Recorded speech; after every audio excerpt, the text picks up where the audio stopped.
This is Audible.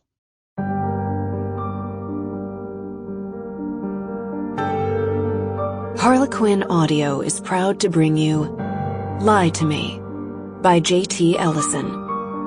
Performed by Matthew Watterson, Saskia Marleveld, Sarah Naughton, and Julia Whalen.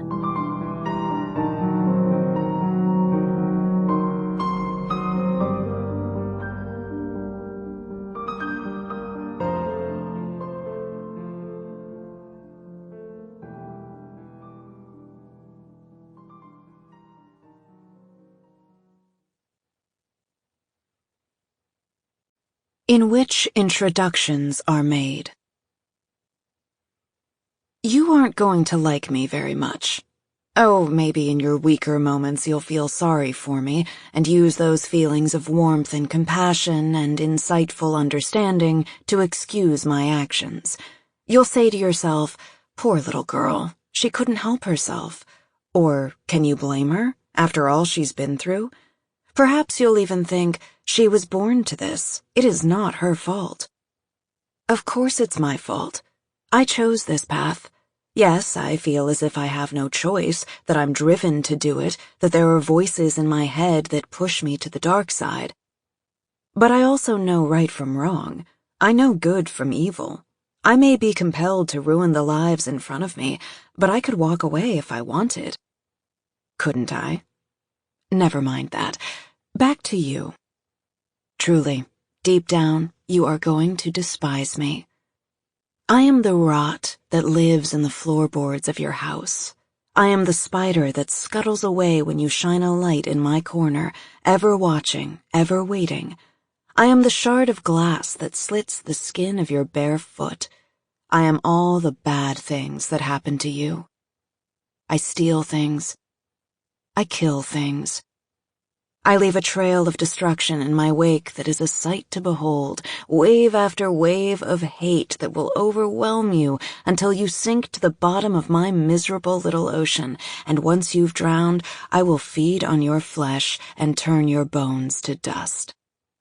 You're mine now. You are powerless against me. So don't bother fighting it. I hope you enjoy the show. We find a body. The body was in the woods, off a meandering state road that led into a busy, charming, historical downtown. It was completely obscured from view, deeply hidden, under several pine boughs and a thick layer of nature's detritus. Synthetic clothing was melted to the flesh, making it difficult to tell race or gender at a glance. Closer inspection would show hair that was long and a curious shade. Not blonde, not red, possibly chemically treated. The left hand held evidence of rings, a wedding set, and the body would eventually be determined as female. The shroud of melt and bough had not stopped the forever daisy chain progression of decay. Instar maggots and adult flies delighted in their found treat. A genus party started soon after. Diptera and Coleoptera were evident 3 days in, paving the way for the coming colonization of Califoridae. Though the body was burned beyond ready recognition, the insects didn't seem to mind. It was simply a barbecue feast to them. Outside of this natural progression, the body lay undisturbed for 2 days. Birds of prey flew in long, lazy circles overhead. Cars drove past less than 50 yards away, drivers unknowing, uncaring, that one of their own lay rotting nearby. 3 days gone. A severe thunderstorm knocked free several of the funereal branches, allowing the body to be exposed, pelted by hail, breaking through the leafy canopy. The heavy rains saturated the ground, and the body sank deeper into the muck, where it canted on its side. 4 days gone. The body was ravaged by a starving coyote, 42 razor teeth shredding everything available. 5 days gone. The body disarticulated. The fire and the heat and the wet, and the insects and the coyote, and the natural progression of things, breaking it down quickly, and without thought to the effects this would have on the loved ones. The idea of a non-intact body was sometimes more than people could take.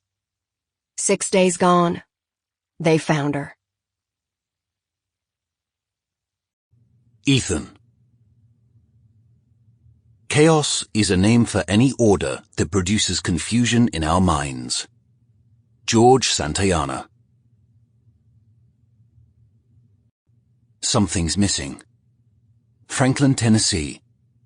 Now. Ethan found the note 10 minutes after he rolled out of bed that Tuesday. The Tuesday that would change everything. He came downstairs, yawning, scratching his chest, to nothing. Empty space, devoid of wife. Sutton always began her morning at the kitchen table with a bowl of cereal, a piece of fruit, and a cup of tea. She read the paper, scoffing at the innumerable typos. The paper was going under. Paying for decent copy editing was the least of their worries. A bowl full of cereal, a glass of milk, and a spoon would be laid out for him. The sports page folded neatly by his seat. Always. Always. But this morning, there was no evidence Sutton had been in the kitchen. No newspaper, no bowl, no wife. He called for her. There was no response. He searched through the house. Her bag was in her office, her cell phone, her laptop. Her license was stashed in her small wallet, all her credit cards present and accounted for, a 20 folded in half shoved behind them. She must have gone for a run. He felt a spark of pleasure at the thought. Sutton, once, had been a health nut. She'd run or walked or done yoga every day, something physical, something to keep her body moving and in shape. And what a shape! When he'd met her, the woman was a knockout, willowy and lithe, strong legs and delicate ankles, tendons tight and gleaming like a thoroughbred. A body she sculpted to match his own, to fit with him. Ethan Montclair couldn't have a dog for a wife, no. He needed someone he could trot out at cocktail parties who looked smashing in a little black dress. And not only looked good, but sounded good. He needed a partner on all levels, physical and intellectual. Maybe it was shallow of him, but he was a good-looking man, drew a lot of attention. And not only did he want his wife to be stunning, he wanted her to be smart, too. And Sutton fit the bill. He knew they made a powerful, attractive couple. Looks and brains and success. So much success. That was their thing. After Dashiell, she'd bounced back into shape like the champion racehorse she was. Though later, when their world collapsed, she'd become tired and bloated and swollen with medications and depression, and she no longer took any interest in being beautiful and fit. That she'd decided to start running again gave him hope, so much hope. Spirits lifted, he went back to the sunny, happy kitchen and got his own bowl, his own cereal, made a pot of tea, whistling. Went for the stevia, no sugar, for the health-conscious Montclairs, no, never. That was when he saw it. Small, white, lined, torn from a spiral-bound notebook, a Clairefontaine, Sutton's favorite for the smooth, lovely paper. This thing was incongruous with the rest of their spotless kitchen. Sutton was above all things a pathological neatnik. She'd never just leave something lying about. All the happiness fled. He knew. He'd been all wrong. She hadn't gone running. He picked up the note. Dear Ethan, I'm sorry to do this to you, but I need some time away. I've been unhappy, you know that. This shouldn't come as a big surprise. Forgive me for being a coward. Forgive me for so many things. Don't look for me. S. She was gone.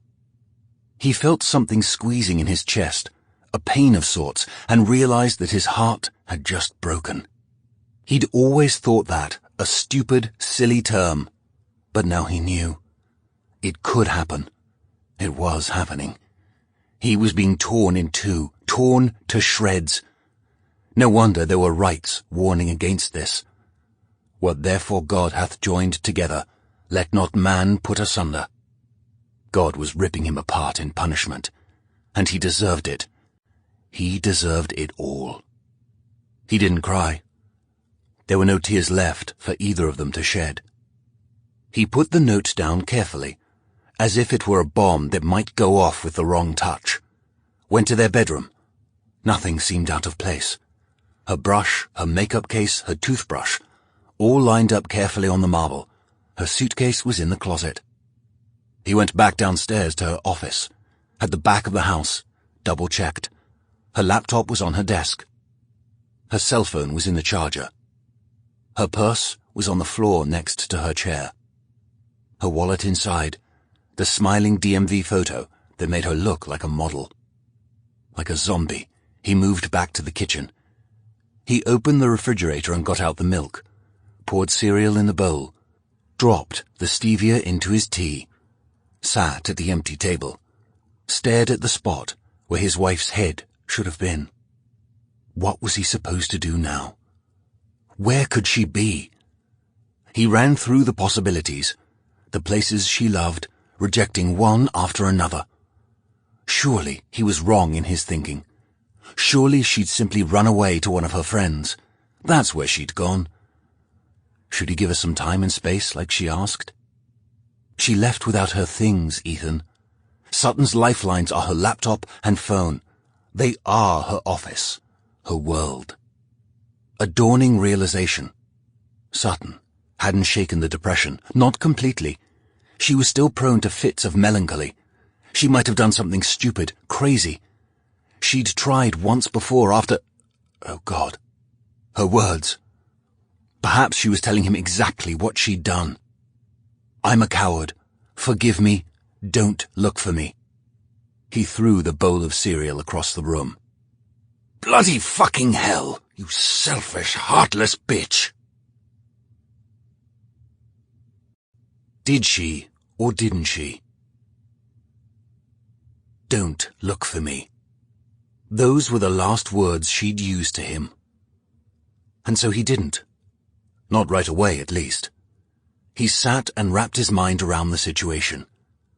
Then he searched through everything of hers he could find, looking for something, anything, that might give answers. Nothing. It was like she'd gone to take a shower and disappeared through the water into another land. He went into deep, irreversible denial. She is fine, he told himself. She's taking a break. The self-talk worked. His morbid thoughts fled. He knew, deep in his heart, Sutton would never be that selfish. He gave her 3 hours to come back. 3 long, quiet-as-the-bone hours. And then, when the idea that she might actually be in some sort of trouble started to eat at him, began calling round. Of course he did. He wasn't a total arsehole, despite what most people thought. It was the success. People automatically assumed, because he was a man, and he didn't like to give interviews, and held people at arm's length at signings, and he kept himself off social media and focused on his work, he was a dick. Maybe he was. He called her friends. There weren't many, but the ones she had were close, bosom buddies, BFFs. Rachel hadn't seen her and was brusque, late for work. Out of character for her. A yoga teacher, she was generally the most calm and friendly of Sutton's friends.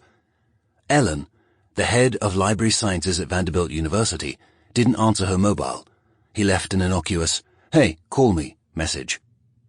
Phyllis really, but she hated to be called by her given name, answered her landline on the first ring, no doubt assuming it was Sutton calling. Even at Ethan's voice, her greeting was cheery and excited. When Ethan asked if she'd seen Sutton, she seemed genuinely concerned, but claimed they hadn't talked for a few days because Sutton had been so busy.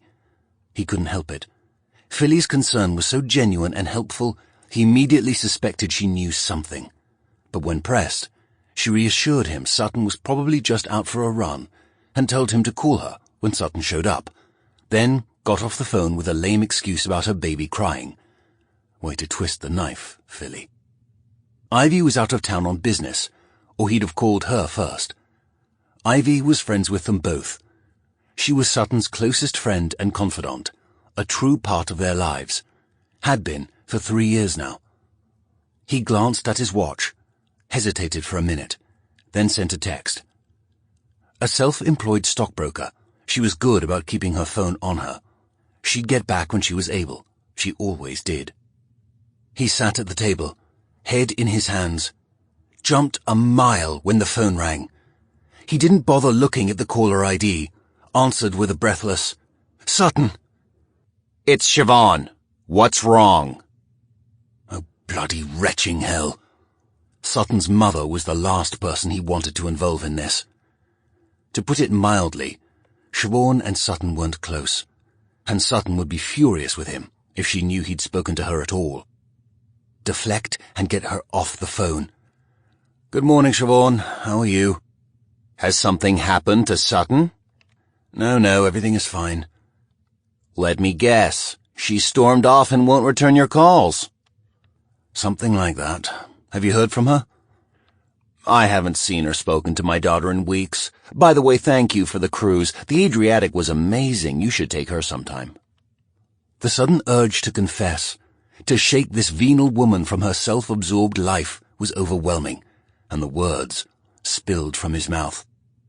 "She's gone, Siobhan. She left a note and walked out on me. I'm worried about her. She didn't take her things, her phone, her computer, her wallet are all here." As if that would explain it all. And it did. Enough at least that his mother-in-law reacted. "I'm on my way over," she said, and hung up on him. Oh, bollocks. All he needed was Siobhan wandering the house looking for clues, looking in corners at the dust and secrets. "You're an idiot, Ethan. Why ever did you tell her? That desperate, are we?" He poured himself a fresh cup of tea, looked around. Fuck cleaning up. So the place wasn't pristine. Who cared? Siobhan would find a flaw, a fault, no matter what. They could scour the place top to bottom, have it Architectural Digest photo shoot ready, and she'd still want to move a vase or find a small part of the counter with a smear. Siobhan Healy. Shiv Orn, for the uninitiated, which she delighted in sharing loudly, took pride in being different. Her friends, and some of her enemies, Sutton included, called her Shiv for short. She was Sutton's opposite in every way. Looks, small and dark. Black Irish, with her ebony hair liberally streaked with grey, and cobalt eyes. Face pinched and mean. Temperament, brash and extroverted. Siobhan adored attention, good or bad. Speech, lowbrow. Though she didn't have an accent, she claimed she was from a Dublin slum and never hesitated to share the story of her continually upward journey. She'd come to the United States and married a succession of men, each wealthier than the last. She was on husband 4 now, a meek-mannered man named Alan, who liked to make jokes, corny jokes. "Hey, we should go into business together. Call ourselves Ethan Allen." "Get it? Ethan Allen," when he drank too much. Ethan wasn't sure how this woman could have created her daughter, often wondered about their storied past. But Siobhan and Sutton both refused to ever talk about her childhood, or the one-night-stand sperm donor who was her father. He wasn't, as Sutton said, one of the husbands. He was anonymous, never around. Sutton had never met him. Ethan found that wretchedly sad. His own parents had been kind, generous people, though he hadn't understood them well, nor they him. They were both gone now. They died quietly and unobtrusively 4 months apart when he was 22. He'd been quite upset, but not devastated. They'd sent him off to Mount St. Mary's as a boarder when he was a wee lad, and he'd only seen them at breaks. Ethan had always been bookish. It was the school he attended that shaped his personality, cocky and wildly creative. It was a fine way to grow up, but Ethan wanted something different for his life. He'd always dreamed of a close-knit, exuberant household for his own family one day. Children running in the backyard, dogs playing and barking, a knockout wife, madly in love, safe and stable. The American dream. That's one reason he'd moved to America after all. Safe and stable. He'd tried.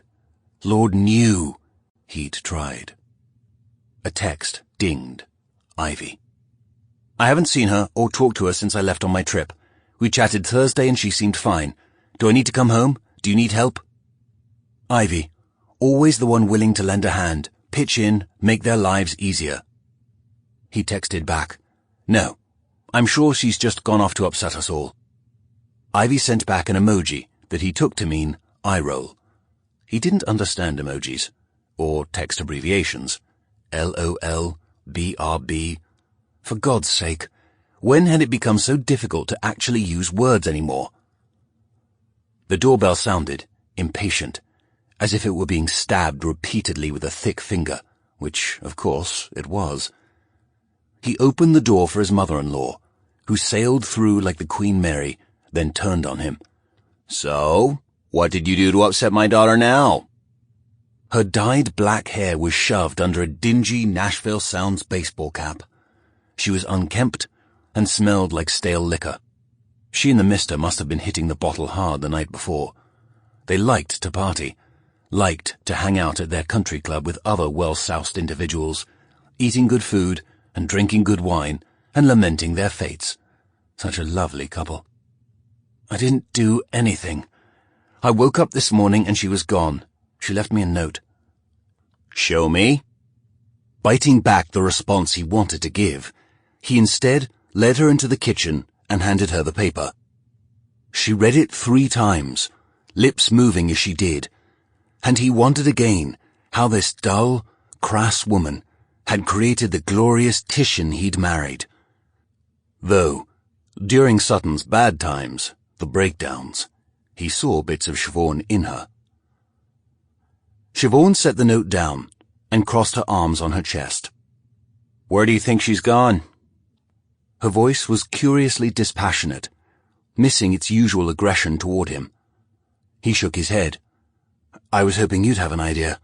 I've called her girlfriends. They say they haven't heard from her. Did you tell them about the note? I mentioned it to Philly and Ivy. I got the sense Philly might know something, but wasn't willing to say. She waved a hand. Philly has always loved Sutton's drama, and is hoping it will rub off on her. She's a sad little woman, living through everyone around her. She doesn't know anything, or she'd already be here glorying. Siobhan played with the edge of the paper, sat down at the table. Sutton's been in bad shape since the baby, Ethan offered, almost unwilling to open that door. But he needed help, damn it. Siobhan nodded, surprisingly grave. Can you blame her? Of course not. But I kept hoping. Siobhan, is there something else I should know?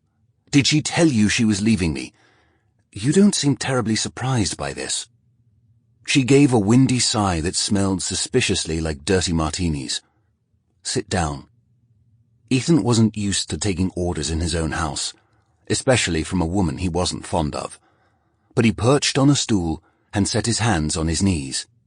Siobhan watched him for a moment. When we spoke last, a few months ago, Sutton told me she was very unhappy. It wasn't like her to confide in me. You know we don't always see eye to eye about her choices. If you mean how you suggested she leave me last year after Dashiell, I know. She told me all about it. Do you blame me, Ethan? That strange, dispassionate tone again, almost as if they were confidants here, not enemies. You treated her badly. You handled things poorly. She was in bad shape, and you were too busy with your little fling to notice. His little fling. His stomach clenched. No one could know the truth here. It would destroy them all, Sutton especially. I made a mistake. I came clean. I apologized. We were getting things back on track. We talked about moving, maybe. Getting away from all the bad memories. Starting over. Moving? Where? Back to London. I see. And Sutton was happy to do that? We hadn't made any concrete decisions. We were talking, planning, the future. Bloody hell, Siobhan. At least she was talking to me again. You have no idea what the past year has been like, not really, for either one of us. It's been torture. Oh, yes, we've put on a brave front. But once the door closed and the people disappeared, once the funeral was over, and the neighborhood stopped tiptoeing around, we were left alone to try and muddle through. It was hell. I can imagine, she said, and she sounded almost like she cared. He knew she didn't, not really. She was in it for the money. Siobhan and Sutton had a weird, twisted relationship, more like catty girlfriends who despised one another than mother and daughter. But despite all his advice, Sutton refused to cut her out completely. Ethan would never understand. I don't care what Sutton told you, or didn't. She's been on edge lately, secretive. Something has definitely been going on with her. Do you know what she's been planning? Sutton's mother suddenly looked grey and old. No, but her note doesn't sound like someone who's gone gaily off to do the Lord's work. Why don't you call the police, if you have nothing to hide? Give me a break, Siobhan. I didn't hurt her. It's not like she's a missing person either. She left a note, after all. Besides, they won't even take a missing persons report for 72 hours on an adult. How do you know if you haven't talked to them? I do research my work, Siobhan. For your books, yes, of course. Oh, the disdain in her tone. Ethan tried not to place his very large hands around his mother-in-law's neck. Siobhan never had understood the creative gene that he and Sutton shared. Sutton said Siobhan wanted her only child to find a rich man to marry, one who would allow her to play tennis at the club and host fabulous backyard garden parties. His temperament was optional. What were a few black eyes and broken ribs in the face of never-ending wealth and comfort? They'd never told Siobhan how much Ethan was worth, how much he made on his novels. It was none of her business. The uncomfortable silence grew between them. Finally, Siobhan stood. I'm sure she's simply run off. She's always very dramatic when she gets upset. And if she isn't being dramatic? You're worried. I understand. You asked my advice, and here it is. Sutton's been unhappy. She probably doesn't want to be found. But if you're not content with that answer, call the police. Let them look for her. You don't seem very upset by the news that your daughter is missing, or that she could have been harmed somehow. Because I don't think she's missing. I think my daughter finally left you, something she should have done long ago. Thanks a lot, Siobhan. You're welcome. Now, my check? It was due today. If Sutton's not here, perhaps you should see to it. And there it was. She didn't give a flying fuck about Sutton. Just wanted to get the money she wrenched out of them. That's why she'd called, and then come over. Not to help, to take her cut. Sutton generally handled the quarterly allowance she stubbornly insisted on paying her mother. It was a sore spot between them. Having Siobhan standing with her greasy paw out all the time nearly sent him over the edge. You must be joking. I'm leaving town this evening. We have a trip to Canada. I'd like to deposit it before I go, and who knows when Sutton will resurface. You are a seriously cold woman, Siobhan. You have no idea. Ethan went to his office, pulled out the checkbook. He filled in the check, dated it, and stormed back to the kitchen. Here. If only I could lace it with rat poison and watch you die, you miserable, uncaring witch. Thank you. Keep me apprised if she shows up, will you? Why would I? You've made it quite clear you don't care about Sutton or about me. All you care about is your precious money. I care more than you realize, Ethan. But you're her husband. You do what you think is right. I will. Trust me. As the door closed on her, she turned. Ethan, even after all these years, I don't think you know my daughter at all. There are cracks in every marriage. Ethan shut the door on Siobhan, proud of himself for not slamming it. He went into his office and poured a crystal lowball half full of scotch.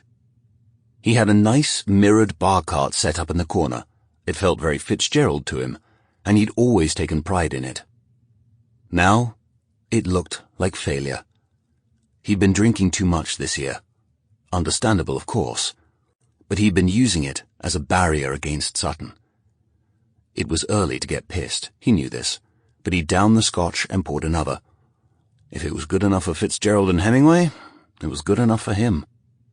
He sat at his desk, glanced at the picture of the three of them, placed discreetly in the corner, between the drooping spider plant and the phone. He'd never had the heart to put it away.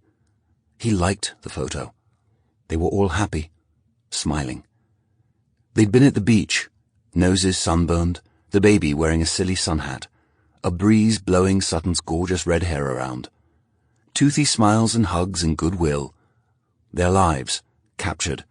A moment in time they could never be recreated. He reached out and touched the silver gilt frame, then drew his fingers back as if burned. He'd thought having a baby would fix things. It was a stupid thought. Balmy. He should have been committed for thinking a baby would make things perfect again. But at the time, he hadn't thought it through. He'd been driven by his own emotions. Yes, that was it. His emotions had led him astray. Men weren't supposed to have such deep feelings. It was the artist in him. He wanted things from this life. A career writing, a wife to love him, a home to call his own. Heirs were simply part of things, a fact, unstated and understood. Still, the baby. He didn't think the concept was terribly complex. Sutton was a woman. All women wanted babies, right? She said she didn't, that her life was perfect the way it was, and really, how would they write with a tyke underfoot? But more than once, he'd caught her looking after women with prams with such bold yearning on her face that he expected she'd start hinting it was time. And she'd told Ivy that she loved kids. He'd heard them in the kitchen one day, gossiping over the teapot. But she never did hint. And every time he broached the subject, Sutton always told him no. Maybe it was selfish of him. Maybe it was wrong. But he'd wanted a baby. He'd wanted to change things between them.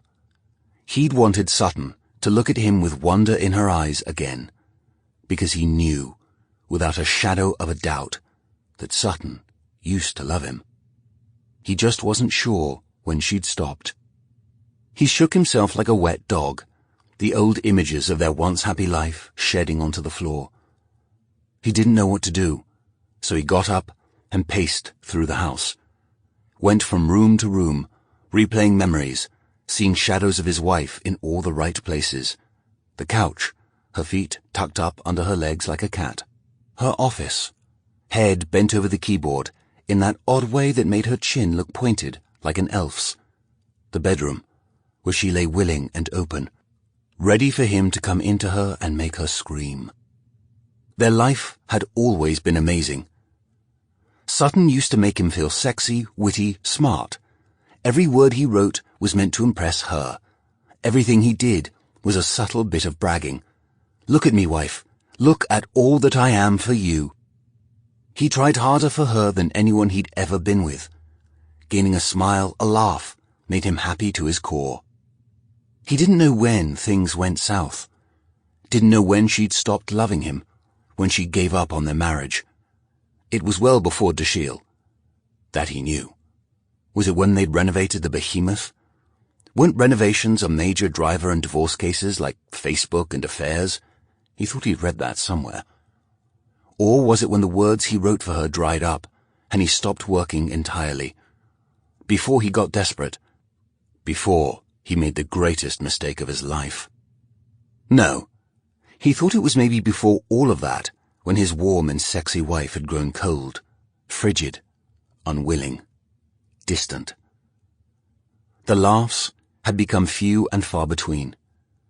She'd looked at him with a mix of derision and bemusement, as if she'd woken up one morning married, and to a stranger to boot. He'd asked her, one very drunken night, why she'd stopped loving him. She'd laughed, harshly. I love you more now than the day we met. That's the problem. And she wouldn't say anything more. And here they were, 5 years later, parents of a dead baby, their ruined marriage strewed on the rocks, mistakes piled like a stack of ancient newspapers against the door. He was responsible for Dashiell's death, for Sutton's madness, for the missed deadline, the stalking, the cancelled book contract. Ethan knew this, knew it to his bones. He'd made so many mistakes. There was no recovering from them all. There was just one problem. He loved Sutton to his core. He'd never loved a woman as much as he loved her. He would do anything for her, anything. He had to decide whether Sutton was simply hiding from him for a few days, or if she'd left for good. Problem was, if she didn't show up by this evening, he was going to have to bring the police in to search for her, because everyone would be suspicious of him if he didn't, and the subsequent investigation was going to rip apart their very carefully cultivated lives. And who knew what sort of roaches would scurry out of the woodwork? If she was hiding out for a few days, all well and good. If she'd actually run, he would have to go after her. For her to disappear permanently and thoroughly would have taken planning. Either way, Sutton was a very cunning woman. He simply had to think like her, and he'd find the path to her again. And then it hit him. The bank account. He hadn't checked the bank account. Beauty and the Beast. Then. Ethan's agent nudged him. "There's a woman watching you, from across the room." Ethan glanced over. Didn't see anyone of note. Then again, he was lubed up, like a lock drenched in oil. He'd already had a few cocktails, and had plans for a few more before he passed out in his soft king bed upstairs.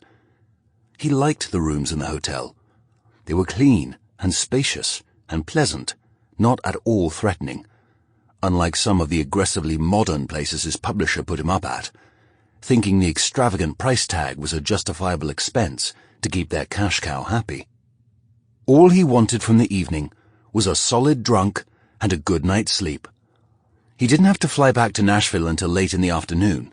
He could sleep in, have some room service delivered, take a long hot shower, and grab the car to the airport with plenty of time to spare. He had nothing else on his calendar, and he was glad for it. The week in New York had damn near killed him. Breakfasts and lunches and dinners, a few women taken back to that soft king bed, endless talking and applauding and schmoozing. He needed a break from his life. You wanted this, jackass. Be careful what you wish for. "Ethan, did you hear me? There's a woman over there who's practically drooling." "Bill, I have no time for more women, you know that." A hearty laugh and a punch on the arm. Sometimes he wondered if Bill was humoring him, being kind because he was making them both so much money. He thought they were friends. Bill knew almost everything there was to know about Ethan. Almost everything. But sometimes he wondered. Ethan had made Bill rich. Very, very rich. It wasn't out of the realm of possibility that the man loathed him and was simply in it for the house in the Hamptons he would soon be able to buy with his 15%. Bill leered at him. "If you're not interested, maybe you could throw an old dog a bone." "You're married." "I'm married. I ain't dead. I can look. Pretty please. Her dress is cut so deep in the front, I won't even have to stand on my tippy toes to look down it." Ethan glanced down at the much smaller man, shrugged. "Fine. Let me get a beer and we'll wander over so you can gander at the lass." There were 2 lines at the bar. It was moving quickly. Maybe he'd have a scotch instead of a beer. He started looking at the bottles lined up behind the bartenders. Saw Macallan 18. Nice. That would do. He felt a hand on his arm. Glanced to his right. A woman stood next to him. Not the one from across the room. This one was tall, with long strawberry blonde hair pulled back in a severe ponytail, and seemed endlessly fascinated with his arm. It wasn't like she was touching him to get his attention. It was almost as if she was caressing him. It was a strange touch, wildly erotic, and the rest of the room bled away in an instant. Was she drunk? She didn't seem drunk. She seemed hungry. And not in the let me take you to dinner way. He smiled down at her. I have another if you're wondering. She jerked back as if burned. Her face turned a becoming shade of red. She had freckles across her nose, clean skin devoid of makeup. She didn't need any, but no mask in this mess? Interesting. Can I help you with something? He asked. She started to move away, still watching him. Wait. What are you doing, you fool? Chick's crazy, just another groupie. Let her go, stick with the plan. The stranger halted, a deer in the headlights. Her eyes showed deep embarrassment and something else, something intriguing and attractive. Her voice was soft, and he felt something stir deep inside when she spoke. I'm so sorry. I don't know what came over me. I promise you, I don't go around touching strange men. She turned on her heel and started off. He stopped her, grabbed her hand. Wait, don't run off. I don't even know your name. I'm Ethan. She froze, glanced down at his hand, so large over hers. I know. Ethan Montclair. I'm a fan of your work. He heard it so often it had become rote. But from this woman's lips it felt different, like a prayer, a promise. Who are you with? I'm sorry? She finally met his eyes, and he had his first good look at her. What he saw was entrancing. She was pretty, wholesome, Irish descent probably, with that reddish hair and the blue eyes. Her sleek black dress showed off a great figure, hourglass but lithe. She looked fresh, innocent, girl next door. The kind you grow up crushing on, your best friend's older sister. And then you become old enough to bed her legally, and the tables turn. This one, though, still had the suburban stink all over her. Intern, he thought. I meant, what house are you with? Oh, none. What are you doing here, then? The way she dropped her eyes when she was embarrassed, like a courtier looking up at him from her lashes, was maddening in all the best ways. She took a deep breath. Okay, we're at the same house. You're light years ahead of me, though. A small zing. You're not an intern? I'm a writer. Do you have a name? The blush deepened. Sutton. Sutton Healy. Irish all the way, though she wasn't accented. Second generation then. But he'd bet a pound her family was recent. He knew the name, but he wasn't about to give her the satisfaction of that knowledge. He was enjoying her discomfiture. Most women he met went all sycophant on him within moments. This one was truly tongue-tied, and eyeing him like he was a juicy steak. He thought it was cute. Check that. He thought it was hot. Can I buy you a drink, Sutton Healy? From the open bar? Sure. She touched his arm again then, slower this time, and he'd known. He was going to take her upstairs, and they were going to spend the night together, and he was going to get to know Sutton Healy biblically, and he was going to enjoy every minute of it. He heard Bill's voice behind him, a harsh whisper overlaid with laughter. Sucker! Ethan flipped him off behind his back. Sutton Healy wanted Macallan too, so he ordered doubles. They wandered off to a corner of the ballroom. He turned her to face the room, so his back was to the crowd. They managed to stay that way, uninterrupted, for half an hour. He may have run his hand through his hair a few times. He was a little fuzzy on that, but it usually drove women crazy. 2 drinks later, he admitted he'd heard of her work. Historical romance, right? Did your agent slip you a note with that information? I read. You read historical romance? You have to be kidding me. It's very soothing. Besides, I like seeing how women think heroes should act. Gives me guidelines. I need all the chivalry schooling I can get, especially now, with the sensitivity training they make us do. It can get very confusing where the lines are supposed to be drawn. If we acted toward 18-year-old virgins the way your heroes do, we'd be jailed. Can you imagine the juice the press would get out of it? You, Ethan Montclair, are full of crap. Maybe I am. Maybe I'm drunk. Yes, he had run his hand through his hair then, knowing the thick waves would stand up a bit. Must, as his mother used to say. He'd given Sutton Healy a slow, lazy smile. Or maybe it's the way you're affecting me. Speaking of crossing lines, you want to get out of here? He worried for a moment he'd shifted gears too quickly, sounded too wanting. But she hadn't hesitated. God, yes.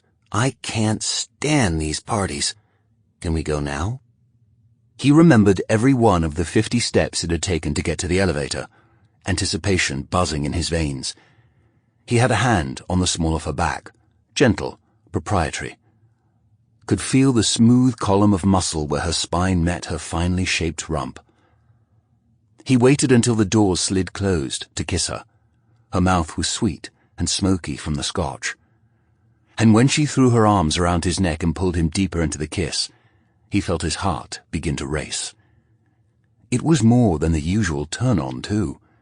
There was something about this woman that was absolutely intoxicating. He had a feeling he would remember this trip to New York for a long time to come. They had rooms on the same floor, the conference block. He motioned toward his door, but she shook her head. I need 10 minutes. Give me your key. He swiped the small plastic card, opened his door, and handed her the keycard. Don't disappoint me. She grinned, eyes a wee bit unfocused. Never. She scooted off down the hall. He paced. He brushed his teeth. He debated pouring another drink from the minibar, decided he was pretty well pissed and would ride the buzz a while longer. And, true to her word, she returned 8 minutes later. He couldn't remember the last time he was so happy to see anyone. Inside the room, she rubbed up against him like a cat. He quickly discovered she'd taken off her knickers, and he was so turned on by the juxtaposition of naughty and nice, he barely got her to the bed before he was inside her. At 4 a.m, sated, sitting naked in the rumpled sheets with an array of strawberries and chocolates and champagne he'd managed to have delivered from a very grumpy front desk overnight manager, watching his dress shirt fall off her pale, freckled shoulder, he decided that he loved her. Discoveries are made. Now. He left the scotch in his office, grabbed the semi-warm cup of tea from the kitchen counter, went to Sutton's lair on the other side of the house, and booted up the desktop. The banking was always done on her computer. She had the tax files, so it made sense that the financial info was in the same place. Sutton had never shown an interest in the money Ethan brought to the marriage. She paid her mother out of her earnings, as he insisted, but was diligent about making sure the quarterlies and annual taxes were paid. His family money. Most of it was gone now anyway, eaten up by the price of the house and subsequent renovations. They should have gotten a mortgage. It was insanity to pay $1.4 million in cash, but Sutton wanted to be free of debt, so Ethan had signed on the line and handed over his nest egg. At the time, money gone wasn't a big deal. It was simply expected that he could continue earning. His highly anticipated third novel was due to release the following June. But, despite his best efforts, the trials of the past year had been too much for even his prodigious mind to handle. He couldn't make it happen. The ending was elusive, the words juvenile and trite. Without any sign of a book, the publisher had gotten antsy, and the contract had fallen through. Bill tried everything he could to stall them, but, apologetically, the publisher had asked for, demanded, the very substantial $1 million advance back. The brilliant book, with the plot that ruined his marriage, was officially cancelled. Ethan was publicly humiliated in the industry trades and on social media. How does a man recover from such an embarrassment? But, far worse, far worse indeed. Ethan was now reliant on Sutton's income to support them. Even knowing a royalty check would be coming, they had to reassess their expenditures. It made him feel like less of a man, less of a husband, less of a writer. But even those indignities hadn't broken him free of the writer's block. Ethan simply hadn't been able to write a word since Dashiell died. Every time he laid hands on his keyboard, it all felt so fruitless, pointless. The words drowned in the accusations, in the horrors and sobbing and cries. He'd helped create a life, and helped take it away. The child had depended on them for love and nurturing, and they'd nurtured him right into the grave. How could they forgive each other? How could they move on, move past? Worse, how could words, insignificant, paltry words, heal such a wound? But, dead baby or not, they had to eat. And Ethan wasn't the type to get a job. Family money had lasted him this long, the small but flush trust fund to which he'd added the impressive advance of his debut novel. But once his parents bit it, there was an estate issue, and some of the money was tied up in a trust, and someone to pay off the accumulated debts, and the rest he'd sunk in the house. So he had all he was getting, at least for now. And it wasn't enough to make the monthly nut. So Sutton became the breadwinner. Sutton was the one bringing in the money. It had gone to Sutton's lovely little head, the one who couldn't be bothered with all his money, but took a sort of sinful pride in hers. She'd callously talked about investments and 401ks over breakfast, ways to save for the future, how they would have to be careful from here on out. No, thank you for supporting us all these years, Ethan. No, I am so grateful you wiped out your family money to buy us this house, Ethan. No, don't worry, sweetheart. You'll find your words again. I promise. Either. They were alone now. No nanny. No baby. Just the two of them, knocking around in the grand old Victorian. The incessant tapping away from her end of the house, at all hours of the day and night. Sutton pouring her heart and soul onto the page, while Ethan suffered through his drought alone. She could work. She could talk about finances. Why couldn't she talk to him? They hadn't had a real conversation in months. Bitch. Stop that, Ethan, my God. He felt odd sitting at her desk. There was a half-full teacup with a scum around the edge, notepads and notebooks and pens, her favorite fountain pen, a simple Pilot Metropolitan. He ran a finger along the edge of the pen. It was white, pearly, and he imagined it still held a hint of warmth from her touch. Ethan preferred the Blackwing 602 pencil, sturdy, reliable, never running out of ink or exploding onto unsuspecting fingers. Sutton had laughed at how persnickety he was. You're dithering. He didn't want to see the bank accounts, because knowing it was all hers made him feel less. Man up, you bloody fool, he said, and opened the bank's website. They had two accounts, one for day-to-day expenses and one for the investments. Neither seemed disturbed. The last entries on the daily account were for Publix, $124.76, and a $25 charge to Starbucks, both dated Thursday of last week. Groceries, and she'd refilled her card. Ethan much preferred the grocery delivery service, but Sutton liked going to the store. He used to tease her that she only went to show off the baby. Of course, that wasn't the case anymore. They'd taken to using the service lately, so Ethan was a bit surprised by the fact that she'd gone to the store directly. But, hey, there was nothing sinister about it. The Starbucks card, though, that was a regular expense. Ethan knew she refilled the card religiously once a week. He saw the entry with a pang of, was it happiness? Sadness? He didn't even know.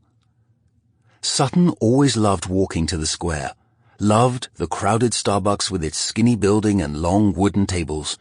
She went there every day, either with Ellen and Rachel after yoga, or with Philly when they could push the strollers, their ponytails bouncing, or with Ivy when she was in town and didn't have early morning meetings. But every day she was there. It was her favorite part about their house's location in downtown Franklin, how everything that mattered to her was within walking distance.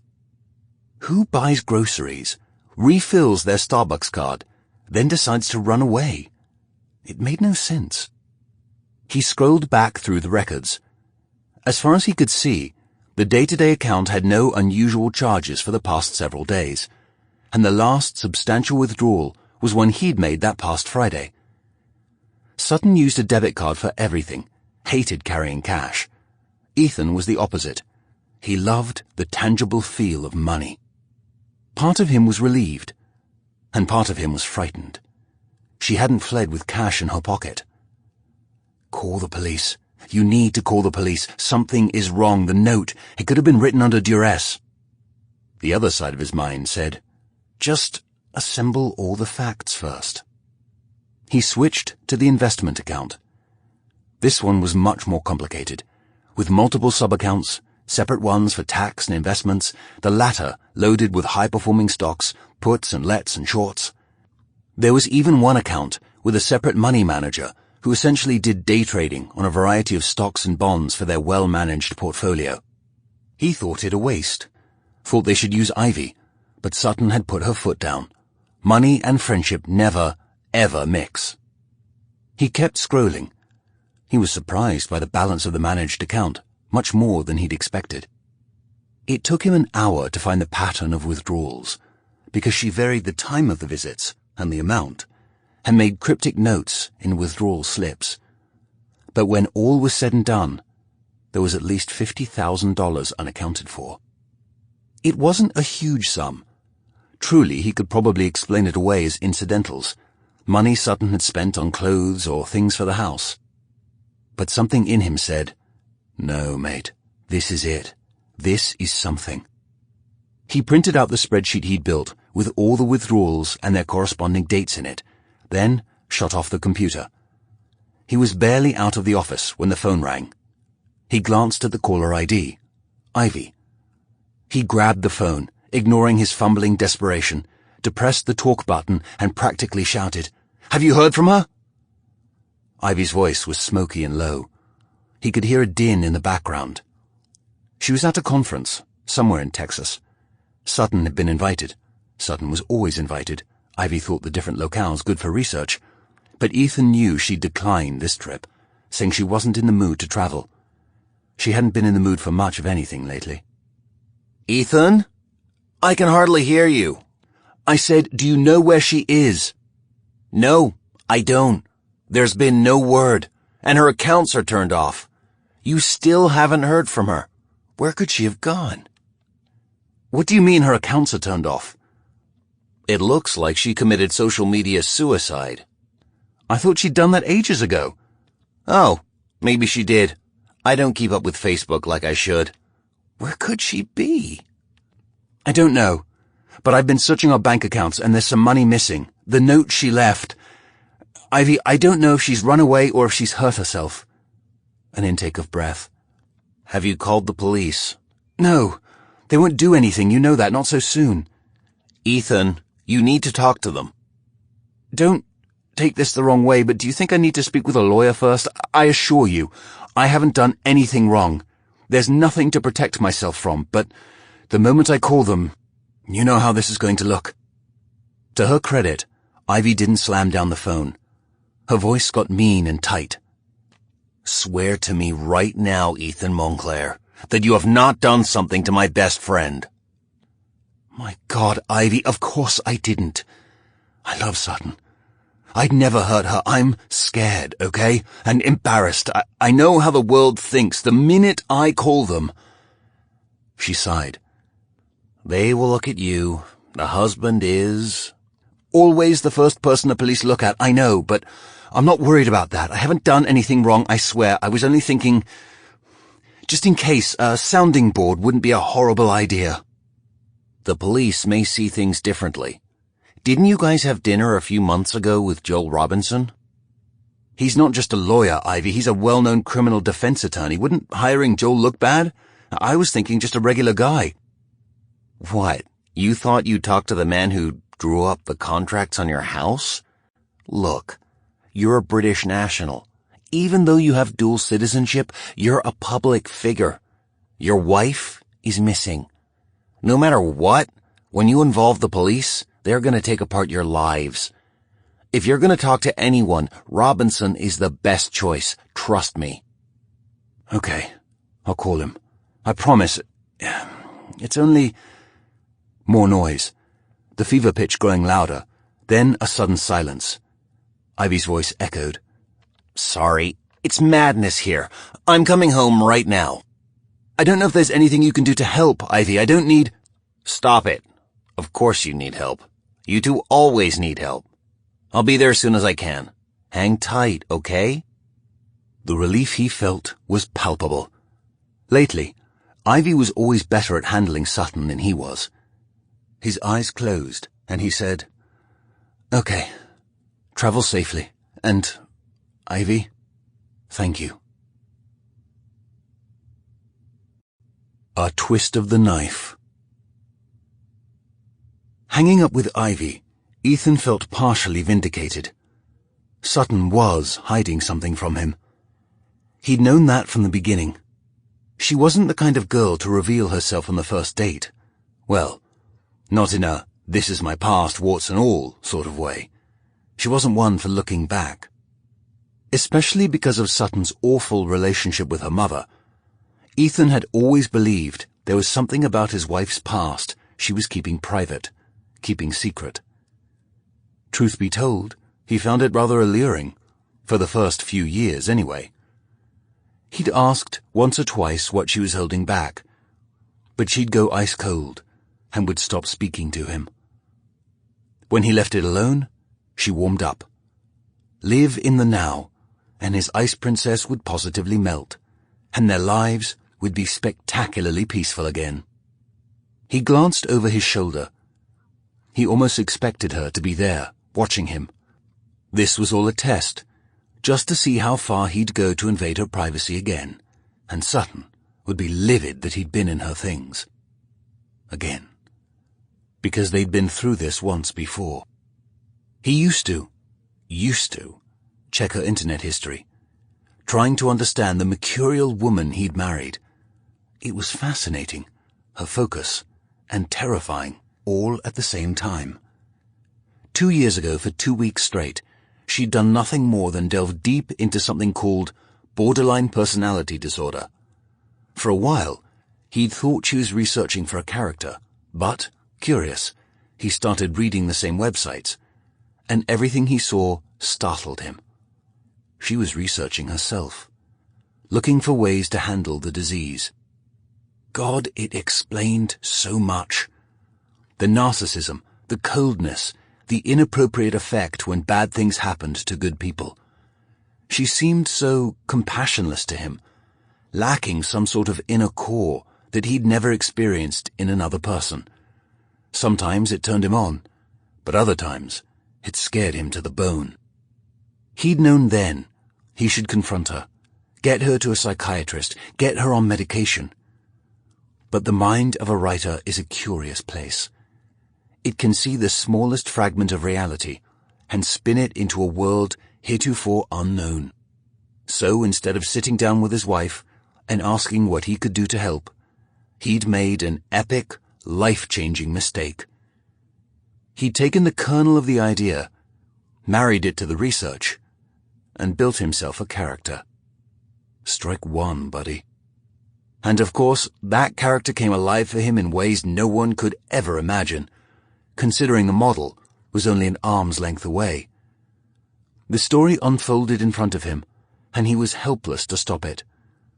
Once the woman in his brain came to life, it was as if he were on a train, barreling toward the station. If only he'd known he was actually on a steep descent into the depths of the earth. He'd pitched the idea to Bill, a story about a sociopathic young mother struggling to be normal, and Bill had sold the idea to Ethan's publisher the next day for a gigantic wad of cash. He had asked them to be very careful when they publicly discussed the sale. wanting to be sure no one let slip the subject of the book. Of course, some intern blew it, entranced with the description, and posted the blurb of what the book was about from his proposal in the actual announcement. And Sutton had seen it. He thought he'd known coldness from her before. Now, he was face to face with an Antarctic glacier. His own fault, too. That breach started them down the long path, unraveled their relationship quickly and neatly. The things that followed, the affair, the death of the baby, the book cancellation, now Sutton's disappearance, were all because he'd decided to be an arse and profit on her back. Oddly, they never discussed what they both knew. He'd been spying on her, and had taken her work for his own, her work on herself. She mentioned casually she'd changed her passwords, citing a hack of her email, but they both knew she was furious, so angry she couldn't even confront him, an anger so righteous and pure he deserved to be divorced. And instead, she'd gotten pregnant. Why hadn't he just told her the truth then? Would honesty have stopped the progression of their disastrous world? Ethan, you are responsible for this. Back from his remembrances, sitting at her desk, he really didn't want to snoop. After all that happened, it made him terribly uncomfortable. He knew better. But under the guise of, the police might be called, I need to do my homework, he started opening drawers. Top drawer, ink, post-it notes, Clairefontaine notebooks, all pristinely kept. Second drawer, stapler, scissors, checkbooks and deposit slips.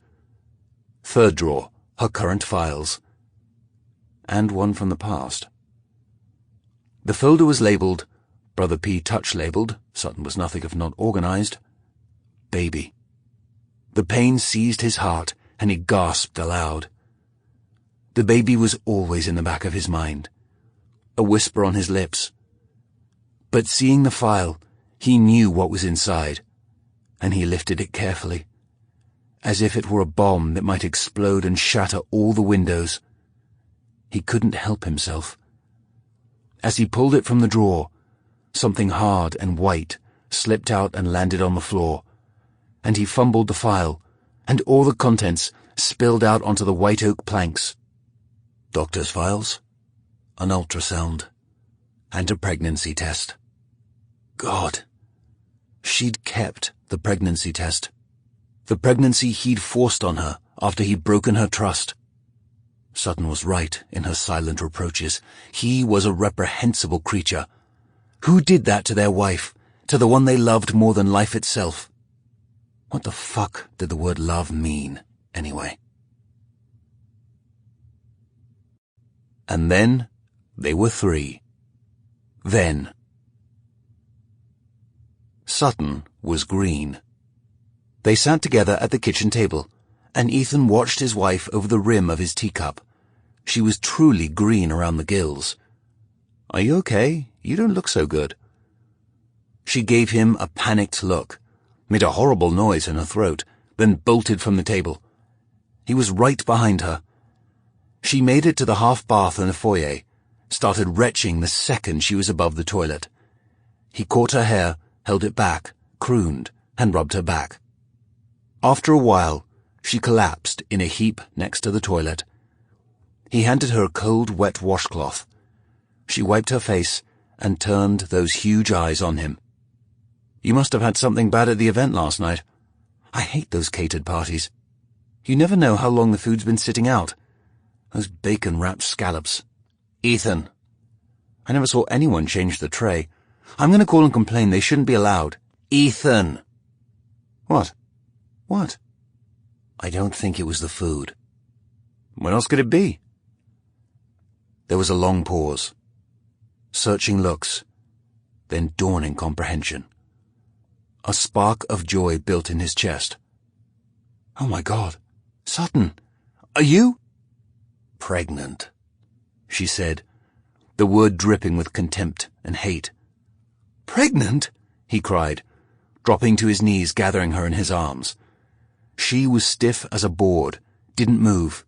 My darling, this is brilliant news, brilliant. We have to call the doctor. We need to decide which room to use as the nursery. Stop. Just stop. There will be no baby. Ethan froze. Her tone was so coolly detached now, he almost didn't recognize her. If he could see into her head, he'd realize his beloved, crouched on the bathroom floor, a string of vomit in her tangled hair, was slowly plotting the demise of their child. What do you mean, no baby? Of course there will be. You're healthy, this will go wonderfully. How far along are you? He didn't say he'd suspected all along because the trash can hadn't filled with the usual monthly accoutrement. He didn't tell her he'd noticed her breasts were a touch fuller, the nipples gone the colour of wine. He couldn't, because if he did, it would be clear to Sutton he'd been paying attention to her cycle, and if she knew that, she might realize more about her surprise pregnancy. And right now, all he cared about was getting her mind wrapped around the little one. A baby, Sutton. We made a baby. She stood up. I don't want to have a baby. I have absolutely no interest in having a baby. I can't do this. I can't. So, what? You're going to do what? I'm going to have an abortion. Ethan reared back as if slapped. Over my dead body! There was something in her eyes when she looked at him. He should have taken a moment and tried to understand what she was telegraphing in her gaze, but he was panicking. It couldn't happen. She couldn't get rid of their child. He had to find a way to convince her this was meant to be, that a baby would be everything to them. Purged, she headed to the kitchen, and he followed, pleading, demanding. You can't! I forbid it! It's my body, Ethan. I'm the one who has to deal with this. You don't get to tell me what to do. It's our child, ours. You can't just make a decision like this without my input. The law says I can, Ethan. She took up her teacup, wrinkled her perfect nose, and dumped it into the sink. Pulled out a bottle of Diet Sprite, the only soda she'd allow herself, and poured a glass. Took a sip, and turned green again. Ugh! He saw her glance at him, sideways, under her lashes, measuring, and knew the discussion was still ongoing. Thank God. Come here. Ethan led her to the table, got her seated gently in the chair, knelt in front of her so they were face to face.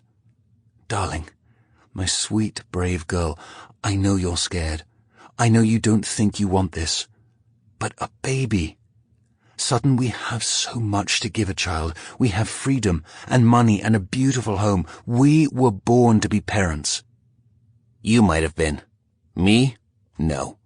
I'm not interested in diapers and sleepless nights and carpools and the PTA. I just can't figure out how this happened. I'm religious about my pills. He looked away, bit his lip. Do not tell her, Ethan. Don't make that mistake. His knees were beginning to burn. He stood and pulled a chair close, pulled her limp hand into his. Sutton, I want this child. I want us to have a family. Like you said, you're religious about your pills. Sometimes things happen. And you know I believe everything happens for a reason. How will I write? How will you write? We'll get a nanny. We'll hire a night nurse, anything you want. Sutton hadn't moved. What's the point of having a child if you aren't the one raising it? Sweetheart, would you rather I suggest you give up your work to raise a child? It's very 1950s, but if you want me to act the caveman... I think you should give up your work. Ethan didn't move. Seriously, Ethan, if you want a baby so badly, then you give up your work and take care of it. I'd be willing to do that if you truly want me to. A baby means more to you than your books, than your mark on the world. You're leaving something concrete behind, Ethan. We both are. Children aren't the same. It's a genetic lottery. It could be smart. It could have birth defects. You never know. And we aren't at all equipped if this child isn't absolutely 100% perfect in every way. I don't want to be saddled with a child. You can't take the risk of a child ending your career. It's better for us to just take care of things and never think about this again." "You don't mean that," he whispered. "Please, Sutton, I know you don't. I know you want this too. Deep inside, I know it. And I swear I will handle everything. If you truly want nothing to do with raising our child, I will do it all. I am more than willing to abandon my art for this, for us and our family." She sat quietly, watching him, the red hair floating around her face. "God, you actually mean that, don't you?" "I do. I swear it." She said nothing, stared over his shoulder. There was a bird feeder outside the window. He could hear the birds dancing around the edges of the feeder, grabbing a bite, fluttering off, then rushing back. Wings beat the air. His heart stood still. "I'll think about it," she said, finally, and he realized he'd been holding his breath. He gathered her into a hug, and she let him. The friends come a-calling. Now. Ethan went through the rest of Sutton's things quickly. There was nothing unusual about anything, outside the fact that the lifelines she clung to like air were here, and she was not. He saw nothing that stood out on her computer. Her Dropbox was password protected, so he couldn't open her current work in progress. He knew she was working on some sort of big set-piece fantasy novel, lots of bursting seams and nights with hard-ons. But she'd always been totally paranoid when it came to her work. She hid it from everyone until it was finished and in the hands of her agent. The agent? Stupid Ethan. He opened her contacts, pulled up the name, Jessamine Fleming, picked up the phone and dialed the number. Jessamine's assistant answered perkily. "Miss Fleming's office." "This is Ethan Montclair. I need to speak with Jessamine straight away. It's an emergency." "Oh, yes, sir, of course. Hold, please." A moment later, Jessamine herself came on the line. She was a big woman, tall and shapely, with a voice like a truck driver after a lifetime 3-pack-a-day habit. He liked her. "Ethan, what's wrong? Did something happen to Sutton? Allie said it was an emergency." "Have you spoken to her, Jess?" "Not since last week. Why? What's wrong?" "She's gone. She left me a note, said not to look for her." Silence. Dead, empty, cold silence. Then coolly. "Well, Ethan, this sounds like something between you and Sutton." "Shit. Please, Jess, if you know anything, tell me. I'm very worried about her. She left everything behind, her laptop, her phone, her purse. She's been upset, sad, and I'm worried she might have tried to hurt herself." "Or she's left you." "Without her things? I mean, yes, I'm a right bastard, but without her things, there's no way. Something's wrong, I can feel it." "New things can be bought. Perhaps she truly doesn't want you to look for her, Ethan." The doorbell rang, and Ethan started moving toward the foyer. "Jess, you know her as well as anyone. Did she tell you she was leaving me? Because if she is, that's fine. I'll be devastated. Yes, but I won't fight her. I'm truly worried about her. If I know she's left purposefully, then I can stop pacing the house freaking out." "She didn't say anything to me, Ethan. If you're so worried, perhaps you should call the police." "That's my next step." "Well then, keep me posted." "You don't even sound concerned, Jess." "I am concerned, Ethan. But Sutton is her own woman. Always has been. And since Dashiell—" "Yes, I know. Thank you, Jess." "Thanks for absolutely nothing, you loathsome old bitch." He pocketed the phone and swung open the door, was faced with a trio of women, Philly, Ellen, and Rachel. He couldn't help but think, fair is foul and foul is fair, hover through the fog and filthy air. These three brought chaos and destruction in their wake, and he could smell it coming off them like brimstone. Ladies? "Have you heard from her yet, Ethan?" Philly had both her babies, the one born alongside Dashiell, only a few days apart, and the accidental second baby, still a newborn, conceived the first time she and her husband had sex after the gynecologist cleared them. Of course, Philly had waited the prescribed 6 weeks. She was not a rule breaker, not like Sutton. And never mind that it might cause him pain to see the perfectly wrapped cherubs in their ridiculously expensive running stroller. No, I haven't. He noticed the little yellow-haired girl from across the street, playing on the sidewalk in front of her house. She stopped and stared at him, then burst into tears and rushed into her garage. Jesus, was the whole world convinced he'd done something wrong? Or was he just being paranoid? Focus, Ethan. He stepped aside and let them in. Ellen was all darting eyes and pinched mouth, as if she expected Sutton's body to be hanging and twisting in mid-air from the upstairs banister. Philly entered as if this were her castle, her domain, bumped the stroller over the threshold, marched straight through the foyer, and veered off toward the kitchen. Rachel, though, locked eyes on Ethan and didn't break the gaze. Was she just stoned? Or was she trying to discern something? Probably reading his aura or predicting his demise from the numbers of hairs standing up at the crown of his head or some such nuttiness. He blinked first, and she followed him into the kitchen. They formed up, half-circled him, a scrum prepared to take him down. Philly had been nominated as spokesperson for the group. She was standing slightly in front of the other two, aggressive, even for her. She cleared her throat importantly. We've talked it over, and we think you should go to the police. All three women nodded. The older baby woke, gurgled, and cooed. He leaned against the counter. What would you like me to tell them? My wife left me a note and said she didn't want me to look for her, then disappeared. There's $50,000 cash missing from our accounts, by the way. She's done a runner.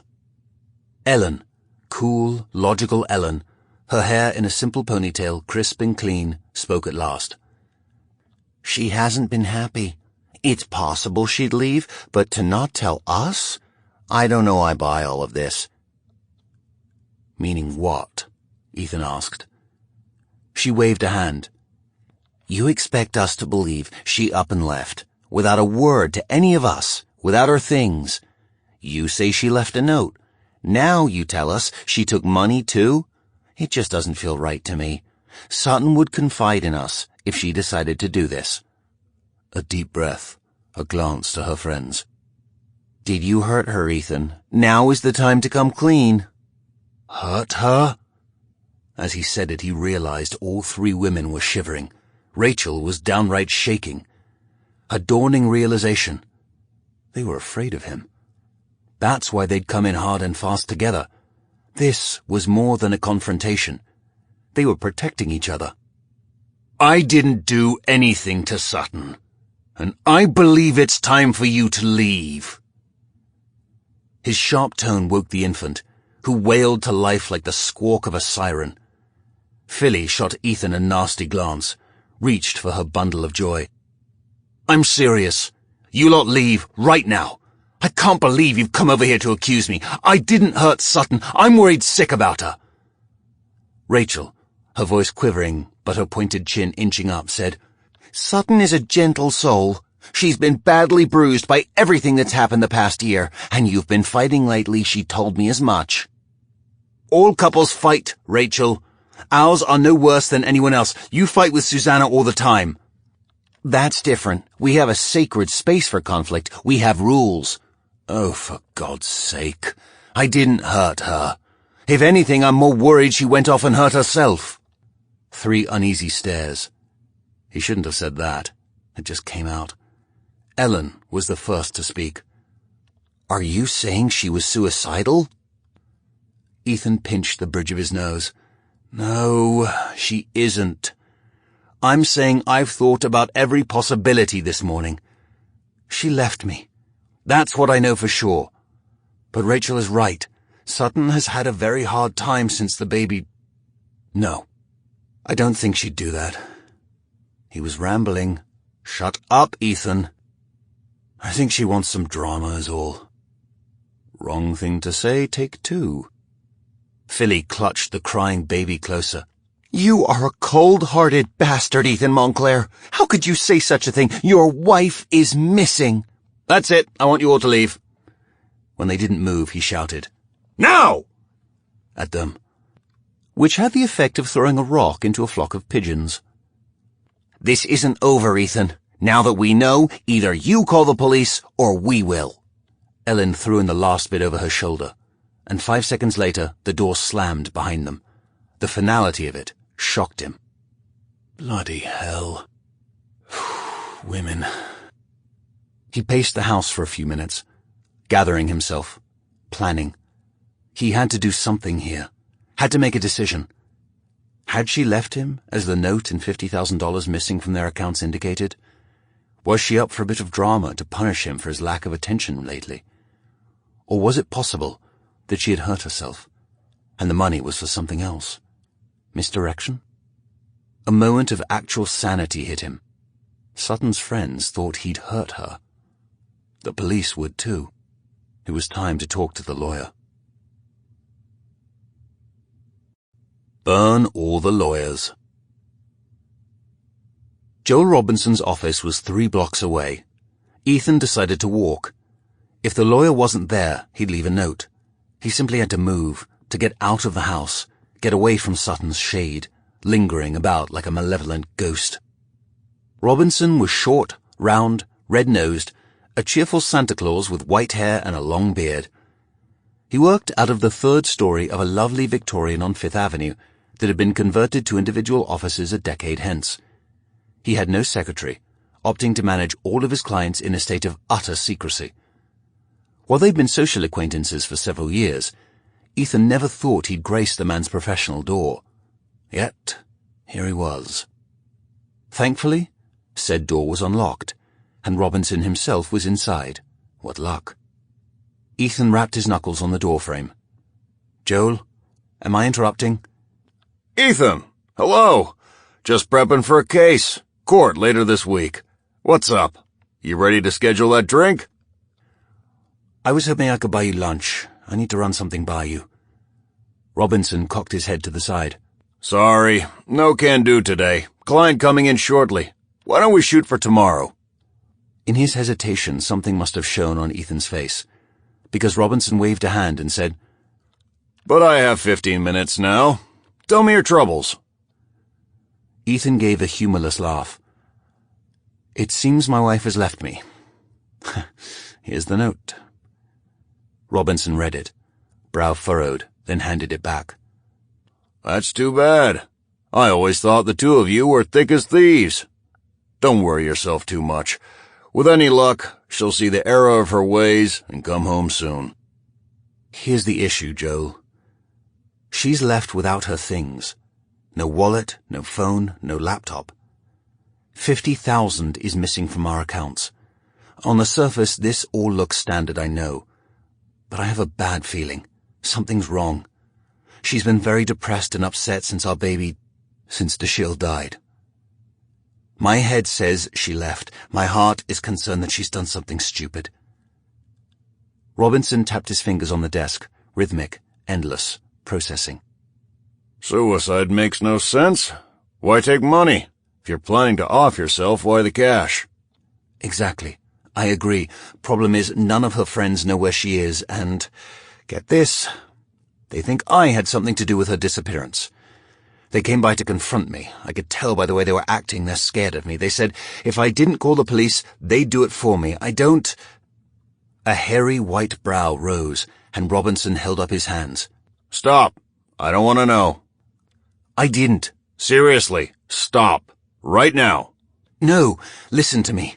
I didn't hurt my wife, but I think it's time to call the police. Get out in front of this, just in case. Robinson was shaking his head, eyes closed. You're screwed if you do. They will tear your lives apart.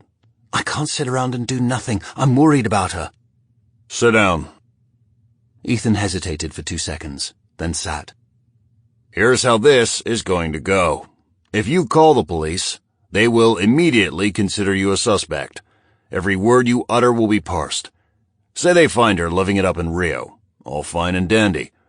But say something has happened to her. God forbid, I know.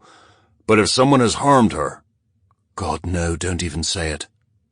Robinson sighed. It's a terrible thought, I know. But no matter the circumstance, you are going to be turned inside out.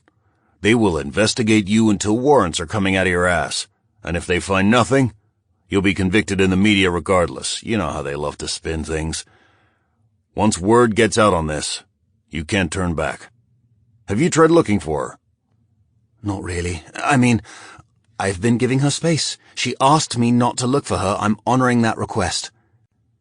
He sounded prim, like a schoolmarm, and Robinson shook his head again. Come on, Ethan, think. That's a guilty man's answer. The media will spin your hesitation into the story. They'll claim you've been buying time, making sure your tracks are covered. What would you have me do then? Lie? Say I've been combing the town looking for her? If she left, that makes me look like an abusive arsehole. Lose-lose, dude. Sorry. Great. So now what? I go home and wait for her to show up? What if something has happened? They find her dead and I haven't reported her missing? Then I do look guilty. You know I have to call them. If I don't, her friends will. I don't have a choice. I want to be there. Ethan felt a surge of panic. I was worried you'd say that. If I show up with you by my side, isn't that going to look even worse? If anything, it will help. I know everyone on the force down here. If I'm there, no one's gonna try and jam you up without cause. They will interrogate the living shit out of you, though. So it's better if I'm there in case they start off into territory that could get dicey for you later on. I'll just sit quietly in the corner unless something goes awry. I promise. But you want me there. All right. When do we call? Robinson glanced at his watch. I need to get going. Give me 2 hours. I'll meet you at the house at 5. Thank you, Joel. Robinson stood, shuffling papers into his briefcase. No thanks needed. I'm just trying to watch your back. Now for God's sake, go out and look for her. The tangled webs we weave. Ethan took his time going home. He knew he needed to search for Sutton, but he had no idea where to look. Where would she go if she was trying to hide from him? Franklin was a small town. She had no real ties outside of it. No family in California or anything so convenient. He stopped in Starbucks, looked around, as if Sutton would be sitting at the table in her favorite corner, writing away. She can't write here anyway, mate. Her laptop's at the house. A pang in his heart. He sometimes walked up to meet her, days when he couldn't do his own work. Just a quick, hello, popping in for a cuppa. How are you getting on? Though it wasn't exceptional interest in her work that drove him to seek her out, and she knew it. He didn't like being far from her for very long. 3 hours was enough to make him jittery. 3 days felt like a lifetime. Leaving was an effective punishment. She knew how hard he found their separations. Nothing at the Starbucks, so he moved on. Walked down the street to the coffee house at 2nd and Bridge, his preferred haunt. Ordered himself gluten-free crepes and a cup of tea. He ate in the back room, the plate balanced on his knee, the squashy leather chair he was in almost too comfortable. It felt terrible to him, eating and drinking tea as if nothing was wrong in the world, as if Sutton was simply off at yoga or working. Keep up your strength, mate. You need to keep things in hand. He kept the refrain on a loop as he walked home. Keep it together, keep it together, keep it together. What if someone had harmed her? His stomach heaved at the thought. Inside the too-empty house, he puttered from room to room, imagining, if she wouldn't be coming home, was he obligated to keep the heavy orange silk curtains he didn't like? Then, admonishing himself, don't be daft, man, she's coming back. He'd felt this same way when Dashiell died. He'd known his son wouldn't ever be found giggling in his crib again, and yet he'd circle the house and find himself staring into the nursery, as if he could conjure the child from thin air. Ghosts. He was surrounded by ghosts. Of those he'd wronged, and those he'd disappointed, and those he'd failed. The doorbell rang. He ran to the foyer and pulled open the door with teeth bared, only to see Ivy on the step, suitcase and briefcase in hand, an uber-black Suburban driving away. A calm came over him. He took his first real breath all day. Thank God, sanity arrives. You got here fast. I was able to get an earlier flight. He took her suitcase, ushered her inside, and shut the door gently behind her. Why didn't you go home first? It's not like it's far. I could tell how worried you were. I'll go home once we have a handle on what's happening. You're a good friend, Ivy. A good friend, and a handsome woman. He didn't want to notice, but he was a man after all. It was hard not to. Since she'd moved to Franklin, and she and Sutton had become bosom buddies, he'd been treated to Ivy in every stage of dress. She didn't try to hide her real self from them. Today, she was all done up, and the effect was pleasing. Short black skirt, long bare legs, those nude pumps Duchess Kate wore all the time. She'd cut her hair since he saw her last. What was it, 2 weeks ago? When they'd had dinner at Gray's? It was blonder, a fashionable long bob, with the back slightly shorter, asymmetrically driving toward the front. He purposefully skipped over her torso, did not see the button undone, nor the black lace spilling out of the crack in her blouse. No, he did not. Nice do. She touched the back of her hair self-consciously. Thank you. Still no word. No. The Weird sisters were by, though. I wish you wouldn't call them that. They're my friends too, you know. But you're the only one who can remotely understand the reference, outside of Sutton, of course. I know, you're the intellectual giant among us. I think Ellen will get it at least. She is a librarian. Ellen's an ignorant shrew, and you know it. That brought out a rare smile. Still? Ivy helped herself to a glass and pulled a bottle of water from the fridge. Talk to me, Ethan. What do you really think is happening here? Honestly, I don't know. Maybe she's paying me back for everything by making me sick with worry. I expect her to come waltzing in the door any minute and yell, "Surprise!" Sarcasm doesn't become you. I'm only half kidding. What I don't get is the missing money. Ivy didn't bat a perfectly groomed eyelash. I agree. That is odd. How much and from where? Our investment account, 50,000, withdrawn over 6 months. He handed over the spreadsheet, felt a small spark of pride. Ivy understood money. It was in her blood. She'd appreciate his effort at least. She perused the paper, biting on her lower left lip, a bad habit she had. It made her seem young, breakable. It was the only dent he'd ever seen in her armor. Not that he'd been paying attention. This could be anything. It could, but it's not. I think she's fled. Ivy set the paper down on the marble, took a sip of her water. Why would she run away from you, Ethan?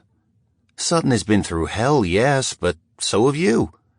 I can't imagine her just up and leaving without a word. She's stronger than that. She left word. She left a note. Oh, that's right. She read it with the same concentration she'd given the spreadsheet. Carefully, fully, allowing the words to sink in. Another little lip gnaw. Well, Ethan, what do you want to do? I want to find her and strangle her for making me worry like this, that's what. I'm not sure that's the most productive angle. The police might take offense were they to hear you talking in those terms, too. He ran both hands through his hair, shook his head. It's just... what the hell is she thinking? If she wanted out, why not be upfront about it? Why steal 50 grand and sneak away in the night? It doesn't seem like her. Something's not right about all of this. I'm no longer feeling comfortable with "she decided to leave" as an answer. Then it is time to call the police.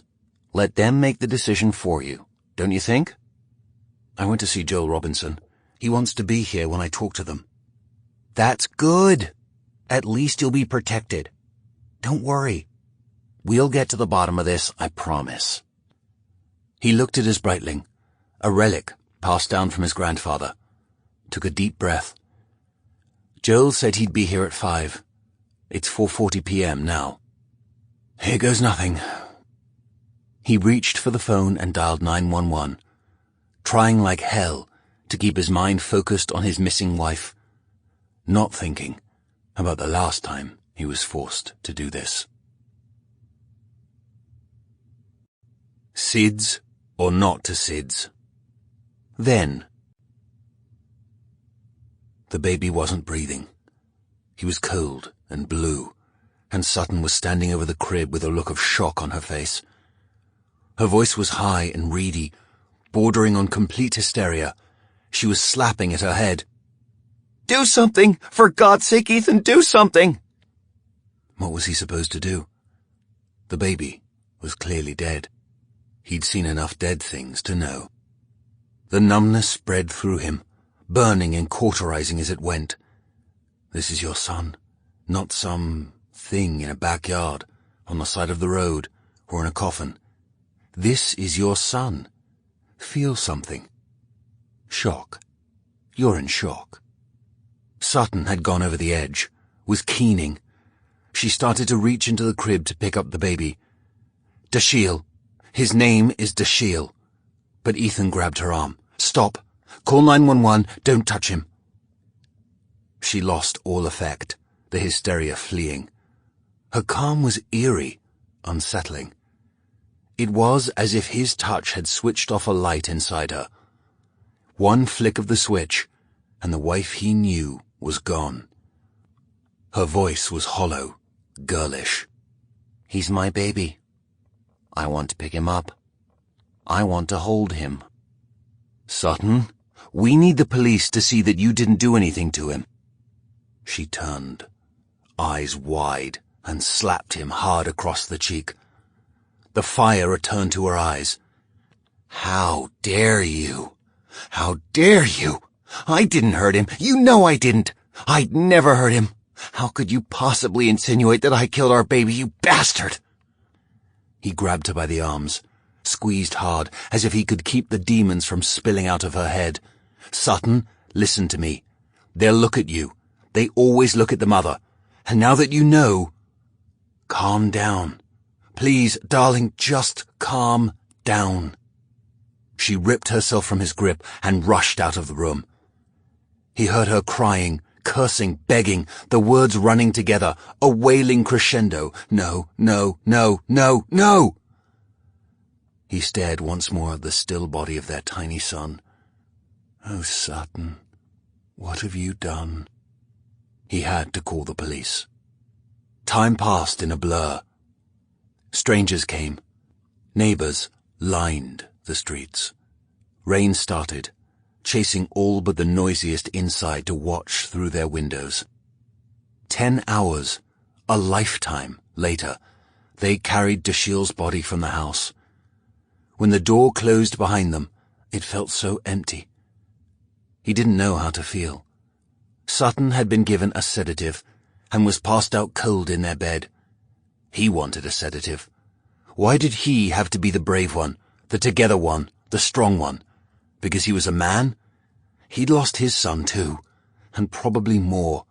His marriage, his wife, his life so strategically built.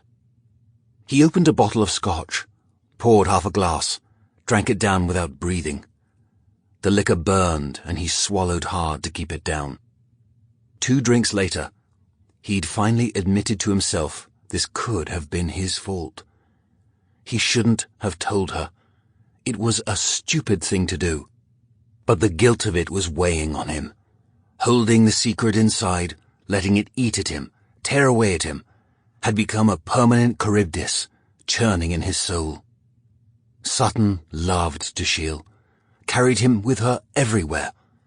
He'd outgrown the withy basket she kept by her desk and spent his out-of-arms time in a car seat, stationed within 5 feet of her at all times. Ethan had finally won the battle to let the tyke sleep in his crib in his nursery, instead of in their bed a month earlier.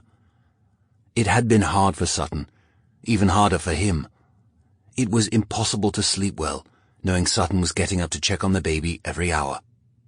He'd told her, because he knew she'd gotten used to it, to being a mother, to having a child, to being a family. He knew she loved Dashiell. But when he admitted what he'd done, it was like something inside her snapped. The strange case of the missing wife. Now. Dialing 911 felt holy, prophetic.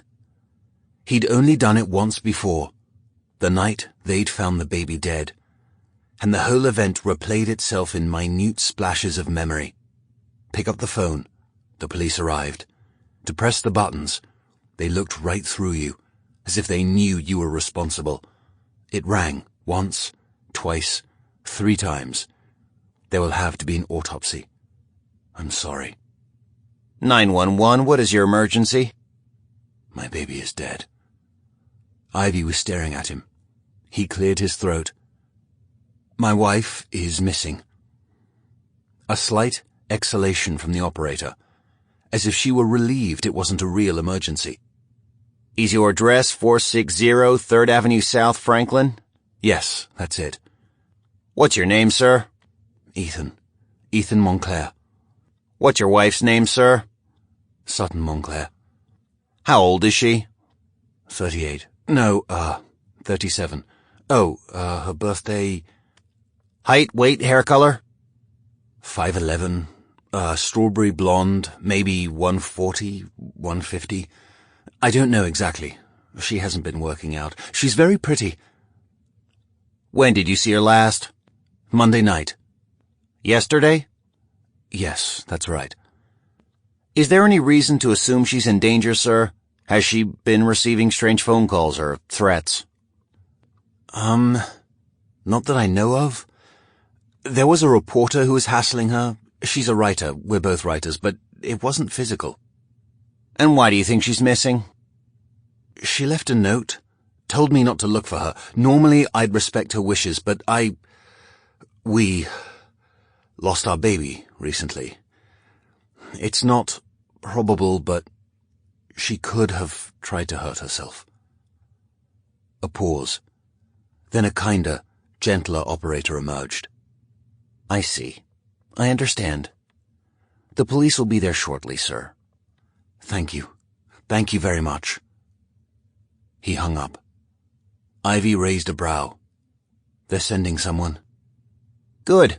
Now, let's see if we can get into her computer while we're waiting. Ethan followed Ivy to Sutton's office. Do you know her password? I can guess. I couldn't. Ivy gave him another strange, appraising look. Why does everyone suddenly seem to know my wife better than I do? First her mother, then the weird sisters, now you. What the bloody hell is going on around here? God, you talked to Siobhan? Sutton won't like that one bit. She came for her allowance. It was poorly timed. Ivy sat at Sutton's desk, opened the laptop, touched the trackpad. The screensaver disappeared and the password page came up. Ivy stared at it for a moment, caught her lip in her teeth, then typed in a few letters and hit return. The password doc shimmied, but didn't let them in. She tried again, same result. Do it too many times and you'll just lock us out. Doesn't she keep it written down somewhere? Ivy tapped her finger on the return key. Of course she does. It's in her notebook, on the last page. I don't see it here on her desk. I didn't know that. She keeps the old ones in the closet in chronological order. Maybe it's in one of them. He pulled open the doors and went rummaging. It only took a moment to find the most recent notebook. Sutton's organizational system put the local library's Dewey Decimal System to shame. He flipped it open to the last page. Sure enough, there was the list, written in pencil. He swallowed hard when he saw Sutton's master password. He leaned over Ivy's shoulder and typed it in. When he hit return, the black screen fragmented away and they were faced with Sutton's homepage. Open sesame. What was it? The password? I love Ethan Montclair. His voice broke, and pain bloomed in his chest bright and hard. Would these be the last words he heard from his wife? How perfectly adorable. Email first, Ethan said gruffly. Ivy hovered over the mail icon, clicked it. Ethan gestured, and Ivy stood, let him take over the chair. The first 5 messages were all from this morning, from the Weird sisters, from Jess, all asking if Sutton was all right. All after Ethan being in touch to see what they knew. Then there was an array of the kinds of email Ethan himself received, used to receive. Editors and publicists and marketing folk, all with terribly good news or don't worry about it news. Sutton had received a starred review from Publishers Weekly for her latest book that was due out in a month. Nice that she hadn't mentioned that to him. A familiar seething anger started inside him, made up of equal parts jealousy, pride, and his own unique brand of self-loathing. His wife, the writer, was getting serious accolades for her bodice rippers, while Ethan, the author whose work actually mattered, whose literary contributions would be remembered, sat on his hands, unable to write a fucking word. And then there were the nasty grams. His animus melted in the face of them. He hadn't realized. She hadn't told him. They were still coming in. No longer hundreds a day as they were in the beginning, but still too many. He counted 20 over the past week alone. She had them all saved to a folder, a filter labeling them. Hate mail from her previously loyal readers. He opened her sent folder. Nothing since Thursday. A chill paraded down his spine. "You find anything?" He hadn't realized Ivy had disappeared, but she now held her sweating glass of water. He knew she'd left it in the kitchen. "Nothing of use. I haven't gotten into her files yet. I've only looked at the email. Could she have a different account?" The doorbell rang. "Better go get that," Ivy said. "It will be the police. I'll keep looking here for a minute, see if she left anything unfinished in her files. And I've only ever gotten email from her from this account, but Ethan, anything's possible." "Ivy, you don't think—" "What?" He shook his head. "Never mind. You keep looking." The police arrive.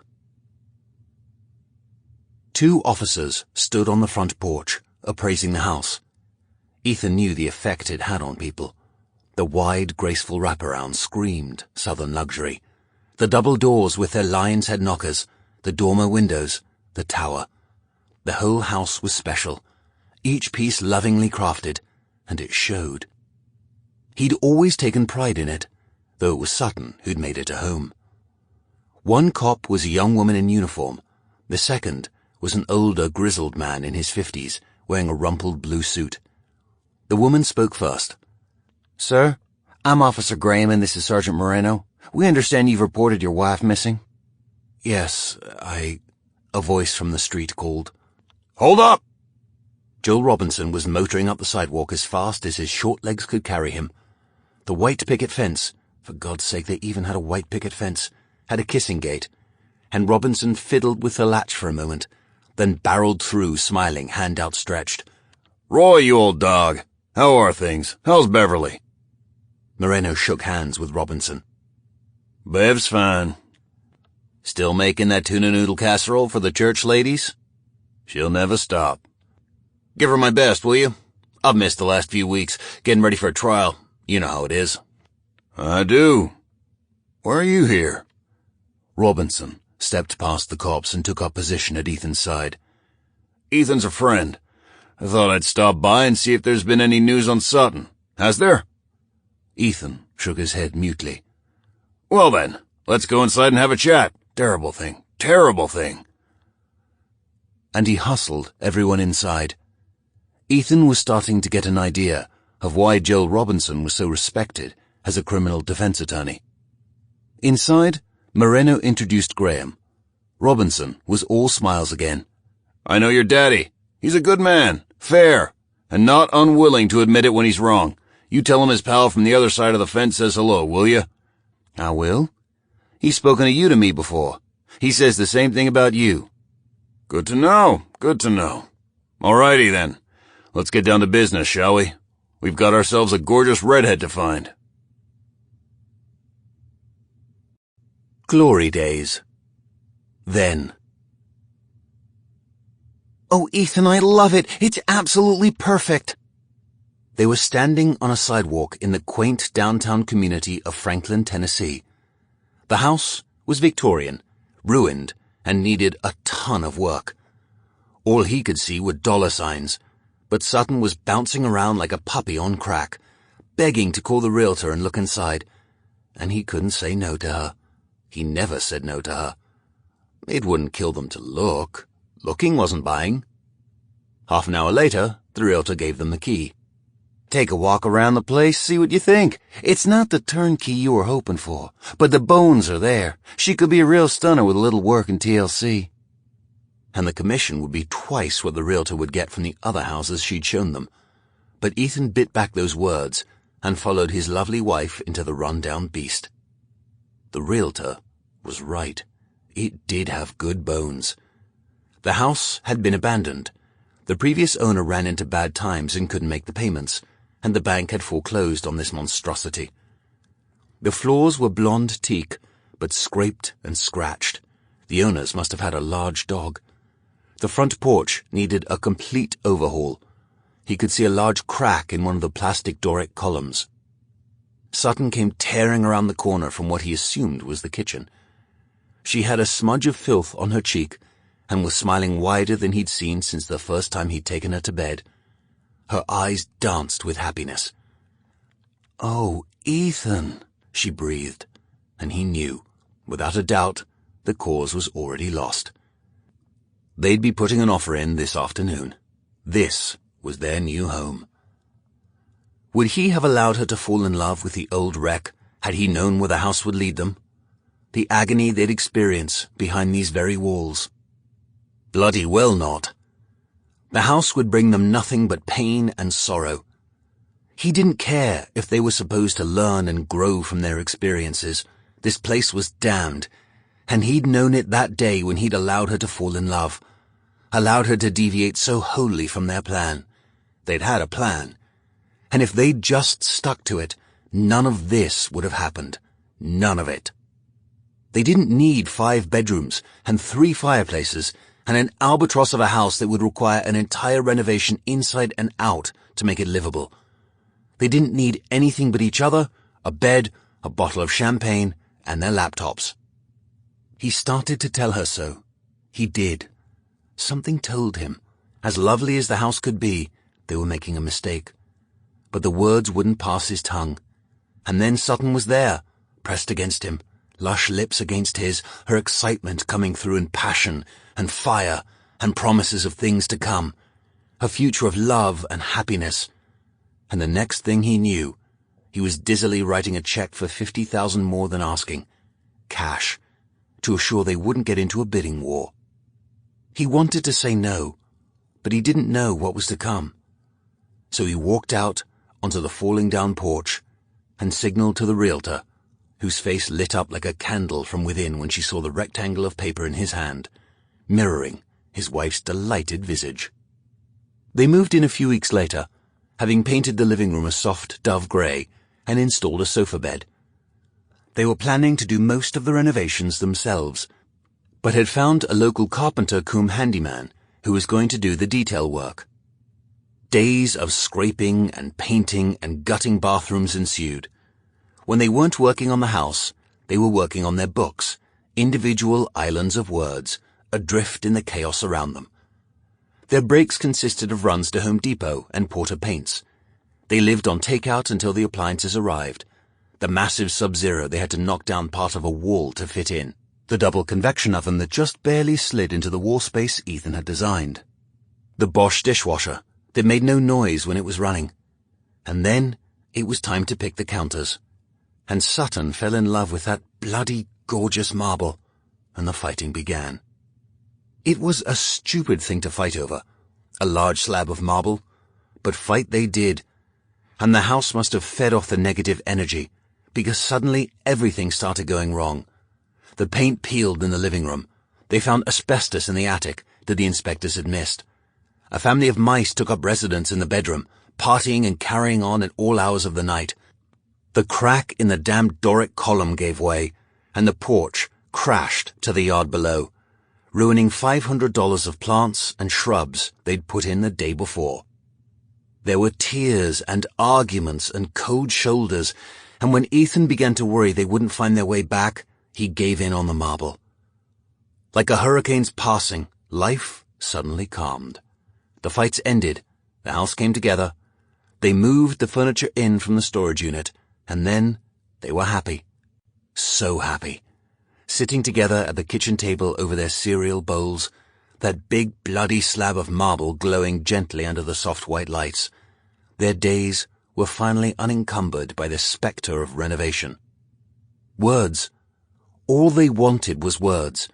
The two of them, heads bent over laptops, making, creating, in their perfect customized new home. How was he to know where things were headed? It was all his fault. It really was. He'd gone on a trip, speaking to a library association. The hotel was small and intimate, the bar cozy. He'd gotten drunk. He only fucked her once. But when he missed his usual good-night check-in, Sutton had known immediately. And when he got home, they'd had the row to end all rows. The house, the goddamn house, that goddamn marble, took her side. No matter what they did, no matter how they tried, they couldn't get her blood out. Tell me your secrets. Now. Ethan sat at the counter in the kitchen, elbows parked in defeat on the wide slab of Carrera marble. The female police officer stood opposite him, notebook out, pen poised above the paper, a quizzical smile on her face. Mr. Montclair, are you all right? I'm sorry, officer. Yes, of course. You were saying? When was the last time you saw your wife? He traced a grey vein in the white. That damn marble. He could never escape the unhappiness it reminded him of. He hadn't wanted it, knew it was going to be ruined within a week, stained with wine or etched by the endless amounts of lemon juice Sutton poured into her water. He lost the battle, as he had so many others. If forced, he'd grudgingly admit it had kept up surprisingly well, with only one real stain. Mulberry red, near the sub-zero. Sutton told their friends it was from the skins of blueberries left overnight. They'd been at it for 2 hours now. Joel had said nothing, just sat in the corner, owlishly watching the proceedings, coughing every once in a while, which Ethan took to mean, "Stop talking, fool." After the first round of questions, Sergeant Moreno asked to see Sutton's computer, and Ivy showed him where Sutton's office was, while Officer Graham grilled Ethan. She was looking at him sideways already, he could tell. Everything he said was being measured and weighed. Joel had warned him this was how things were going to go. They always looked at the husband. Everything he said sounded weak, insincere. He realized the interview was going badly. Very badly. Sir? Mr. Montclair? I know we've been over it once before, sir, but let's run through it again. You never know what you might have forgotten or omitted, even accidentally. He glanced at Robinson, who inclined his head in a brief, "Go ahead," nod. I'm sorry. I saw Sutton Monday night, before she went to bed, before we went to bed. Did you go to bed together or separately? Separately, but at the same time. Graham looked up from her notebook. Apparently, he hadn't mentioned this the first time around. You don't share a bedroom? We've been having some issues lately. Right. You mentioned that. The notebook lowered. The cop was young, thin, flat-chested in her patrol uniform. White blonde hair, practically colorless, cut in a pixie. Eyebrows the palest shade of blonde he'd ever seen. Looking closer, he wondered if it was natural. It looked natural, striking, as Sutton would say. Her name tag read H. Graham, the silver rectangle perched over the pocket of her uniform, which lay nearly flat against her ribs. Bigger breasts would have made the pocket rise away from her. Jesus, Ethan, stop already. Just look at her face. Meet her eyes. They'll think you have something to hide if you keep looking away, or that you're a creep if you keep staring at her tits. He shouldn't have noticed the officer's breasts. That was wrong of him. Especially because his wife was missing, and H. Graham looked like a tow-headed child fresh out of the academy. Moreno came back into the kitchen, silently watching. So, nothing in the past few weeks to indicate she could be in any sort of danger? You believe she left of her own accord? Officer Graham asked. But it was more than a question. An indictment. Focus.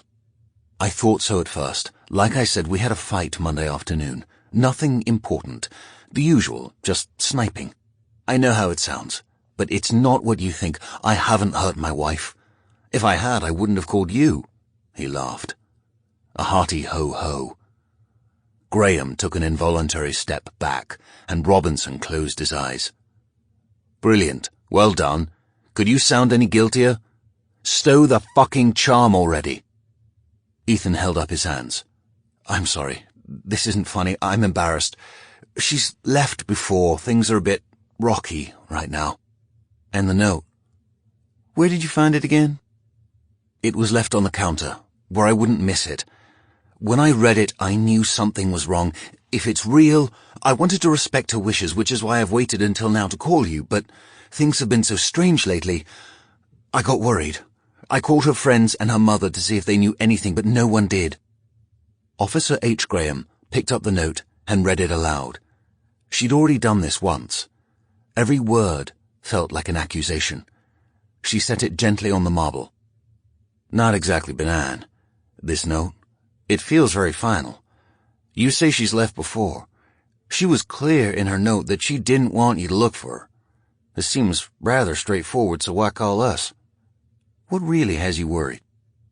He took a deep breath. He knew exactly how this was going to sound.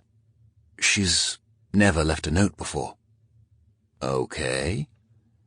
He heard the inquiry in her voice. It's not just that. Like I said, she left her phone, her keys, her purse, all her clothes. Her laptop is still in her office. She hasn't used her email. She lives on email. Nothing on her social media accounts. She left the note and then she disappeared.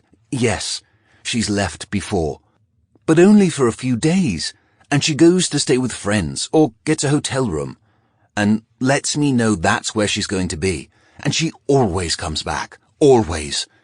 She's never disappeared without her things. She's a writer. She's working on a book. A book about what? Novels. She writes novels. Very good ones. He paused. I do as well. We're both in the industry. She had a spot of bother recently with a reviewer. It was embarrassing for her, for me. The publisher was upset and cancelled her contract. Maybe she ran off to lick her wounds, but without her things? He trailed off. He was babbling, and the more he spoke, the more words that came from his mouth, the guiltier he sounded. He realized he was genuinely upset for Sutton. Despite how the day had gone, with everyone attacking him, Sutton had been going through hell for a while. He had been concerned about her for many months, concerned about her mental state after what happened to Dashiell, after what happened with the reviewer. Sincerity, Ethan. You need to actually sound concerned. He did manage to look H. Graham in the eye then. Listen, we can keep talking and go over it 1,000 times, but none of it will change the fact that no one's heard from her since she left. Her agent, her mother, her friends. She's very good at keeping people up to date. She's been in touch with no one, and now we're all worried. The older cop was more direct. No sign of anyone breaking into your house? Neighbors didn't report anything odd? Strangers hanging around? No, nothing. Not that I've noticed. What was the... Graham glanced at her notes. Spot of bother with the reviewer. It was just a fuss. An online thing. Sutton received a bad review. She'd had a terrible day, she responded, and the whole thing blew up. Blew up how? He hesitated. If it's online, I'll be able to find it. Why don't you just tell me now and save us both some time? Was she in danger? No, she wasn't in danger, just embarrassed. People can be cruel. She took pride in her work, and when she responded, she was very blunt. Told the reviewer to shove it. It seems innocuous, ill-mannered, yes, but in the scheme of all that happens online, it wasn't such a horrible thing to say. But a blogger picked up on it and wouldn't let it lie. He started hassling her. You mentioned this in your 911 call. What sort of blogger and what sort of hassling? Have you ever heard of a website called Stella Reads? She shook her head. No. He knew he sounded incredulous. Who couldn't have heard of Stella Reads? Apparently Officer H. Graham, who was staring at him with a raised brow. I don't spend a lot of time online, sir. Right. Well, it's a site where people can rate books, leave reviews. When Sutton popped off, the blogger wrote an essay about it, posted a 1-star review. Instead of just staying out of it, Sutton responded, tried to justify the choice, something writers aren't smart to do. It always backfires. And it did here, too. The blogger called out all of his friends, and they attacked the hell out of Sutton. Really nasty stuff, tore her work apart, gave her hundreds of 1-star reviews even though they hadn't read her books. Some of her loyal readers got into it, and they were attacked as well. Put Sutton through the ringer. Claims of authors behaving badly, all of that. Anyway, there was a reporter from one of the trades who wanted to interview her. Sutton took the call, told the reporter she hadn't been involved, and all of it was a smear designed to make her look bad. Saying my account has been hacked. No one ever believes that. They just think you're trying to cover your arse. Sutton tried to calm the whole situation by posting on her Facebook fan page, explaining that she had never been in touch with the reviewer, hadn't left the comments that someone had impersonated her. She explained about losing our son, and you'd be amazed at the things people said. Horrible, appalling stuff. We closed the account and tried to walk away. Thank heavens someone else came along and did something stupid, became the flavor of the week, and the fervor died down. But after everything that happened, she couldn't handle it. Had a bit of a collapse. It broke something in her. He paused. It was out of character, actually. Her reaction, I mean. Sutton usually took reviews of her work with a grain of salt.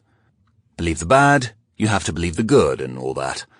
For some reason, this one upset her tremendously. Hit her at the wrong time, I guess. Most of it's been taken offline now. Stella Reads even sent apologies. Enough! You don't need to tell them everything. This is irrelevant.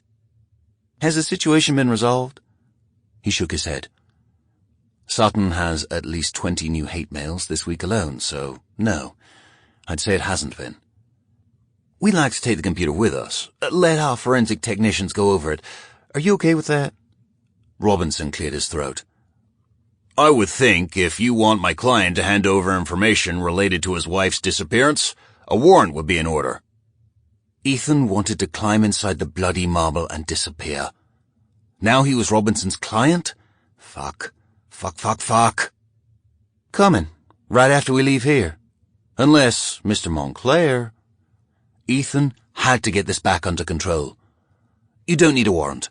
Feel free to look at anything in the house you want. I've done nothing wrong. You're welcome to take the computer with you. He tried to block a vision of his wife, his very private wife, her face drawn in shock, allowing him to let the police walk away with her computer. You've given me no recourse, wife. Ethan, Robinson warned, but Ethan held up a hand to stop him. Seriously, look at the computer. Then you'll see. I have absolutely nothing to hide. What's really going on here? The female cop nodded. Okay. This is very helpful information. I'm going to need names and dates, but before we do all of that, would you categorize your relationship with your wife as volatile, Mr. Montclair? Never. We just didn't always see eye to eye. The cop glanced at the older one, who nodded slightly. We have a number of domestic calls to this address. Ethan took a deep breath. I know how that looks. Sutton and I fight. We argue. We're very passionate people. Sometimes we argue on the porch or in the backyard. The neighbors take it the wrong way. So your wife hasn't called the police? It's only been the neighbors.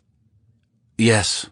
No one will admit who made the calls, but you'll see in every incident, no charges are filed. There's no evidence of abuse, no physical altercations. Just some nosy neighbors who don't like to mind their own business. It's been hard on us since the baby. Graham looked around the kitchen.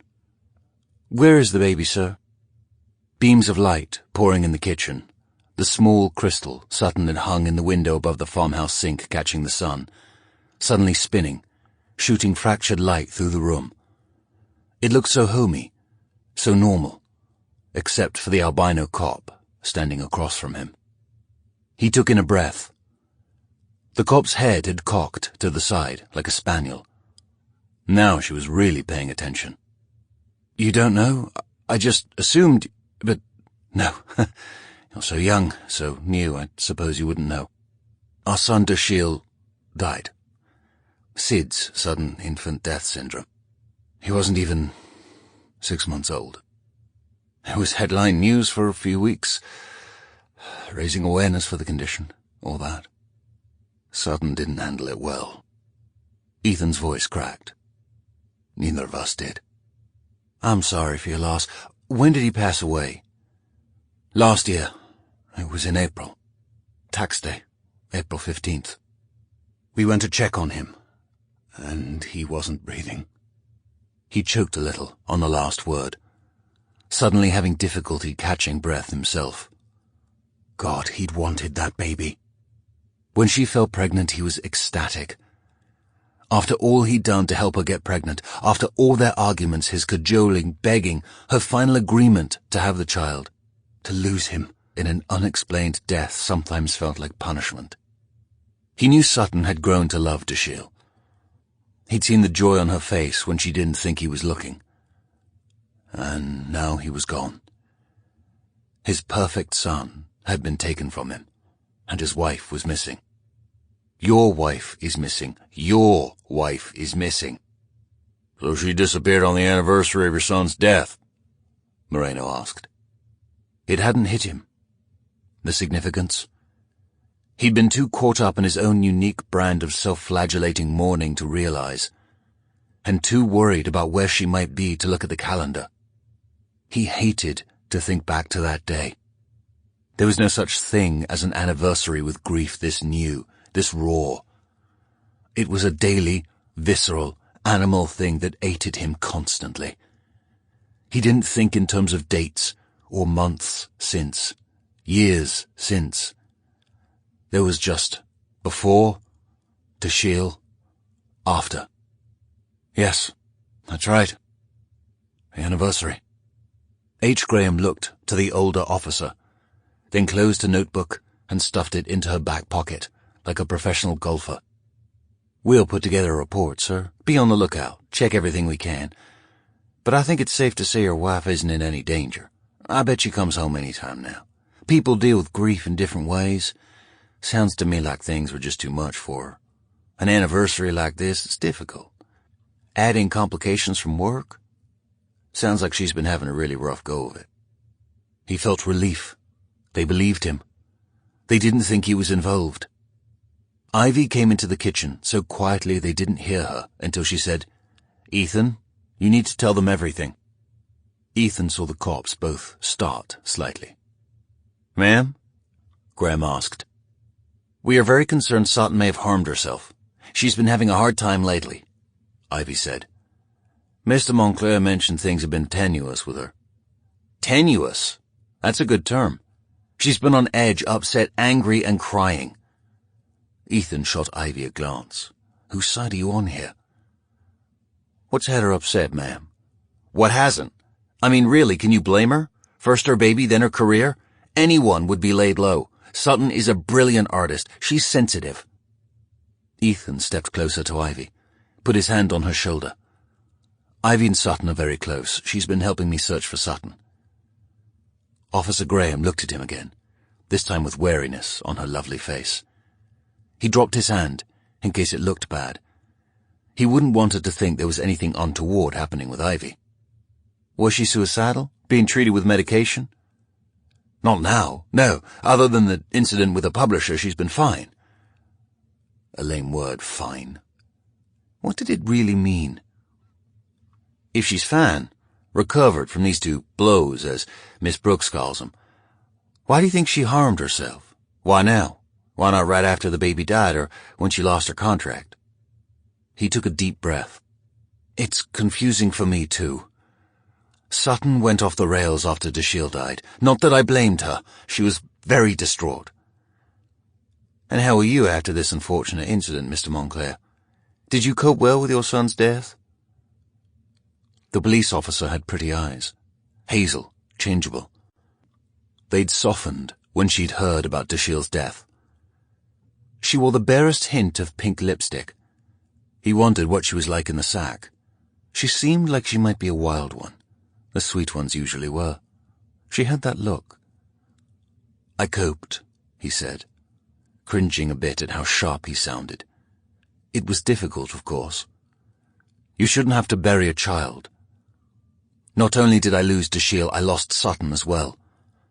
After the baby died, she went to a very dark place. We feared for her life. Then this fuss with the reviewer happened. We had to have her committed. Please keep that between us. She's very ashamed of her breakdown, very upset. It's been a difficult time. But she'd managed to pull herself back from the brink. She was getting better. Ivy shifted next to him. I think we're all simply concerned she wasn't bouncing back the way we thought. She could hide her despair very well when she needed to.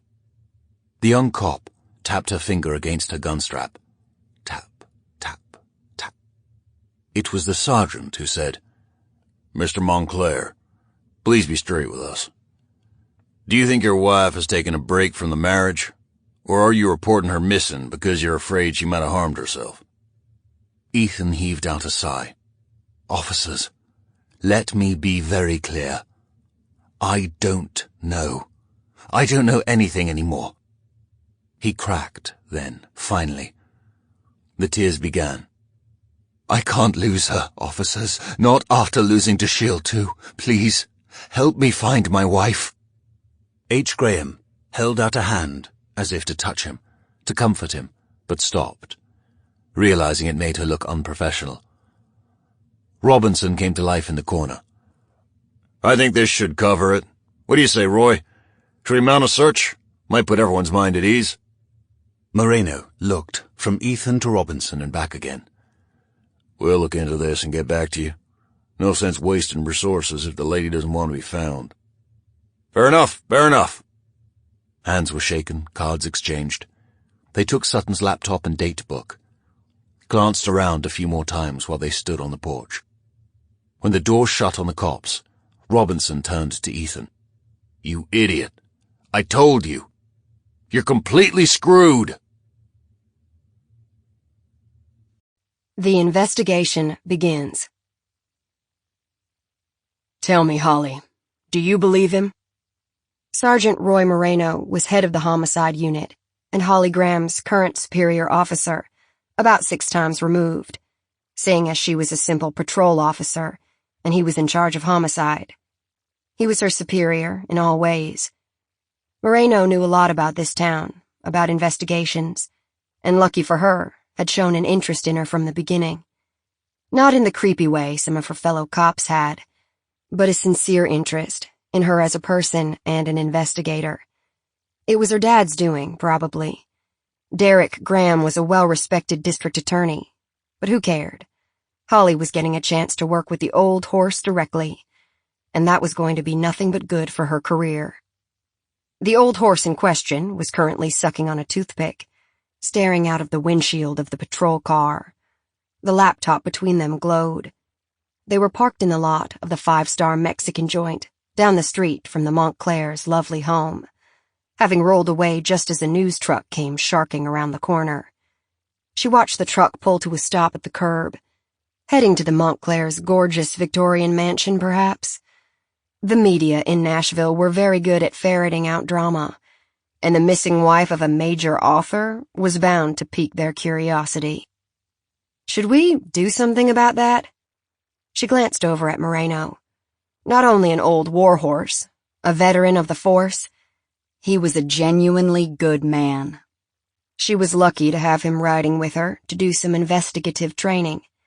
His son was on the force too, a few years ahead of Holly. Montclair's a big boy. let him handle them. I asked you a question. He's very believable, but I also think he knows a lot more than he's saying. Something wasn't right in that house.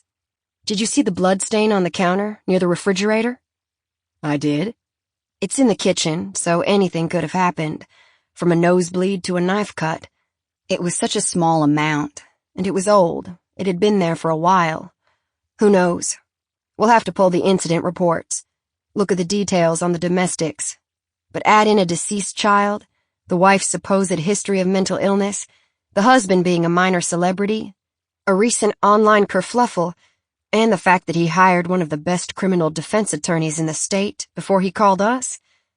There are so many angles we can take, it's not funny. Robinson being there made me sit up and take notice too. Makes him look guilty as sin. I don't know, Sarge. This day and age, people are always thinking 3 steps ahead. And like Robinson said, he's a friend of the Montclairs. You're right. So, what do you suggest we do? First, we put Sutton Montclair in the missing persons database. Let the MP detectives see what they can find on her. Check her passports, bank accounts, tear apart their lives a little bit. I want to find out more about the online situation with the reviewer. Stalkers have hurt people before. Moreno looked over at her. You think she was telling the truth, that her account was hacked? No idea, but it's worth a look. Might explain where she went, or if she was in danger, where she's been taken. What's your gut say? Do you think she's missing? Or that she's being held against her will somewhere? Or she got sick of the pretty boy and her pretty life and hoofed it? Too early to make a proper assessment, sir.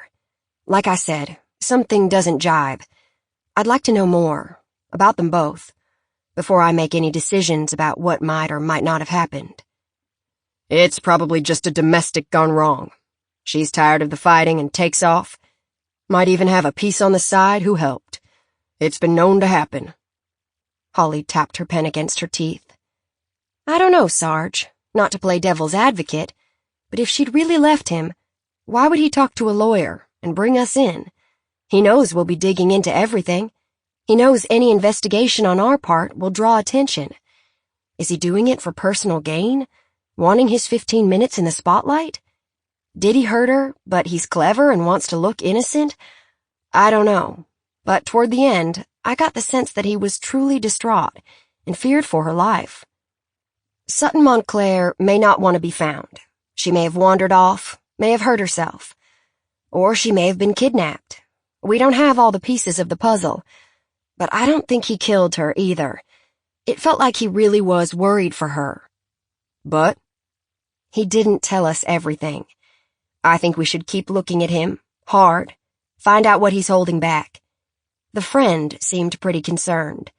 If he'd kept the friends out of the loop, I'd lean more toward he hurt her. But that he was worried enough to call in someone who was close to his wife tells me there's something here. I can't help coming back to the idea that if he did something and didn't want to get caught, why would he put himself under such scrutiny? I mean, I know it's the way psychopaths operate, for the thrill of it all, but he didn't strike me as a psychopath. Only a man looking for answers.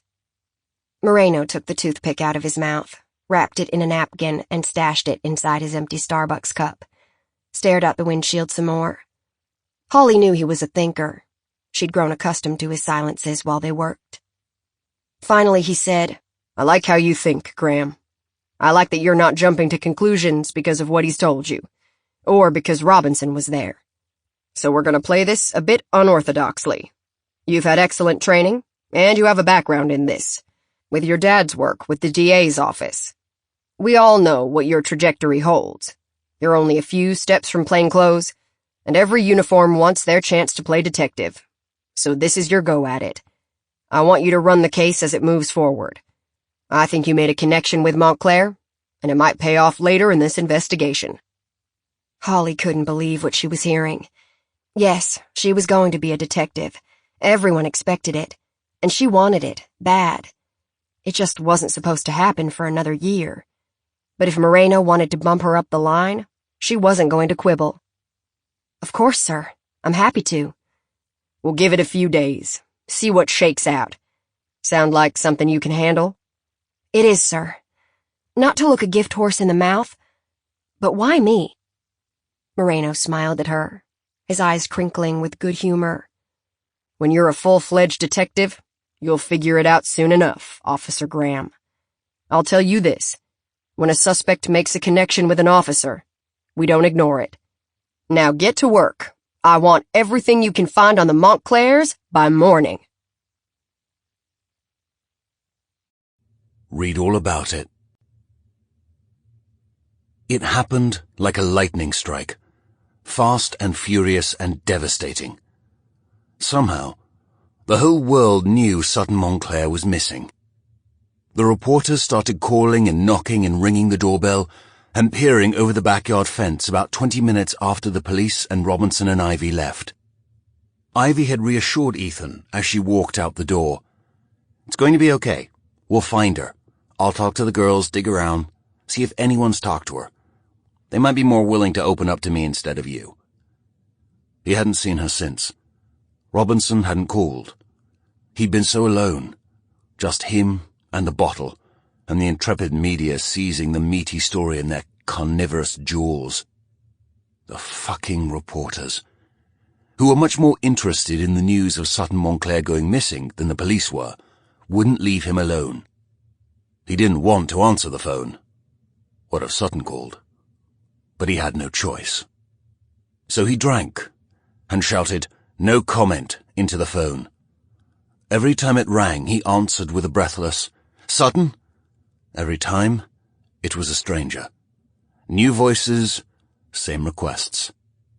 "Mr. Montclair, this is Tiffany Hawk from News Channel 5. We understand your wife has been reported missing and we've been trying to reach you. We'd really like to speak with you." He didn't even bother saying no comment. Just hung up. Moments later, the phone rang again. He eyed it like it might poison him. Lifted the receiver. It was a man this time. "Ethan Montclair, Tim Mapps, New York Times. I understand your wife, Sutton Montclair, is missing. Would you like to give me a comment?" Click. The doorbell rang. He could hear someone calling his name, a strange woman's voice. "Mr. Montclair? Mr. Montclair, will you come talk to us?" Holy Christ, he was under siege. You knew this would happen, didn't you, Sutton? You knew the whole world would want to find you. Well played, wife. Finally, exhausted, drunk, but unable to sleep, he turned off the ringer, took one of Sutton's Xanax, and passed out cold for a few hours. Ethan woke to a blinding headache. The front of the house was dark. He'd passed out on the couch. Smart move, idiot.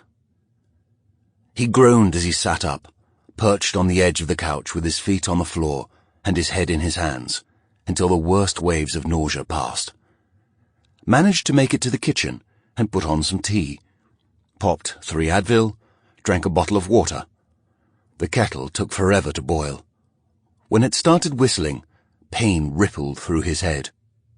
He needed something. Help, support. Getting pissed and passing out wasn't going to solve things. The media wasn't simply going to walk away because he told them to.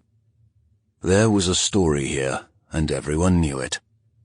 The phone was sitting quietly on the counter, innocuous. He picked it up, ignoring the wave of burning bile that forced its way into his throat, and turned the ringer back on. It started to ring immediately. This number he recognized, and wasn't entirely unwanted. "Hello, Bill." "Hello? That's all you have? Where the fucking hell have you been? I've been trying to call you for 2 hours. Asleep? Drunk, like most normal people? It's been half a day, Ethan. You're not a normal person, and you're definitely not in a normal situation. The New York Times is printing a story about Sutton being missing. Since you've been ignoring me, I have a flight to Nashville first thing in the morning. We have to coordinate a plan, figure out how we present this. Would you calm down? It's my wife who's missing. And I'm your agent. You should have called me the minute you realized this was turning into a story. I could have helped. You really don't have any idea where she is." Shafts of light cruised across the kitchen. First there, then gone, then back again, fading. the beams from the news trucks as they shuffled positions out on the street. The on-again, off-again light reminded him of the past few months with Sutton. If only he could count on the clouds parting. He managed a sip of tea. For Christ's sake, Bill, if I knew where she was, I wouldn't have called the police to start looking for her. You called the police? Ethan hadn't known a man could shriek, but Bill had just offered a full-fledged shout that would make a pterodactyl proud. And a lawyer. Bill started moaning into the phone. Listen to me. Sutton left a very ominous note. I am worried sick. I'm worried she may have hurt herself. She asked for time, but now something's not right. She left everything behind, and it feels wrong. She's been gone too long. I had to involve the authorities. I needed help, so get off my back. Bullshit. She's just trying to hurt you. She could be holed up with some lover laughing up her sleeve while the police make a case against you. We gotta get out in front of this right now. Ethan rolled his eyes. Bill, you read too many novels. There's nothing to get out in front of. I've done nothing wrong, and neither has Sutton. It's been a bad time for us both. She's had a lot to deal with, and I'm praying all she's done is take off for a few days like her note said. There's your quote. I'll call the Times, say that exactly. No story. Seriously. You have to quash it. I can't face the scrutiny. It's too late. And it sells books, buddy. You didn't just say that to me. Go away, Bill. Make sure the story isn't run. Don't come down. I'll call if I have news. He hung up. The phone rang immediately. He debated for a moment, then turned off the ringer again. Drank some more tea, foraged in the refrigerator, found some prosciutto and mozzarella wraps. He needed fuel. The idea of eating was repugnant, especially with the constant visions of Sutton lying dead and broken in a ditch that inundated him. But he'd do her no good, drunk and empty. Ethan ate. He looked out the window. The media was still lined up, camera lights on, beautiful young reporters fluffing their hair and straightening their ties. The local evening news was about to start. He debated for a few moments. Turn it on? See what Sutton had brought? Then, Dashiell. The thought of his dead son, of the things the reporters would be saying, made him want to crawl right out of his skin. Bolts of panic shuddered through his body. He was stuck in the house. He knew the moment he tried to step foot outdoors, the media would pounce on him. Stuck, trapped in this moment in time, unable to walk away, unable to function. He simply didn't know what to do. He watched the scrum of reporters on his front step. He decided to stay away from the TV, decided against any internet reading. He was afraid what he might see there. Himself cast as the villain, Sutton, his beautiful Sutton, dragged across the coals again. The baby, resurrected and killed all over again. He couldn't take this. He couldn't stand it anymore. So he poured a drink, and then another. He walked around the house for some exercise, looked at pictures of Dashiell, and for one long, odd moment, stood in Sutton's closet and smelled her scent, and masturbated. What else was a trapped man supposed to do? It's not like he could open his laptop and write, could he? Could he? Yet a little voice said, "You're a selfish man, Ethan Montclair. Might as well take advantage." How in the name of God it happened he didn't know. But when he opened the manuscript that had lain dormant for the past 2 months, the words just started to flow. The first break. The call came very late that evening, while Ethan Montclair sat in his lonely house, contemplating whether he should go searching for his wife or continue to allow the inertia and ennui to consume him. Get lost in a bottle, or possibly stumble across his dead wife's body? An easy, unsurprising decision. He'd poured a drink and continued to type. Officer Holly Graham, though, had already gone to bed. When her cell phone rang, she fumbled with the phone. Who wouldn't, that late? When she finally got it to her ear, there was silence. She feared the caller had hung up. They hadn't. Officer Graham, is it? The voice was female, deeper than normal, but feminine. Graham glanced quickly at the caller ID. Private. That could be anything from a blocked number to a payphone. Yes? Who is this? You need to look closer at Ethan Montclair. Who is this? Graham had asked again. A concerned friend. Sutton Montclair is my friend. I'm afraid. We're afraid. Ethan's hurt Sutton. The voice was clear and confident, though Officer Graham could hear a waver in the very last words, as if the caller were scared. Graham did everything by the book. Ma'am, I'd appreciate it if we could make this official. Can you meet me at the station? Give a statement? No, I won't help if you make this official. How did you get this number? Look closer at Ethan. He's not what he seems. The baby, it's not what it seems. You'll have to give me more to go on, ma'am. What am I supposed to be looking at? The voice, now a vicious hiss. Everything. In which we receive a clue. The intensity of the voice sent Holly's heartbeat ticking up a notch. She called Sergeant Moreno directly, as he'd instructed. Sorry to call so late, sir. Can someone dump the LUDs on my cell phone? My personal phone, not my work phone. I just got an anonymous call about Ethan Montclair. Said to look closer at him and at the baby's death. How'd they get your personal cell phone number? I don't know.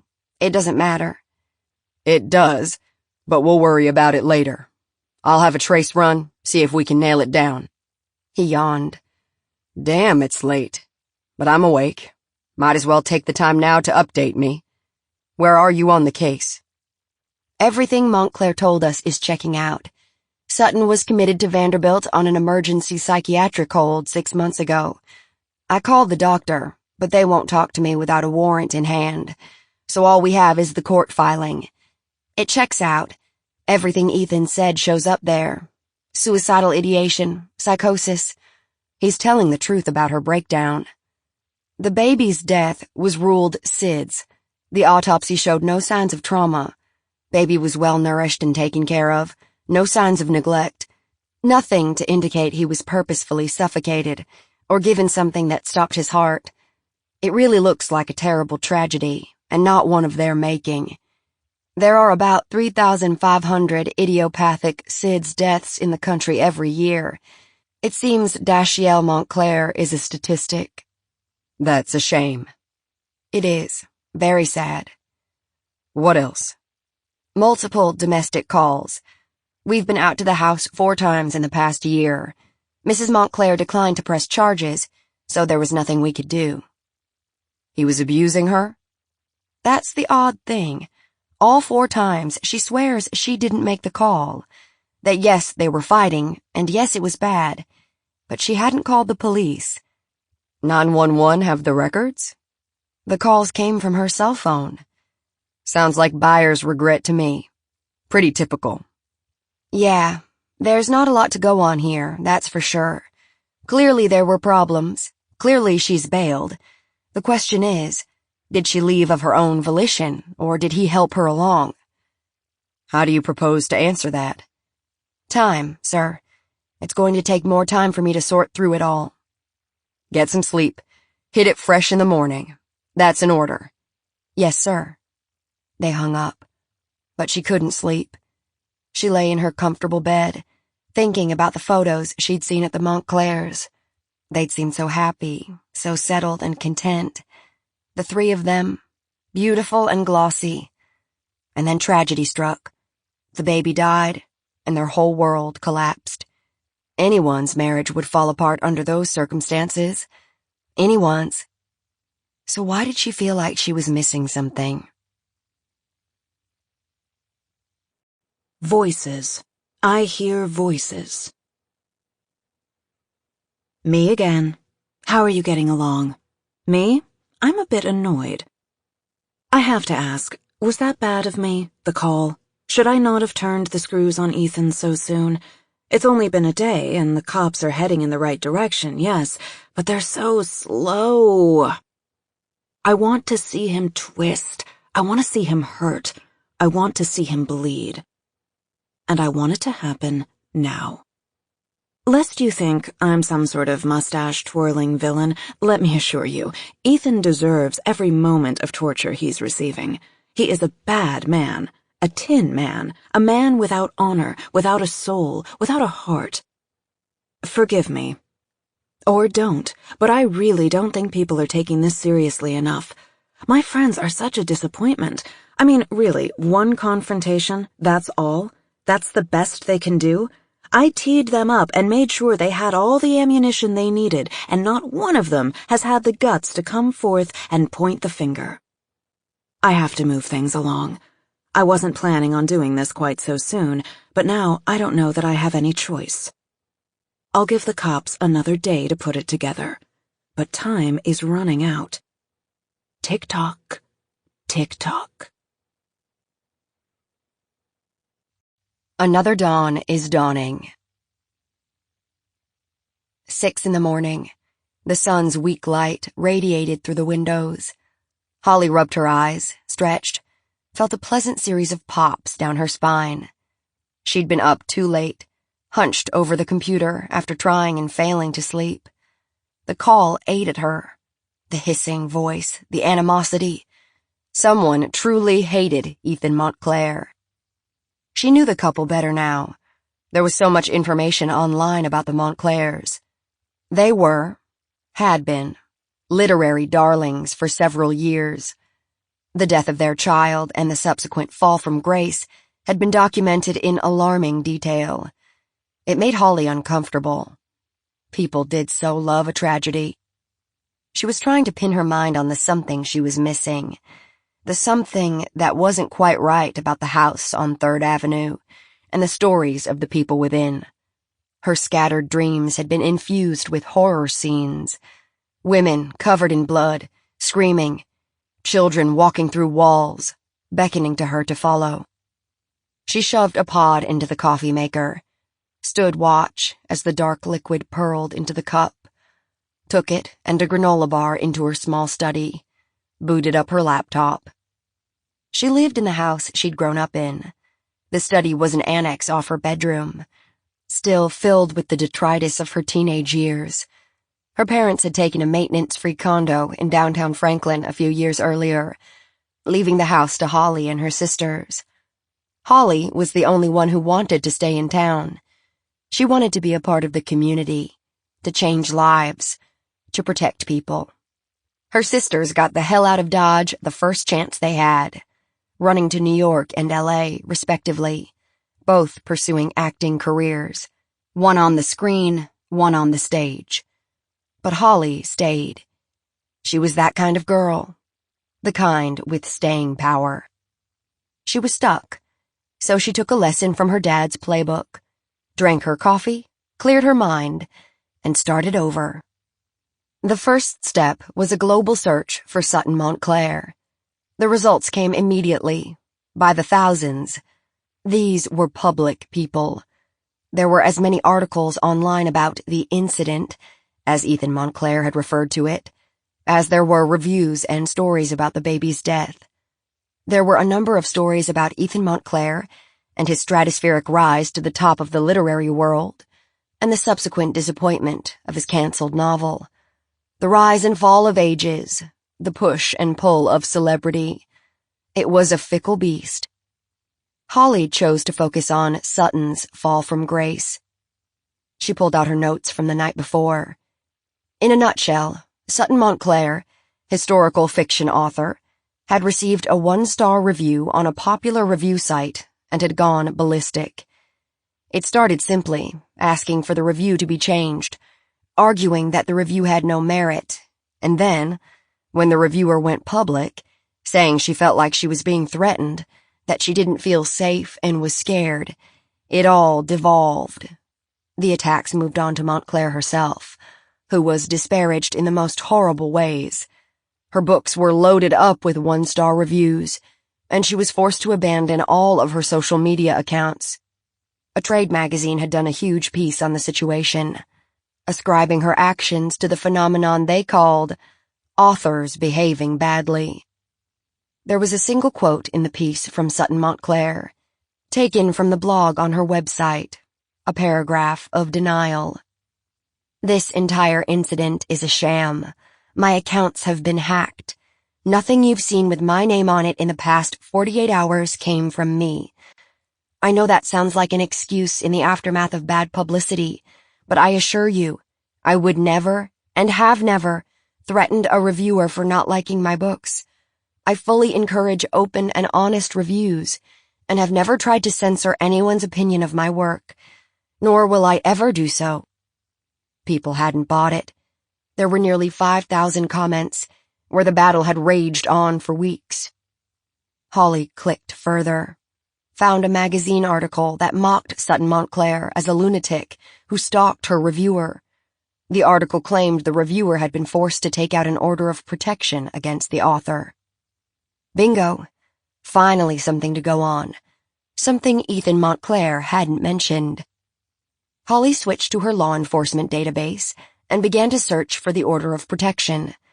It had been taken out in Kentucky by a woman named Rosemary George. Holly found the order with ease on the first try. Reading it, she wondered again about Sutton Montclair's state of mind following the death of her son. According to Rosemary George, Sutton had come to her house, knocked on the door, then fled, leaving a bag of canine excrement. That's how the order parsed it. Canine excrement. A flame on the porch. She then proceeded to call the complainant at her place of business, demanding that she take down the offending review. When George hung up, Sutton had called George's boss and claimed the woman was using the computers in the office for personal activities during business hours, which got George in all sorts of trouble. George consequently went online and told the world Sutton Montclair was insane and had threatened her livelihood, which started the brouhaha up all over again. It was petty, stupid, tit for tat, and it got them both into trouble. The reviewer lost her job, and Montclair lost her publishing contract. According to the trades, Sutton delivered a day late, and the publisher terminated the contract, which was atypical, but in this situation, Holly assumed it was an easy out. Sutton hadn't shown in court to defend herself against the stalking charge. The order of protection had been put into place, and life continued on. The stories had petered out in the past couple of months. Ethan Montclair was truthful there. He'd said things were calmed down, back on track. But now Sutton Montclair was gone. Holly sat back in the chair. To her, this was looking more and more like an unsettled young woman who'd been pushed over the edge. It was a shame, but there wasn't a crime here. She didn't think Ethan Montclair had hurt his wife, either, even if there was something else at play. The phone rang. Moreno's name on the caller ID. No preamble when she greeted him. "Missing persons will be sending you a report shortly. They found nothing. Sutton Montclair hasn't used her credit cards or passport. I'm afraid things aren't pointing in a good direction for her." "Good morning, sir." "Right. Morning. Talk to the husband again. We may mount a search, but a lot will depend on what he says. Maybe he'll crack." "Roger that. I'll head there shortly, see if his story has changed at all. Has he done any media?" "Not a lick. He's been holed up in the house since we left him yesterday. There's enough media to sink a ship out there, but he's not having any of it." "Weird. You'd think he'd want to make a plea for her safe return, all that." "You'd think. People react strangely. Anything you have pointing to the husband?" "Honestly, no. It looks like Sutton Montclair was relatively unstable. And I get it. First her kid dies, then her career implodes. She's fighting with the husband. By all accounts, she's a complete head case, falling apart, total self-destruction. People have offed themselves for much less." "Very true. I hear a but coming." "But," Moreno laughed. "You're okay, Graham. I take it the call from last night is bugging you. Yes, it is. It was so vehement, so completely convinced that Ethan hurt Sutton. You're right to be concerned. It was a burner phone. It will take more resources than we have to trace its origins. It could have been bought anywhere. Have you talked to her friends? We have a coffee date late this morning, at the Starbucks they all hang out at, on the square. My advice? Bump it up. Get with them now. Get with them individually. See if you recognize a voice. All right, I'll do that. The online situation is really the most interesting. The blogger who did the majority of the stories on Sutton, his name is Wilde, Colin Wilde. He spends his time doing page 6-esque reports on authors and publishers. Silly stuff, faux scandals. I didn't realize writers were such divas. His readership is rather large, considering, so he has had enough of a platform to make trouble for people. Could he have something to do with this? Maybe he's trying to create his own news event? It's possible, though violence seems to be a big leap. He strikes me as a creep, but not one who has the guts to actually do anything, if you know what I mean. Keep on him. I read through Sutton's responses to the online accusations, and she doesn't seem hysterical to me. She seems rather cold, actually. Practical, I guess that's the word I'm looking for. Her verbiage is very precise. Could a PR flack have prepared it for her? Sure, I guess so. I need to find this Wilde character. So far, there's no information on his whereabouts, outside of a P.O. box. I was going to start digging into him this morning. And now you're up to speed. Keep me in the loop. And Graham, good job. If this gets any bigger, I'll partner you up with one of my detectives. Give you some more brain power. She hung up half-flushed, happy for the praise, hoping she'd made a good impression, and grateful she might get a chance to work with someone who would assure she didn't leave any stones unturned. She grabbed her notebook and dialed the first number on her list, Ivy Brooks. Ivy answered on the first ring. Officer Graham, did you find her? We haven't yet, ma'am. I know we're scheduled to talk later in the morning, but could I come by now? I have a few questions I'd like to clear up. Sure, it will be good to talk. You know how it is with a bunch of women. You'll never get what you need. But can you give me an hour? The markets are about to open, and I need to make a few calls before things get heated up. Sounds good. I'll see you soon. She hung up and called the next. Phyllis Woodson. Ethan had called her Philly. Phyllis was more than happy to accommodate. Oh, yes, please. Come over right away. Holly got the sense Phyllis needed to unburden herself. She promised to be there in 30 minutes. Maybe this would all break open and things would resolve themselves today. 2 of the 4 was a good start. It was nearly 7 now. She'd reassess after the chats. She shot the coffee, put her gun on her hip and a fresh notebook in her pocket, and headed to the car. Life as we know it has ended. Drunk on words, on accomplishment, on the very idea of communicating the thoughts that had been log-jammed in his head these many months, Ethan stumbled to the kitchen, made tea, and flipped on the television. A mistake. Sutton's face stared out at him from the screen. The crawler below said, "Have you seen this woman?" He turned up the volume. He counted back, trying to ascertain what day it was. Thursday? No, it was only Wednesday. Local writer Sutton Montclair is missing, and the Franklin police aren't speculating as to the reason for her disappearance. But people inside the investigation say the husband, Ethan Montclair, is a serious suspect. He flipped it off. He didn't need to see what people were saying. He could practically feel it coming from all sides. Everyone thought he'd done something to his wife. Even he had to admit it all looked very bad. He ignored the euphoria rattling inside him as he prepared a quick breakfast. He was famished. Cereal wouldn't do. Frozen oatmeal, with some added nuts and seeds and raisins, orange juice, tea. He scarfed it all down, purposefully ignoring the fact that his appetite had returned along with his words. The words. They were good. He knew this. He was his own worst critic. Most writers are. But these words were transcendental, intense and lyrical and stunning. Bill would be thrilled. The publisher would be thrilled. Sutton. And that quickly the pleasure fled. Sutton wouldn't be thrilled, because there was no way for him to let Sutton know. The oatmeal felt like a lump of rock in his stomach. "Shake it off," his mind said. "You're a horrible person," his wife's shade replied. The phone rang. The morning's round of media speculation was gearing up. He could see them moving around outside, hear the shouting and calls. A text appeared on his phone. Robinson. "I see you're still inundated. Let me know if you need anything. You may want to think about making a statement. It might make them back off." A chance to set things right. A chance to create some space. He wrote back almost greedily. "I'll do anything. Tell me what to say, I'll say it." "I'll be there in 3 minutes. Back door." Of course it backfired. Of course it did. Ethan was terrible on camera. For all the wrong reasons.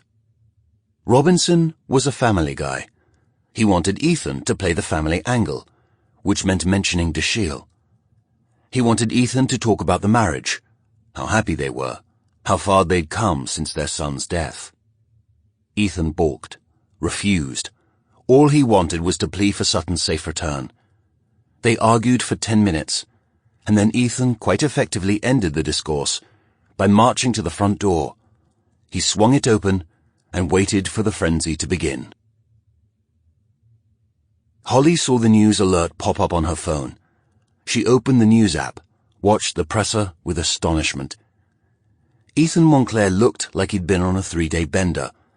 His hair was sticking up, he was unshaven, his eyes held a glint, and the lights from the multiple cameras facing him caught it full on. The result was a visage that was slightly demonic and definitely unkempt. The very expensive front door hung half-closed behind him.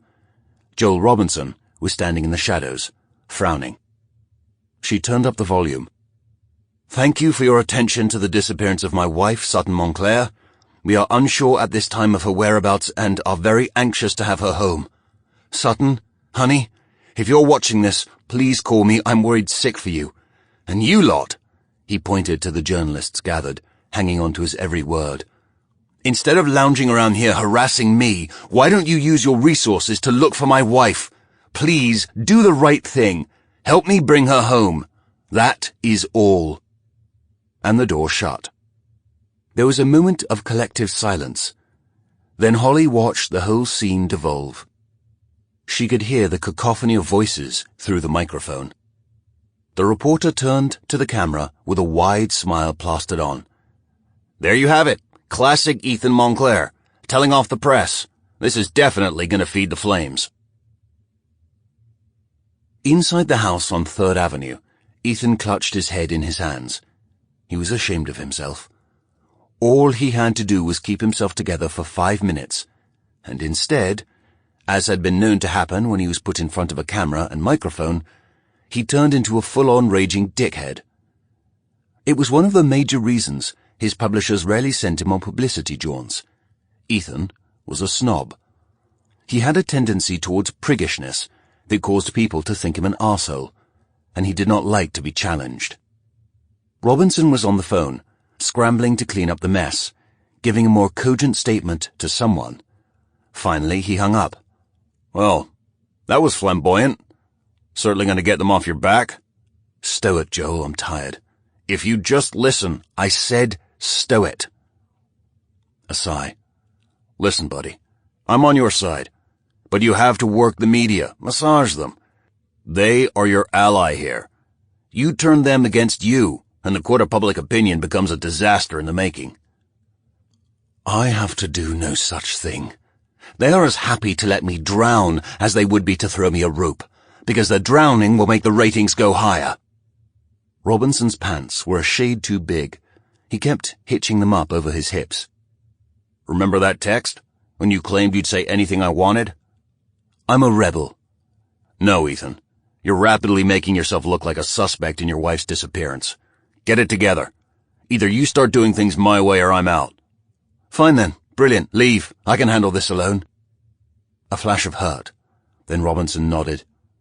As you wish, friend. Good luck.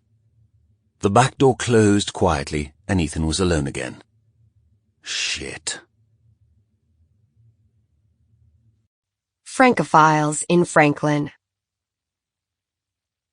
Phyllis Woodson, tall, lanky, long-faced, slightly bucked teeth, horsey.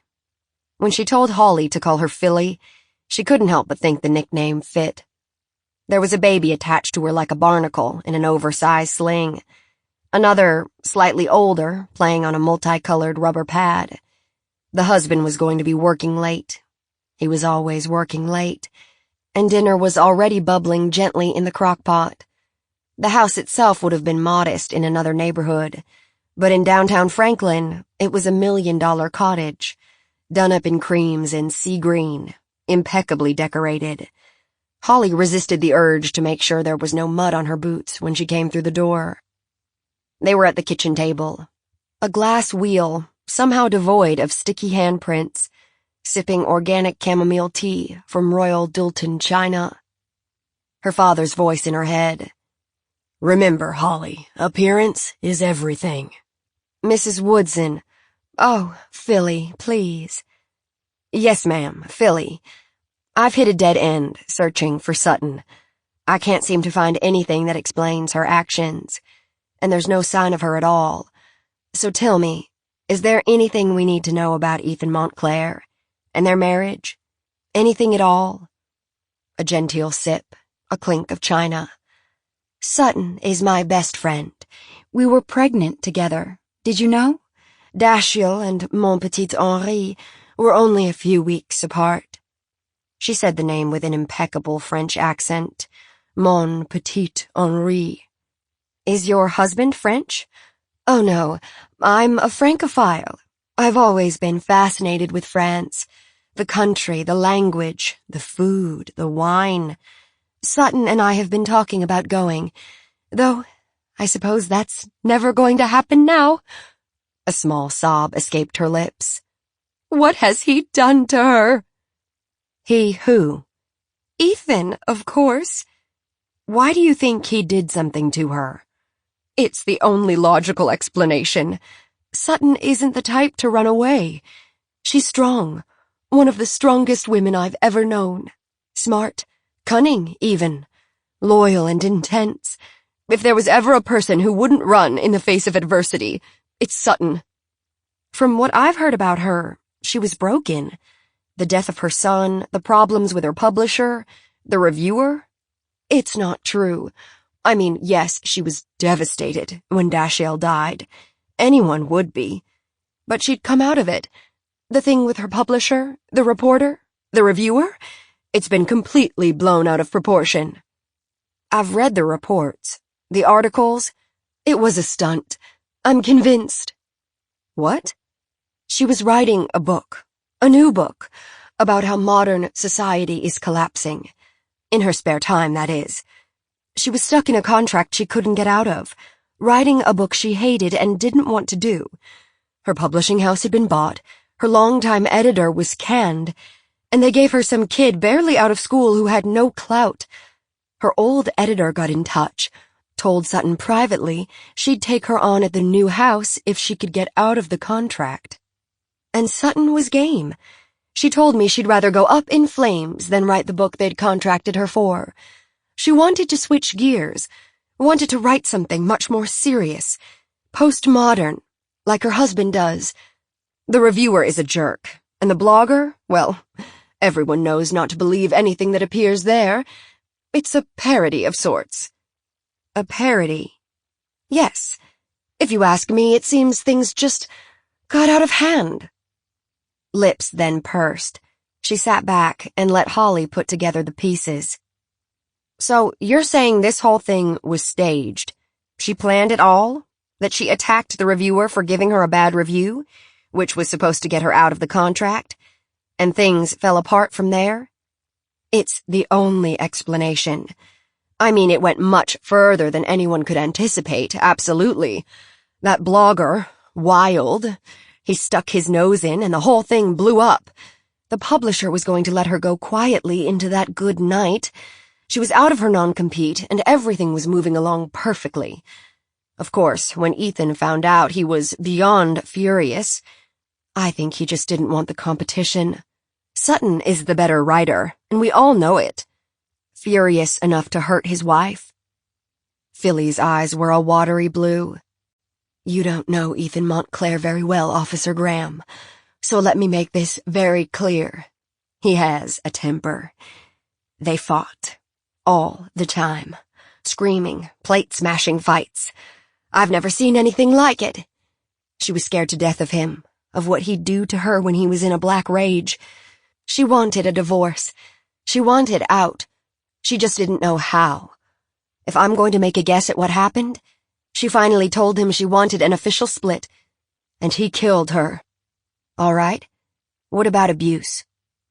Silence. Mrs. Woodson, were you aware of any physical or emotional abuse going on in the house? What do you think? I've already told you how they fight. But arguing isn't hitting. Did he hit her? I don't know, and that's the truth. I never saw any black eyes or bruises, but that doesn't mean anything. She was scared of him. That I do know. Can anyone corroborate your story, Mrs. Woodson? Philly stood and started clearing the tea things. I don't know who else she confided in. Like I said, she was my best friend. Her tone was mulish, as if she'd been caught lying. Your best friend, who you were planning to go to Paris with. France, in general. It was a dream for both of us. Had you made any plans? Nothing concrete, nothing official. We were only daydreaming. It's not like we could abandon the boys and the babies and run off. Is it possible Mrs. Montclair was doing more than daydreaming? Anything is possible, officer. That's good to know. Is there anything else? She didn't get along with her mother. Not at all. Siobhan Healy is her name, and that is a seriously vile woman. None of us can stand her. She's so gauche, crass, obsessed with money, and she's a drinker, too. She and Sutton couldn't be more opposite. Does her mother live nearby? Yes, she's out by Leaper's Fork. I'm sure Ethan has the number. He doesn't like her either. No one does. Great, thank you. You've been very helpful. Woodson showed her out. As the door was closing behind her, she heard the baby begin to squall. She turned and caught the handle before it closed, tucked her head back inside. One last thing, Mrs. Woodson. About their baby. Any chance something else went on there? Phyllis Woodson's long face creased, her mouth shrinking into a thin, sharp line. Absolutely not. Dashiell was an angel, and they both loved him dearly. Stop the madness. Then. They're fighting again. They are easily heard. Their voices, vicious and stressed, carry so well. They are taking it out on each other. They are punishing one another. You were supposed to be watching him. You weren't supposed to come home falling down pissed. How could you think I am responsible? You're the one who tricked me, remember? I love you. I hate you. Their words seep into my bones. How has it come to this? How has the hate between them grown to this level? We sip tea and look at each other, listening. Do they not know we can hear them? Do they not care? It's understandable to a point, their loss, so great, so unimaginable. No one should have to bury a child. No one should bear that burden. And yet, people do. All the time. Children die, incrementally all the time, whether their hearts stop, or their babysitter decides to teach them the birds and the bees, or their parents do drugs and beat them. They all die, little pieces falling off them as they age. Some go in the ground, Others, the ones who are still breathing, are stripped of their inner joy. It is inevitable. It is life. Even if they make it out of their adolescence, especially then, the sparks that flame them into individuality are extinguished. Is it better to be a walking corpse, a shroud of who you could be, or leave this world before the disappointment of your lack of potential emerges? Philosophy. Such a devious monster. But the yelling. We sip more tea and look wide-eyed at each other. Should we do something? Should we call someone?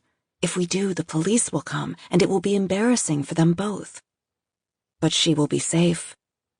We must keep her safe. We make the call.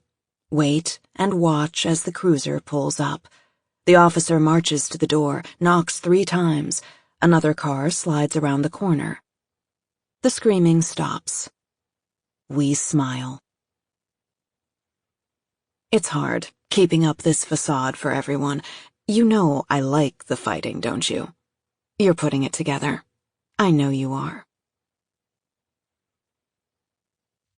She who knew her best. Now. Holly left the Woodson home with a spark in her stomach. She'd known there was more going on. She needed corroboration about the fighting and the fear, and the next stop was Ivy Brooks, the woman who was, by all appearances, the Montclair's real best friend. She decided to let the conversation move organically, like it had with Phyllis Woodson. In comparison to the sumptuous Woodson home, Ivy Brooks's condo was Spartan, practically empty, not at all homey or welcoming. It almost looked like a sterile hotel room. It was also diagonally down the street from the Montclairs as the crow flies, though the entrance was on 4th Avenue. Brooks waved her in, saw her taking in the living room. I know, isn't it awful? I travel so much I've never seen the need to decorate. Coffee?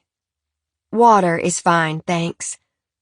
Ivy handed over a bottle of Fiji water, took a thick white mug half full of murky brown liquid for herself, and gestured to the sterile couch. Holly took a seat.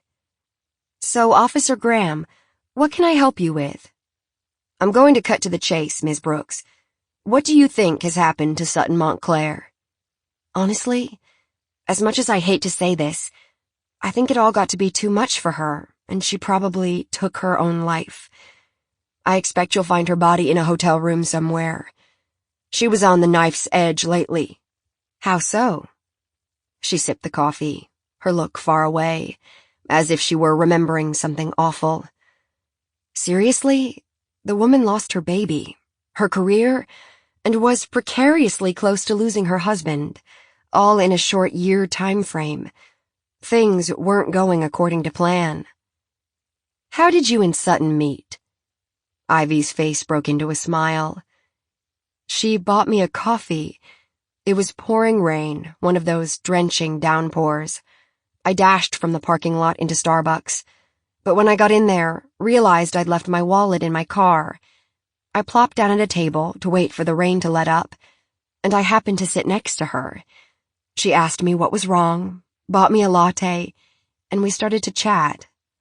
I was surprised when she said she was 35. She looked so much younger than that. I thought she was my age. For a while, at least. Then all hell broke loose, and her world fell apart. Not that you can blame her. Phyllis Woodson seems to think Sutton is exceptionally strong and self-reliant. Ivy scoffed. A hamster would seem strong and self-reliant to Philly. I've never met someone so utterly without a backbone. Wow, you're actually friends? Ivy shut her eyes and touched a hand to her mouth. When she spoke again, her tone was apologetic. I know, that came out terribly. Yes, we're all friends. You know how it is with a group of women. Not everyone loves everyone else to the nth degree. We all tolerate Philly, because Sutton seems to have a real connection to her. Philly isn't the sharpest tool in the shed. I never really understood why Sutton let her hang around. That's not true. It was the baby. But once Dashiell died, they really had nothing in common anymore. The rest of us don't have small kids, though Rachel and Susanna are trying to get pregnant. But they wouldn't tell Sutton that. Why hurt her? Ellen's kids are older, in college. Philly was the one with the step-by-step instructions. That woman is a walking what to expect when you're expecting encyclopedia. She gave a delicate little shudder. The things they'd talk about put you right off your coffee. Sorry, you have children? No. Talk to me about the baby for a minute. Ivy closed her eyes again, as if remembering. He was such a cute kid. Of course, they blamed each other. The finding was SIDS, but what is that really? The baby stopped breathing for some unknown reason. They found him on his stomach, that I do know. They found him? They were together? No, Sutton found him. Ethan, well, he blamed her. She wasn't supposed to put the baby down on his stomach. He was old enough to roll over, right? I guess. I don't really know the milestones. No, Sutton put him down, and a few hours later, he was dead. Ethan will never not blame her, even if it was an accident. You don't think it was intentional, do you? Ivy's eyes were clear chips of ice blue. Did Ethan tell you the story? About how they got pregnant? No. Did they have difficulties? You could say that. Sutton didn't want to have children. Ever. She wasn't the mother type. It was an accident? I guess you could call it that. Ethan switched out her birth control pills. He didn't tell her until after she had the baby. And she hated him for it. Seriously? Yes. She felt raped. Completely violated. You know, in the beginning, she wanted to abort. But I talked her out of it. Why? Ivy sighed. She didn't want to be a mother. Didn't want to have a child. Everyone supported her in that, except for me. I was the only one who thought she should keep the baby. Everyone else wanted her to get rid of it. But I knew that would put a fork in their marriage, once and for all. They belong together, Ethan and Sutton. They complete each other. They just don't always know it. So they fought. Oh yeah, they fought. You're the police. Did you not see the list of domestic calls in the past year? I did. Sutton never pressed charges. Of course she didn't. She never would. She and Ethan are explosive. She also claimed she never made the calls. Well, how's that possible? How else would the police find out they were arguing? I'm inclined to agree. Abused women often regret their calls for help, especially if their aggressor is still nearby. Very true. Back to the baby. In the end, Sutton waited too long, and then the choice was made for her. I don't know that she ever truly bonded with Dashiell, though. Ethan, on the other hand, was overjoyed.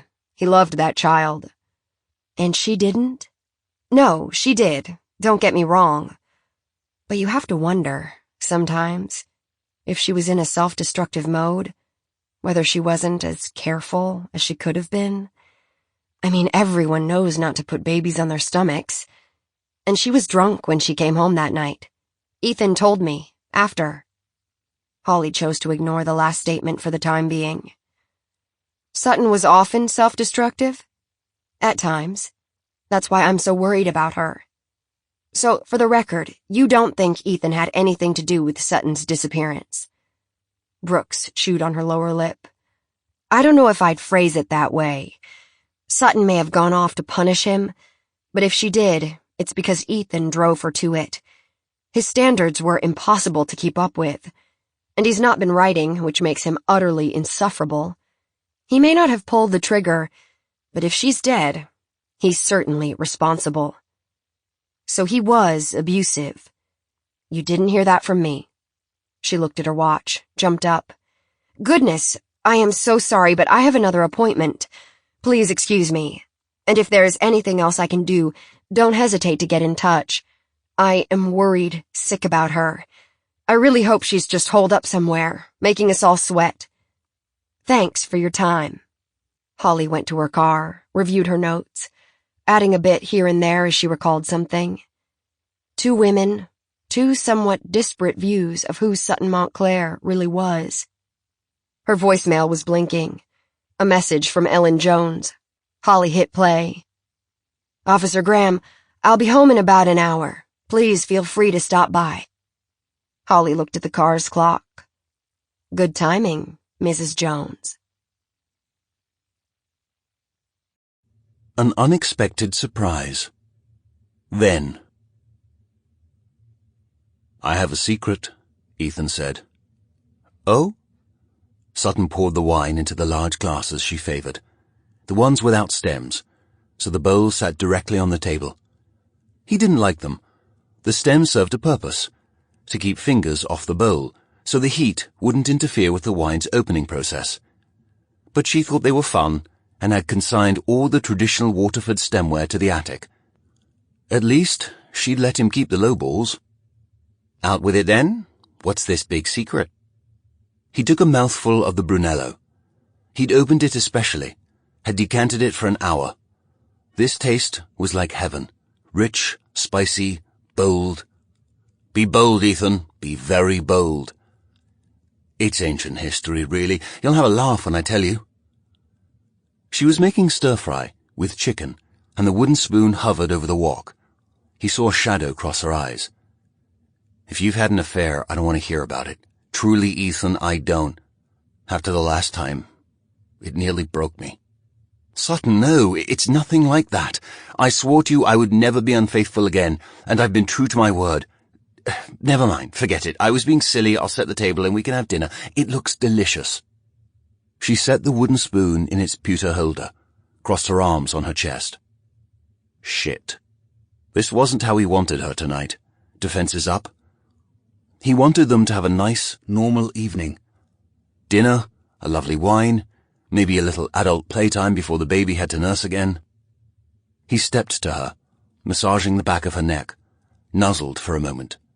She let him. She'd been so much more physical since the baby, the whole pregnancy, really.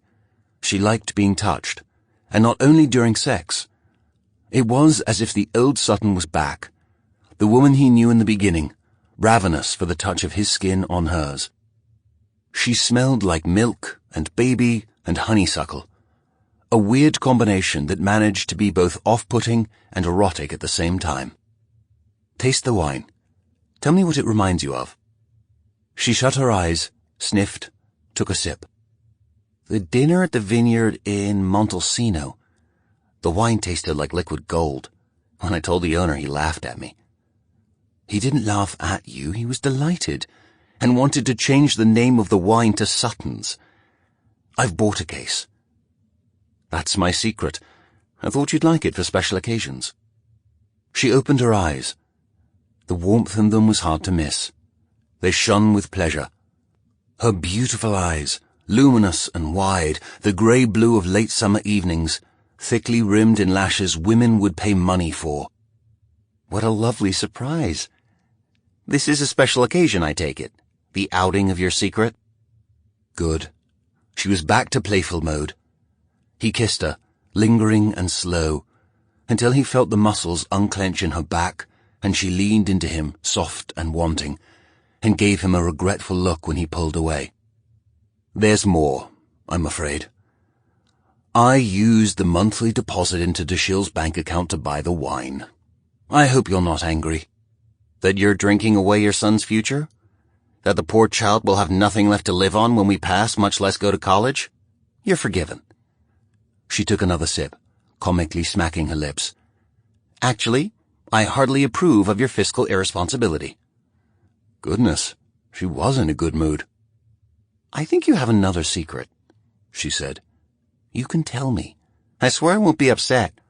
I think it's high time you told me anyway, don't you? I mean, I already know." Could she possibly be serious? "About Dashiell? You have a secret about Dashiell? Let me guess. You're not his real father." "No, that's not it. I'm not his real mother."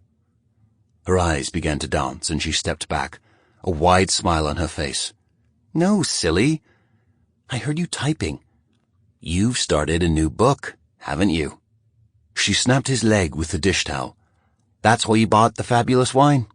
I can't believe you've been holding out on me. What's it about? Please, tell me. Ethan turned away, busied himself with the wine. Shit.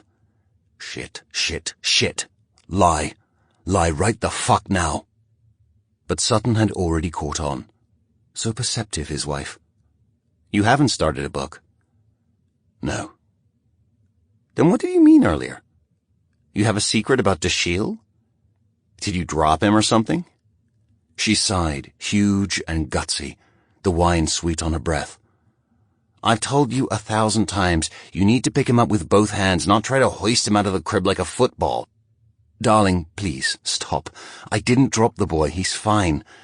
Let it go, okay? Let's just drink the wine and have dinner. But that wasn't going to happen. He could see the anger simmering in her eyes. It all turned on a dime with them. It always did. Tell me what you've done to him. He didn't answer. She gave dinner a stir. I'll give you one more chance. Talk. Oh, he was so royally, completely screwed. But the weight of it was dragging him down. It was time to be out with it. She'd hate him, but she'd forgive him. Eventually. It's a funny thing, actually. When we're old, you'll look back on this moment and laugh and laugh. Silence. He took a sip for courage. Before you got pregnant, I switched your birth control pills out with sugar pills. More silence. Then she took a step toward him, her face aflame. What? What did you just say? He held up his wineglass, smiling. I knew you needed a little nudge toward getting pregnant. I knew you had doubts. I figured if it happened, great. And it did. Look what we made.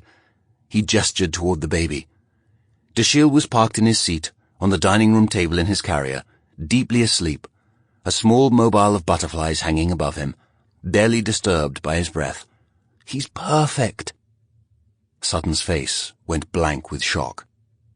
I wanted a child so badly, and I knew you did as well. Deep down, you did. And it's been so good for us. He's been so good for us. Our marriage has never been stronger.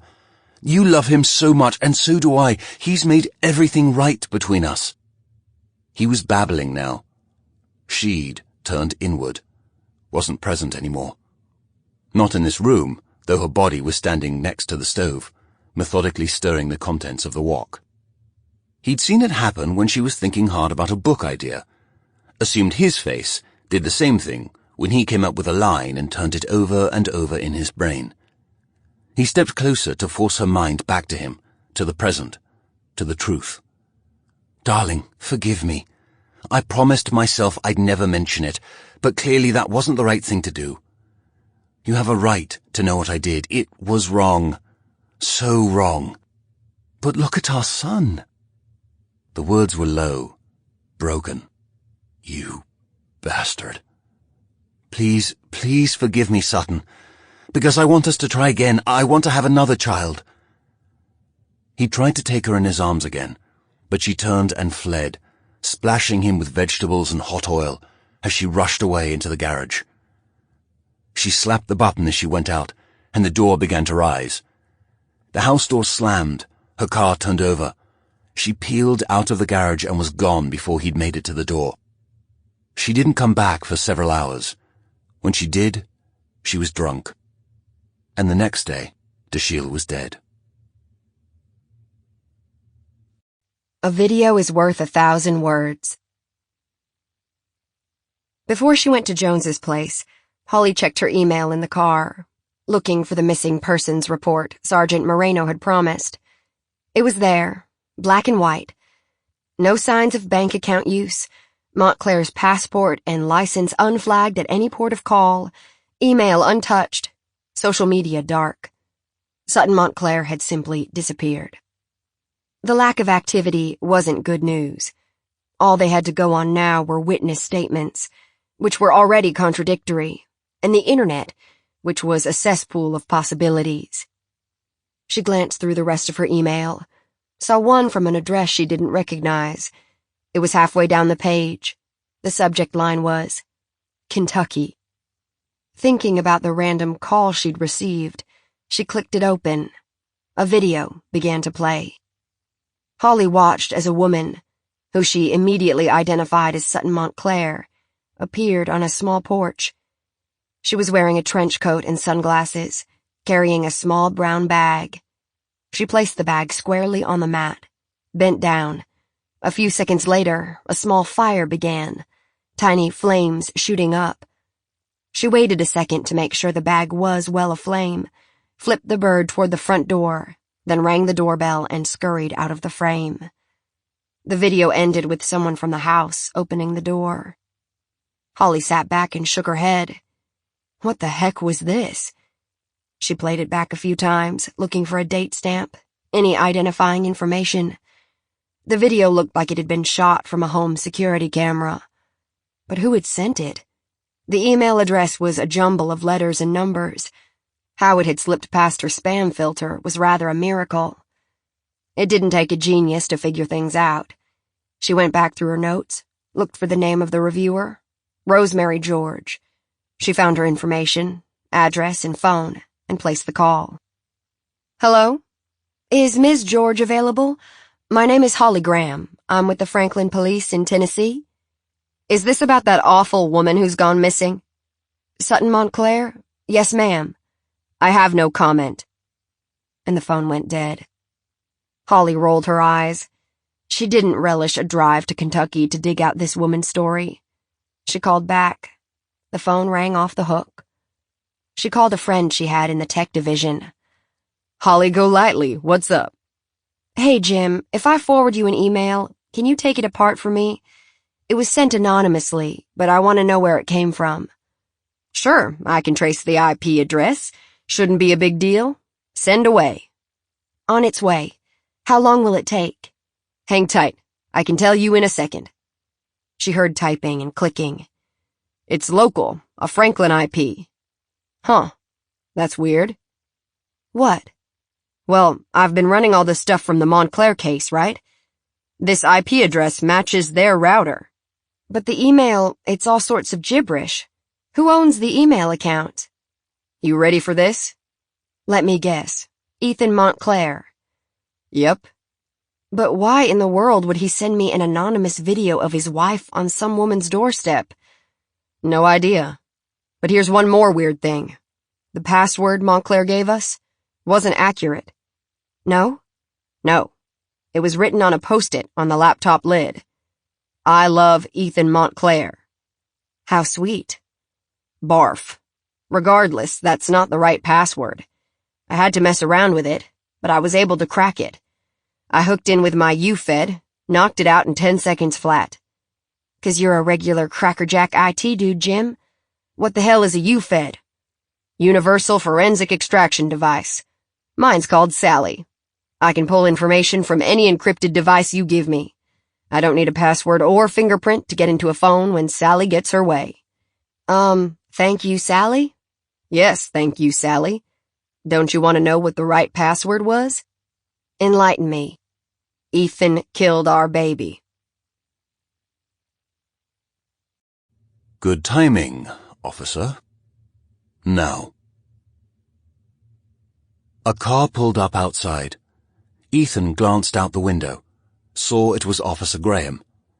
He also saw the bevy of news vans and microphones part before the blue and white car. Bloody hell. Graham looked neither right nor left, ignoring the shouts and cries from the media. She came onto the porch, and he sensed movement from the crowd, a surge toward the house. But she turned and said something, and the movement ceased. They stayed on alert, like hunting dogs on point, but the groundswell was sufficiently halted. He made sure to turn his head away and stand behind the door when he opened it, just in case. Graham came inside briskly, and Ethan heard the clatter of cameras snapping. You're suddenly a very popular man, she said.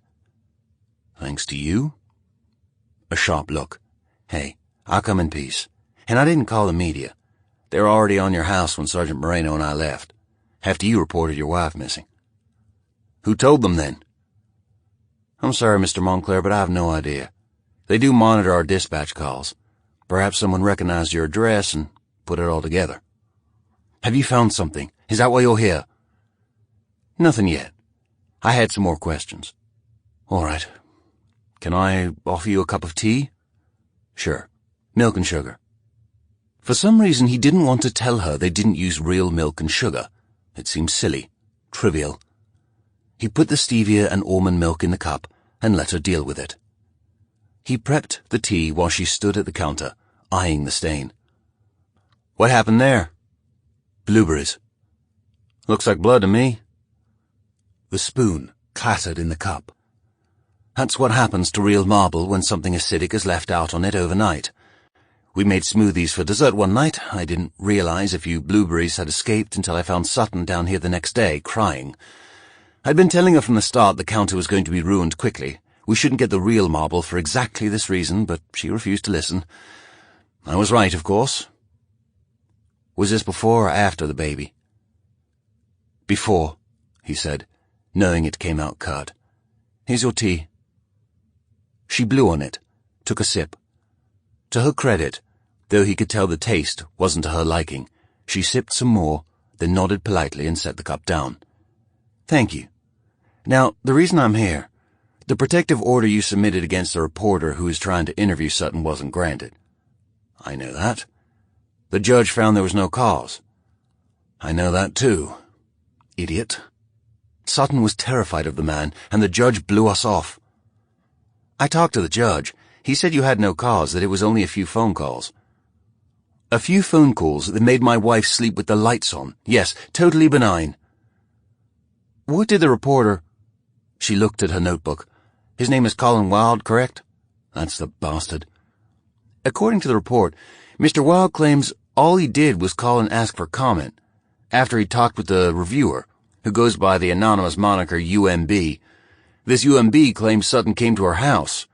Wilde called you for comment, Sutton hung up on him, and you filed the order of protection, correct? It's a bit more complicated than that, but you've hit the gist. Were you aware that the reviewer, UMB, filed an order of protection against Sutton? He was silent. Her name is Rosemary George. She lives in a tiny house in rural Kentucky, gets by on Social Security for the most part. In the report, she claims Sutton came to her house, beat on her door, and when she refused to answer, lit a small fire on the front step and ran. They have video of the incident. UMB decided not to prosecute. Your wife dodged a very serious bullet. I can't imagine. Graham put her phone on the counter. It's queued up for you. I thought you might want to see it.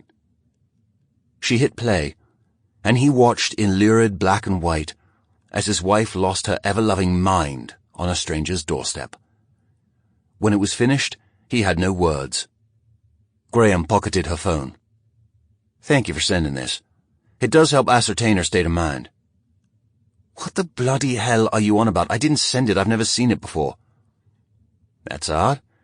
It came from your IP address. Trust me, Officer Graham, I didn't send that to you. There's been a mistake. She gave him a completely inscrutable look, and Ethan had a moment's qualm. He shouldn't be talking to her without Robinson. He knew this. But she stepped away from it. I'll have my people look into that. Maybe it was a mistake. Let's talk about the video. As you can see, Sutton was acting quite threatening that day. Has she ever been threatening or violent in your presence, sir? Ethan shook his head. He couldn't believe this. She couldn't be that stupid. Of course not. She's a mild woman, if anything too mild. She's been trampled upon by a slew of people, and she just sits back and takes it. She cries and breaks down, sure, but she's never been violent. Not to a stranger, that is. The hospitalization, can you give me some details? Ethan didn't want to remember that night. The fear lodged in his heart as his beautiful, brilliant wife threatened to jump off the third-story portico. Her hair caught in the breeze, a storm coming in from the west, the clouds rolling back, screaming, trying to get the windows open, fingers clawing at the painted-over frame, swearing over and over she wasn't to blame, that she'd done nothing wrong, and why wouldn't he believe her? She couldn't take the pressure. She said she wanted to die. that having her career collapse so soon after the baby's death was too much for her to take. Too much for anyone to endure. I called Ivy, she came over, and together we talked Sutton off the ledge. I have a friend in town who's a psychiatrist. I called him, he agreed to have her involuntarily admitted. What's it called, Title 33 or something? Yes. He was quiet for a moment. It absolutely tore me apart, watching them take her. She was so upset, so confused. Who wrote the commitment papers? Dr. McBean, Gregory McBean. I know, he's a good doc. He is. We were able to get her stabilized and out of there after a week. She seemed fine after that, quiet, subdued, embarrassed. She had to take medication. She pushed me away for a while, understandably, but that was all behind us. We've been good for weeks. What did you fight about? Ethan shifted uncomfortably. It was stupid, nothing. Clearly it was something, Mr. Montclair. I don't want you to think badly of Sutton, or of me, for that matter. I'm just trying to gather facts. Judgment is for other people. It was meant to be such an innocuous, comforting statement. But Ethan felt the chill spread through his body. All he could imagine was a long counter of dark brown wood and 13 faces staring down at him. She asked how my book was coming. I haven't been writing, and we were sniping at each other about the bills. I told her to mind her own business and stomped off. Tears started to gather. Damn it, there was nothing he could do. I told her to leave me alone. It looks like she took me seriously. The cop rubbed her neck while he pulled himself back together. Finally, she said, Mr. Montclair, none of this is adding up for me. I suppose not. It isn't for me, either. A trail emerges. Holly forwarded the video and her write-up of her conversation with Montclair to Moreno, then headed toward Ellen Jones's home. She was trying to keep an open mind, trying to stay focused, to be willing to see all sides of the story. Ethan killed our baby. The password floated into her head. And Holly reminded herself that, despite all of Montclair's bravado, he was their only suspect. She knew he was lying, had to be. Jim wasn't wrong about things to do with computers. Though, God, Montclair sounded so adamant, and seemed so surprised by the video. Was he simply a brilliant actor? She didn't know anymore. She felt like his denial was the first major inconsistency in his statements, and had made a note of it for the record. She hadn't wanted to run the risk of screwing things up with him, not while he was still being so forthcoming, so she'd pressed on in the interview. She hoped that was the right thing to do. Holly almost felt like Sutton Montclair was speaking to her, directing her, giving her clue after clue, a trail of breadcrumbs to follow. It seemed like she'd given each of her friends a bit of the story. She had her husband set up to take the fall. Was this on purpose, or was there something else going on? Holly's baser instincts wanted to grill Ethan Montclair for hours, but that wasn't the way things worked. She needed him to cooperate for as long as he would. No, getting combative wasn't the right approach. She would finish her interviews, then maybe she'd go talk to him again, see what she could shake loose. Ellen Jones's home on the outskirts of downtown was as frank and straightforward as she was. A ranch with classic lines bordering on severe. The interior was fully updated, gray with white molding, populated by modern furniture and appliances that looked brand new. The entire living room wall was built in bookshelves, the books within shelved alphabetically, broken into fiction and non-fiction. No nonsense, this librarian. Holly thought she might like Ellen if they'd met under different circumstances. Jones sat primly, her legs crossed at the ankles, but there was fire in her eyes and her voice as Holly questioned her. She laid out what she knew and let Ellen run with it. The librarian was clear, and she was emphatic. No. Sutton wasn't strong and self-reliant. But she wasn't a pushover, either. She was just a normal woman. An artist. A good one, too. Who was put in 2 untenable situations in a row. I have a tendency toward believing she simply decided to take a break, and will come back in a few days. I can't wrap my mind around Ethan actually hurting her. I've never known him to be abusive, or mean. He loves her, and she loves him. They're competitive with each other, without admitting it, absolutely. But they're partners in this marriage.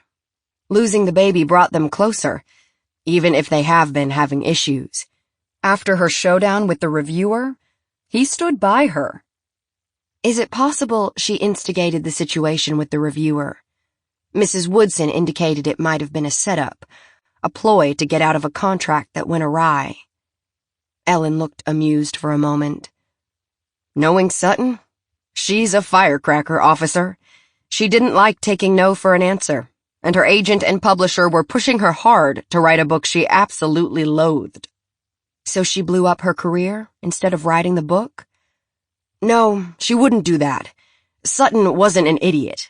No one wants the kind of publicity she got. No one deserves it either. I believe her when she says her accounts were hacked. She made one comment on the whole thing. The rest took on a life of its own. And the book she was writing, how does that work? Normally, she wrote her own books, but this was a one-time thing, a contract-for-hire job. Finishing the final book in a popular series by an author who passed away. They paid her a wad of money to do it, too. When she started, it was all fine, but before it was published, the estate dictated some changes to the story that she didn't agree with. She's a professional, though, and made the adjustments they wanted. She knew it was all part of the game. What was the book about? The official title was The Bedouin's Dream Bride. She called it Sharif and His Naughty Nightstick. Cracked me up when she talked about it. It was terrible material, a worse story, and yes, she was appalled that she was forced to write it. But she was a professional, and she was absolutely fulfilling the contract when things blew up. The comment kerfluffle tore her apart, and it wasn't fair. It wasn't even her own story. Now, her most recent, it's a Victorian high fantasy novel, with a Jack the Ripper-style murderer, and it is fantastic. Impeccably researched, vicious, scary, romantic. It's such a shame the contract was canceled. But I bet down the road she'll publish it herself, or someone will get excited by this situation and want it. But the book she was attacked about, someone took exception to the work-for-hire book. Someone always does take exception. And Sutton rightly defended herself. It spun out of control, but that wasn't her fault. Sutton made one comment, then ducked back into her hole, and said nothing more about it? Yes, absolutely. The second she saw where things were headed, she disengaged. Everything that happened after was on the reviewer and that jerk blogger. I have to show you something, Mrs. Jones. Holly grabbed her cell and opened the video. This is Sutton Montclair, in a stalking incident at the reviewer's house. Ellen watched the video impassively. When it was over, she shook her head. I hate to break it to you, but that's not Sutton. What do you mean? I'll grant you the hair and clothes look right, but whoever that is, it's not Sutton. A, Sutton's no dummy. She'd never stalk a reviewer. B, Sutton is much taller than this person. Thinner, too. The plates on the car match a rental car reservation from South Nashville in Sutton's name. Ellen didn't blink. Then someone's playing a very cruel joke on you, officer, because trust me, that is not Sutton Montclair. I hear you're missing a wife. At 6:00 p.m., Ethan's mobile rang, jarring him from his writing trance. He glanced at the caller ID, and his stomach flipped. Bloody hell. Colin Wilde, the so-called reporter who'd driven Sutton quite literally mad after Dashiell's death. How the hell had he gotten Ethan's new number? They'd changed everything, for Sutton's protection as well as to shake that stupid reviewer who made their lives such hell. Idiotic Sutton, letting her emotions get the better of her. It had landed her in the loony bin, and she'd never really forgiven him. She had no idea the trouble and cash it had cost him to get her an involuntary commitment instead of going to jail. Ethan hadn't given Officer Graham the whole story. She didn't need to know every detail, especially when none of it would help bring Sutton back. When Dashiell died, Wilde had pursued Sutton relentlessly, wanting to do stories, wanting to interview them, sending emails, leaving messages on their voicemail, asking if they planned to have a replacement child.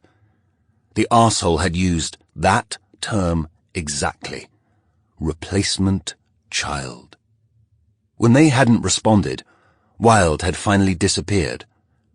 But then the online campaign against Sutton began, and Wilde resurfaced, doggedly calling nightly until Sutton finally cracked. Ethan had to take the man seriously. He knew this as surely as he knew the sun rose in the east and set in the west.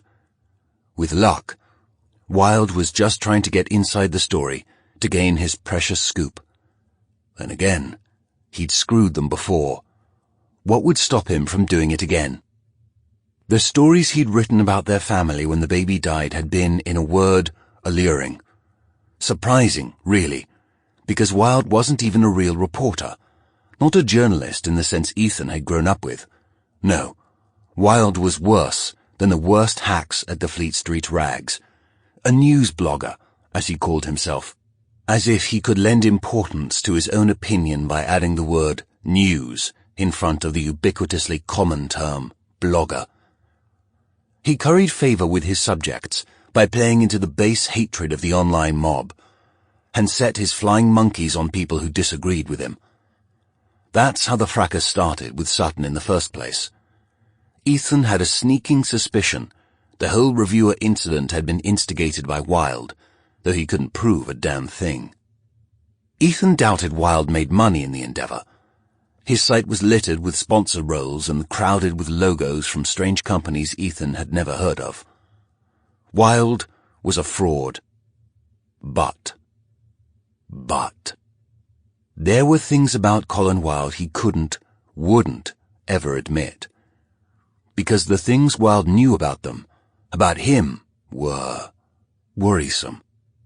He didn't want to talk to the reporter, but he was afraid not to. At least he should try to rein him in. Wilde had done so much damage already. With this chewy steak of a story, he could reignite all the fallow flames. The ringing stopped. Ethan was filled with dread and relief. So he hadn't told Officer Graham everything. So what? What was he supposed to say? That he wanted to blame Wilde for Sutton's disappearance? That all the things that went wrong in their lives he wanted to park at Wilde's door and light on fire? His scotch was gone. He went to the kitchen for a drink of water, maybe a cup of tea. They had one old-fashioned rotary-dial wall phone in the kitchen. It was a relic of Sutton's first home, something she'd clung to. Ethan found it reminded him of his childhood as well. He stared at it, holding his tiny mobile, thinking about how truly fucked up his life had gotten in the intervening years. The mobile began to trill again. Wild. Ethan swallowed, pressed the talk button, launched the tirade. I told you never to call me again. Fuck you, fuck off, leave us alone, and don't you dare write anything about my wife, or I'll sue you for defamation. There was no slamming down a phone anymore, but he dropped it to his waist, where he could see without his reading glasses, and was hitting the end button when he heard Wilde shout, Wait! Don't hang up! I know where your wife is! Ethan hesitated. Damn it, he knew better. Hang up, and be done with him. But Colin Wilde had created this rift in Ethan's world by becoming so overly involved in his life, in his wife, and as much as it infuriated him to admit, if anyone knew what had happened to Sutton, it could be Wilde. He had that uncanny ability to know what they were doing at all times. He was as much a stalker of Sutton as Sutton had been to the reviewer. He put the phone to his ear. Where is she? A laugh, brash and mean. Now, that tone won't do. Come on, Ethan, you need to ask me nicely. You know you want to. Ethan felt the familiar rush of hate and fear. Bile rose in his stomach. Wilde's goal may have been to terrorize Sutton, but Ethan had not been left out of the charade. It had started with him. The mistakes he'd made were going to haunt him forever, and he'd come to terms with this. He'd been silent for so long, though, that Ethan actually thought they were free of Wilde, of his knowledge and accusations. He did know that bowing down wasn't the way to make things come to a head.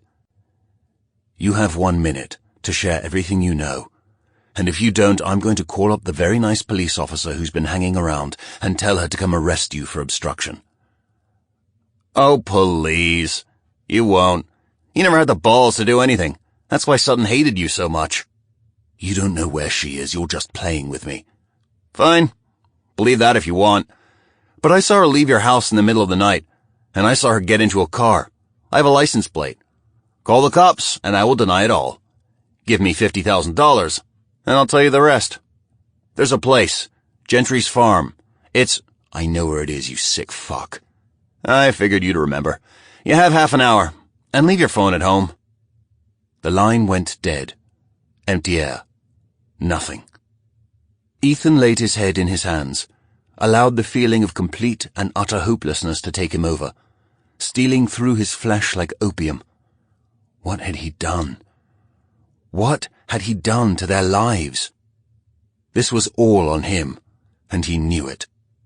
When he finished the self-flagellation, he stood, went to the safe in Sutton's office, pulled out the stack of cash they kept on hand in case of emergencies and, from under the couch cushions, an old World War I-era trench knife, the only weapon he allowed in the house, and an antique to boot. He wished he was a hunter, wished he had a gun. He wouldn't hesitate to shoot the bastard who was making his life a living hell. He put on a pair of hiking boots, grabbed a mag light from the shelf in the pantry, flicked it on to make sure the batteries were strong. The beam of light shone bright as day. Of course it did. Sutton would never let the batteries die. He glanced out the front window. The media scrum was gone for the moment, all finished with their non-existent story and off to dreamland. The cops weren't taking him that seriously. He put his mobile on the counter. Why have him leave the phone? That was a bizarre request. All the while his brain screamed, "Don't do this. Call the bloody police, let them know." And his ego said, "You can handle this. Be a man for once. Stand up for her. Stand up for your wife. Get him in your sights and you can force him to tell you what he knows." He enjoyed the sense of blood rising, the anger, scratch that, the rage building inside him. He felt alive. He felt strong. He felt dangerous. He was going to teach Colin Wilde a lesson. It was time. A corrosive beast. Blackmail. It is such a simple, easy act. Find someone's weak spot, put them in a compromising position, get proof that can be used against them, and launch the attack. I am an expert at this.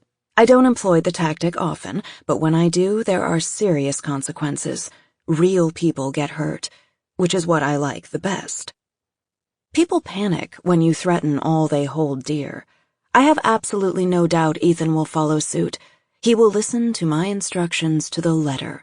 When things don't go the way he expects, he'll scurry to call the pretty little tow-headed cop, and then I won't have any excuse to hold back.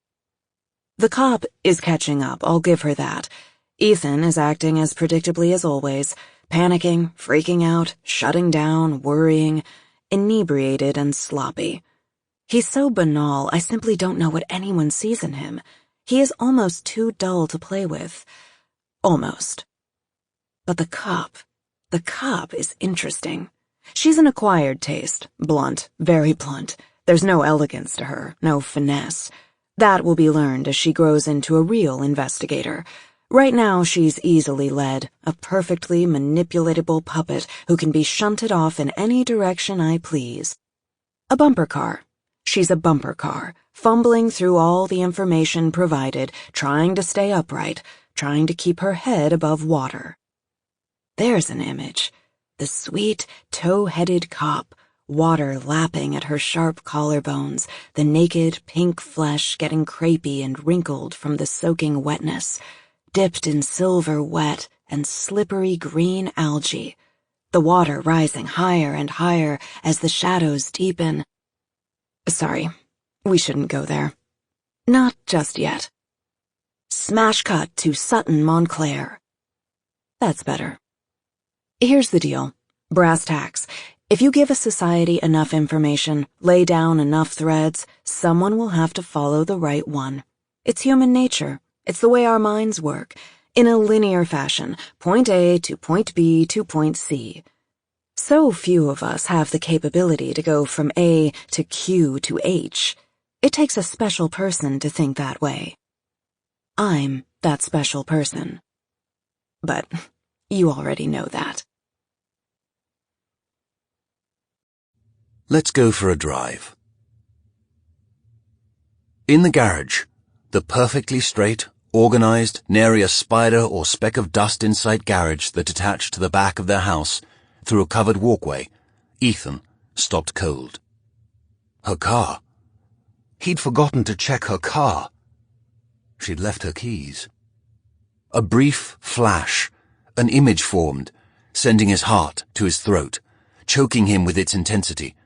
Sutton, slumped in the front seat, engine running, a tube from the exhaust pipe into the front window. But when he got up the courage to look in her front seat, there was nothing. No one. The cupboard was bare. Ethan drove a BMW 335i convertible, black with grey interior, latest model. He traded in his cars dutifully every 2 years. Sutton had a more practical forest green X5, or, as she called it, the official Williamson County soccer mom car. Not that they were keeping up with the Joneses. Not really. Ellen Jones drove an i3, electric, sustainable, practical, Ellen to a T. Ethan didn't know why he was thinking about Ellen, other than he hadn't looked in Sutton's car on day one, which struck him as a very stupid move. Clearly he needed to read more mystery novels. He would know better what to do to find his wife. Amateur sleuth he was not. Steeling himself, he unlocked the door. They always locked their cars in the garage, a theft deterrent, and looked inside. Empty. Oh, the relief. What would he have said if she'd been here the whole time? It would have looked bad for him, very bad. His search of the X5 was brief. Her car was as clean and organized as she was. Nothing out of place, no stray receipts or empty peppermint wrappers or barrettes. Everything in its place. There was nothing amiss. He glanced at his watch, cursed, and jumped into his own vehicle. When he got back, he'd look at the GPS, see where she'd been last. Maybe that would give him a clue, though she usually walked most places during the day. He tore out of the garage. Gentry's farm wasn't far from their house, about a 10-minute drive in bad traffic, which was always in Franklin. It was one of the reasons they walked everywhere, the constant traffic jam of locals and tourists. Tonight was no different. The roads were busy, the lights were barely synced, and his quick 10-minute jaunt was inching into 20 before he broke free of the melee and flew west down Highway 96. He tasted bile every time he thought about Gentry's farm. Wilde knew exactly how to punish him. It was their first trip out after the baby was born. They'd taken Dashiell to look at the pumpkins. Halloween was past, but there was still plenty of fall flora around, leftovers from the recent holiday-haunted hayrides. Sutton couldn't resist the idea of a baby in a cornucopia, a la Ann Geddes. He had to agree. Dashiell in the field was an unexpected pleasure. They'd almost filled the memory card on the camera. They'd taken so many shots. It was how they announced the birth of their boy. A photo of him snuggled in an angelic white sleepsuit, surrounded by green and yellow gourds and bright orange pumpkins, and a small haystack Sutton had laughingly constructed. The whole tableau dotted with the red gold maple leaves they'd found in a tidy pile nearby. Their bountiful babe, their bounty. Colin Wilde knew about the photos. They'd put them on their social media accounts gleefully, racking up likes and comments. Surely that's why he'd picked this place, to stick the knife in a bit farther, twist it inside Ethan's intestines, make them jump and roil. Ethan was going to kill the bastard. He knew this as certainly as he knew the moon dictated the tides. It was simply a question of when. Take a walk on the wild side. Ethan parked near the main entrance to Gentry's farm. The gate was closed, but he knew that wouldn't be allowed as an excuse for missing this meeting. The darkness was severe, clouds blotting out the moon, so he switched on the maglight and climbed over the metal railings. The farm hadn't tried very hard to keep people out, trusting the good area and their tony, well-heeled neighbors. And really, what were people going to do in a field? His mum's face floated in front of him, and he remembered the stupid jokes she'd told him when they'd sat down to talk about the birds and the bees. They, because the Montclairs did everything together, including explaining how sex worked to their teenage son, who knew everything already, but humored them because this was a rite of passage, and he wanted to see how they handled it. Frankly, as it turned out, they'd spared no detail, and had done it with good humor, tag-teaming him with embarrassingly detailed descriptions. They even had a book with diagrams, so he'd be able to identify all the right parts when the time came. At the end, his mother had chucked him under the chin and said, "One last thing to remember, son. Don't ever make love near a cornfield." Red-faced and mortified, not only had his mother used the term making love in a sentence, she talked openly about erections and vaginas and pleasuring a woman first and all sorts of other things he would just as soon forget.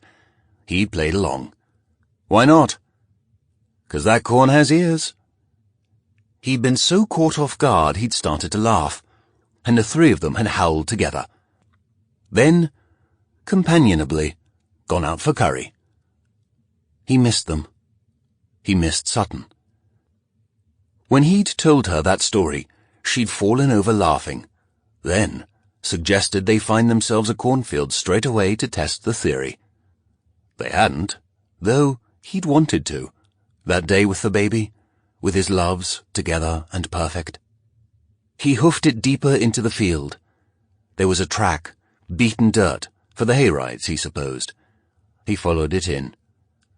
Arrived deep in the field at 30 minutes past the call, on the dot. He stopped by a hayrick. Wilde had said to wait. The money was heavy in the bag. Ethan ground his teeth and said what passed for a prayer in his non-believer's mind. If he gives me Sutton, I won't kill him. I swear. Not right away, that is. I'll wait, then kill him when he isn't looking for me. And I'll do it slowly. Footsteps. He ducked down instinctively, the trench knife out of his pocket, brushing his knuckles, the heavy metal blade open. A light flashed in his eyes, momentarily blinding him. Whoa, what the bloody? Who the hell are you? And why the hell are you sneaking around here? This is private property and you're trespassing. Ethan stood, stowing the knife, though the blade flashed in the man's light, and he heard a little gasp. I have a gun, you idiot. Sir, I'm sorry, I'm putting it away. You scared me. I'm supposed to be meeting a friend. In my field. Get the hell out of here. Ethan put both hands up. Right. Brilliant. I'm on my way out. Sorry for the confusion. He hurried toward the road. The old farmer stood, watching impassively, until Ethan could no longer see the lights behind him, could hear the whiz of the cars on the pavement. He couldn't go back into the field without being shot, or at least reported. He had no way of contacting Wilde without heading back to the house. He was scared and angry and carrying 50 grand in a sack, and he decided, fuck it, I'm going to get a drink. The Ties That Bind. 2 hours later, hopped up on Gray's excellent old fashions, he found his way back to the house. His phone lay untouched on the counter. No calls, no messages, no texts. Wilde had been screwing with him, playing the same sort of games he always had. Ethan called the number back, but it was blocked. Of course it was. He put the money back in the safe, went to his office, tripping a little as he walked down the hall. He was very tipsy. He felt safe again in his lair, but the feeling fled when he turned on his computer. The New York Times piece had run, despite Bill's assurances he'd get it quashed, and the internet was abuzz with the news about the sudden runner of Sutton Montclair. 10 minutes of peace, and then Ethan's mobile started ringing again, non-stop, reporters from all over trying to get a quote. How did they find his number? It was unlisted, and he and Sutton had always been so careful about giving out their numbers. But someone had found it, and passed it around, and they were hunting him now. Bill. He'd bet Bill gave it to them, hoping for a juicy quote and a backlist sales bump. Or Wilde, torturing him, posted it somewhere. He didn't know which was worse. It was all too much. He couldn't take it. He felt the familiar chest squeeze, the worry and concern turning into a monster of anxiety. The media encamped on his front lawn, the police driving by, Wilde calling and threatening to blackmail him, Sutton's friends shrinking away from him. DeShiel's ghost, don't forget your boy. It was too much. He felt the desperation creeping in, the walls in his office getting close. He needed to leave. He needed to get on a fucking plane and depart for environs unknown, like Sutton, and not for the first time, the anger redirected toward her, at her selfishness, for leaving him to clean up her mess. Maybe he needed to go for a run. Yes, that was the right thing to do. He'd wave to any reporters lurking in the shadows and run in the moonlight, the liquor sloshing in his stomach, then hole up again and ride out the storm. If only. Ethan from another world would do that. Ethan now would sit quietly and let the panic overtake him, pour a fresh drink, and wallow while obliquely staring out the windows. What to do about Wilde? He would call back, Ethan knew that much. He'd probably been scared off by the farmer with the gun too. Paying him off would be a mistake. He knew that in his bones. How could Wilde really know where Sutton was? It was a ploy, he was sure of it, and Wilde would simply come back again and again and again, until the well was dry. And yet, Ethan had trotted out to the field with the money in the bag to see. Isn't that love, wife? The risks I'm taking for you? And then it hit him. The missing $50,000, the money Sutton had taken. It was the same amount Wilde asked for. He stopped moving, sat down hard, thought it through. Wilde, claiming he knew where Sutton was. Wilde, asking for money in order to share that information. Wilde, threatening him not to go to the police. Wilde had already hurt Sutton. It wasn't hard to imagine him doing it again. With a sigh, Ethan went to the phone and called Officer Graham. She answered on the first ring. Have you heard from her, sir? No, I haven't. I've been searching through our financials again, though, and I think I'm missing some money. It's well disguised, but Sutton has withdrawn $50,000 from our accounts over the past 3 months. He could hear Officer Graham blow out her breath. You're sure? We've been running your financials and nothing stood out. He let that go for the moment. Having strangers poking around in his world made him more than uncomfortable. But he had to find Sutton. He knew now this wasn't a stunt. This was a cry for help. She'd run from Wilde, not from him. I'm sure. The withdrawals are coded, and each one has a T in it. T is her tax code for travel. If your wife was trying to take money out of your accounts unnoticed, why would she bother coding them? Wouldn't that give her away? Yes and no. Withdrawals without a code, though, would set off all the alarms. She's simply following her usual pattern, hoping it will cover her tracks. Has she not been traveling, Mr. Montclair? No, she hasn't. She hasn't been on the road at all since our son died, nor have I. T could stand for something else. It could, certainly. But my wife is a meticulous person. It's almost as if she wanted me to find this and not be worried about her. I don't know, Mr. Montclair. Especially in light of this new information, perhaps we should just let things play out. Perhaps she has just removed herself from the marriage for a time. Or perhaps she was pressured to remove the money, in payment of some kind. And when she couldn't satisfy the demands of her kidnapper, she was killed. That's entirely possible. Ethan stopped breathing for a moment. His heart thumped once, hard, then ceased to beat. It took him a minute to catch his breath. What are you saying? Have you found something? Do you know something you're not telling me? No, sir, but my job is to look at all the angles. I appreciate this information, and I'll keep in touch. As soon as I have something, I'll let you know. And she hung up. Ethan was suddenly relegated to the role of hysterical husband. He hadn't even had a chance to tell Graham about Wilde. But that thought was scrambled, pushed away, making room for the more frightening train that followed. Was he going to be charged? Was he wrong, and it was all her doing? Joel's warning paraded into his mind. Bill's cynicism during the party. Was there any way Sutton could have hurt herself, but made it look like he was to blame? Would she do something so awful? How was he going to cope if she were gone? Would they find a body? Oh, God. He started through the house, looking out the windows, trying to ascertain if anyone was out there. Then he got a grip on himself and called Graham back. She didn't answer. He left her a message.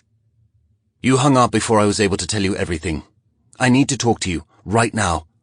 I've been contacted by someone who claims to know where Sutton is. He wants money. Please ring me back. Blackmail, or How Does Your Garden Grow? Holly had questioned Ellen Jones hard for 40 minutes, but she hadn't budged. She insisted Sutton Montclair was not the person in the video. It clouded everything Holly knew about this case, which was getting stranger by the second. She grabbed a bag of tots and a diet cherry limeade from Sonic and sat in the car, thinking. Ate, made some notes. The loyal friends, the missing money, the doting husband, the professional fall from grace, the note, the baby. None of it was adding up for her. It was like trying to solve a puzzle whose pieces came from different boxes. Her cell rang, for what felt like the 1,000th time today. If this was what being a detective was like, how did they ever get anything done with their phones constantly ringing? She glanced at the caller ID. It was Ethan Montclair again. Mr. Montclair, what can I do for you now? Listen, I received a call a little while ago. I left you a message, but you didn't call me back. I'm assuming you didn't get it. She looked at her call screen, saw the badge alert that indicated she'd received a message. Ah, so you did. What did you want to tell me?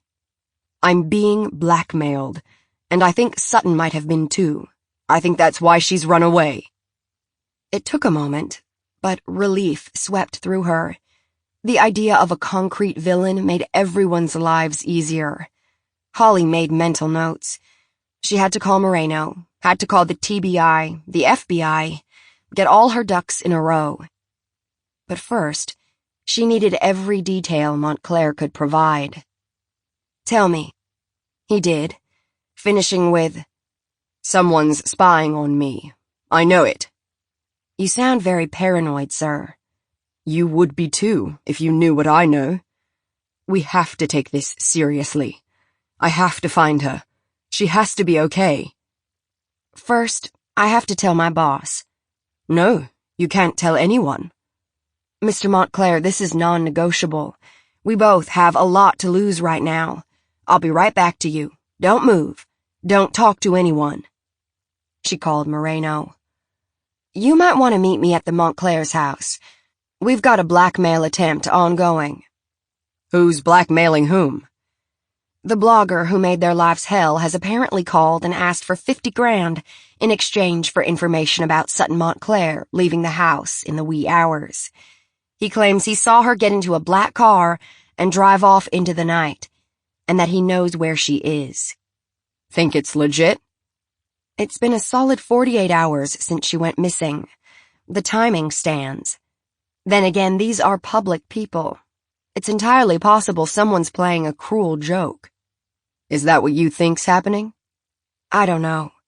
There is 50 grand missing from their accounts, and Ethan Montclair just tossed out the idea that Sutton was being blackmailed too. He said that? Not in so many words, but he intimated that perhaps she paid off whoever it was, and then ran. Either this guy is playing us like a fiddle, or something shady's going on. I'll meet you there. Give me an hour. I'm tied up. Ethan spilled his guts, and Holly took copious notes. As he talked, a text message came into his phone. It said, "Don't you dare mention me to the cop. I'll know if you do." Ethan handed the phone to Graham. "It says cop, not cops. Do you think that means something?" "I do. I think it means he's watching. You're a single cop. He saw you come over. You may be right." She called her boss again. Ethan could hear the gruff voice of Sergeant Moreno. Tried to ignore it. "Sir, we've received another threat.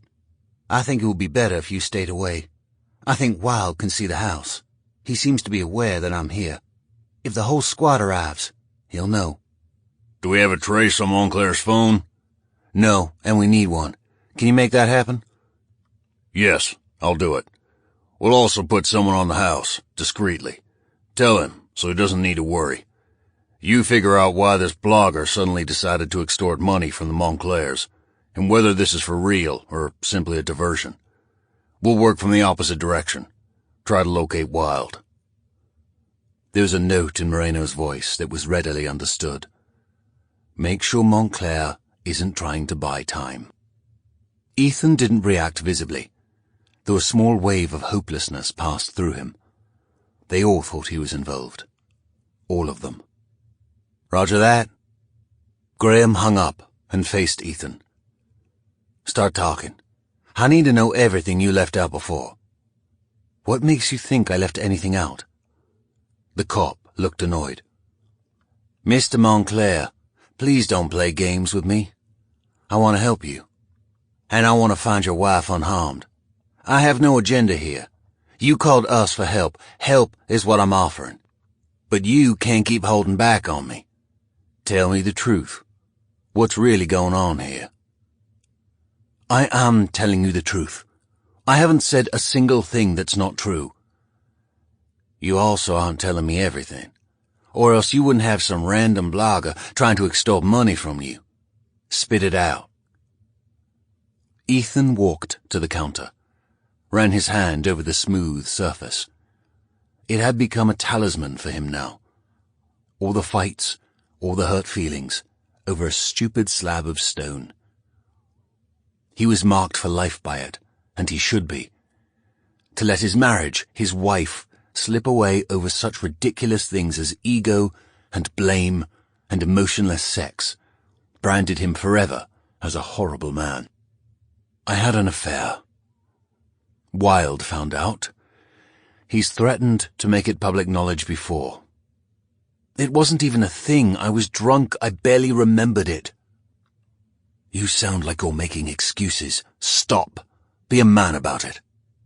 Who was the affair with? It was just a woman at a conference. We met in the bar. I was drunk. I made a mistake. It was stupid and senseless and careless of me. Sutton found out. Looking back, I wonder if Wilde tipped her off.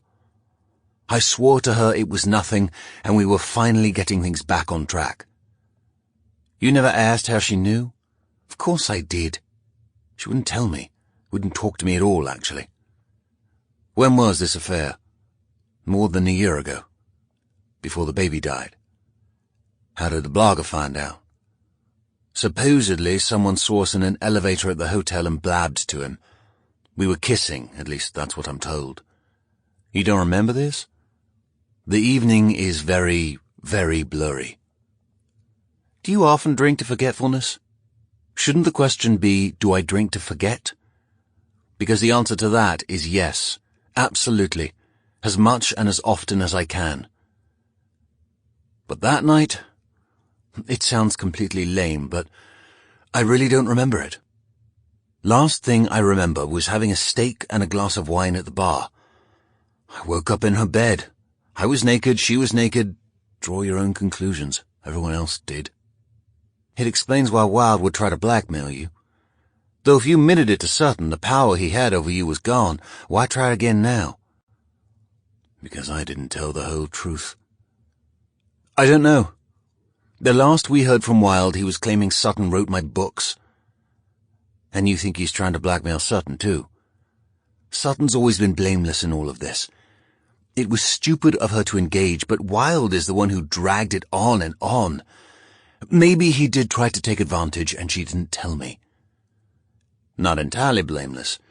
She did light a bag of dog poop on fire on the reviewer's doorstep. Thanks again for sending the video. That helped. Ethan shook his head. I told you before I didn't send you anything. You didn't? The cop's voice was light. Are you entirely sure, Mr. Montclair? Because, as I mentioned before, I did receive the video in an email that traces back to your IP address. Let me see the email. The cop was watching him like a hawk above a field, sharp and wanting. There was more. She was holding something back. Let me see it again, he demanded. You're telling me unequivocally you didn't email me the video of your wife? No, I didn't. Why would I? What would it gain? You'd be helping the investigation. I'd be discrediting my wife, is more like it. Let me see it. Holly didn't move. Please, Officer Graham, may I see the video again? Finally, she pulled out her phone. The email address was indecipherable. She queued it up. Ethan watched. When it finished, Graham said, One problem? Your friend Ellen thinks it's a fake. What do you mean? She queued up the video again. Ellen felt this wasn't actually Sutton. That's crazy. You'd think I'd recognize my own wife. Watch it again. He did, closely. Raised his eyes to the clear hazel of the investigators, who held his life in her hands. Bloody hell. Ellen's right. It's not her. When all you know is false. They played it back again and again, until Ethan couldn't see any vestiges of Sutton anymore. It's not her. I can't believe this. I need tea, Ethan muttered. Started preparing the water. She wasn't lying. She told the truth, and I didn't believe her. I just didn't look closely enough the first time you showed me. Sutton denied doing this. Sutton denied everything. She said she made one flip comment, and then her account was hacked. That everything that came after the first night was fake. I didn't believe her. Why would I? Because she was your wife? My wife, whom I was having problems with. God help me. I thought she was trying to gather attention, to pay me back for the affair. Aren't I the arsehole? Graham pocketed her phone. She was very still. She'd stationed herself by the breakfast bar, watched him move around the kitchen. Sir, I want to ask you something. Do you have any reason to believe your son's death was something other than Sid's? The lid of the teapot clattered into place. Sorry, clumsy. You've been talking to the Weird Sisters, haven't you? Excuse me? Who? Sutton's group of friends. They don't like me very much. Why not? I'm a bombastic serial cheater who belittled her and held her career back. Or hadn't you heard? Are you? According to them. Her mother will say so as well. What does the truth matter to a gaggle of women who don't like a husband? I haven't been able to touch base with her mother. Lucky you.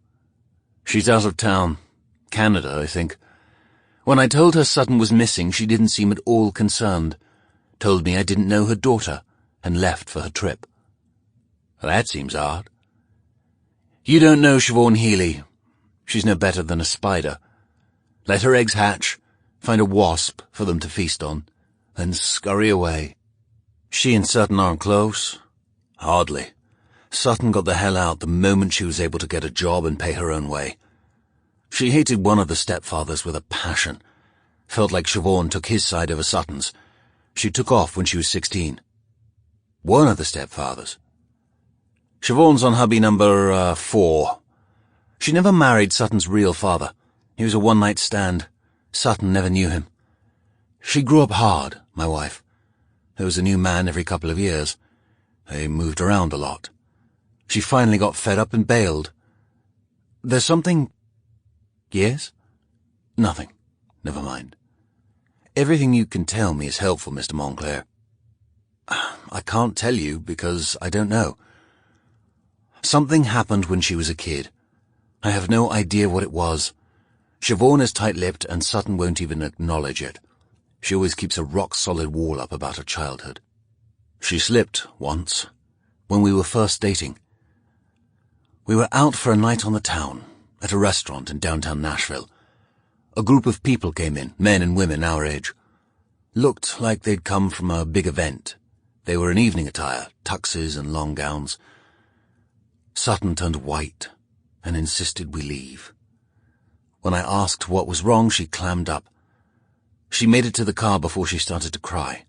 She wouldn't tell me why, or who had upset her, but when I asked if it was someone from her past, she said yes, but wouldn't tell me any more. I tried for a week to get her to open up, but she wouldn't. My wife is a vault when she wants to be, Officer Graham. Her mother's right. Sometimes I wonder if I ever really knew her at all. He poured out the tea, handed the cop a fresh cup. She declined the fake milk and sugar, took it straight. I'll take a look, see if there's anything she was involved in that might show up. And Mr. Montclair? Her friends aren't as unkind to you as you think they are. They are very concerned for her well-being, yes, but so far, no one's pointing any fingers. There is another odd thing that's cropped up, though. The password on her laptop. I love Ethan Montclair. Trite. No, that wasn't it. It was, Ethan killed our baby. He set the cup carefully on the marble. Wait, what?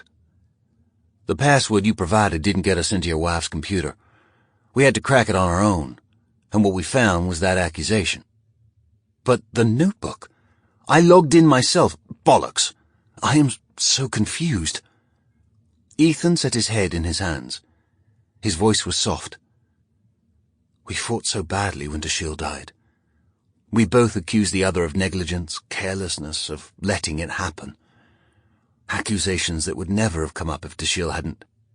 Trust me, Officer Graham. I didn't kill our son, and neither did my wife. His death was a terrible, awful tragedy, and it tore us apart. But we loved him.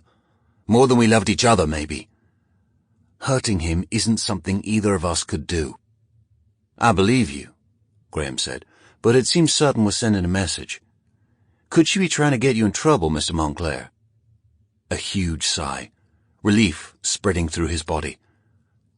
I can't imagine why she would. She didn't hate me that much. But Wilde is responsible. Wilde is behind this. I don't know how, and I don't know why, but I don't think my marriage was so far gone that my wife would try to set me up. Graham nodded.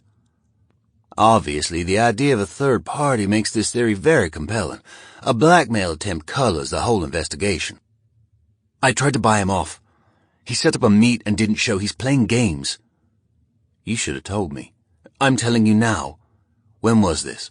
Earlier tonight. He was just poking me, torturing me. Where were you supposed to meet? Right outside the city limits. He never came. Something's happened to her. I know it. No one believes me. He sounded petulant now. And the cop eyed him like he was a weak, ridiculous child, whining because he couldn't get a piece of candy in line at the grocery. She took a deep breath, blew it out her nose. Mr. Montclair, I believe you, and I have to say I am starting to agree with you. Something has happened to your wife. We need to change focus, start actively searching for her. We are currently tracing the calls to your house and cell. We'll be very discreet, but we're going to have to get someone in here to guide you in how to talk to Wilde if he calls or texts again. If he's telling the truth, and he knows where Sutton is, she could very easily be in danger. The relief he felt was enormous. Relief and a new fear. I think that's rather clear-cut already, don't you? I will admit something doesn't add up. An email you claim you didn't send, a password different from what you knew. A thwarted blackmail attempt. The woman in the video not being your wife. I'll take it all to my boss and lay it out for him. And if Wilde calls again, you keep him on the phone as long as you possibly can. Officer Graham? Is it possible for passwords to be changed remotely? Her brow wrinkled for a moment. I'm not an IT expert, but I would assume if someone had managed to overtake a computer with a virus, then yes, that's entirely within the bounds of reality. She reached out and touched him on the shoulder. Ethan wanted to weep. The touch was gentle, soft, opposite of everything he'd been getting for the past 2 days. We'll figure it out, sir. I'll be in touch. Holly believed him. Maybe she wasn't a seasoned investigator yet. Maybe she was being snookered. But damn if she didn't believe him. Now she had to find a way to investigate Wilde without him knowing Ethan had shared the blackmail demand. It was definitely time for a seasoned detective to step in. She wasn't about to blow this case, and there were suddenly more moving parts than she could handle alone. One thing she'd learned from her dad: don't be afraid to ask for help. Holly had just gotten into her car when the phone rang. She put it on speaker as she put on her safety belt.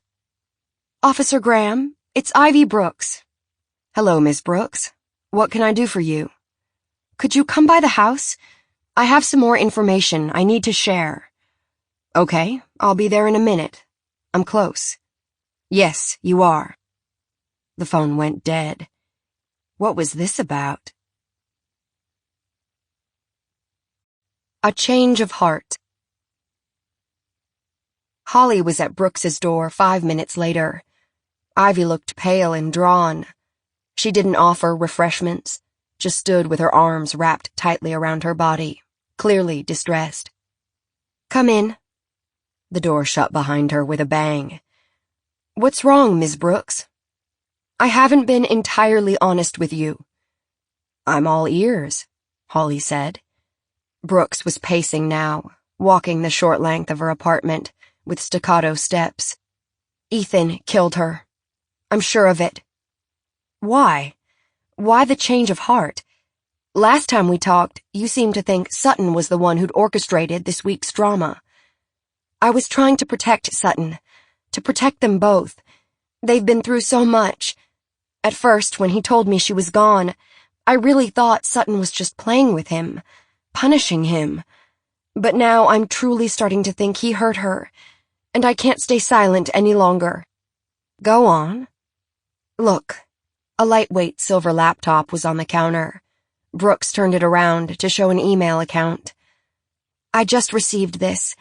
It came in a few days ago. For some reason, it got caught in my spam filter. What is it? An email from Sutton, dated Friday night. I was out of town on business. I had an away message on. I wasn't checking email. I didn't see this. If I had... The email was open. There was no greeting, just the stark words in black and white. Really bad one tonight. He gets worse and worse. I think he's going to kill me one of these days. If something happens to me, make sure they know who did it. Holly felt a punch of adrenaline. Was everything Ethan Montclair had just told her a lie? Was he that good of an actor, that he could just look her in the eye and create a story?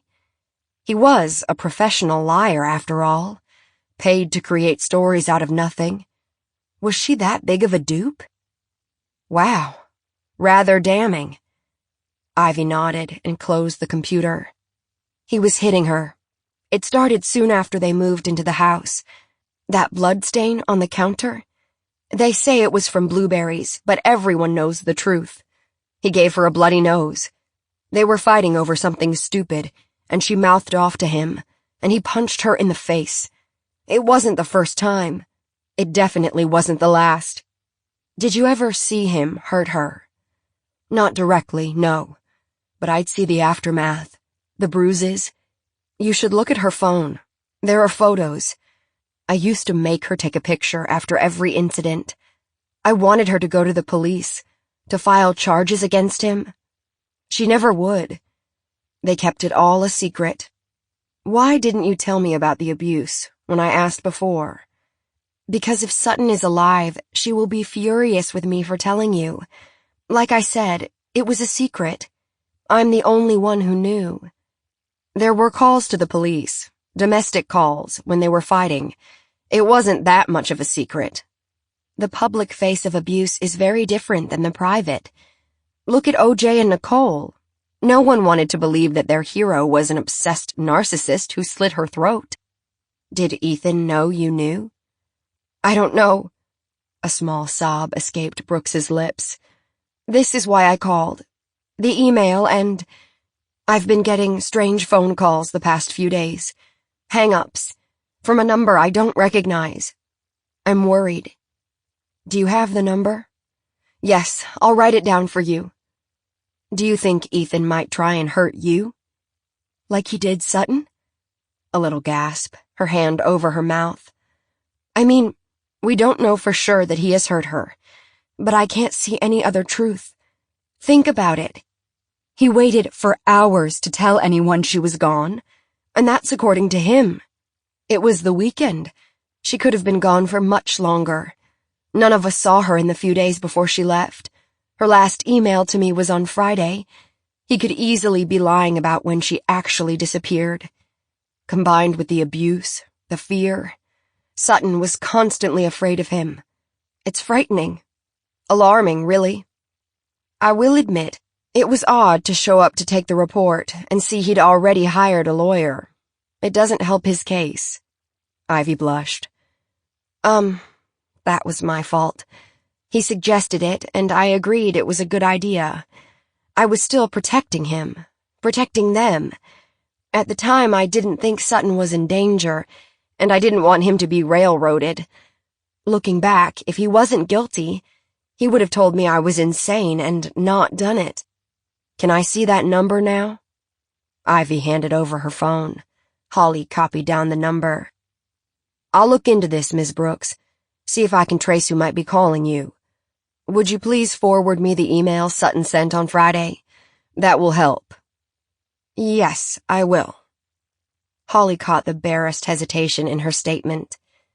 Is there anything else you need to tell me? Brooks's eyes cast down. She planted her hands palms down on the counter, took a deep breath through her nose, let it out in a whoosh. The baby. Dashiell, he died last year, of SIDS, according to the autopsy report. They found no cause to think he was hurt by the parents. I know what the autopsy said, but Sutton told me she thought Ethan killed the baby. The password. Ethan killed our baby. Why? Why did she believe this? Brooks stared at her a moment, assessing. She chewed her lip, which oddly made her look like a little girl, then held up a finger. I'll be right back. She disappeared down the hallway, came back a few moments later, clutching something small in her hand.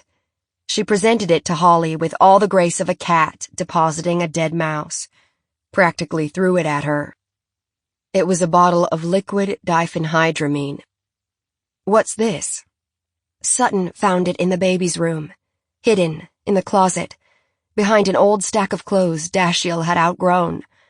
They were getting ready to donate them. It's generic Benadryl. I'm not following, ma'am. They didn't test the baby for this. I saw the autopsy report. There was nothing that indicated anything was amiss.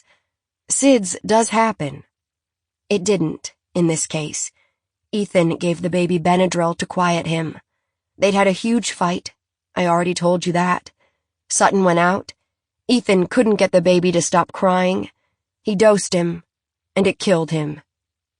The talk screen didn't show that. Then the talk screen wasn't done properly. I watch those shows on television. I know you can do testing after the fact. You have tissue samples on file. Have them tested again. You'll see. It was from this bottle. Sutton found it in the closet, and she gave it to me right away for protection. It was hidden away? Yes, and trust me, this is an anomaly. They don't believe in drugs. They don't believe in anything that isn't totally pure, organic, healthy. The both of them are fitness nuts. Except for the alcohol. Everything in moderation. Sutton was never a big drinker. Ethan has food allergies. They were really clean. They'd never give the baby drugs. They barely take anything themselves. I have a question. Anything. Anything that will help find her. Anything that will stop him. If he's this horrible monster you portray, why stay friends with the man? You were the first one he called, right? You were there when the police arrived, giving moral support. Brooks's eyes shone with tears. I'm scared of what he might do if I try to pull away. I've had to keep an eye on them. I've been watching to make sure she was okay. It might not make sense to you, but I couldn't come forward then. But I have to now. I can't sit back any longer. He's evil. I know he hurt her. Just like I know he hurt the baby. Ethan is a showman. He's a brilliant actor. I've always wondered. What? Go on. Brooks started fiddling with an apple, left out on the counter. A snack interrupted. She was clearly debating something. Finally, she said, I think Ethan was trying to drive Sutton mad.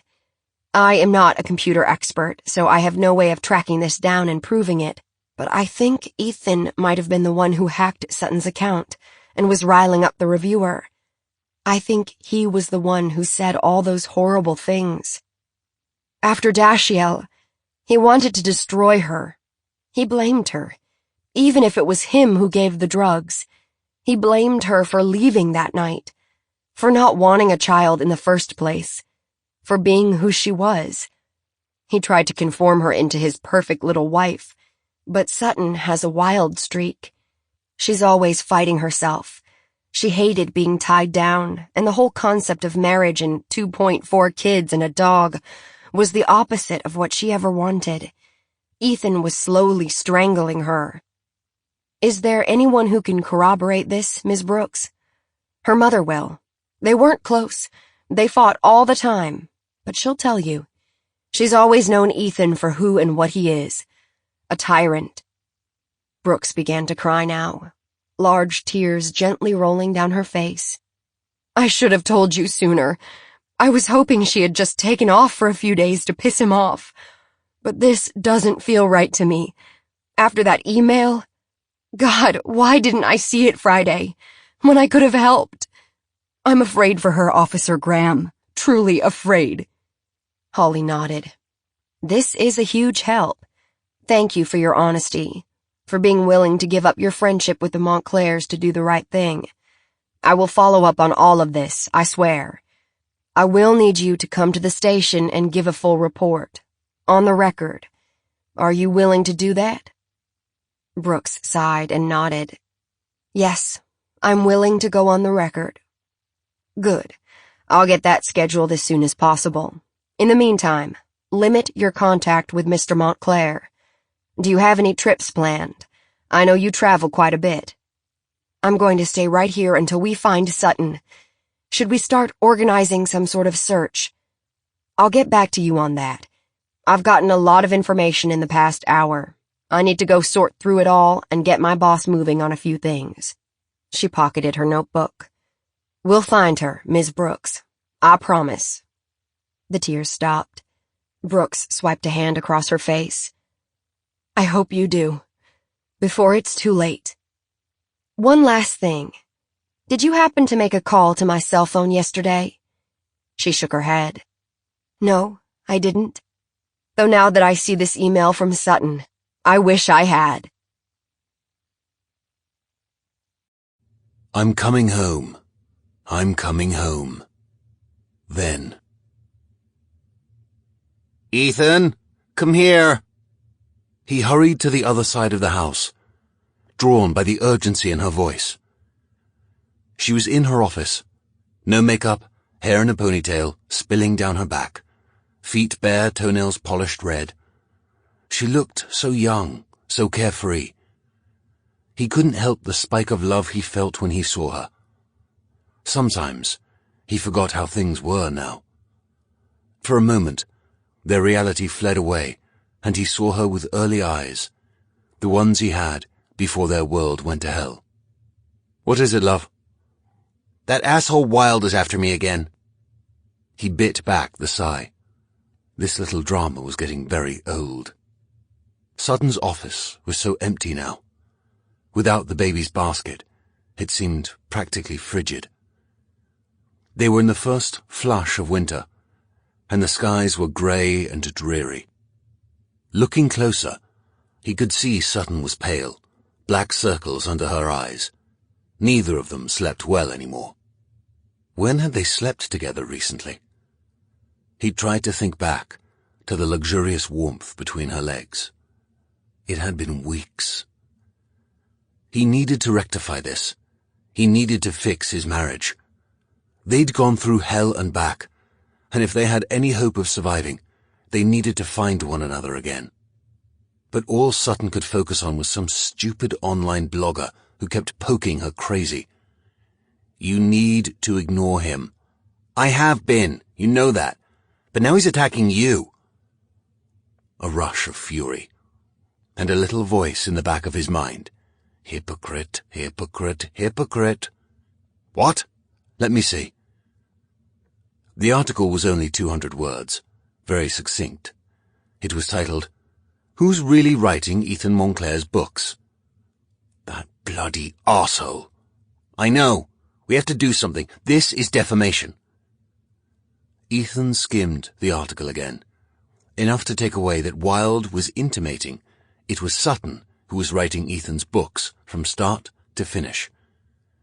That he had severe writer's block, or maybe he'd plagiarized the first book, stole it completely from another author who wasn't published, someone he'd come across in a writing class. Rage filled him. His vision blackened, and it took a good 5 minutes before he could really hear Sutton. She was crying. That shook him from his state. What? What's wrong? Let go of me! He looked down, realized he was gripping Sutton's forearm so tightly her hand was turning white. He released her as if burned. Oh my God, Sutton, I am so sorry. She cradled her arm in her lap. There was going to be a bruise. It would be bad, too. Sutton was so easily damaged these days. You scared me. I thought you were going to hurt me. You grabbed my arm and you wouldn't let go. It's turning black already. My God, Ethan. He threw his arms around her. Baby, I'm sorry. I'm so sorry. I didn't mean to hurt you. I'd never hurt you on purpose. But her eyes were wide, the pupils dilated. She was cringing in her chair, pulling away. He tried to stay calm. He stepped back, put some space between them. Where would he get this idea that you're writing my books? That I plagiarized someone? I have no idea. It's preposterous. I mean, all I ever do is edit you, and that slightly. Accusing me of writing them is silly. Everyone knows you write your own books. You were a writer well before you met me. I'm going to put ice on my arm. Let me get it for you. He rushed to the kitchen, came back to see Sutton taking a photo of the burgeoning bruise. What in the world are you doing? I can't see it properly. It looks like 2 fingerprints. Here. He handed her the ice. Took the phone from her hand. Move your arm to the right. She did, and he snapped the picture. He handed her the phone. See? It's not as bad as you think. She stared at it. You should probably delete that. You don't want the Weird Sisters to see it and get the wrong idea. No one can tell what it is. It just looks like a smudge. I'm so sorry, sweetheart. Come here. This time she let him hug her. He arranged her on the small sofa, tucked the ice pack in around her arm. Do you want some Advil? No, the ice is fine. I'm sorry Wilde is at it again. I think we should look at hiring someone to get him to back off. A lawyer? Yes. I see it takes him attacking you for you to take this seriously. He didn't rise to the bait. I should have been paying more attention. I've been having a lousy few weeks. The book's not working. Hell, maybe you should start writing it for me. Kidding? He said at her dark look. Why don't I give Joel a call? See if he can give us some advice. I already talked to Joel, the last time Wilde acted up. He said we could sue, but it's going to take a lot of time and money, and without any proof that I didn't post those notes, we're going to have a, quote-unquote, uphill battle to get a conviction. But this is different, don't you think? Call him then. Let's hear what he has to say. She took the ice off her arm, started poking at the bruise. Stop that, you'll make it worse. I was just seeing how much it hurts. I'm sure it will hurt much less if you stop poking it. Call Joel. I am. Sutton. She looked at him with those blue-grey eyes, the smudges beneath hard as rain. There was no look of love or joy or acceptance in them. Of course not. He just hurt her. All she could be around him now was wary. They hurt each other all the time now, their words striking harder than slaps, the bruises deeper than broken blood vessels. They both knew how to use words, knew they were the greatest weapon of all. Before he knew what he was doing, he was kneeling by her side, his head in her lap, crying. She cried with him. They ached together in their loss. The loss of Dashiell, the loss of their marriage, the loss of each other. That they'd make love was inevitable. He was not expecting it to be quite so aggressive, quite so wild. They both went a little crazy. And when they were finished, slick and hot and sated, Sutton said in a small, quiet voice, "I've missed you." And Ethan's heart broke all over again. That man is lying through his teeth. Now. So 2 people were now pointing fingers at Ethan Montclair, Ivy Brooks and the anonymous caller. The blogger wanted $50,000 for information, and they might now have a year-old murder on their hands. The moment word got out, the whole town would be turned on its collective ear. But before Holly did anything, she had to write things down. She didn't want to screw up. So she sat in her car and transcribed her notes. Everything she'd just learned, about Wilde, about Montclair, about the bottle of diphenhydramine, and about Ivy Brooks. When she felt like she had things clear in her head, she called Moreno, ran him through her day thus far. She finished with, "We need to find this blogger, now. Jim in IT already has the files. I can call and ask him to start a trace." "I'm 3 steps ahead of you. You ain't going to believe this. You need to come in. Right now." Holly walked through the halls of the Franklin police station, her heart kettle drumming in her chest. Moreno had commandeered a conference room, and that's where she headed. The stench of burnt coffee clung in the air. Wanted posters lined the walls, along with framed motivational quotes. Their chief was big on supporting her troops. Jim from IT was sitting at the table, 3 laptops open in front of him. His square black glasses were sliding down his nose, as usual. He gave her a big smile when she walked in, shoved the glasses up. He was cute, Jim, in a geeky kind of way. "There's the champ. Great job, sister. You've gotten everything we need to nail this son of a bitch." 3 other detectives and Sergeant Moreno were also present. Moreno looked up from a stack of papers. Graham, you know everyone?" She did. Alex Young and Walt Teal were from Missing Persons, both young and agile. Carly Cox was a homicide detective with a reputation for closing cases. They were all seasoned, experienced investigators, and Holly felt a short qualm. "Hi there," Moreno said. "Graham has been on this case for a couple of days now, and she's managed to extract a ton of information from both the suspect and the victim's friends. Tell them everything you just told me." She didn't have time to be nervous or worry about missing something. She opened her notebook and began to speak. "We have a he said, she said. Ethan Montclair insists he had nothing to do with his wife's disappearance. He's been convinced his wife disappeared on purpose, but now he's worried someone hurt her. The wife's friends are split on whether Montclair is responsible, but one, Ivy Brooks, who appears to be the closest to them both, just broke it all open. She claims Montclair killed the baby, was abusing his wife, that there are photographs on Mrs. Montclair's phone to prove this, and she is convinced he's done something to her. Brooks also handed over a bottle of generic Benadryl she claims was used to OD the baby, which is odd to me because Montclair also allegedly got his wife pregnant by switching out her birth control pills. It seems strange someone who wanted a baby so much would kill it. Brooks also pointed out that Montclair's timeline could be completely off, that it's possible he's lying about when he saw his wife last. We'll have to figure that into everything. Montclair claims he's being blackmailed by an online blogger who's been hassling the family for months. He tried to pay the ransom, but the blogger never showed.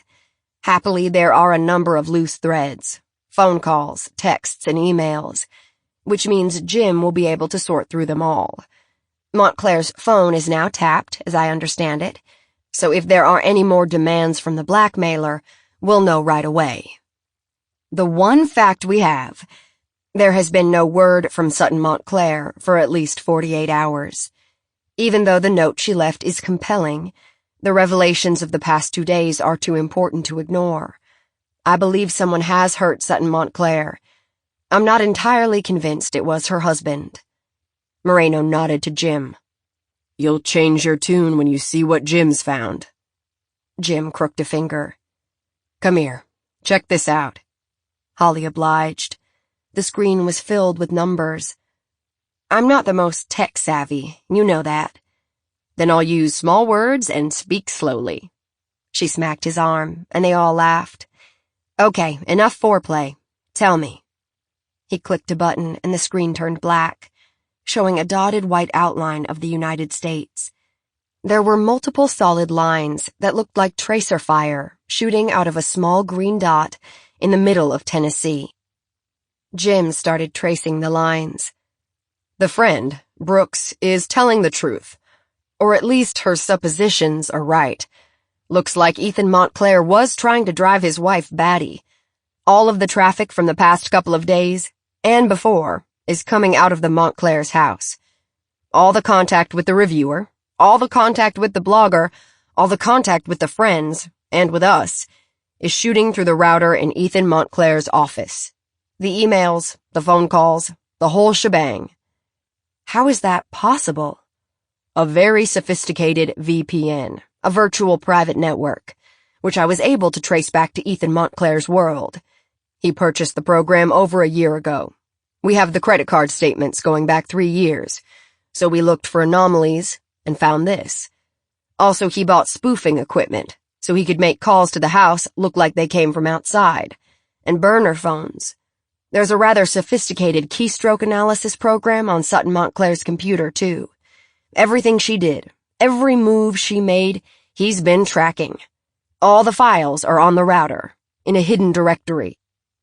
Holly couldn't help but think of Montclair's beseeching eyes when he'd asked her, "Is it possible for passwords to be changed remotely?"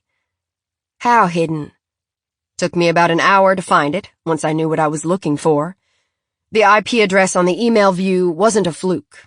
It looks like Mr. Montclair is behind this whole thing, and was betting on us not finding this hidden directory.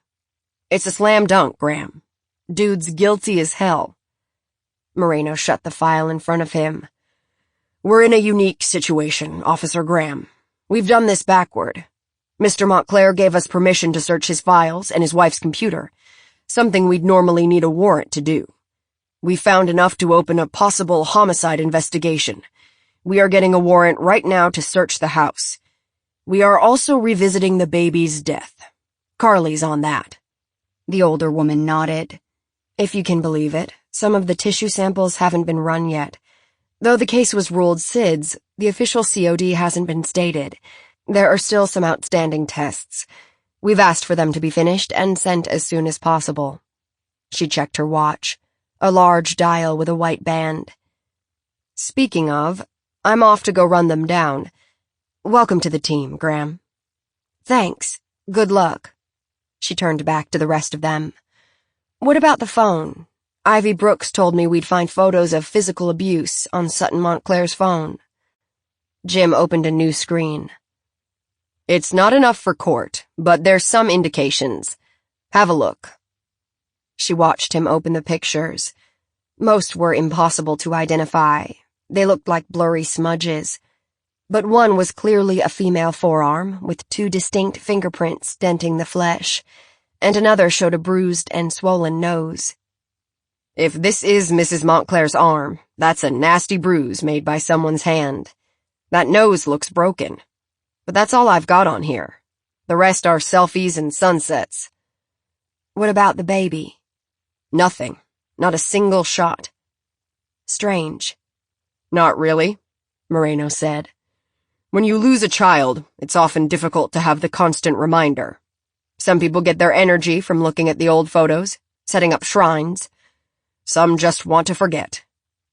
"How sad," Ollie said. "Well, we know she got hurt at least twice, and we've had a number of domestic calls to come out and defuse fights, though Mrs. Montclair always claimed she didn't call the police in the reports. We should look and see where the calls originated." "Already did," Jim said. "They all came from the house. From her phone." Moreno stuck a toothpick in his mouth. "She was probably lying to save face. That happens. I see it all the time on domestic calls. The woman's already been scared and beaten up. By admitting she called for help, she can be signing her death warrant." The MP detectives chimed in. Walt spoke first. He had a gentle but distinct Southern accent. Holly knew he was from West Tennessee. "We're going to be doing a full-on grid search through the area. I'll be leading the exterior team. Alex will be in charge of the house itself. We'll start in the house and its proximity, then move everywhere around the neighborhood and start working our way out. With your relationship to the suspect, you should stick with Alex. You're already somewhat familiar with the house. You can guide us there. Actually, I may want you here to interview Mr. Montclair," Moreno said. "Depends on how he reacts when we show up to toss the place and bring him in for questioning. You've definitely developed a rapport with him. He might just admit it all once we get him inside an interview room. Assuming his lawyer is going to let you talk to him," Walt said. "Joel Robinson isn't anyone's fool." Moreno shrugged. "With any luck, Montclair is so convinced we'll never figure out he's behind this that he'll come on in like a good little boy and leave Robinson out of it." Holly listened carefully to everything, nodding, taking notes, thinking. When they'd finished running her through the plan, she pocketed her notebook and crossed her arms on her chest. "Sir, I appreciate that I'm new to the investigative field, but I have to say, something feels very strange about all of this. Mr. Montclair either has a split personality, or he doesn't know all of this is on his computer. He'd never give us the goods to arrest him. He's too smart for that." "You don't think he did it? We have a preponderance of evidence the man is playing a serious long con game, first with his wife, and now with us. His friends are abandoning ship. The second we name him as a suspect, they will all come forward with stories. Trust me, I've seen this before," Moreno said. "I know you have, and trust me, I appreciate your experience here. But why bring us in? To what end? If he wanted to get rid of his wife, why didn't he just kill her and dump her somewhere far away? and not call us in. Pretty boy wants to play, Jim said. Come on, I don't buy it. I don't disagree that everything is pointing to a purposeful murder, and all of this looks really bad for him, but there's something bizarre about it all. For example, the video of Sutton Montclair at the reviewer's house. Both Ellen Jones and Mr. Montclair agree that it isn't Sutton. How hard is it to hire an actress to go do something stupid for you? Jim said. Let me guess, Holly quipped. There's a receipt for a hired actress for the date in question? She looked at Moreno. Sir, something's weird here. This is so pat, so convenient. I don't buy it. Hey, go lightly. There's nothing convenient about this. I said I'd use small words, Graham, but trust me, this wasn't an easy hack. Whoever did this knew exactly what they were doing, exactly where to hide the files. Why keep evidence that can be used against you? Montclair is a writer. I've talked to him at length, researched everything I can find about him online. I won't go so far as to say I know how he thinks, but it's clear from our conversations that he thinks through every permutation. I can't buy the idea that he'd be so dumb as to leave a trail of breadcrumbs to his own door. Moreno smiled. And yet, young Graham, this is exactly what we have.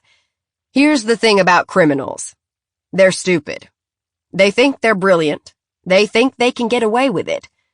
Some of them are total sociopaths who can, but the vast majority are ego-driven little psychopaths who get their jollies trying to out-puzzle us.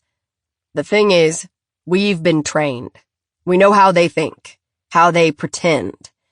In the end, a small bit of evidence, a hair, a fingerprint, a flake of blood, is all it takes to catch them in their lies. Now it's going to take a little time to set everything in motion. You've been at it for 2 days non-stop. Go get a shower, get some food, get some rest. We're going to hit this hard very soon, and you won't have a chance to breathe for a while. But, sir— No buts. You earned yourself a couple of hours off. Go. And Graham? Yes, sir?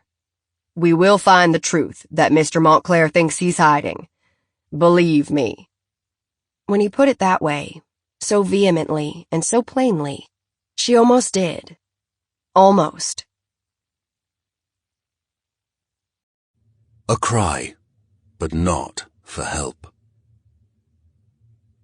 Another nasty, empty morning.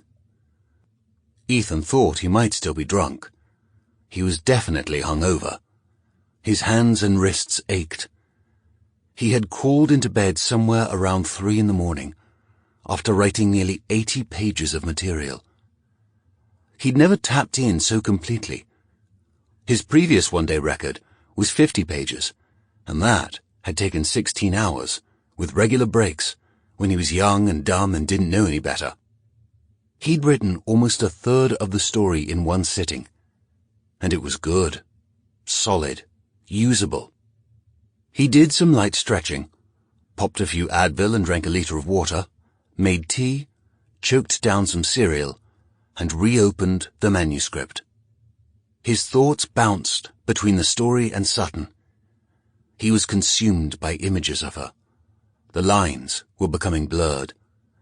Whose story was he writing? His? Hers? Theirs? Waking, sleeping, writing. He couldn't escape her. He didn't want to. Reveled in the memories. When he needed a break, he looked at old photos. Then he turned back to the pages and wrote. He didn't know what to make of this. His wife missing, his life interrupted, but his block broken. The tone and texture of the book was changing, altered by the subliminal situation brewing in the back of Ethan's mind. He typed and thought, typed and thought. They'd been so happy. He thought they were happy, at least. The Saturday date nights, dinners around town, expensive bottles of wine. The walks on Sunday down the Franklin streets, arm in arm, dodging baby carriages and young mothers in baseball caps, with their own 3-wheeled running carriage. the finest he could buy. The parties to which they were invited, their photos always making it into the society pages. They were such a great couple, everyone said so. Such an adorable family. Yet he'd screwed it up, again and again and again. He was human. He was a man. He was even semi-famous and beloved among many. Where were all the sycophants now? His world had narrowed to 3 components: eat and drink, sleep, worry about Sutton by writing the story of a lifetime. Eat was making itself known again. He made a late lunch with the last bits of the groceries. The tea tin was nearly empty. He scraped the last of the butter on his toast. He added the groceries needed to the iPad built into the refrigerator and clicked Order Now. The grocery delivery service would automatically bring the items requested in 2 hours. All hail modern technology. As he chewed, the same refrains played over and over. Where did she go? Where had she gone? Why had she taken money and disappeared? How will it end? How will I draw the story through? Where is the next turn? Stay away from that saggy middle. It's getting marshy. At the end of the day, he had another 100 pages. This was his atonement. This was his punishment. He was bound to the story, to the computer, bound to the idea of a lost life. And while he wrote, while he hid, while he lost himself, the police made the case against him. The green grass across the way. Every case breaks, especially when there are so many moving parts, so many edges, crevices to climb in, dark, moist corners ripe for dissection. The blackmail was a stroke of genius, truly it was. Everyone rushed off in the wrong direction, and here I am, left to pick up the pieces. We're reaching the end game. I can't imagine she won't be found soon, and when she is, Katie, bar the door. Isn't that a stupid phrase? It's a Southern thing. It means a tempest is brewing. A storm of epic proportion is about to blow in your door. A woman will lose her temper. A man will become a raging beast. These are the inevitabilities of life. We are afraid to die, and so we are afraid to live. Do you think Ethan is to blame? That he put his hands around the pale stalk of her gorgeous neck and squeezed until no breath would ever be drawn again? Do you think the cop will be smart enough to figure any of this out? Truly, how much more does she need to put it all together? I think it's nearly time for the show to start, don't you? I'm not saying I'm playing the man. I'm not saying I killed the girl. I'm just saying I think everything is going to change very, very soon. A challenge is given. The ringing phone was Joel Robinson. Ethan had programmed specific rings into his mobile so he'd know when the calls were important and could ignore the rest. Joel was Judas Priest's Breaking the Law. Bill was Dvorak's New World Symphony. Officer Graham was the Darth Vader theme from Star Wars. "We may have a problem," Joel said. "I need for us to have a little talk. You around?" I am. There was heavy knocking on the back door. Is that you? "It is. Hurry up and let me in before the vultures see me." Ethan had almost forgotten the tribe of news people camped in his front yard. He was rather surprised the Franklin police hadn't shunted them off. From what he could see, they were practically blocking traffic coming off the Circle onto 3rd Avenue. Ethan unbolted the back door. Joel slipped inside. He was disheveled and sweating. He'd clearly run over.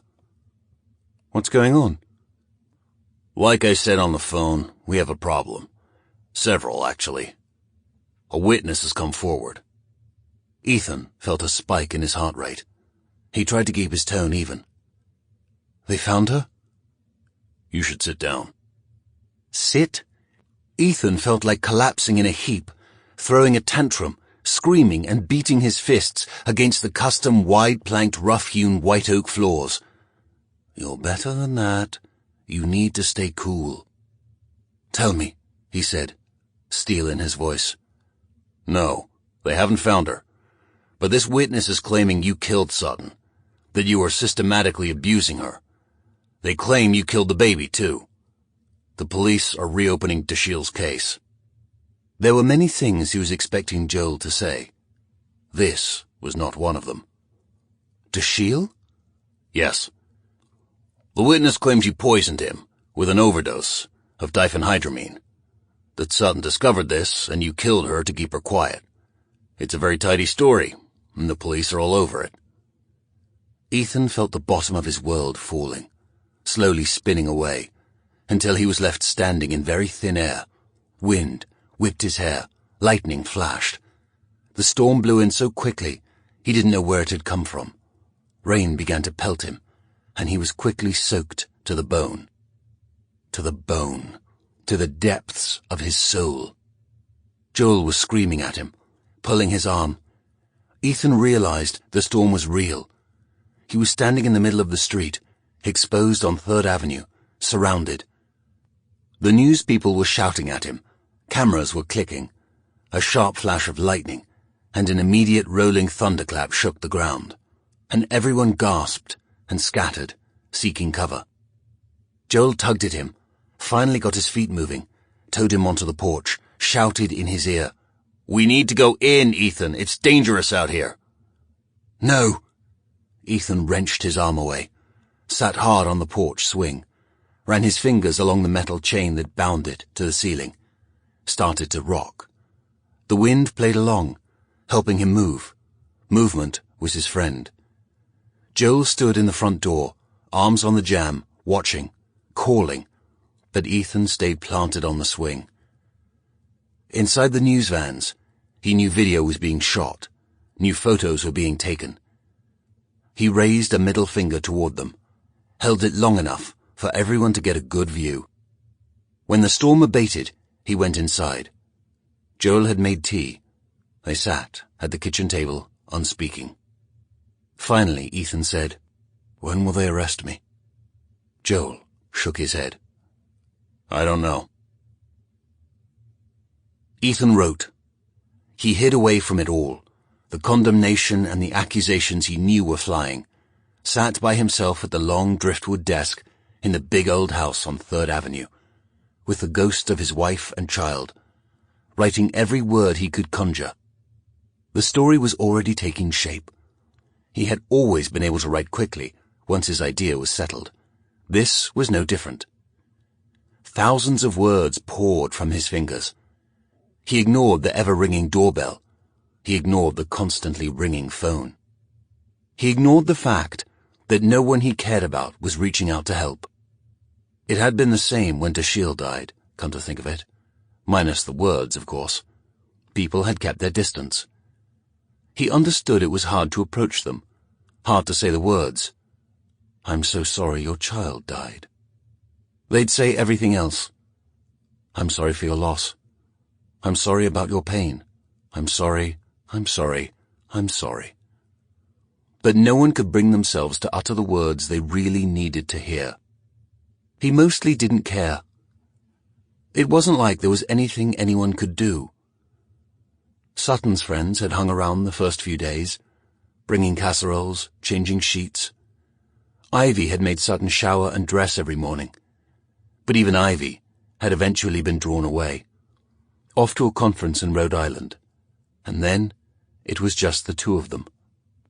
Ethan and Sutton, alone in the house with the gaping maw of death surrounding them. Ethan didn't have many friends. Generally, he liked hanging out with Sutton. He'd been a hellraiser in his youth, a lunatic ladies' man, an excessive drinker and partier. But once he'd married her, his wild ways had departed, and he'd become a devoted husband. And, for a little while, a doting father as well. Oh, he had a number of men around, people to have a beer with, or a pickup game at the gym. But he wasn't the type to go out with the boys, instead preferring to watch from the sidelines. He was a classic introvert, and observation was his superpower. It's what made him such a good writer. Everyone said so. He'd gone online once, earlier, after the storm, after Joel left. His meltdown was intricately documented. He'd given them quite the show. He'd made headlines nationwide. He didn't need to read the stories. What he observed right now? The whole world was entranced by the idea of a beautiful woman disappearing off the face of the earth. And the media bought in. They dug and poured and scrabbled for information, sharp nails clawing for the viewer's attention, clamoring over each other in an attempt to solve what had turned into a genuine, bona fide mystery. As for the rest of them, he ignored it all. He needed to separate himself from his reality. He ignored the strings of Dvorak and the crashing of Judas Priest, turned off the internet, unplugged the router. He returned his fingers to his lonely keyboard, allowed the pent-up anger and lust and love and hate to explode forth onto the page. In the back of his mind, he wallowed, thinking about all the ways he'd done her wrong. If only he hadn't switched out her birth control pills. If only he hadn't planned to get her pregnant. If only he'd worked harder to convince her how their lives would be enhanced by a baby. If only she'd agreed to that choice. If only, if only, if only. He went on like this for hours, until the pads of his fingers were bruised and aching. The catharsis of losing wife and finding words was not lost on him. The visions of her dead would not recede, and instead made their way into his story. They dripped with sarcasm, redolent of his early work, the voice he'd long lost, found again. He finished one scotch and poured another, wrote and wrote and wrote, got hammered as hell. And still he wrote. It wasn't until he noticed the sun had gone down, and it was dark as sin, that he realized his hands hurt too much to go on. With a gentle smile, he gingerly hit save, stood and stretched, played back the messages, increasingly urgent, from his agent, his lawyer, the cop. They were looking at him now. A small flutter of something, excitement, fear, he didn't know, coursed through him. It was time. You knew this would happen, Ethan. Why are you acting surprised? You need their help. Pick up the phone, put it back on the hook, call Joel. Have him help prepare a statement. You fool. You actually thought you could get away with it, didn't you? The news. The damning news. They were in front of the house, going live for the 6:00 p.m. broadcasts. Because it had been over 24 hours since he'd talked to anyone, friend or foe, Ethan turned on the television to catch the show. All had been quiet. Too quiet. In between the frantic worrying, he'd written uninterrupted for almost a full day. He knew there was a search ongoing, and he wanted to be out there. Truly he did. But the media wouldn't leave his front lawn, so he was stuck inside, hoping and praying they didn't find her. He knew the police were trying to find Colin Wilde. He knew they were looking at him, too. He'd wanted to call Holly Graham and take her temperature, find out what the heck she was thinking, what the police were planning. It couldn't be long before they were knocking down the door with a warrant, wanting to look closer at everything. He'd been so cooperative, though. Surely they were looking past the obvious. Surely they weren't so lazy as to simply assume he'd done it. Then again, this much silence wasn't a good sign. He should probably call Joel, see if he'd heard anything. The broadcast started, the spinning chyron advertising a breaking news alert. The reporter was pretty. Of course she was. They all were. Ugly doesn't sell on television. He turned up the volume. I'm April O'Malley, coming to you live from Franklin, Tennessee, where we've been investigating the sudden disappearance of Sutton Montclair. The search continues, and the police seem to be spinning their wheels. We've had no confirmation that Ethan Montclair is a suspect in his wife's disappearance. But you know how these cases so often go. The spouse is the one who's ultimately responsible. And sources close to the investigation say a case is being made against Montclair as we speak. Evidence of abuse has surfaced, we've learned exclusively. Allegedly, actual photos exist. Photos of Sutton's bruised arm and nose flashed on the screen. Where on earth had they gotten those? Oh, her phone. The police had her phone. He fought back the urge to prank call it. Is your refrigerator running? Better go catch it. No, Ethan, that wouldn't be seemly. The reporter was still talking. Recap what we know.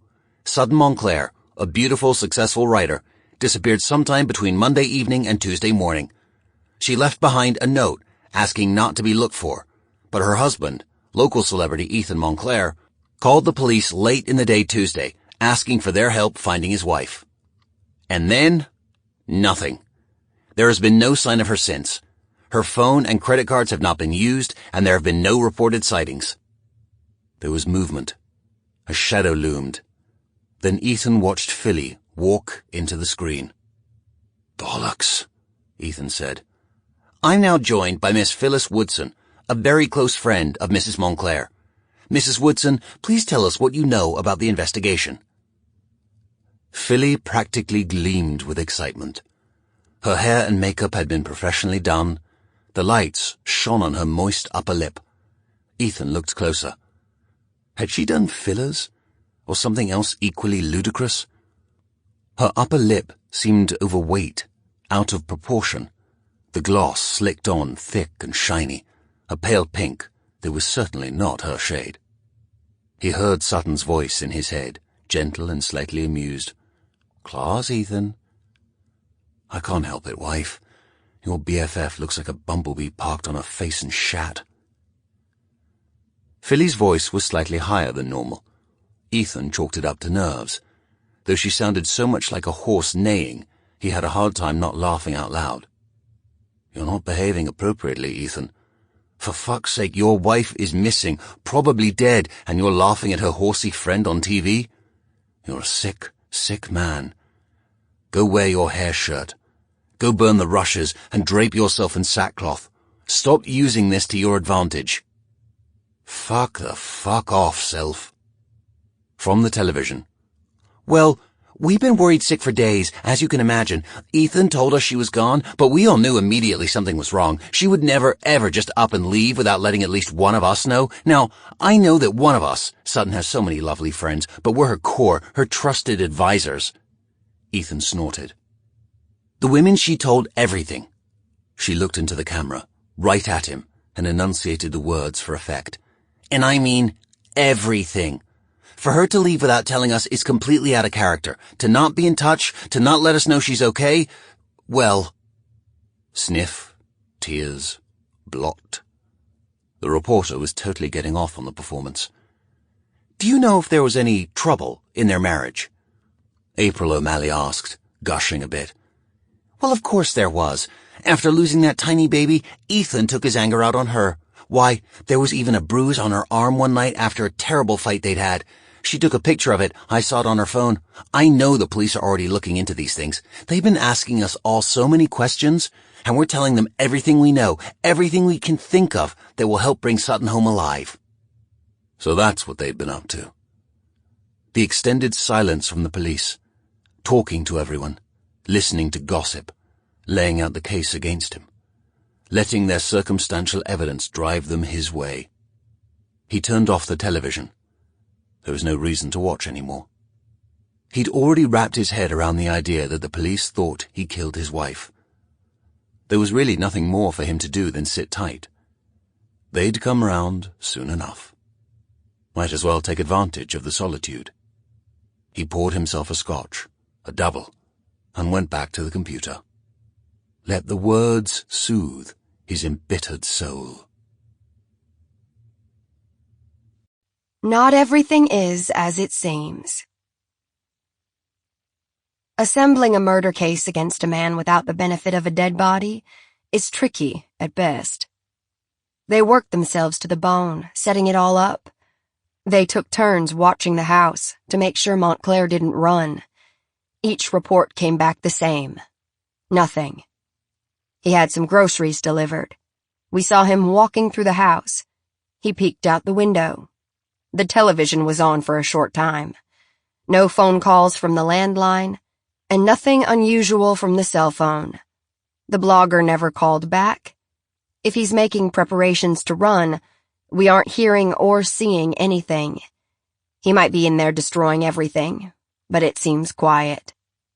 Holly had been tasked with talking to the friends some more, getting every last ounce out of them. She'd finally had a chance to sit down with Sutton's friend, Rachel Tamora, who was not much help, considering she was wildly ill. Newly pregnant, she had terrible morning sickness, and kept having to rush off to the bathroom under the watchful eye of her sweet partner, Susanna. Finally, Holly had left them in peace. There was nothing new to be gained there. She tracked down Sutton's mother in Canada. It was more promising, but she really hadn't learned anything Ethan Montclair hadn't already told her she'd say. "Ethan's an asshole. Sutton was tired of his antics. And my daughter loves a good drama. Look at what she writes. Are you sure she hasn't just run away? It seems more in character for her to leave than for him to murder her. The man's a gigantic pussy. But I guess you never truly know anyone. Let me know if you find her. God forbid something's actually happened. Have you ever been to Canada? It is incredible up here." Holly had the sense Siobhan Healy would debate whether to cut short her trip if her daughter's body was discovered. The rest of the team was doing all the hard work. There was so much paper being generated, logs and notes and files growing like mushrooms in the conference room. The whiteboard was covered in timelines and conjectures. Jim hadn't slept more than a couple of hours. He had done an outstanding job of tying together the technical forensics, from the money to the phone calls. It was the amended autopsy report on the baby that sank them. The waiting tissue samples had been located. The backup lab had finished them, but hadn't yet sent the final report. High levels of diphenhydramine were present. It wasn't Sid's. The baby's death was reclassified a homicide. The only question was, accidental or purposeful? They kept that back from the media. It was too important to point. Moreno surmised if Montclair got wind of it, that would make him bolt. Better to spring it on him once he'd been taken into custody. Holly filed her reports and learned everything she could. She paid attention to everything, read every page that went into the files. The energy in the room was Red Bull on steroids. Everyone had something to contribute. Everyone added a stick to the pyre. The evidence was damning. Not a slam dunk, not yet, but very damning. And then they were ready. 2 days of back-breaking, intensive work. Ethan Montclair was going to go down in the morning. The paperwork was in order. The media was in a frenzy. There was still no sign of Sutton Montclair. Finally, the lights were shut down and the doors were locked. There were high fives and backslaps. Moreno presided over them with a benign eye, a proud papa. Instructions were given. They were going to hit him early, a pre-dawn knock. Start his day off right. The jokes, the excitement, it all felt slightly scary to her. They were all 100% convinced Ethan Montclair had killed his wife, that it was only a matter of time until Sutton was found. Bodies almost always surface. It's hard to hide them properly in the spring. She heard it over and over again. "Great job, Graham. Keep up the good work. Get some rest. Tomorrow's going to be a big day." And from Jim, a hopeful, "Want to get a beer?" She'd smiled and yawned and demurred and headed home. She had her own copy of the murder book. Everyone had a copy. Things were done in triplicate. She poured a glass of wine, heated up some dinner, a simple piccata sauce over mahi-mahi with shrimp and roasted vegetables. She was a good cook. She didn't cook for many people. She had performance anxiety about it not being perfect, but she knew what she liked, and dinner was ready quickly. She took it and her wine into the living room, put on a movie, ate slowly, watched and laughed, and when she was done, she cleaned up, took a shower, and got in bed with the murder book. She'd practically memorized it, memorized them, memorized him. She ran her fingers over a photo of Ethan Montclair. It was his author photo, printed off his website. He was impossibly handsome, younger, not marked by the ravages of life and time. She imagined he looked about like this when he'd met Sutton Healy. Floppy hair, penetrating light blue eyes. Had they been photoshopped? She thought back to her interviews with him. No, they were that blue, like a late summer lake, clear and deep. He hadn't shaved, there was just a bit of scruff. His shirt was a crisp white, his jacket deep blue, offsetting his eyes. He wasn't smiling, or rather, he was, but it was a charming half-grin, a smug smirk, Moreno had called it. But Holly could almost feel the amusement coming off Montclair. She could hear him in her mind. I have to sit here and look serious now. This is my author face. Good God, take the shot already. Is it possible for passwords to be changed remotely? Everything pointed directly at him. So why was she lying in bed, a hand inching down, staring at his picture like he was a model in a magazine, and not her prime suspect? Because you're an idiot, Holly Graham. Go to sleep. She closed the book and turned out the light. But sleep was long in coming. Live from a crime scene. A phone, ringing, a long tunnel, harsh white light, burning her eyes. Holly was disoriented for a moment. Where was she? What was ringing? Who was lying next to her? Then the pieces fell. The person next to her in bed was Ethan Montclair. She was naked. She was sore. They'd done it for hours. And she was dreaming. A delightful dream, indeed. A bit embarrassing, actually, considering he was a double murder suspect. But it had been a good one. The echoes lingering in her flesh. And she felt sated in a way she hadn't in months. She'd clearly been alone too long. The dream faded. She felt a hot rush of embarrassment. Yes, Montclair was handsome, but he was a killer. What was her subconscious thinking? That he's hot as hell, clearly. And good in bed to boot. She came all the way awake with a jerk. Oh no. Oh no! She'd slept through her alarm. And the ringing was real. Her cell was jangling. She squinted at the phone screen. 5:05 a.m. She was supposed to be at the office in 15 minutes. Crap. The number belonged to Sergeant Moreno. This couldn't be good. Of all the days to be late. Oh, she was going to get reamed. She sat up, cleared her throat, braced for the attack. Graham. Get dressed and meet me at Gentry's farm. We found her. Holly stood in the middle of the fallow field, on the edge of the forest, in the middle of Gentry's farm off Highway 96, where they'd discovered the body, waiting for Moreno to wave her over. She prided herself on being tough as nails when it came to death and dismemberment.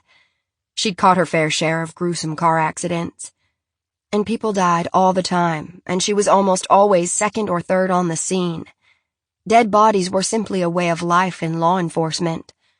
But homicide was rare in these parts, and she hadn't ever been on the scene of an intentional murder. Not like this. In some ways, she felt like she knew Sutton Montclair. She mourned with her at the loss of her son. She felt anger for her at her treatment by the news blogger. She was maybe even a teensy bit jealous of her once happy marriage to her excessively handsome husband. And now she was dead, partially covered in brush, decomposing for all to witness. It bothered Holly, tremendously, both that the woman was dead and that the team she'd been working with had been right about the husband. She'd heard the rumblings when she pulled up and signed into the scene. Now she waited to see for herself whether the rumors were true. If they were, it was rather clear Sutton Montclair hadn't been the agent of her own demise. She'd most definitely been murdered, and everything they had pointed directly at Ethan Montclair. The sun was coming up, peeking through the large row of oak trees to her east, casting strange, grotesque shadows across the roped-off area. People milled around. There was no urgency. The forensics team were collecting soil and insects from under and around the body.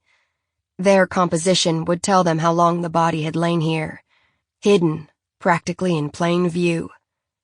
Chances were she'd died soon after disappearing, in the wee hours of Tuesday morning, but it was possible she'd been held someplace first, and then killed. From what Holly could gather from the comments floating past, there was a lot of decomposition for this early in the year.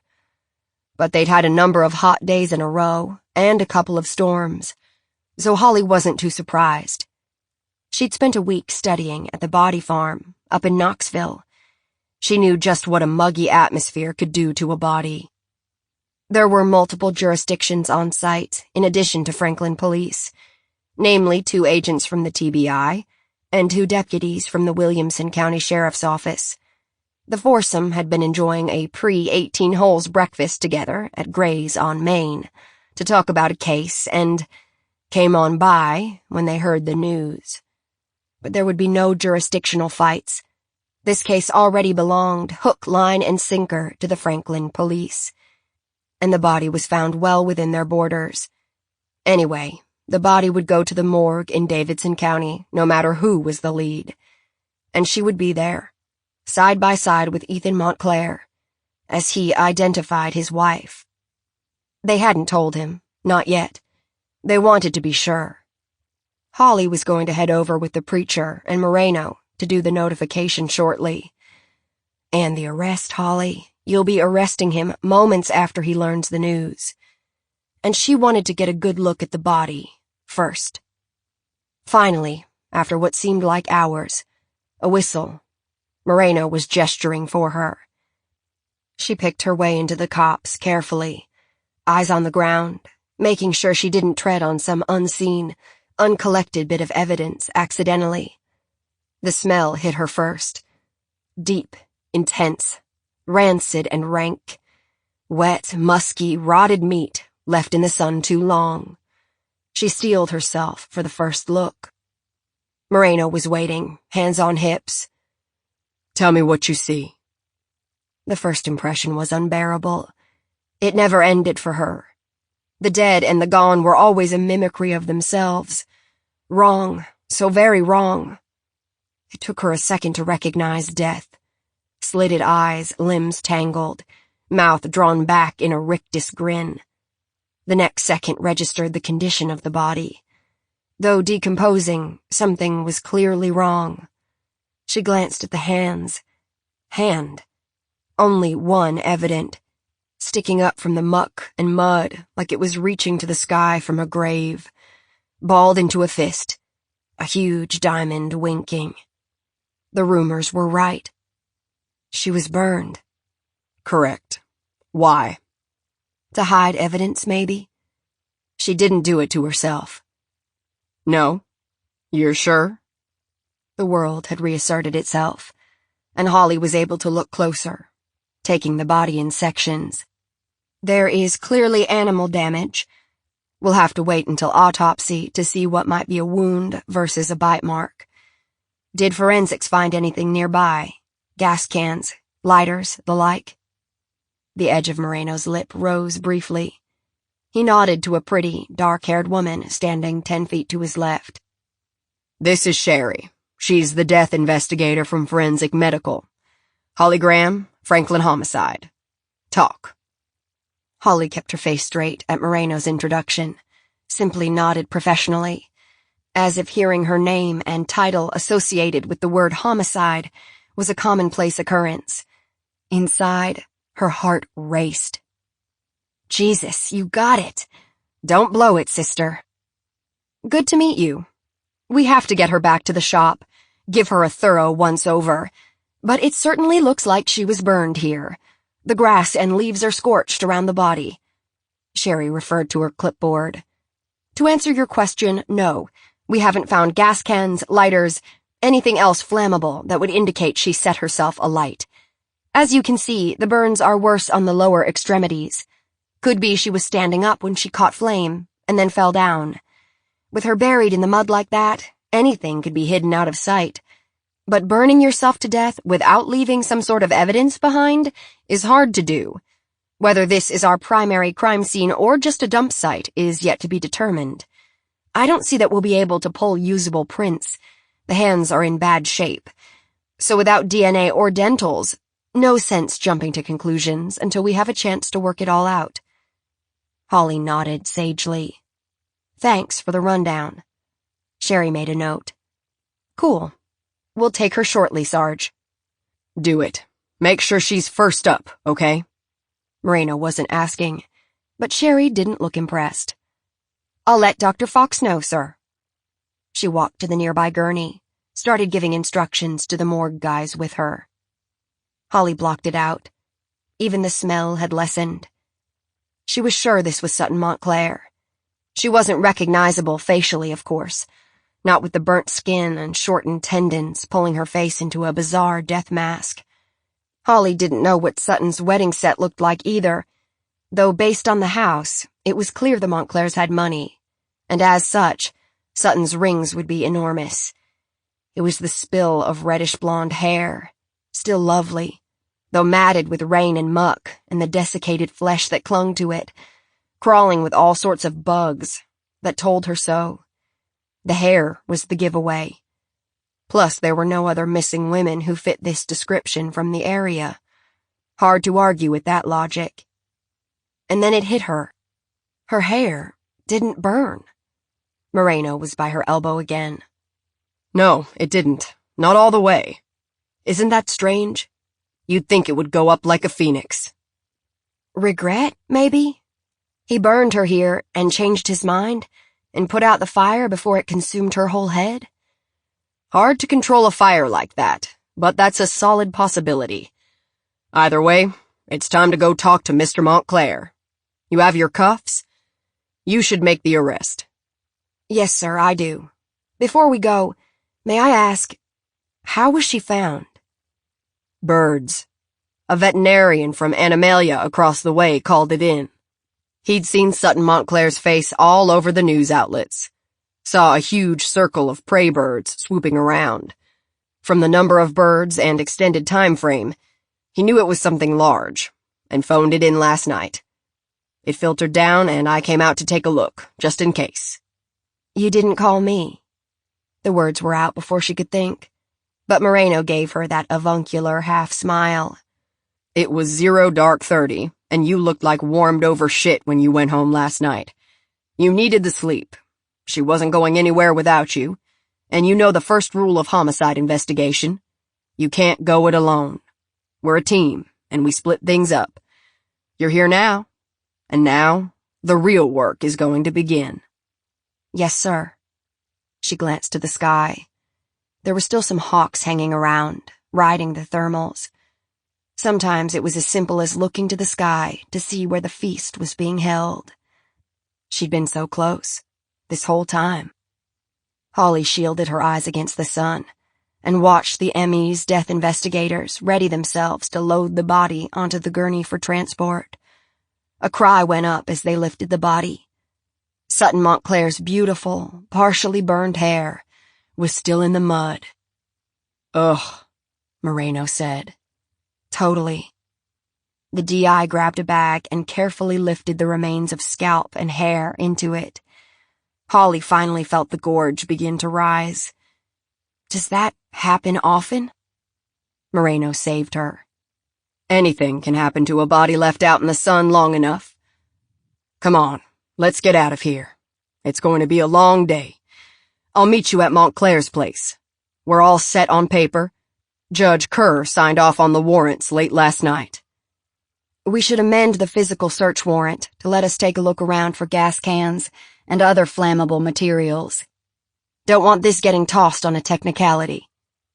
Moreno gave her a smile. Yes, we should. Good call. The van doors slammed. Holly had a momentary bit of sorrow, allowing herself to feel the loss of another human, then slapped her sunglasses down and walked to her car. Better to get it over with quickly, rip off the Band-Aid. She couldn't deny it now. Ethan Montclair was their indisputable prime suspect, and she wanted to see how he reacted to seeing the results of his elemental handiwork. Crawling past the ever-present construction on Highway 96, wondering to herself, did he do it? For the first time, her gut told her he had.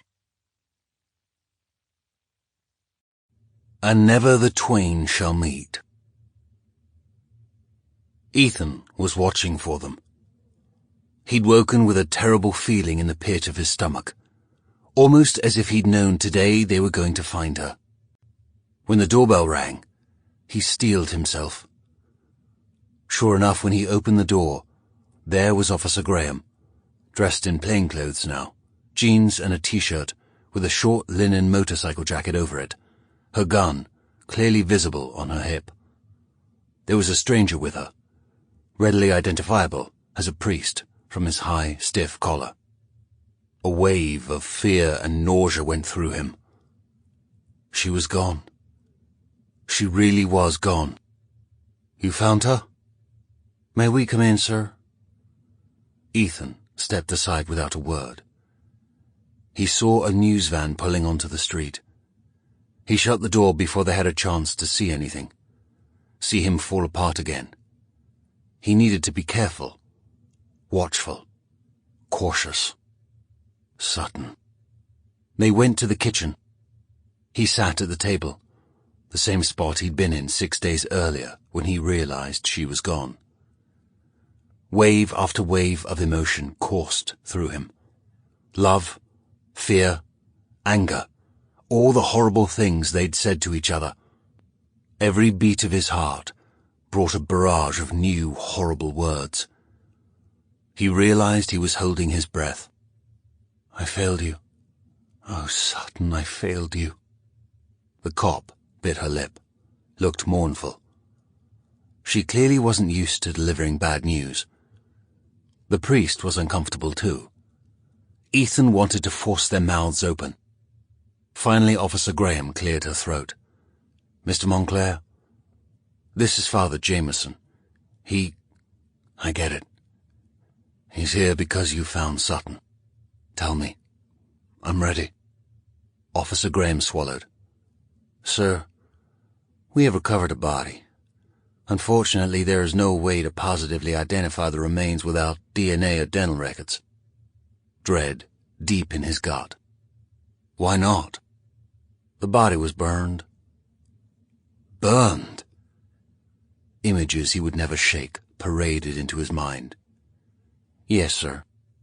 I should have called the police immediately. Insisted they look for her. I should have been out there beating the bushes. What was I thinking? I could have saved her if I'd called. I knew the note was bogus. I knew something was really wrong. Who did this to her? He whispered. Oh my God, Sutton. And he broke apart, a million memories overwhelming him. He started to cry, heaving jagged sobs. The idea of her body, her beautiful, lithe body, that gorgeous smiling face, destroyed, made him want to scream. Not only murdered, but defaced with fire. It was too much. The priest was saying things, muttering nonsense meant to calm and soothe, but Ethan couldn't understand a word. All he could hear was her name, over and over and over again. A holy wail building like a wave in his chest until he was screaming it out loud. Sutton, Sutton, Sutton! A hand on his shoulder. He vaguely heard the cop talking on the phone. Realized the look on her face had changed. The sorrow was gone, and in its place was a steely resolve. She hung up the phone and faced him. "Sir, Mr. Montclair, I'm so sorry for your loss, but I'm going to need you to come in and have a conversation with us, on the record." He saw her hand unconsciously inch toward her belt, saw the silver glint of her handcuffs. "Are you arresting me?" Ethan asked. "We just need to have a conversation. We need to talk about all of this on the record." Father Jameson said, "It seems to me the man needs a doctor, not a jail cell." "Thank you for your assessment, Father. I'm following orders." And to Ethan, "I need you to come with me now, sir." Ethan didn't care anymore. He'd known the moment they found her, they'd think he killed her. It was as inevitable as the sunrise. He shrugged. Let them think what they wanted. He knew he wasn't responsible. Graham took him by the arm. "There are media parked outside. I don't know how to get you out of here without them seeing." Again, he shrugged. "Whatever." The door opened. Shutters began to click. The media rushed the porch, shouting. Graham immediately slammed the door. "Crap, more than I expected. They surrounded my car too. I guess you'll have to interview me here." Graham narrowed her eyes at him. "I'm calling in." She stepped into the foyer, talked to her boss for a few minutes, then hung up and came back to the kitchen.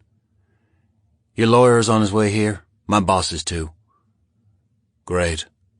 That sounds like a party I won't want to miss." The priest put a hand on his arm. "Sarcasm isn't appropriate right now, Mr. Montclair." "Sorry, Father. Not feeling so well at the moment." And to the cop, "I'm going to ask you again. Am I under arrest?" No comment. "Did you kill your wife?" He gave her a sad smile. "Of course not." It went about how he expected. The sergeant and a few more cops arrived 10 minutes post-call, with Robinson, hot on their heels, pushing reporters out of the way, shouting, "Ethan, don't say a fucking word," as he entered the house, which Ethan thought was rather excellent advice, considering. The media continued to mass outside, sensing something major was going down. They all sat at the kitchen table and talked at him. Ethan listened with half an ear, heard words like suspect, murder, lying, alibi, timeline, cooperation. Robinson kept a hand on Ethan's arm to keep him from speaking, and made a lot of impressive-sounding arguments. But finally, at 5:10, they said the words he'd been waiting for all afternoon, all day, all week, really. "Ethan Montclair, you have the right to remain silent." Now the world knows. The television was muted, but when the breaking news alert popped on the screen, the volume was turned up. A pretty reporter with a perfectly sharp blonde bob, green eyes lit up like Christmas, was waiting in the shot. On cue, she began to speak. "We have an update on the Sutton Montclair case. In a few moments, we're expecting a presser from the Franklin Police Department, who will be— oh, look, here they are. On time. What a rarity. I'll turn it over to Chief Meacham. Let her take it from here." She turned toward a bank of microphones. The chief of police, a buxom blonde with strands of gray in her hair, approached the microphone. There were several people alongside, investigators on the case. "Thank you for coming. I'm Chief Meacham, Franklin Police. We can confirm a body was found early this morning in a wooded area off Highway 96, near Gentry's farm. Preliminary findings indicate we have found the body of Sutton Montclair. We will not be releasing any more details regarding the victim, including cause of death or any other suppositions until after an autopsy is performed. Ethan Montclair, the victim's husband, has been taken into custody and is being charged with first-degree homicide. At this time, there are no other suspects. Thanks to the tireless work of the Franklin Police Department, especially Sergeant Moreno and his team." The television flicked off. A smile began. Now, isn't that odd? Holly was unsettled. Ethan Montclair had turned into a monosyllabic zombie the moment they'd arrested him. He'd been sitting in a holding cell for the better part of the evening, awaiting an arraignment in the morning. She stopped by to check on him a couple of times, and found him staring bleakly at the dirty floor. She'd been given 1,000 tasks in the wake of the arrest. Most involved typing up reports, which she thought might be the one thing about being a detective that bit donkey butts. Filling out forms about homicide was a very dry experience anyway, and she wanted to be sure she had them right. She hadn't gotten any sleep. Her hands were shaky from downing cup after cup of coffee. Moreno told her the case was just beginning now. They all knew Montclair had murdered his wife. Now they had to prove it. She'd asked to be at the autopsy, but Moreno had declined the request, wanting her to keep going on the paperwork instead, since there'd be too many witnesses already. She didn't bristle at the injunction. There wasn't much to be gleaned from a burned body anyway. Plus, that smell. The reek of burned flesh still hadn't left her sinuses. She didn't know if she really wanted to stand around while the ME drove needles into the eyes to try to get a vitreous, which would probably be all they could salvage from that mess. She checked her watch. Nearly 8. The autopsy must be finished by now. And as she thought it, the file in front of her flashed a red message indicator. A new file had been added from Forensic Medical up in Nashville. She clicked on it, but it was empty. Damn it. She grabbed the phone and called the morgue. Got a receptionist, who forwarded her call to a voicemail. She left a message, hung up, scrubbed her hands through her hair, took another gulp of caffeine, and within moments, her phone lit up. It was the morgue. Graham? Fox, from Forensic Medical. You rang? Hello, Dr. Fox. I got word you finished the post on Sutton Montclair. My file updated, but it's empty. Right. It takes a while for the details to upload sometimes. We have a lot of photos. Do you have a positive ID? We haven't gotten DNA or dentals back yet, but we're still operating under the assumption that this is Sutton Montclair. The dentist is on a mission trip to Africa, and his office manager locked herself out of his computer using the wrong password.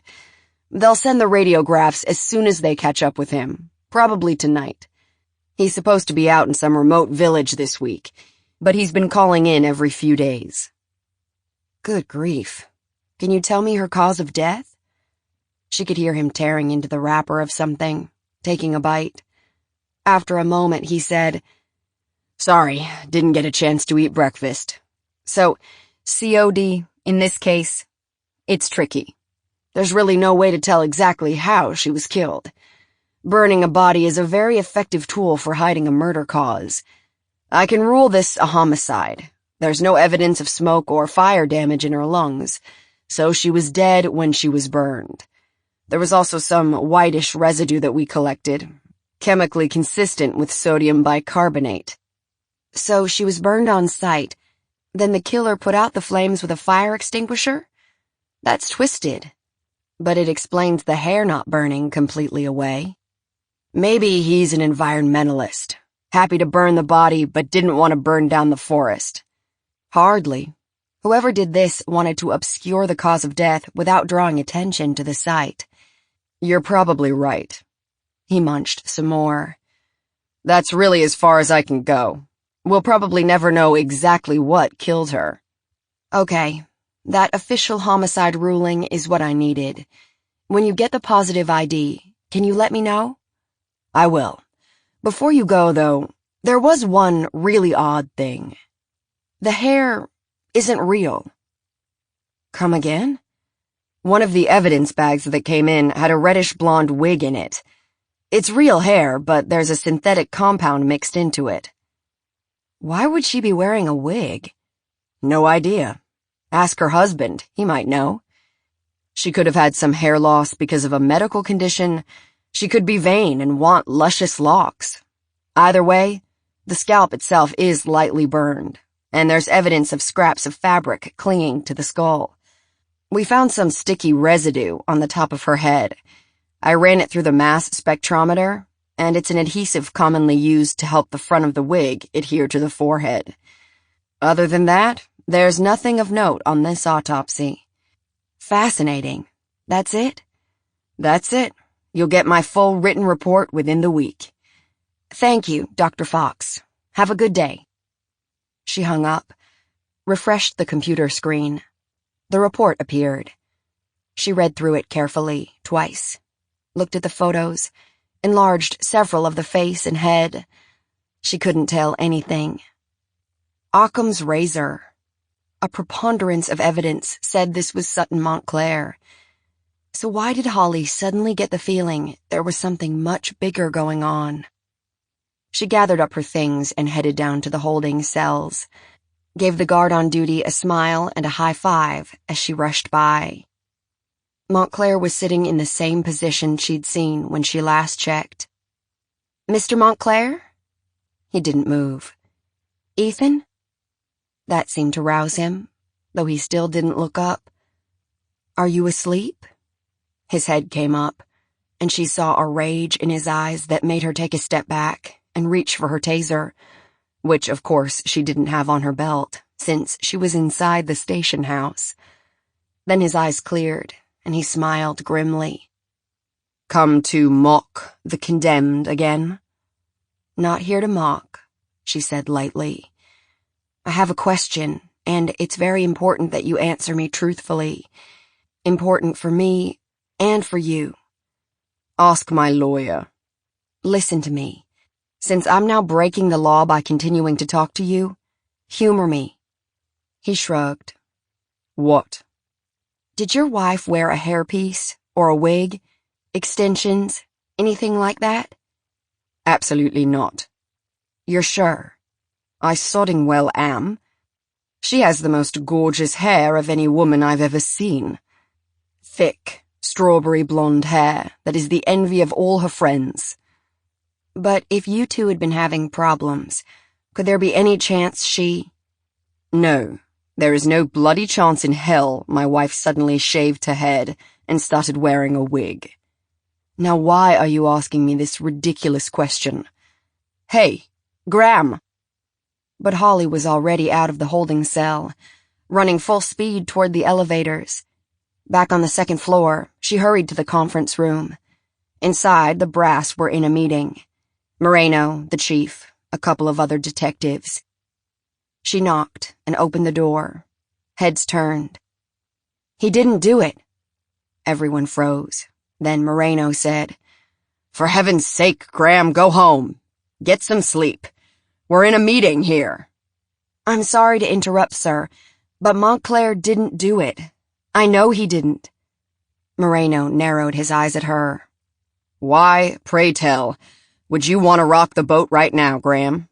You're being promoted to detective. You've done exemplary work on this case. It's a slam dunk. Even Robinson knows we've got Montclair dead to rights. He's already been talking to the DA about a plea." "Sir, I'm willing to bet my career on this. Please." That got his attention. He glanced at the chief, then back to Holly, a hairy brow raised. "Talk." "The body we recovered? It isn't Sutton Montclair." Sutton.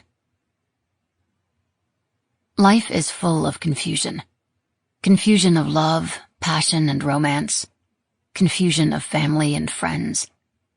Confusion with life itself. What path we take. What turns we make.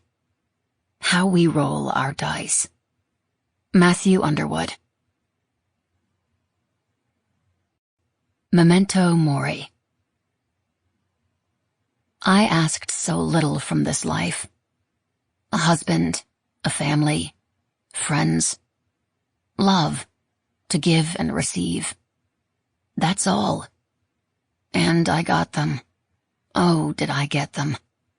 So when I fled my perfectly horrible life, I wanted even less. A warm bed in a cozy garret, a garden with green ferns and white flowers, Cafes and rain, a good book, a comfortable pen to write with. Long walks, watching lovers stroll arm in arm, and painters' brushes sparkling in the dew. Solitude. I asked for solitude. And I asked for inspiration, enough to fill 400 pages, yes. I don't believe it is too much to ask for, is it? The desire to sit and write, to pour words onto the page, to create. It is what I do, what I did. Lusciously, deliberately, in the comforting absence of my life. I did not expect the company of loneliness. I did not ask to become involved. I did not ask for the sharpness of a blade, flashing silver in the moonlight. The chaos, the cries, the sirens and rough questions, and the thick wetness of blood on my palms. Nor the stairs, the stairs, the stairs. Elle est arrivée. It was a dream Sutton Montclair had, moving to Paris. She spent time on this dream, invested energy, imagined what it would be like, feeling a bit like Goldilocks as she worked her way through the possible housing list, hunting high and low for the perfect flat. The apartment on Rue Faubourg would be much too expensive. The one near Notre Dame, too shabby. When the dream became a plan, she did most of her research by watching reality television shows, catering to international clients. Sutton Montclair is moving 4,300 miles from Franklin, Tennessee, to Paris, France. She narrowed down which arrondissement would be right for her. She wanted something slightly off the beaten path, residential, away from the tourist areas. She would hire the same real estate agent featured on the show to find her the perfect spot. A garret, that's what I'm looking for. Something with Parisian charm, a good cafe nearby and metro access. Private, anonymous, French. The agent immobilier would come through. She always came through. The woman had a reputation to uphold after all. It would take 3 days, but Sutton would end up in a charming furnished one-bedroom in the 7th arrondissement, on the left bank, with a picture-perfect view of the Eiffel Tower from the open living room. It would cost her a small fortune, but she had the advance money. After a brief negotiation, she'd secure the flat for a pirate's ransom, but she'd still have enough to live on for a year, if necessary. She was grateful her publisher hadn't asked for the money back when they canceled her contract. She was free of them, free of her old life. She could do what she wanted, write for herself, escape. She just needed a small, brief escape from the vagaries of her life. She would move in the same day. The tourist season was ending and the owner was tired of short-term rentals. He'd been working with a property company who catered to tourists and was desperate to leave the city and retire to Chamonix, where he planned to run a small coffee shop and ski as much as possible. The real estate agent would tell her the owner was grateful for the unexpected and quick offer to rent the apartment for a year, payment in full, up front. Moving in wouldn't take long.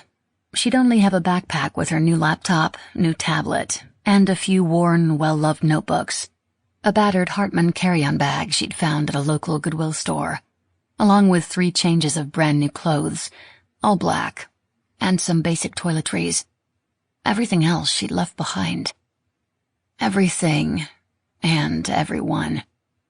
And when the door closed and she was alone, she would look around at her new life, spare, empty, perfect, safe.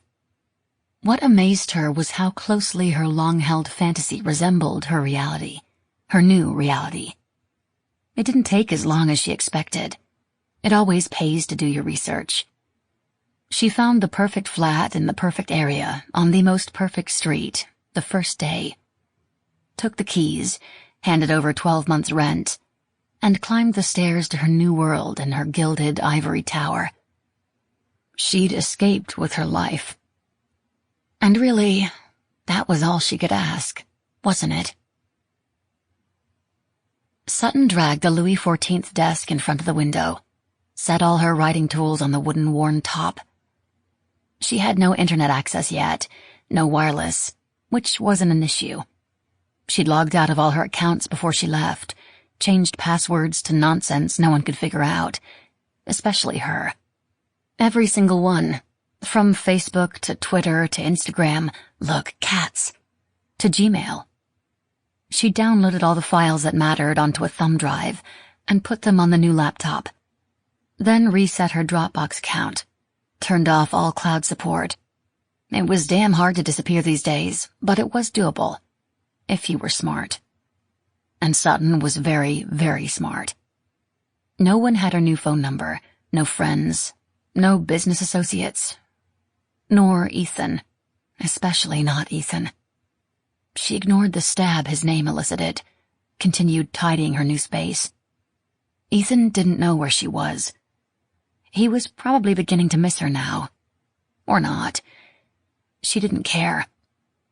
She left a short, to-the-point note on the kitchen counter. On the richly veined Carrara marble she'd lovingly hand-picked when they renovated the house. "Don't look for me," it said. "I need some time." As planned, she'd walked to downtown Franklin, caught an Uber car she paid for with a Visa gift card, had him take her to the airport in Atlanta, tipped him $300 so he wouldn't say anything, dropped the disposable burner phone in the toilet, and flushed it clean away, then hopped a plane and flew off to Paris with her shiny new hair and her shiny new name and her shiny new passport. Standing in her new living room, in her new city, her new country, her new life. The windows flung open to the cool spring afternoon, the scrolled wrought iron balconette holding her back from stepping into the sky, the birds chirping in the trees along the street in front of her, the red roofs leading to the view of the Eiffel Tower. She took 3 quick breaths, pulled her newly dark hair out of its messy ponytail, and shook it down her back. I'm free. Finally, I'm free. She fell to her knees and began to cry. Wife interrupted. Sutton woke the first morning in her new Paris flat to sunlight. It spilled through the window and edged around her bed, warming her, welcoming and friendly. She rubbed a hand across her face, wiped the grit from her eyes, and stretched. The bed wasn't overly large like the massive California king they had at home, just a standard European full, and she felt cozy and snug. And famished, an alien sensation these past few months. She rose, drank a glass of water, straightened the pencils on top of the desk, pulled on a pair of tights and a tunic, slid her feet into clogs. Careful to make sure she had the key to the flat, she walked down the 4 flights to the street below, then up 1 block to the pâtisserie, where she bought a long, crusty baguette, then next door to the grocer, where she loaded up on fruit and vegetables, and finally the cheese shop, where she purchased 3 varieties without looking at the labels. Ethan had allergies, so many of them, intolerances and sensitivities, so in order to coddle him and his bizarre issues, she rarely bought food that she loved. Grabbing whatever struck her at the moment felt wildly indulgent. She didn't know exactly when she'd stopped loving him. Wasn't completely sure she ever had. They'd met at a book festival. Ethan was a writer, too, from London. A very celebrated novelist who had managed 1 brilliant book, gotten famous for it, and spent all his time now traveling the circuit, guest lecturing, and teaching the odd workshop, being paid exorbitant amounts of money to look fabulous at New York and London parties, and appear frequently on page 6 with gorgeous women draped all over him like a bespoke suit. He thought her books were trite, though he'd never said that. He never had to. It was in the way he smiled at her over the breakfast table, all indulgent, condescending benevolence, when she told him she was going into her office to work for the morning, and to please not interrupt unless he was bleeding or otherwise dying. She said it jokingly, but was dead serious. He had the most annoying ability to step inside her space at the most inopportune times. And lo, 1 hour later, just as she would be hitting her stride, the first 30 minutes being spent cruising the social networks, of course, here he would come, whistling. "Ready for a break, darling? I thought we could have an early lunch. I have an article due for the New Yorker. Would you mind giving it a polish? This chapter has given me fits. Could you help?" And she'd always acquiesce, because that's what good wives did. She fed and watered and laid herself down for sex at all hours, and wrote and rewrote and polished his words until they shone, so he would stay happy, stay with her, and could continue getting the accolades that kept them in the heavily renovated Franklin Victorian McMansion they lived in, kept the adulation of the literati high. Back in the flat, Sutton broke off a piece of the crusty bread, spread it with the soft, creamy cheese, stared out her window at the Tour, smelled the smoke of a nearby fireplace. She was no longer a good wife. She no longer belonged to him. It was such a relief. How had they arrived at this point, she and Ethan, as strangers again? Once they were inseparable. They were horizontal as often as they were vertical. They had fun, laughs, joy, desires. Now, desire for Ethan was as foreign to her as this food she was buying, this city she had fled to. But that was why she came, to find a new life among the marble and grass and flowers, to escape, to start again, to start over, for herself. Somehow, some way, she was going to eradicate the past half-decade of her life. And so she worked, and she ate again, and then she took a walk, because that's what writers living in Paris did. There was something so wildly freeing about being able to step out onto the sidewalks and garner no attention. She was one woman among thousands here, an anonymous creature with no past, no worries. To anyone who noticed, she was a Parisian through and through. The clothes she'd bought were current continental fashion and very lovely. She'd had her hair cut in the loose, natural style favored here. She bought neutral makeup, stopped coloring her nails, had them buffed until they shone. She carried a black Longchamp bag with thin brown leather handles, wore large black sunglasses, and double-wrapped a well-loved Hermès scarf around her slender neck. Her French sounded native, was exceptionally fluent, with a local accent. There were so many strangers in Paris now, no one gave her a second thought. She'd overheard 2 women complaining that 30% of the people living in Paris didn't even speak French. They were becoming a city of immigrants, and the natives resented this. But if your French was excellent, all doors opened. There was nothing to give her away. She fit in like a grain of sand on an endless stretch of beach. As she rambled through the fine Parisian air, she allowed herself the indulgence of a memory. She needed to wean herself off her past, slowly, carefully, so she could leave it entirely behind. But one memory wouldn't hurt. A bit of backstory. Then, when she'd first met Ethan at the requisite Friday night cocktail party for the talent, with his smooth smile and 2 long devil-may-care hair, expertly highlighted, she found out later, all she could think about was his skin. Seeing more of it, touching it while lying next to him in the bed on a Sunday morning, running her hands along his sides, across his broad back, and down farther, to the silk she knew waited for her.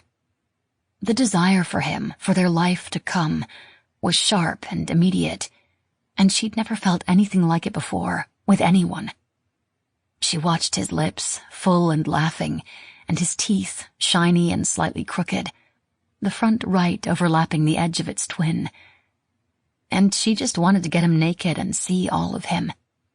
It disturbed her, this reaction, especially when she threw everything away and followed through on her urges.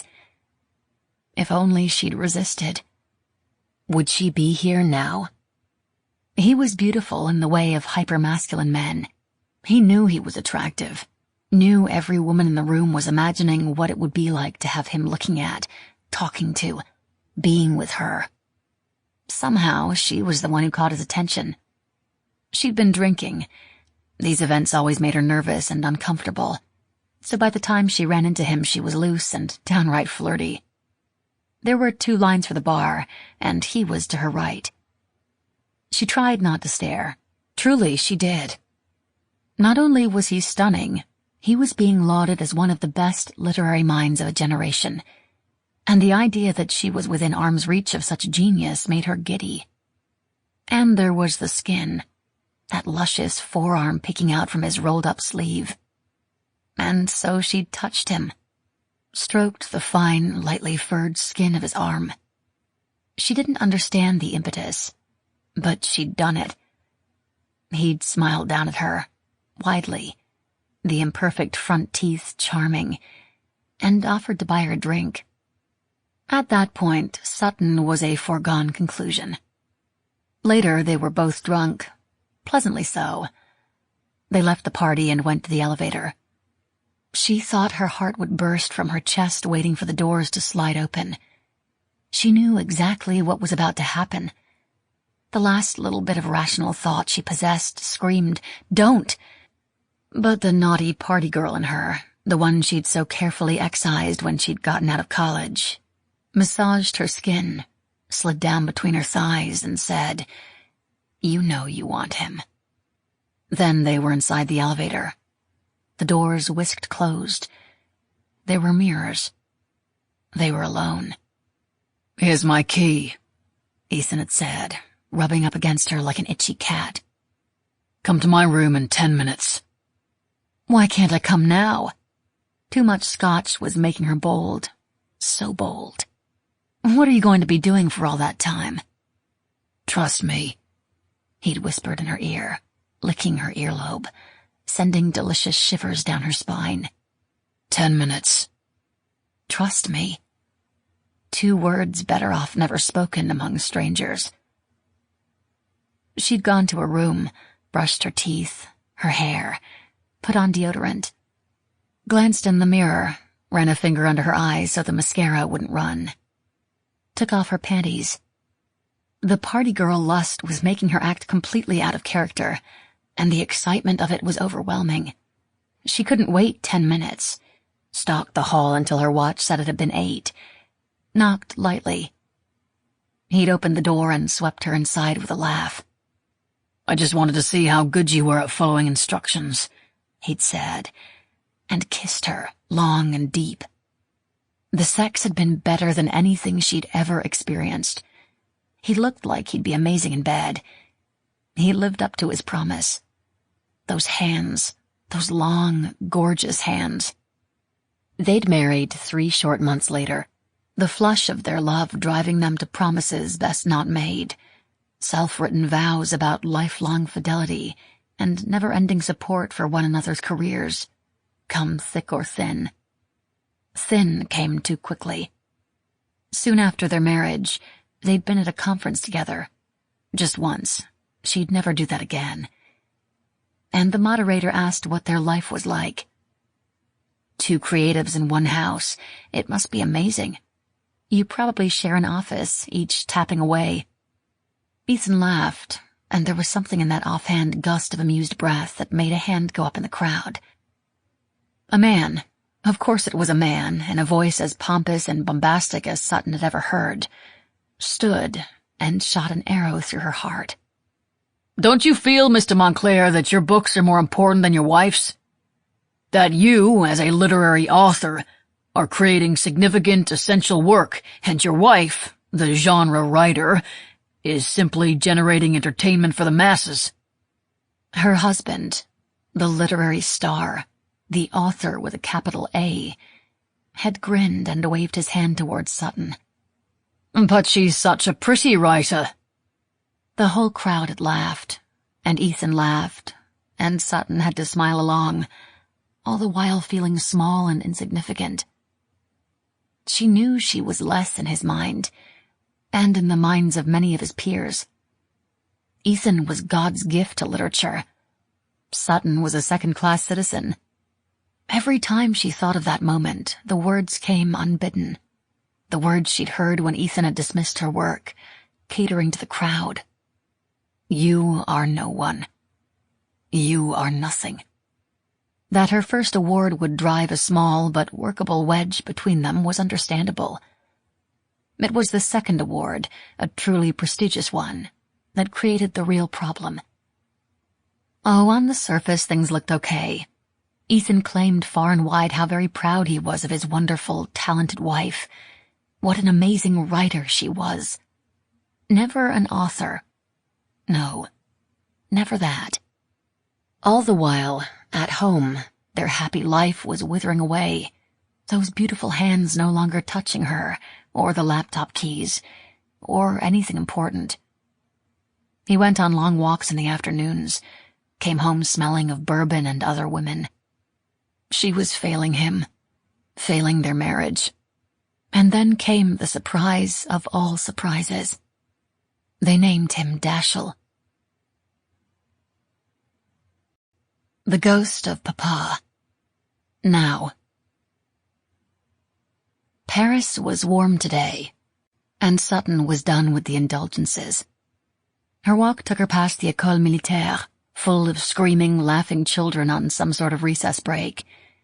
She wondered how they ever learned anything, as they seemed to always be outside throughout the school day, shouting with glee at the single fact of being children. Parisian mothers seemed to know something American mothers didn't, some key that Sutton had always been missing. She did not allow their voices to remind her of Dashiell. Dashiell, like Ethan, was no longer. And she, Sutton Montclair, was a new woman without them. She had no past. She had no trials or travails. She was a mystery unto herself. The Seine was only a 7-minute walk from her flat. She took the left bank by storm, arms practically swinging as she strolled along the sinuous water toward Notre Dame, her chin up. A grain of sand she may be, but she was a Parisian grain now. And the tourists enjoying their day watched her walk by with admiration. She was their cliché, the gorgeous Parisian woman in the elegant clothes walking along the Seine. If only, they'd think, if only we could be so glamorous. There truly is nothing more beguiling than a Parisian woman. The colors of Paris, so overwhelming. Soft pinks and vibrant yellows, inky blacks and musty greens. The creamy white marble, the sunlit golds. Sutton couldn't stop her eyes from roving, caressing each new sight, her ears attuned to every squeak of bicycle wheel, honk of horn, squawk of birds, all borne to her on whispers of the wind. It was so much, so overwhelming it brought tears to her eyes. So she fixed her gaze straight ahead, on the gentle blue sky beyond the satiny gray bridges, looking neither right nor left, until she could get her emotions under control. A breath later, or maybe it was two, the idea came to her. She rarely had to search for ideas. They had a tendency to show up unannounced, with fully formed characters in vivid mental images, the scenes unfolding before her very eyes. She saw a woman with long, flowing red hair. Her clothing said 18th century, the skirts in layers of cream with a heavily ruched green velvet overlay, embroidered russet and gold leaves on the bodice. She was on a horse, approaching a large castle. There was some sort of celebration. Yes, a marriage. She was arriving at the castle walls. All hail the new queen. But it wasn't in the past. It was set in the future. A future where the world had collapsed, and a marriage between warring factions would help arrest the coming apocalypse. Sutton smiled to herself. It didn't matter the time period, nor the end result of the story. Was there a woman on Earth who didn't want to dress in heavy silks and ride a horse side-saddle through a portcullis while rose petals rained down on her upturned face and throngs of people cried her name with joy? The story poured into her mind like water off a rocky ledge, unending, consistent, sparkling in the sunlight. The raining rose petals became torrents of blood, and the triumphant scene turned dark, the sky melting into blackness, fires shooting into the sky. The screams of those behind the castle walls growing insistent in her ears. Her queen, her lovely queen, lying deathly still, shrouded in a gauzy wrap. She needed to get home right away. Home. After only 2 days, she already thought of the flat as home. How very strange. And write it all down. Her mind was sharp. The scenes would linger long enough for her to offload them. But she never wanted to take chances. The first rule of creativity: never squander a gift from the muses. She turned, started back. More ideas now, scenes crashing into her brain, sharp and vivid. She decided she couldn't wait the 30 minutes it would take to get back to her laptop. She stopped at the nearest cafe, the entrance a garden wonderland, took a table in the sunlight, signaled imperiously for a coffee, like she'd seen the other women in her neighborhood do, pulled out her Clairefontaine notebook and began to write. It couldn't have been 5 minutes before the clouds opened and rain began to fall. She scrambled inside with her coffee, laughing, shaking the raindrops from her hair. The rest of the diners fled to the covered patio with greenhouse windows. Sutton headed into the bar. It was then, the cafe garden giving way to the dim wooden interior of the restaurant, that she realized where she was. La Closerie de Lilas, one of Hemingway's haunts. She'd wandered into Montparnasse. How very apropos. Excited now, she took a seat in the bar. She glanced around, trying not to look too much like a tourist. There was the stool with the plaque commemorating Hemingway's favorite spot, yes. But she was also surrounded by the ghosts of Montparnasse. All the great creatives of the time had come here. The energy in the space was palpable. She'd always been sensitive to energies, usually overwhelmed in crowds. But this place, this empty, dark bar with the picture of Papa hidden on the wall, above the lights that looked like antlers with red tips, to the left of the bar. This place filled her with its emptiness, with its history-steeped walls. They must have left behind so much of themselves, so much of their spirits disgorged here, for her to feel their presence in an empty room. The conversations they must have had, the loving and hating and creating that took place, it had left a mark. It was just her and a black-haired barkeep she hadn't noticed until now, who'd stayed silent while she experienced the magic, and the sweating silver ice bucket full of open magnums of champagne. She stayed there for hours. The locals were in the brasserie eating mussels from the shell, so she was left alone. Nodded at a few times by the maître d', who seemed to enjoy catching her eye, and once even pointed over his shoulder toward her. Stupid Americans and their obsessions, she thought she heard. But he was smiling, and perhaps she heard wrong. Or he was talking about a family outside the walls, with their bright white sneakers and expensive cameras slung around their skinny necks. She took a sip of champagne. She had to have at least one drink with Montparnasse's ghosts, and went back to admiring the room. She liked it here. It was very quiet, the only real noises the clinking of dishes, the swish of the kitchen door, and the muted voices of the staff as they hurried from dining room to kitchen and back, their footsteps occasionally squeaking on the tiled floor. The floor itself was a masterpiece. She had to stifle the urge to lie down on it and watch the ceiling fan spin round and round in lazy circles. Incongruously, the soft French jazz on the radio ended, and a favorite song came on. Jason Mraz, and a strum of ukulele got stuck in her brain. I'm yours. Ethan. Shit. Merde. Damn hell. It was their song, and now Ethan was here with her. She hid a small sob in her champagne. He would have loved it here. She'd spent 3 hours writing in his hero's space, and Ethan would be crushed if he had any idea where she was right now, what she was doing. They were supposed to take this trip together. They were supposed to do a lot of things together. She realized her notebook was covered in drips from her tears. She blotted the words with a napkin, finished her champagne, and left. There were no more reasons to torture herself with ghosts from the past, recent or otherwise. The rain had stopped. She turned left when she exited and walked toward the Jardin de Luxembourg.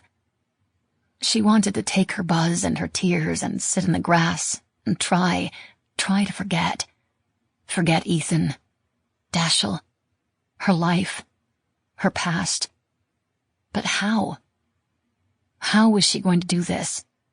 How was she going to pull off forgetting him? Their lives for the past year had been marked by such horror and sadness. It was overwhelming in its grief. She couldn't imagine them ever being able to repair the damage. The things he'd said, the things she'd said. No, there was no going back. He'd never forgive her, and she couldn't bear the idea of forgiving him. The fire of remembrance lit her from within, and she pushed her scarf from her neck impatiently, feeling like it was choking her. Look around, observe, forget. French girls read Dostoevsky for fun in the Luxembourg Gardens, sitting on rock-hard green chairs meant to blend into the grass. 2 chairs per person, one for you and one for your feet, and, of course, it works well should a friend come by and want to chat. Older men sat canes by their chairs, take off their shoes, and put their feet in the grass, smiles of bliss on their faces. Even the pigeons relax, cooing gently, feet folded beneath plump gray bodies in the cool, damp green. Sutton followed suit, taking care to make the same fuss she had seen the girl next to her do. A performance, really. Adjusting the chair to the exact perfect spot. Once she was as comfortably uncomfortable as she could be, she took off her shoes and dug her toes into the grass. There was something sticky in the green growth. Disgusted, she moved the chair, the rattle of the metal legs against the stone path as jarring and grating as the tacky grass. The girl reading Dostoevsky was laughing quietly to herself as she marked a passage in the book. Only a student could find humor in the horrors of those pages. The trees moved slightly in the breeze, small leaves waving. A feather floated down from the sky. A mottled white pigeon flew away over her seat, and the man to her right played an Enya CD. And the smart girl with the short hair turned a page and sighed. The French around her sat at the edge of the green expanse, staring longingly at the grass as if they wanted to frolic, but were held back by an invisible barrier. The girl sighed again, and Sutton thought, this is Paris. We meet a friend.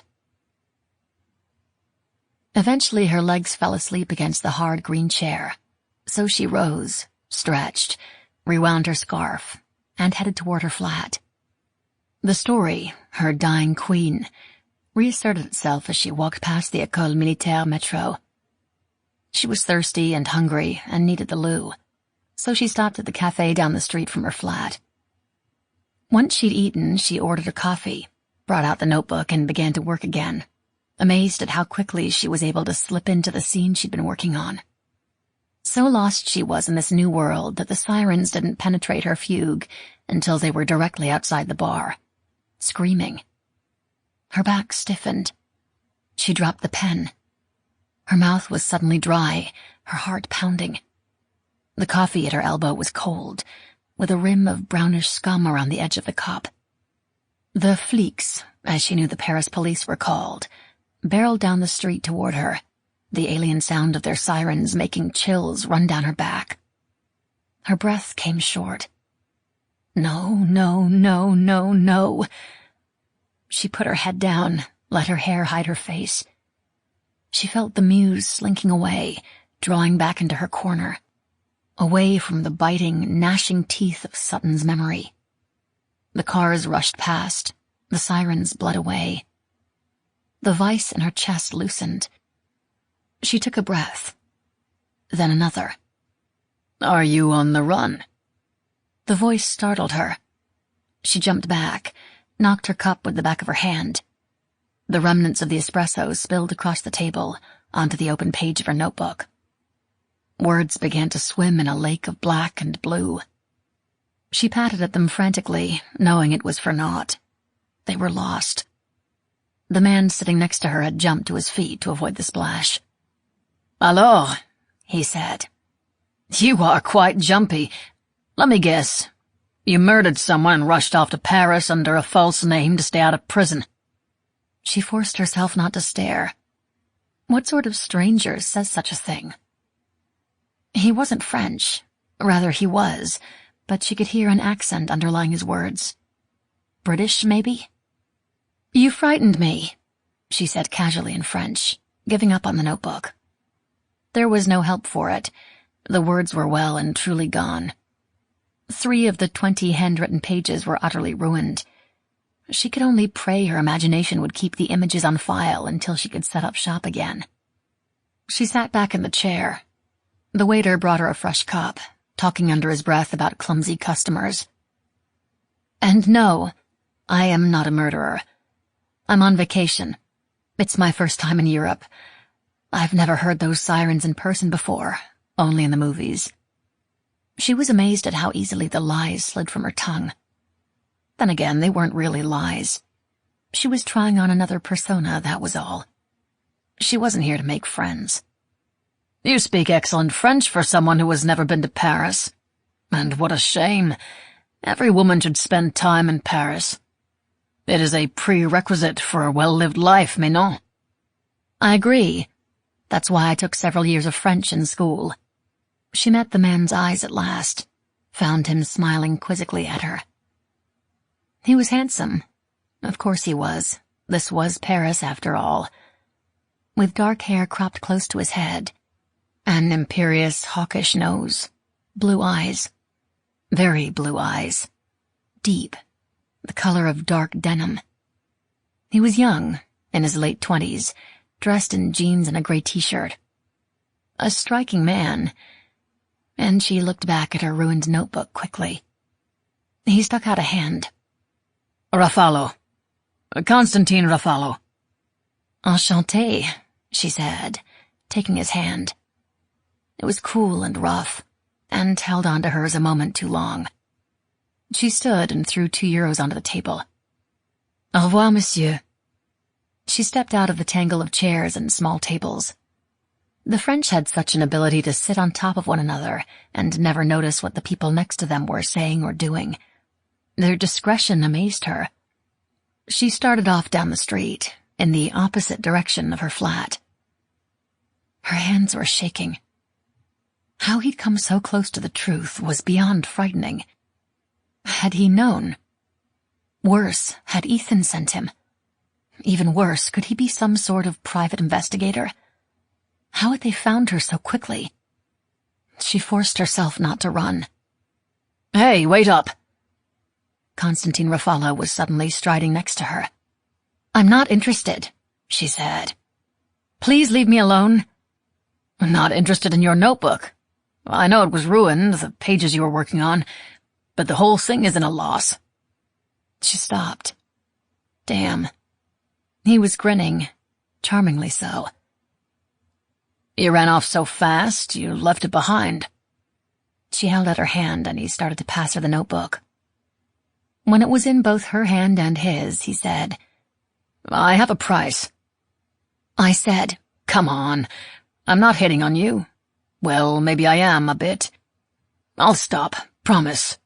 But let me buy you a coffee. I'm here on an extended vacation, and I don't know anyone. You're the first one like me I've met." "Like you?" "A writer. You are a writer, aren't you?" She'd forgotten herself. She was supposed to be... well, it didn't matter. "I appreciate you returning the notebook, but I'm afraid I do have to go. Enjoy your vacation." He respected the rejection this time, and she was surprised to feel the tiniest bit of disappointment. It was nice to be pursued, even if that meant absolute danger. She felt his eyes on her back. Murderer. It was such a horrible word. And it described her so very well. A murderer would run, Sutton. You're acting suspicious. Now he'll remember you. Stupid, stupid, stupid. She turned back. He was still watching her. 1 coffee, Constantine Ruffalo. Then I have to go back to work. And so it begins. Sutton felt the attraction between them almost immediately. She was no stranger to this emotion. As a girl, she'd been perpetually half in love with every boy she laid her eyes on. Tall, skinny, short, fat, straight, gay, brunette, blonde. She had no type, only a need to be near them, to touch them, to talk to them. She was very tactile. It got her into trouble. Constantine held out her chair. His hand brushed hers as she sat down, and she had to fight the urge to take it and examine it closely for signs of kindness or hatred. It was a good hand, the fingers long and elegant, like those of a pianist. She tried not to think about the length of them, the feeling they'd create inside her, how deep he could go. She ordered a fresh espresso. He ordered a scotch and smiled at her quite charmingly. "It's the middle of the day," he said. "We're on vacation, you and I. Have a real drink with me, just one." "Champagne," she amended to the waiter, who turned away with a brusque nod. "I am not on vacation, though." Drinking champagne with a stranger on the sidewalk of a Parisian cafe in broad daylight. This couldn't lead anywhere good. Oh, but it might, Sutton. 2 drinks and you might be on your back with your legs in the air, Constantine Ruffalo straining above you with a look of adoration in his eyes. The doctors had told her the preoccupation with fantasy, with imagination, with sex, was a symptom of her disease. It helped with the writing, certainly, but sometimes she wondered if that was all she was, a disease. Her ability to create, to evoke a scene, a scent, a feeling, was all part of the disordered chaos in her brain. They'd claimed it was something to do with serotonin reuptake, and the way it didn't allow the neural pathways to connect properly, leaving her out in the cold with an overactive, obsessive imagination and a frightening sense of exhilaration, an inability to stop her mind and her thoughts from racing, to the point that she often felt the world was rushing headlong forward, the pedal all the way to the floor. Sometimes, when things were just about to turn very, very bad, she could actually feel the earth rotating on its axis beneath her feet. Sutton knew she was only partially of this world, the day-to-day life of mankind, the commutes and the news and the seasons, time passing gently to mere mortals. When she was on the verge, she could tap into some sort of collective unconscious and see the truths of the universe. Which, of course, to some, including her bitch of a doctor, made her textbook, bona fide, certifiably crazy. So Sutton wrote. She felt better when she wrote. The doctor had once told her it was simply a method of controlling her psychosis, how she was able to corral the multitude of voices in her head by putting words on the page. Sutton didn't take this dark gift for granted for a second. She knew that if she didn't have the outlet, hadn't found a way to channel her inner demons, she'd be mumbling to herself as she shuffled along the side of the road, hair in greasy hanks, clothes tattered, her feet rubbed raw from 2 small shoes found at the local junk store, her life shortened by her brain turning to Swiss cheese inside her skull. Happily, there was a pill for that. She took them religiously. She'd brought a year's supply with her. She didn't plan to stay away quite that long, only long enough to assuage some of the guilt and give her tired mind some room to relax. Time to get Ethan fully out of her system. Goodbye, Ethan. She had no doubt that if she hadn't been cursed with all the extra mental goodness, the words would be gone too. Would she be happier without them? Would she be normal? Would she have a cadre of girlfriends and they'd have wine and cheese parties and girls' weekends and send their men off to play golf and talk about periods and breastfeeding and the latest innovations in diapers and swill champagne by the bucket at book club meetings? Would she want that for her life? She thought not. She thought, and it was one of those wonderful lightning flashes of epiphany, the kind that leave you slightly breathless and perfectly content. That no, she wouldn't like a normal life at all. Thank you very much. Besides, how do you trade a gift? Sutton always felt her writing ability was a gift, dark as its biological genesis may be. No doubts there. For sanity and normality. How? Wasn't it a slap in God's face? He'd made her in his image. Did that mean God was suffering from some sort of mental disorder as well? Feeling mildly sacrilegious, and quite pleased with that thought progression, which had taken less than 10 seconds. Exactly enough to take a single sip of her champagne and cross her legs. She gave Constantine Ruffalo a genuine smile.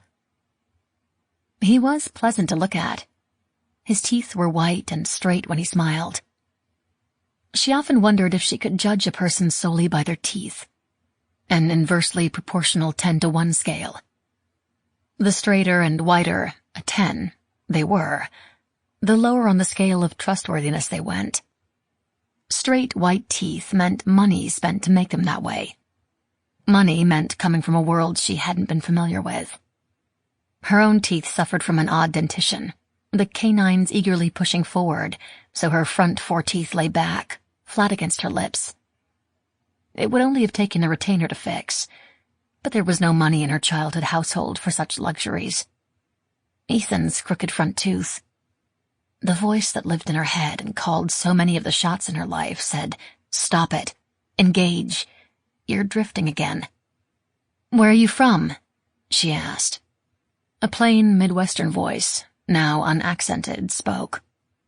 "Ohio, originally." "Really? I thought you were British or Parisian. Your French is quite cosmopolitan. And Ruffalo." "I went to school here for a while. I've lived all over. My dad's military and of Greek descent. He was the one who saddled me with Constantine. No American kid should have more than 2 syllables in their name. It's an open invitation to be a target." She could hear the various influences in his speech pattern. It was almost disconcerting. 1 minute American, then words laced with French, and some with straight-up British. And military orthodontia. Her estimation of him rose a notch. Not a trust fund baby, then. "Tell me your name," he said, leaning forward slightly at the tiny table. "Justine Holliday," Sutton replied, without missing a beat. "Hello, my name is..." Justine Holliday. It was the identity she'd set up for herself before fleeing. Sutton had spent a great deal of time thinking about her escape. She'd had the week in the hospital. Against her will, the idiots, she was quite fine, only looking at the bottle's directions. It was a fluke the bottle had opened and the pills had gotten into her mouth. She'd only wanted a moment of bliss, to decide what she wanted to do with her life. Life after incarceration. A moment in her life marked forever. Before incarceration and after incarceration. B.I. life was odd and unexplainable, with careers and husbands and babies. The pressures of being happy, happy, happy. Oh, we're so very happy, can't you tell? A.I. life was more manageable. It was just her. Abandoned, cast off. Alone but not adrift. No, never adrift. She could be whomever she needed. Whomever her mind dictated at that moment. Justine Holliday was a combination of 2 names picked out of a board of directors listing on a pamphlet for the Christian organization that sponsored a halfway house, where the doctors had wanted her to stay for a few days once she'd been discharged. Like being saved on her way out the door was going to change how her broken, adrenaline-flooded mind worked. Please. Justine Holliday. That's who she'd become. Her progenitor was brilliant at creating characters, remember? She tried on the persona, felt it mold to her body like cashmere. Justine Holliday was young and single, in Paris to follow the dream. She was a fan of Ernest Hemingway and Gertrude Stein. She knew her way around the City of Light. She was writing a memoir, Can you imagine that? Trying to, at least. She had money, some from her family, some that she'd saved. A minuscule amount from an advance against the sale of the book. And had taken a flat in the 7th arrondissement, which was more affordable than some of Hemingway's old stomping grounds, but still expensive enough for an expat to be safe and anonymous. Justine Holiday was from Hollywood, Florida. How silly of my parents. We were known as the Holidays from Hollywood. She'd grown up in a normal, middle-class house with a screened-in back porch with a pool, the only way to keep their 2 small dogs safe from alligators. They'd had a normal, middle-class, know-everyone-in-your-town upbringing. Her mother made cookies for the school bake sale. Her father coached the Little League teams. Her older brother was a high school football star who worked at a car dealership now, was married to his prom queen date, the girl he'd known since they were 13, and had a baby on the way. Justine Holiday was blissfully, completely, emptily normal. She had her whole life stretched out in front of her. She was in Paris to write, had a handsome young man named Constantine Ruffalo buying her champagne, and was currently experiencing a decidedly non-Justine Holiday emotion, that small tingle squeaking up her spine that said, "Go to bed with him. It will be fun." Perhaps the enjoyment of sex with relative strangers should be part of Justine Holiday's life. Yes, an enjoyment, but plain Jane vanilla missionary sex was Justine's thing, with maybe a hint of tie-her-up and ride-him cowgirl, if she knew you very, very well, and had been charmingly overserved. Yes, there, that worked. Justine was simple and carefree, and looking for a good time, and shook her black hair off her face. Justine wasn't a murderer. "Tell me about growing up all over the world," Justine said to Constantine, leaning forward just a bit. "It sounds terribly exciting." "You have the terrible part right," Constantine laughed. "Every time I had to pack up my model airplanes and stuffed bears into this old green duffel of my dad's, I thought, this is the last time. Of course it wasn't. We never stopped moving." "And your mother? Did she enjoy moving house and having new adventures?" His face changed slightly, becoming at once harder and more vulnerable. "She died when I was 8. We were in Dusseldorf. She caught pneumonia and was gone within the week. She never had time to say goodbye. One day she was fine, a little glassy-eyed and coughing. We were playing hearts, the card game, you know it. We'd played at least 50 rounds all afternoon, and she hadn't cooked dinner, and my dad was so mad when he got home to a cold stove. They had a fight. She went to her room pleading a headache. Dad and I cleaned up the cards, ate toast and beans, which was fine by me. I loved toast and beans. I knocked on her door and shouted good night, not knowing she was so sick. They told us later that by then, when I knocked, she was already too far gone to save. She never woke the next morning, and died a week later." He shook his head, gave her a rueful smile. "I've never told anyone that before. I don't know what's gotten into me." The scotch, probably, or the pollen from the cherry blossoms. Justine was witty, imagine that. "I think it's you," he said, those electric eyes on her mouth. "I think Justine Holiday is making me senseless." "Pas possible, mon enfant." God, why'd she called him that? A pet name already? They hadn't even known each other for 20 minutes. "Don't be an idiot, Justine." She sipped her champagne casually. "We're simply ships passing in the night." An offer passed on.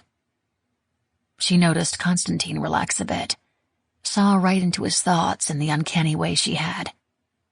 Justine isn't like that, Sutton warned herself. He'd been trying very hard to make this a romantic moment, something to remember, perhaps a wonderful anecdote to trot out at parties and tell their grandchildren.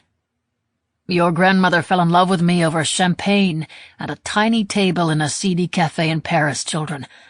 Watch and learn." He was a man on the make, a man looking for love in the most romantic city in the world. He'd found a willing target and was going to work hard to sweep her off her feet. He probably had genital warts. Or herpes. His smile was more relaxed now, too, and his eyes had gone from predatory to warm, inviting, comfortable. She could sink right in, like walking through waves into a deep blue ocean. "So, tell me about you, Justine." "About me?" She touched his bare forearm with a curious finger, and the voice in her head said, "Watch out for sharks."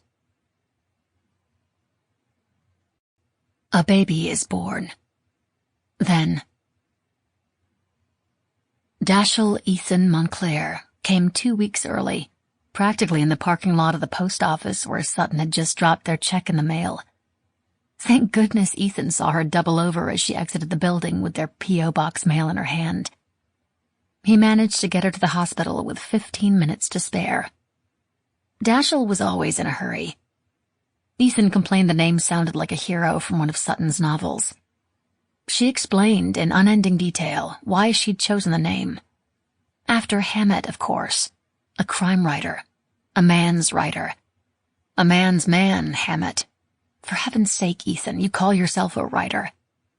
After the nearly inauspicious beginnings to the child's life, Ethan caved. Whatever Sutton wanted, Sutton got. That was their deal. Dashiell was an adorable baby. All fat cheeks and pink lips and deep blue-gray eyes, just like his mother. He was a watcher, quiet and calm, easily amused, with a gurgling, contagious laugh, always willing to go down for a nap so Sutton or Ethan could work. Sutton kept him in a basket on the floor next to her desk, like a cat or a dog. She'd tap the edge with her foot, set it to rocking, and Dashiell would lie content and sated in his nest. Ethan adjusted to their new life faster than Sutton. She was, admittedly, a selfish woman. She liked their old life. Parties at night, late sleeping mornings, sex anytime they wanted, travel galore. Liked not having to answer to anyone, not having a boss, nor having a get up and leave the house and sit in traffic and make jokes at the water cooler about last night's Dancing with the Stars job. They had freedom still, yes. And now they had a child, which made Ethan happier than anything before. But after the summer of acclaim, as Ethan called it in his most condescending voice, things were a bit rocky. Rocky. What a silly term to describe a marriage on the rocks. Tumultuous was a better description. Stormy. Torturous. Of or relating to Tantos, the pits of hell. I got that bruise when I walked into the refrigerator. Of course you're sorry and it will never happen again. Yes, I still love you. That phone call? Just some fan wanting to meet for coffee. They're so very aggressive these days. They built a house, a life on lies. There were good moments, great moments, calm moments. Croissants with butter in bed, flakes getting on the sheets. Walks along the river with blossoms from the trees raining down in the breeze. The trip to New York, that night at the Waldorf Astoria, after too many bottles of wine at dinner with Ethan's agent and editor. They'd had fun, damn it all. They pretended it was their first time, reenacted the events of their first fateful meeting. He left her in the hall waiting to come into the room, without her panties, for 10 minutes. That trip. Sutton knew better than to get pregnant to save their marriage. That's something desperate women did, and she wasn't a desperate woman. She had a rocky marriage, but they were trying to smooth the jagged edges. They'd turned the page in New York, she was sure of it. Turned a page, yes. Then they'd driven the car right off a cliff, holding hands and crying hallelujah. Dashiell truly was a surprise, an accident. No, not an accident, Sutton, a blessing. He was a blessing then and now. An angel, a cherubic little angel, a gift from God. The Lord giveth. He giveth more than we can handle sometimes. Her doctor told her there was a reason the birth control pill had a 3% failure rate, even for women who took them religiously, which she had. She'd even set an alarm on her phone and carried them in her purse. She was never a moment behind schedule. She ran her birth control like she ran her life, seamlessly, organized, structured.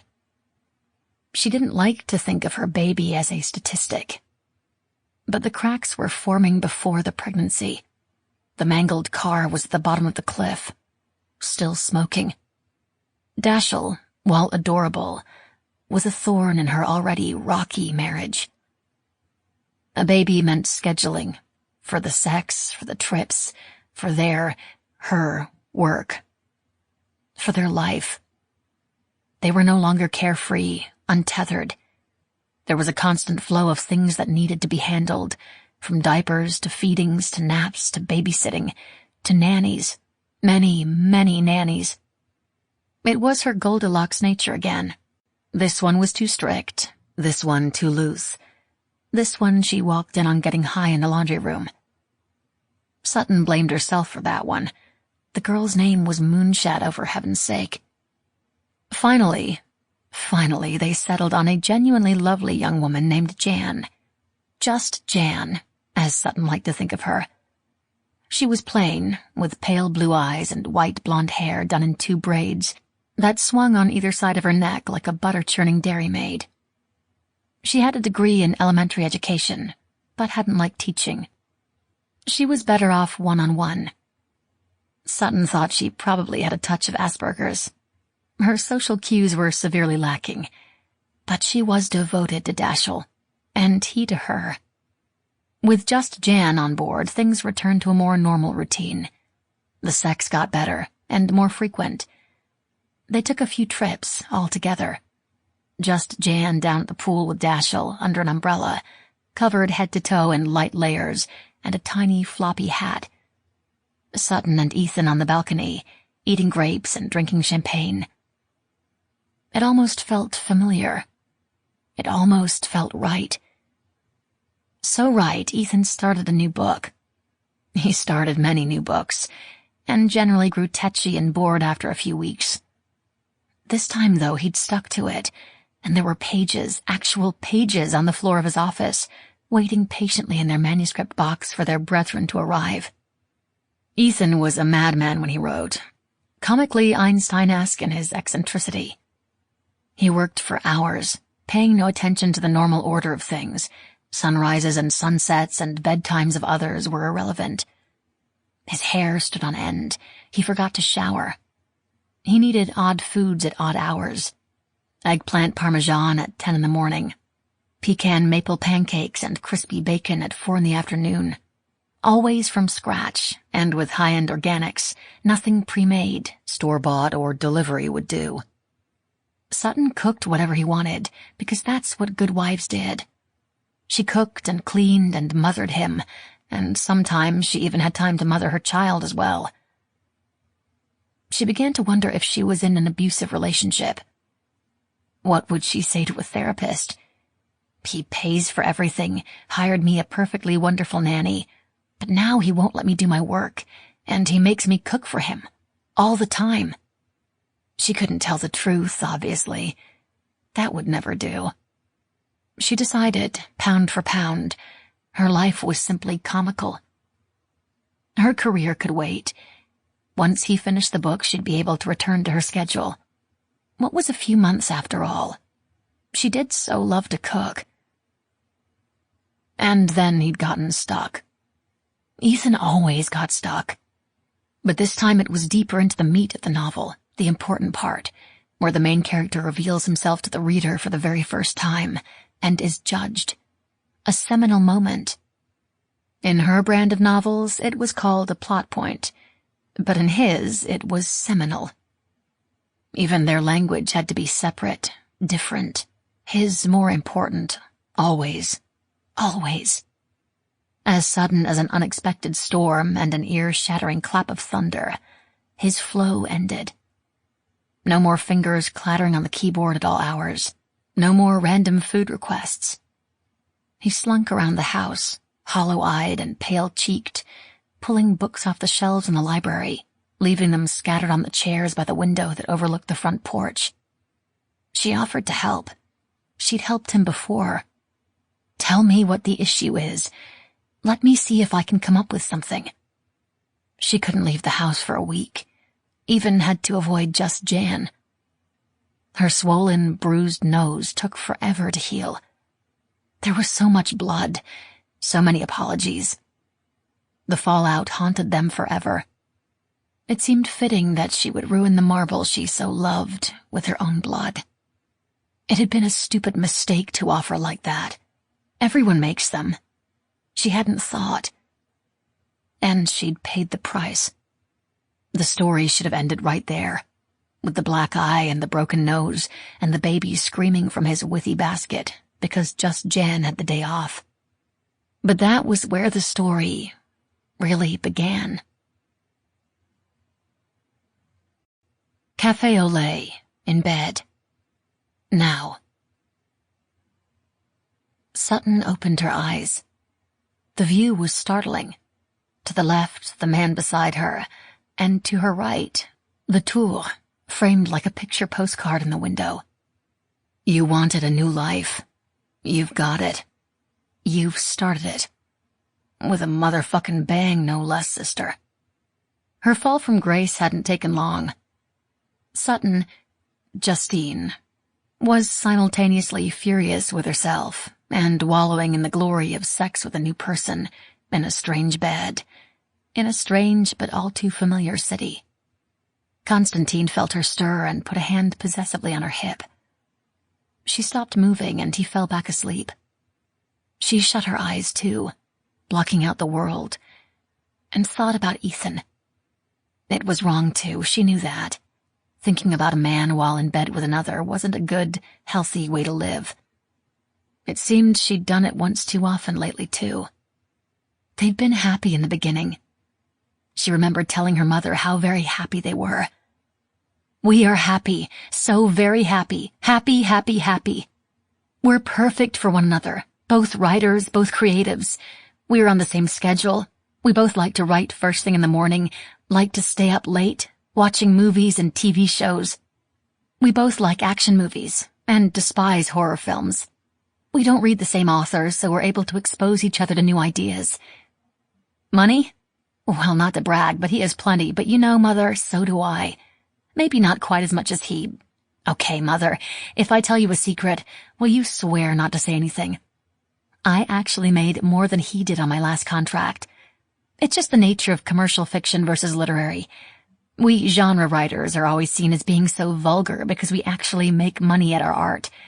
But don't tell a soul I told you that. You promise? Yes, he loves me, Mother, he really does. Yes, he knows. Yes, I told him. Oh, for God's sake, I need to go. Her mother. Was it ever possible to have a normal, loving conversation? Always dredging up the guts of the past, threatening and cajoling. Once, as a teenager, so fed up with her life and needing a little sympathy, Sutton concocted a fantasy for her friends. She confided that the woman she called Mother, Siobhan Healy, wasn't her real mother. Sutton had no idea who her real mother was. She had a name, of course, off the birth certificate. But that woman had left Sutton behind on the steps of a fire station in Indiana and hadn't ever come back. Finally, when she was old enough, Sutton had done the research and learned who her biological mother was. She tracked her down, saw the woman's shiny new life with her shiny husband and 3 shiny children in a shiny house with 2 shiny cars and a shiny fucking dog, and had known she'd never fit in there. So she'd gone home, back to her decidedly non-shiny trailer with Maud, her foster mother. She hadn't yet changed her name to Siobhan, who was between husbands and needed a little extra cash, and so gamed the system to allow her to foster. Maud. Pedestrian old Maud. who smoked Pall Mall cigarettes and drank Rotgut vodka out of Coke cans because she thought that vodka didn't make your breath smell like alcohol, and her boss at the Kroger didn't know she was showing up shit-faced. It had been fun while it lasted, pretending not to belong to her reality. But word got back to Maud, who set the friends and parents straight, then grounded Sutton for lying. Still, Maud was a poor substitute for a real, loving, kind, gentle, guiding mother.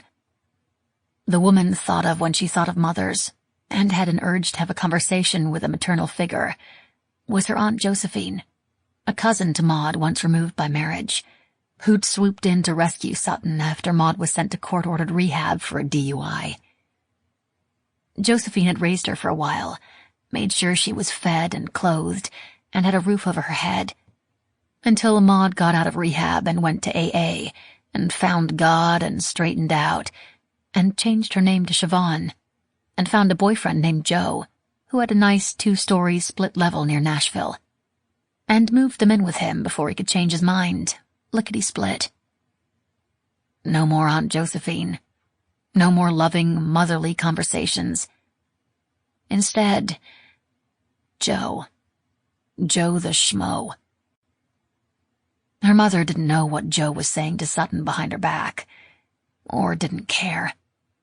Oh, stop already. Enough of that train of thought. You're supposed to be thinking about Ethan, not Joe the dickhead schmo, and the consequences of your mother's inability to see him for what he was. Ethan was good in bed. Electrifyingly good. He knew exactly what turned her on, which buttons to push, and didn't ever miss a chance to take her screaming over the edge into oblivion. Constantine hadn't been awful. He'd actually been pretty good. A little wider than Ethan in terms of penis girth. She was a bit sore. And she'd been exactly right about those long fingers and what they could do, and how they would feel. The thing was, as much as she hated to admit it, no one else would ever be quite good enough for her. Ethan was mind-blowingly spectacular in the bedroom. There was some truth to the old adage, it's not the size of the ship, it's the motion in the ocean. Ethan may not have had the biggest dick on the planet, but man, oh man, did he know how to use it. The first year they were together, Sutton made a small dot in her journal every time they had sex. They were so far above the average it wasn't even funny. She stopped keeping track. The second year she started tracking again, and noticed it had dropped off. The third year, well, that was the year of the first incident. The house, and that little cunt. So it shouldn't have counted at all. Because inevitably Ethan's eye began to wander. He was beautiful, with a great accent, a sharp wit, and a brilliant mind. And he was being pushed up against pretty young things at the conferences and book signings and private teaching gigs. And he was a man after all. A man like any other, designed to go forth and propagate his seed in every available fertile vagina. Did he have any other children? The thought brought her up short. Nausea spiked. She'd never thought to ask or to accuse. Except for the one time he always denied cheating on her. But she knew he lied. It was nice of him, in a way, to try to protect her feelings by not openly admitting the humiliation. She expected the worst of it happened while she was in the hospital, that damnable place, when they wouldn't let him in to see her for a week. She'd been in bad shape and had made it very clear she didn't want him to see her this way, and the staff listened. When she got home, there was a pair of skimpy undies under the bed. Red. Thong. Barely anything but a string and a scrap of lace. The kind an expensive whore would wear. Or perhaps a graduate student in English, wanting to impress her favorite writer by showing him how very inventive and free she was. Truly, Sutton had never expected to be able to keep him all to herself forever. But to fuck another woman in their bed, a bed they'd shared while busily making their child, when she was incapacitated? That was beyond heartless. Couldn't he have just taken his horse to a hotel? Did he have to shove it in Sutton's face, all because he hadn't wanted the house? Stop it, right now. It's over. The past. It doesn't matter. It doesn't. Sutton, Justine, got out of the bed, made a cup of tea, glanced over her shoulder at the handsome man sleeping face down, the sheet pulled loosely over his firm, round buttocks, which had a dent on either side, strong muscles pulling taut against his very young, smooth skin. She filled the kettle quietly. Ethan was behind her now. She had to keep looking forward. She didn't want to dwell in the past. She didn't want to be that woman, the one who couldn't let go, who grew bitter and miserable. It was time to move on, and they both knew it. Time to set him free, to set herself free. She'd taken several baby steps over the past few weeks, and leaving for another continent had been a line in the sand, of course. But the first giant leap had taken place only an hour before, when she'd allowed another man to put himself inside her. She stared at this stranger in her bed, remembering how his fingers had dipped in and out of her like he was playing piano, how his mouth had roved across her breasts, how she'd traitorously reveled in the largeness of him as he thrust into her. She'd been pummeled instead of gently, expertly seduced. She'd rather enjoyed it. Constantine must have sensed her watching him, or the sound of the kettle on full boil roused him. He rolled over, the sheet whispering away to the side. He was lazily unconcerned with his nakedness. Sutton, Justine, pulled her robe a bit closer. He stretched, giving her a full view of his stiff and ruddy penis, and held out a hand. Justine, take off your clothes and come back to bed. One breath. Another. His lazy smile. Abandoning the tea, she untied the silken string holding the 2 triangles of fabric closed, and, leaving her robe on the back of her desk chair, to drift and flutter in the soft Parisian breeze, like the petals on the cherry branch in the window, she did. An affair to remember. Constantine was insatiable. They had sex twice more, and now Sutton, Justine, really was sore. The sun was setting when he started in for a 4th round, and she put him off. He didn't like that, teased her a bit about being a delicate flower, literally swept her off her feet and threw her back onto the 4-poster, and then had her squirming under him, first in aggravation, then in delicious, illogical enjoyment of being dominated by this man she barely knew. Anything not to think, anything not to feel. She'd gambled and lost, knowing deep down it was going to happen, knowing she didn't deserve anything good in her life.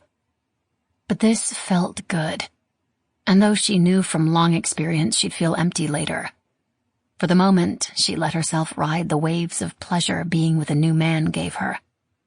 Finally he gathered up his clothes, casually wiped himself with the edge of the sheet, and dropped the condom in the toilet, and claimed he needed to head out. She promised to meet him the next day. The sky was deeply pink and gray when he left. Sutton, Justine, showered, changed the sheets, ate some cheese. She was suddenly possessed by a single thought. You idiot girl. You should have taken him to a hotel. Now he knows where you live. How could you be so stupid? It was the champagne. She wasn't a good drinker. The meds made it even worse. 1 was always her limit in social settings. They'd ended up splitting a whole bottle of champagne, followed it with some crisp, cold Sancerre, and a couple of croque-monsieurs. And when she'd felt the warmth of his lips on her neck, delicately asking without saying a word, she'd thrown caution to the wind, as she did, and suggested she take him home. It had been her idea, make no mistake. Though she'd been loose with alcohol, she'd wanted Constantine badly. Wanted to feel those fingers trailing along her thighs. Wanted the oblivion she knew she'd find with him. Inside her flat, the door barely closed, when he'd kissed her on the lips, gently at first, then insistent. Something inside her cracked open. She could barely see straight with the thought of it, the desire, the wanting. It wasn't the first time she'd betted a stranger. Ethan was simply the one she'd married. Constantine had been a lovely diversion, but she had work to do. The night was young and fresh, early moonlight spilling in the window, the clock pushing 10, and she was desperate to get some words down from her earlier thoughts. Hair wet and draped into a loose bun, she sat at the desk and opened her computer. For the briefest of moments, she laid her fingers on the keys and wanted so badly to open her internet browser and type in her name, see what the world was saying about her. But she knew that was how she'd be found. One of the books she'd read had been very specific. It was by a skip tracer, a man who hunted down people who disappeared to avoid jail, or paying large sums in divorce settlements, people who faked their own death. The first rule: don't Google yourself. She slapped the laptop closed, sipped some water. She had a dreadful headache from the champagne and the sex, an orgasm hangover. She'd followed all the steps, all the rules for disappearing. For the few weeks leading up to her departure, she'd carefully plotted out her path without a qualm. She needed the freedom of starting over. She needed the anonymity being in the city could bring her. She couldn't be Sutton Montclair anymore. But just in case someone really came looking for her, like a detective or private investigator, she'd followed the course of action she'd found in a book. It was a trick recommended for battered wives who need to leave their husbands. She'd left behind a single post-it note with a single phone number in her day runner. The phone number rang directly to the Metro Nashville sex crimes desk. If a professional investigator came searching for her, they'd get that number and realize she was running away from an abusive relationship. They'd back off. They'd leave her be. She'd be free. When she'd left the number, she'd felt badly about it, for a fraction of a second. The police might think there was foul play, a woman disappearing from her life in such a manner. They might look at Ethan. They might make his life hell. But he'd made her life hell, so tit for tat seemed fair enough. The thought of his name, his face, so familiar to her, caused the strange feeling of love commingled with guilt and hate to rise up in her. She must stop thinking about the past. She needed something to help her focus on the future. Constantine? Perhaps, though she hardly wanted more than a roll in the hay from the man.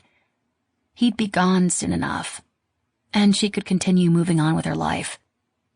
Justine Holliday was writing a book in Paris, and it was going to be a smash hit. She opened the laptop again, the scene from the cafe replaying in her mind. Glanced at the tour as it began its hourly sparkling in the night. She felt the new world opening, sucking her in. Saw the roses flung from the parapets. Felt the horse's strong muscles bunching beneath her thighs. Smelled the sweat of her guards, and she was gone. Past lives revealed. Then. Sutton was on a roll. The words were flying out of the tips of her fingers, the thoughts coming faster than she could capture them. She realized she was panting from the mental exertion. She pushed on, didn't want to catch her breath, wanted this astounding flow to continue. The flags were flying and the battle raged, swords flashing as they cut through the air, blood spraying from the blades. Ellaclaire ripped the bottom of her dress and sprinted for her life across the field, knowing if she could just make the grove, she would be safe in the embrace of the wood nymphs, her family.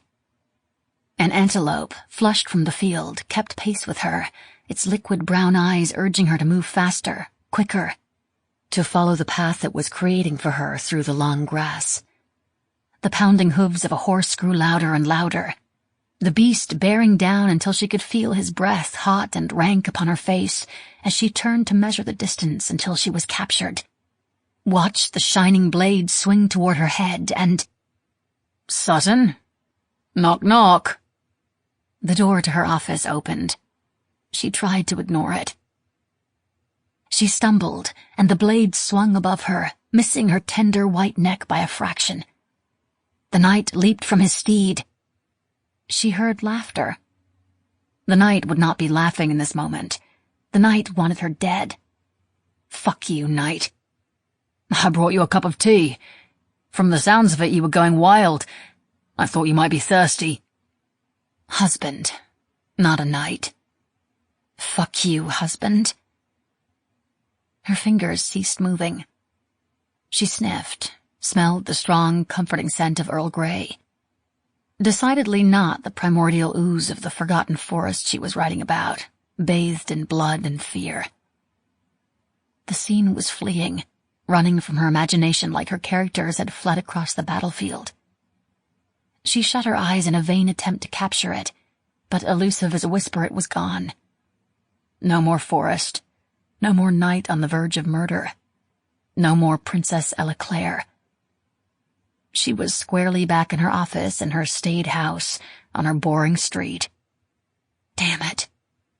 Sutton opened her eyes to see her handsome husband looking at her fondly, a cup of tea and a plate of biscuits in hand. "Cuppa and a snack, darling. Thought you could use a break. You've been at it for hours." She glanced at the clock on her computer screen. 40 minutes. She'd only gotten in 40 minutes. The word counter flashed at her, a measly 1,000 words. Her heart sank. Her deadline was next week, and she still had the whole final act of the book to write. Ethan was not able to pick up social cues. It was something she'd found charming when she first met him, and now she wanted to kill him. Literally break the plate in his hand across the edge of her desk and shove a shard of sharpened Limoges china deep into his neck. He didn't seem to notice her tight grimace, her darting eyes. He set the cup and plate on the desk and started in massaging her shoulders. "What are you doing in here, pounding away? Getting close to finishing?" Dear God, the man was settling in to have a whole conversation. Her therapist whispered harshly inside her brain. "Sutton Montclair, stop that. He's lonely. Dashiell is gone. He needs the connection between you. Re-establish your connection with your husband, Sutton. You need it as much as he does. You need each other. That's how you will survive this. And now it's your turn to fuck off, Doc. The only way I'm going to survive this is by meeting my deadline and making sure there's a paycheck to feed this man in back of me." She dredged up a smile. "Just reworking the beginning a bit. It was too slow. You know how it is." He didn't. He never had to rework his beginnings. Of course, he hadn't been working at all lately, which was the reason he was in here, pestering her. She forced herself not to glance at the clock. Every interruption cost her at least 20 minutes, and she only had 4 hours blocked off today. She had her quarterly lunch with her mother at 1 o'clock. She would cancel, save herself the aggravation, mail the envelope instead, gain another couple of hours. Screw Siobhan. "Have your tea before it gets cold," Ethan chided. She took an obedient sip. It was delicious, of course. The man was British. It was in his blood. He had 2 talents. He was brilliant in bed and brilliant at making tea. She had herself a catch, everything she'd ever wanted, and all she could think was, "Please go, please go, please go. Just leave me alone. Connect, damn you." Her smile was a bit wider now, comforting, knowing. She turned in her chair, put her hand on his. "Ethan, darling, are you going to get back to work on the book soon?" His face closed, his arms crossed. A complete body language shift. His lower lip practically jutted out. He was pouting. Ethan could pout with the best of them. "Don't start in on me, Sutton. I was only trying to be nice." "I know you were. And I don't mean to nag, but you know Bill has been waiting for you to send that first 100 pages. He called again last night. I don't know how much longer you'll be able to put him off, darling. The publishers want their book. And if you're not going to deliver, you need to let them know. Bloody hell, Sutton. I'm trying to be caring and show you how much I love you, and all you can do is throw this in my face. The chapters will happen when I'm damn good and ready for them to, not a minute before." He stood and stormed out of her office. After a moment's hesitation, she used her foot to shut the door behind him. "You are a devious bitch, Sutton Montclair." She reread the paragraph she'd been into before he interrupted her. An antelope? Where the hell had that come from? It was crap. Stupid, ridiculous crap. She cut it, took a sip of the delicious tea, felt the anger start. It was their ongoing battle.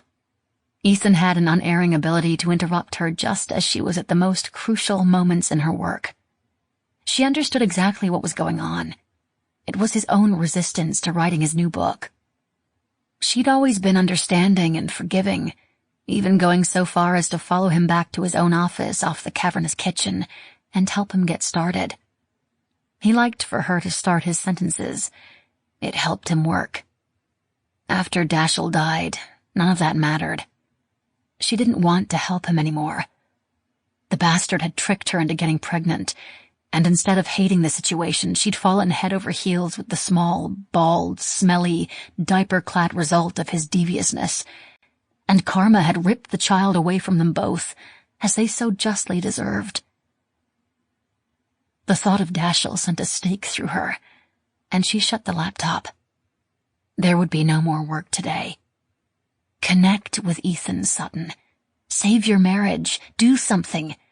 You can't continue to live like this. The voice in her head had been worse lately, whispering sometimes things she couldn't quite catch, couldn't exactly understand. She needed to up her meds, she knew she did, but she also needed the lack of control that the hypomania brought to her work. If she upped her meds now, she might shut that edge down, and she just needed to get the damn thing done, and then she could anesthetize the voice until she needed it again. It was exhausting, the delicate knife blade of her life.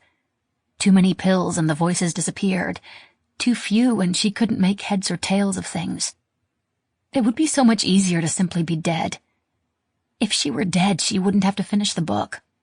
They would write nice things about her in the trades. Writer gone too soon, the inevitable madness of an artistic life.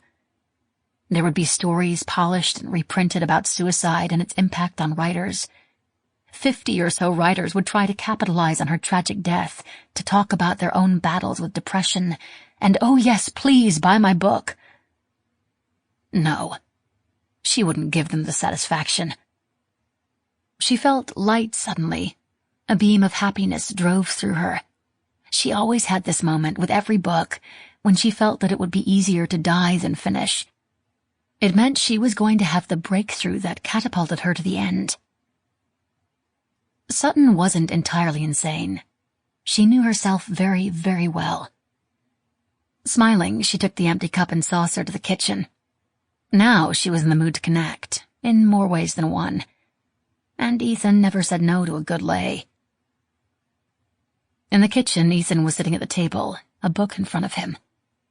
A rush of emotion filled her.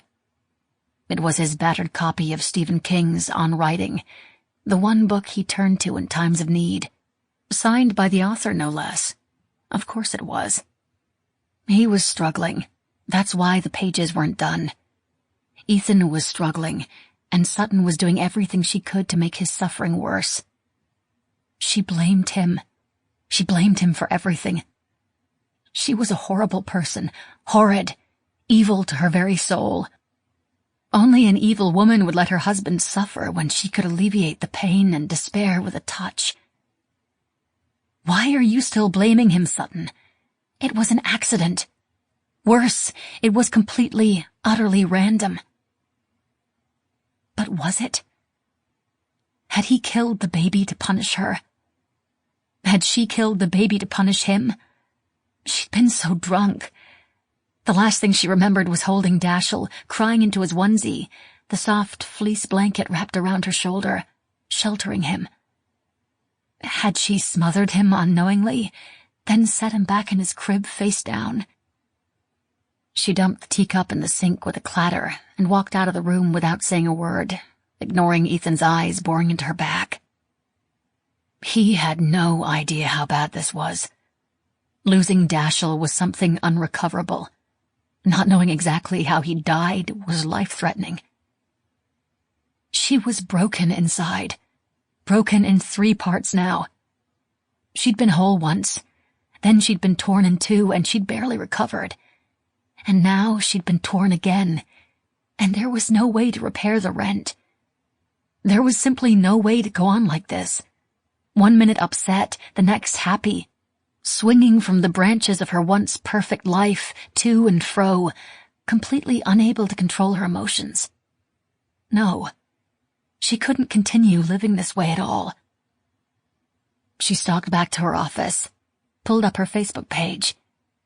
Sometimes when she got herself distracted, a few minutes reading nice things people said to her about her work could get her back on track. The comment was on the top of her page. "I can't believe I wasted my money on this trash. Sutton Montclair should be shot. Don't get me near a gun. Ha ha." Shocked, she read the message over and over again. It had 50 likes, though the vast majority of the comments expressed absolute outrage. She looked at the username, didn't recognize it, clicked onto the page. It was anonymous, no profile picture, no photos or albums, no status updates. Only 1 like to its credit, Sutton's fan page. Without a second thought, she deleted the comment and blocked the user. She had absolutely no problem with people not liking her work. She had expressed that on many a panel and blog. But there was something ominous about the comment that made her uneasy. She shouldn't have done it. Should have told someone, made a note of the username and the comment itself. Hitting the delete button was a very big mistake.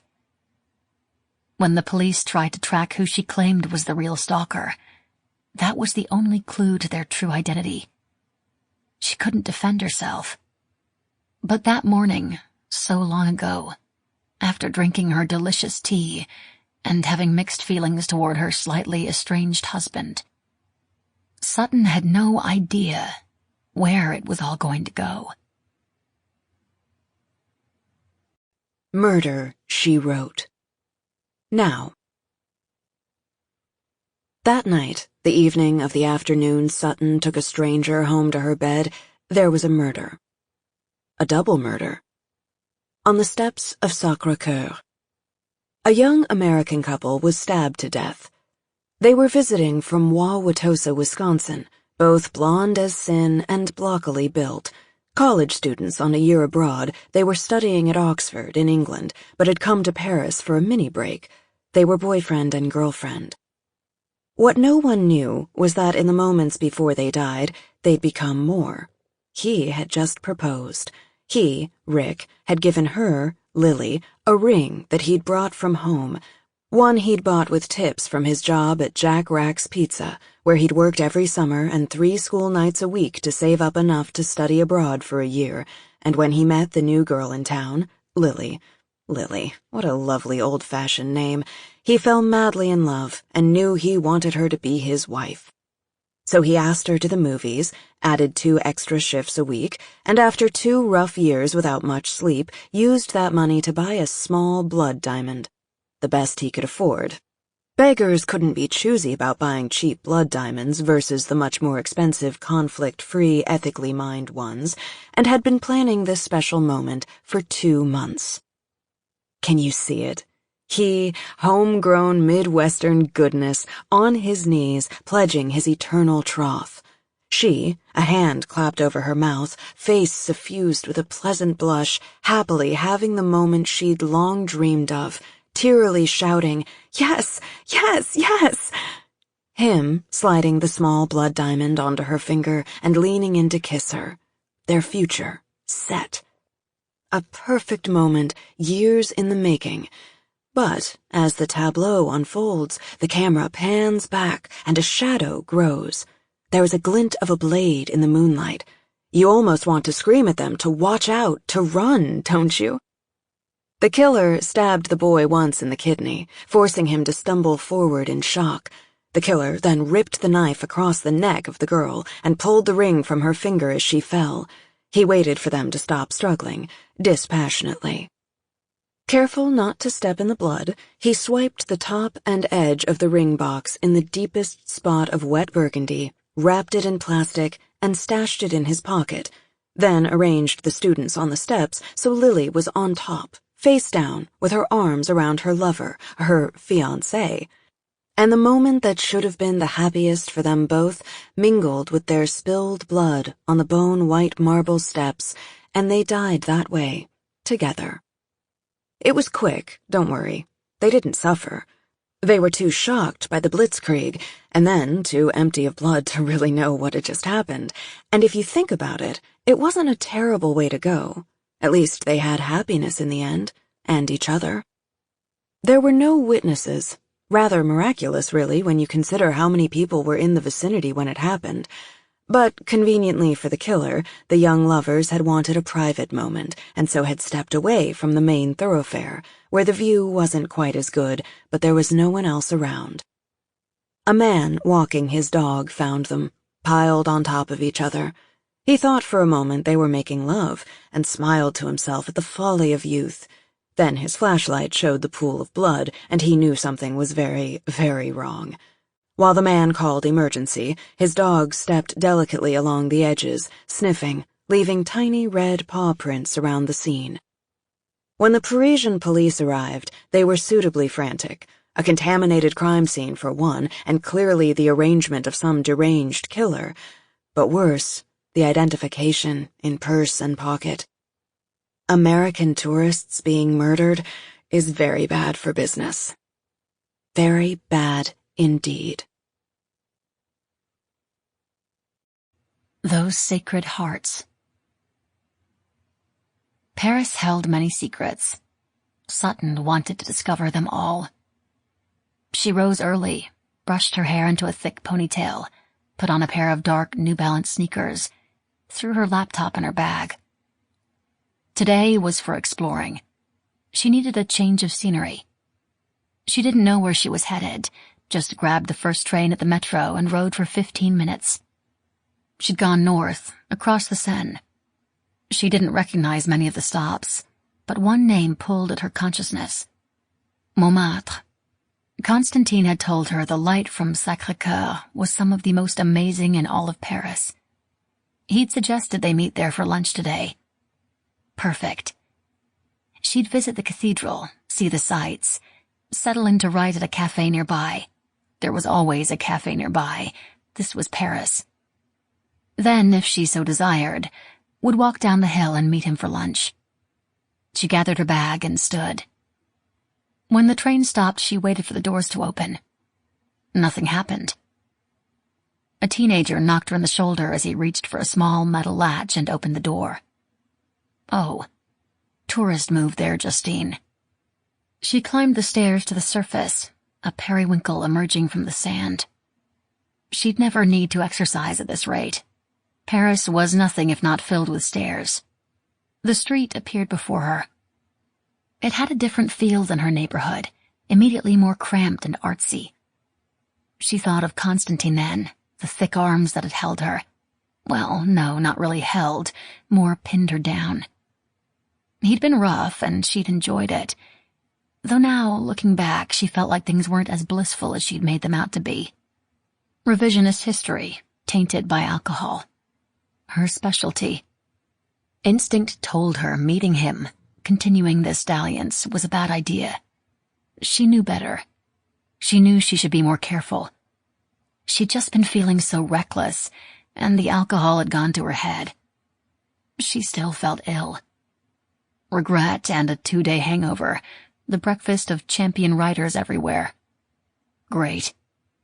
So why was she even considering meeting him? She should blow him off, let him disappear into the fabric of the city, like she was trying to do. Connections were the last thing she wanted. He wouldn't like it. She could tell he'd been very interested in her. A strong miasma of desire and dread filled her. You are a stupid fool, Justine. To risk all you've overcome to please yet another man. She wanted to see him badly. She didn't ever want to see him again. She took the funiculaire to the top, surprised to find it empty. The path was also quiet in the early morning. She walked in silence for a few moments. Her sole companion, a small black cat with white socks, who mewed happily in a friendly French manner when she stopped to scratch his ears. Constantine was right. As she emerged from the winding, leafy path from the funiculaire and made her way to the church grounds, the city unfolded before her. Rooftops and cathedrals, the lone skyscraper in Montparnasse straight ahead, the aggressive, thrusting buildings of La Défense to her right, greens and golds and white, painfully beautiful to behold. It was as if she were the only person standing on top of the world. The white marble of the cathedral so perfectly lit in the sun, the brightness nearly burned her eyes. She shut them, took a breath. This was something she'd wanted for so long, and here she was, feeling more alone than she'd ever been. Ethan. The name came like a whisper on the breeze. What was he doing? Did he miss her? Was he so thrilled to have her out of his house, his life, that he was planning a huge party? She shouldn't have done it this way. But she knew if she'd told him she wanted out, really out, divorce and separate lives out, he would talk her down from the ledge and she'd be stuck. He was so good with his words when he wanted to be. A clean break, disappearing from her life, it was the only way. She wasn't strong enough to do it otherwise. She was so broken lately. The past year had been hell incarnate. People arrived, flowing around her. The spell quickly broke in the face of their intrusion. So many languages, so many colors. She wanted to be alone again. She walked to the western edge of the courtyard. There she saw 2 flics, and it seemed like they were guarding something. She walked closer, but one held up a hand and barked, "Arrête! Stop." She froze. She could see now there were many people beyond the perimeter. He approached, speaking rapid French. "What are you doing here? You need to leave right away. This area is closed." She smiled and nodded. "I'm so sorry. Is it construction?" "No. Move along now." He went back to his partner and took up his station again, hands on hips, legs spread, frowning at her. With a last glance at the knot of people down the hill, she walked back the way she'd come, through the leafy green canopy to a small square. There was no way to be alone now, which was a shame. She'd felt something deep connecting her to the city atop the hill. Something strong and good. A beginning, maybe, or an end. Winding down the hill, past the artist who'd been painting the sunrise over the city, she took a seat at the first cafe she saw, asked for coffee and a croissant, opened her laptop. As she was putting in her earbuds, 2 women took the table next to her. She couldn't help but tune in when she heard the tone of their voices, so unlike the usual happy babble of the Parisian cafe. This was filled with dread and wonder and excitement. "Did you hear about the murder? A young American couple. Pierre said their bodies are still up there. I heard they were gutted. I heard she was beheaded. These terrorists are ruining our city. Pierre spoke to the flic. It was not terror. They were targeted. It was cold-blooded murder. In our backyard, no less." Sutton felt a small frisson. It was rude, frowned upon to eavesdrop, but Sutton couldn't help herself. She needed to know more. "Excusez-moi. Le meurtre des Américaines, c'était où? Where?" The women turned. They were so classically French, at once painfully plain, and yet ethereally beautiful.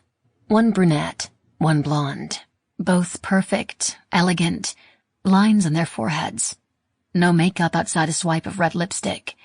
Their hair in identical styles. Shoulder length, straight, flipped up on the ends. In English, the brunette replied, gesturing over Sutton's shoulder. Sacré-Cœur. You're American. I am. You should go home, and you need to be careful. If there are murderers about, Paris is dangerous for a young woman such as yourself. Their breakfast interrupted, the two women stood and left. Normally, Sutton would be hurt by the brusque exchange, but she ignored their slight. The two flics, on the backside of Sacré-Cœur, had they been guarding the bodies of two young Americans who'd been murdered? She tied into the cafe's Wi-Fi, pulled up the website of French 24, the English-language website and news station she'd been watching online for the few weeks prior to leaving. The murder was the lead, the details thin. She read rapidly. The Americans were young but unidentified, only named as exchange students. The cause of death was not listed. She gulped down her coffee, wrapped the croissant in a paper napkin, packed away her laptop. There was no peace in the day for her anymore. She started winding her way down the hill. Half a block later, she came across a flower stand. So many gorgeous blooms, all the colors of the rainbow. Those children. It was hard to think of anyone in school still as an adult. Dead by a stranger's hand in the most beautiful city in the world. It broke her heart. She plucked a bunch from the water, paid for it, then trudged back up the hill. She didn't know why she felt the need to mark their deaths. These two were nothing to her. And yet she was compelled. Maybe the fact that they were Americans. Maybe that she'd come close again to death, and the flowers were a sort of protection against it following her home. She didn't know. And she didn't care. She walked directly to the white steps of the cathedral, set the flowers there, whispered a short prayer, and hurried away. An appointment missed, a disaster avoided. Back in the 7th, the murders were the talk of the whole neighborhood. Amazing how quickly news spread. Amazing how many strangers were fascinated with the story. Sutton walked to the cafe on the corner, her place as she'd come to think of it over the past few days. She set up shop with her laptop and delayed breakfast, but everyone was buzzing, and she finally closed the lid of the computer and listened to the chatter. How odd, Sutton thought. The rumors all agreed on one thing. The victims had not been robbed. The girl's purse was there, zipped, intact. The boy's wallet and phone and money clip were still in his pockets.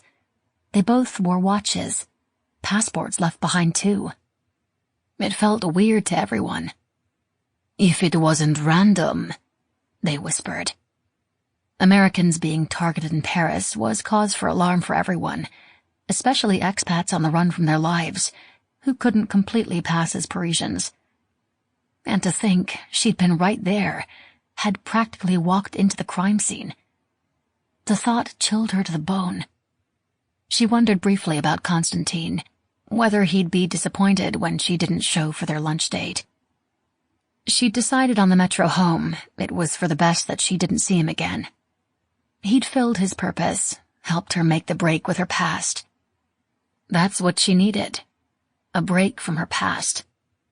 There was nothing more to learn this morning. She slipped in her earbuds and started to write. A tap on her shoulder yanked her back. She pulled out the left earbud, only half processing who'd interrupted her, startled at the familiar voice. "Hello there." Constantine. "Oh, hi." "You don't look happy to see me," Constantine said, leaning in to kiss her on the forehead. She forced herself not to draw away, though she wanted to. "I thought we were meeting for lunch. You weren't there." His hand lingered on her shoulder, squeezing gently, possessive and familiar. She rolled her neck to knock his hand away unobtrusively, feigned looking at her watch. "Oh my goodness, I lost track of the time." All the while thinking, you tracked me down? Uh-oh. It was nearly 3 in the afternoon. She was cramped from crouching over the computer on the tiny table, but she had 10 new pages on the book. She was just about to cut out for the afternoon, drop off the laptop and go for a walk. Sitting, he leaned close and whispered, "Why don't we go back to your place? I've been dying to see you." She could smell him, a combination of man and subtle cologne and sex. He smells of sex. Who had he been with? Was it just left over from her? She tried not to notice he was still handsome, still had that animal magnetism. Tried not to listen when a nasty little voice inside her said, "Why not?" "Don't be an idiot. Don't be an idiot." "I can't, Constantine. I'm afraid I must work." She heard the ice in her tone. The old Sutton was back, empty, devoid. No more mistakes, no more dalliances. It was how she'd been talking to Ethan for the past month, since she found the allergy medicine in the closet and started planning her escape. Cold and remote. That tone cut like a knife. She'd honed it well. There was hurt on Constantine's face, and she felt terrible. Why must women worry about hurting feelings? Don't give in. Don't be stupid. Stay emotionless. "Did I do something wrong?" he asked, sitting back in the chair. "No, not at all. I had fun. It was fun. But I came here to be alone. I wasn't planning to get involved with anyone." He ran a finger along her arm, like she had to him when they first met. She swallowed. What could it hurt? Once more. "It's all good fun. No involvement necessary. I'm not asking for anything." "I know you're not." I acted impetuously, but it can't happen again. Constantine's eyes walked over her body, and she could swear she saw the barest predatory gleam in them when he licked his lips and shrugged, then stood. His voice was no longer warm and cajoling. It was cold, the perfect match to hers. But there was genuine hurt and confusion, and she felt the pull, the need, the desire to be loved and to love, to connect. "Suit yourself. It was nice knowing you, Justine Holliday." He started to walk away, and she felt the shroud lift. What a dumb mistake she'd made, allowing her baser instincts to take over. Maybe when you're settled here, maybe when you've made up your mind that this is permanent, then you can think about moving on for real. She saw him disappear around the corner and squared her shoulders. Stick to the plan. Stick to the plan. And then she was up, on her feet, tossing bills on the table, running after him. Secrets and monsters. Then, they had to do something with the nursery. Sutton couldn't stand the idea of it sitting there like a shrine, and yet she couldn't bring herself to dismantle it. It smelled good, and it smelled wrong. Baby powder and emptiness. The lavender-scented blankets still stacked up high on the table by the crib. Vestiges of Just Jan and her tidy, almost architectural folding abilities. Sutton asked her once if she was into origami, and Just Jan had laughed and said no. She was just careful with her things. And her thick braids swung forward, two perfect, fat, winding snakes. And Sutton didn't believe her. OCD, maybe. Was that safe for Dashiell, being around someone who was so precise? And her inner voice reminded her she liked Jan, and Jan was good for Dashiell, good for her and good for Ethan as well, and to stop being a jerk. A week after Dashiell had died, Just Jan had offered to pack the nursery for her. Just Jan had thusly been sent packing herself, divulged of her keys, the alarm codes changed, and a fat severance check in her back pocket. Ethan's doing. Sutton had tried to scratch her eyes out. There was no reason for Just Jan to exist for them anymore anyway. But now, Sutton was stuck. Poor Sutton, all alone in the doorway to her dead son's room, having to make a decision. close it down or keep it open. Ethan, not surprisingly, had abdicated. He wouldn't get near the nursery. He'd go down the back stairs to avoid having to step past the door, as if some unseen monster was going to reach out and grab him.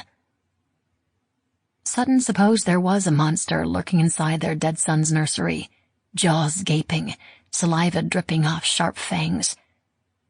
She wanted it to take her, to rip out her throat, leaving her unable to breathe on the floor, drowning in her own blood. And so she stepped inside, ready and willing. Nothing happened. Just sadness and emptiness. She didn't die. Isn't that the problem with loss? You don't get to go with death when it comes for your loves. Suddenly industrious, she began putting things away, blankets into drawers, tiny blue onesies onto miniature hangers in the closet. They kept the diapers on the top shelf.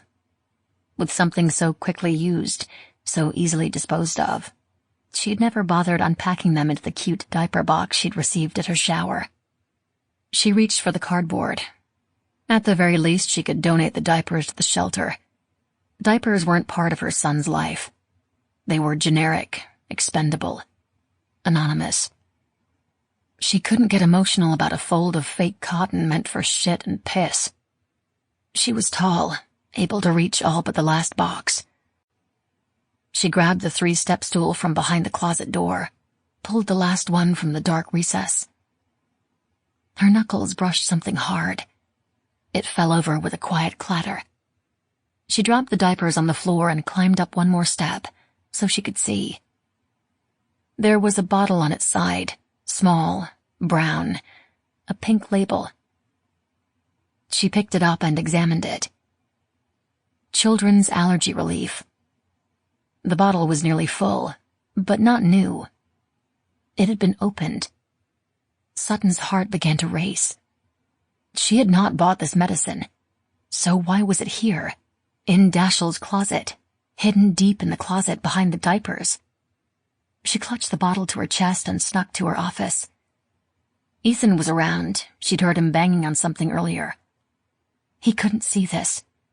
She needed to know. She needed to know now.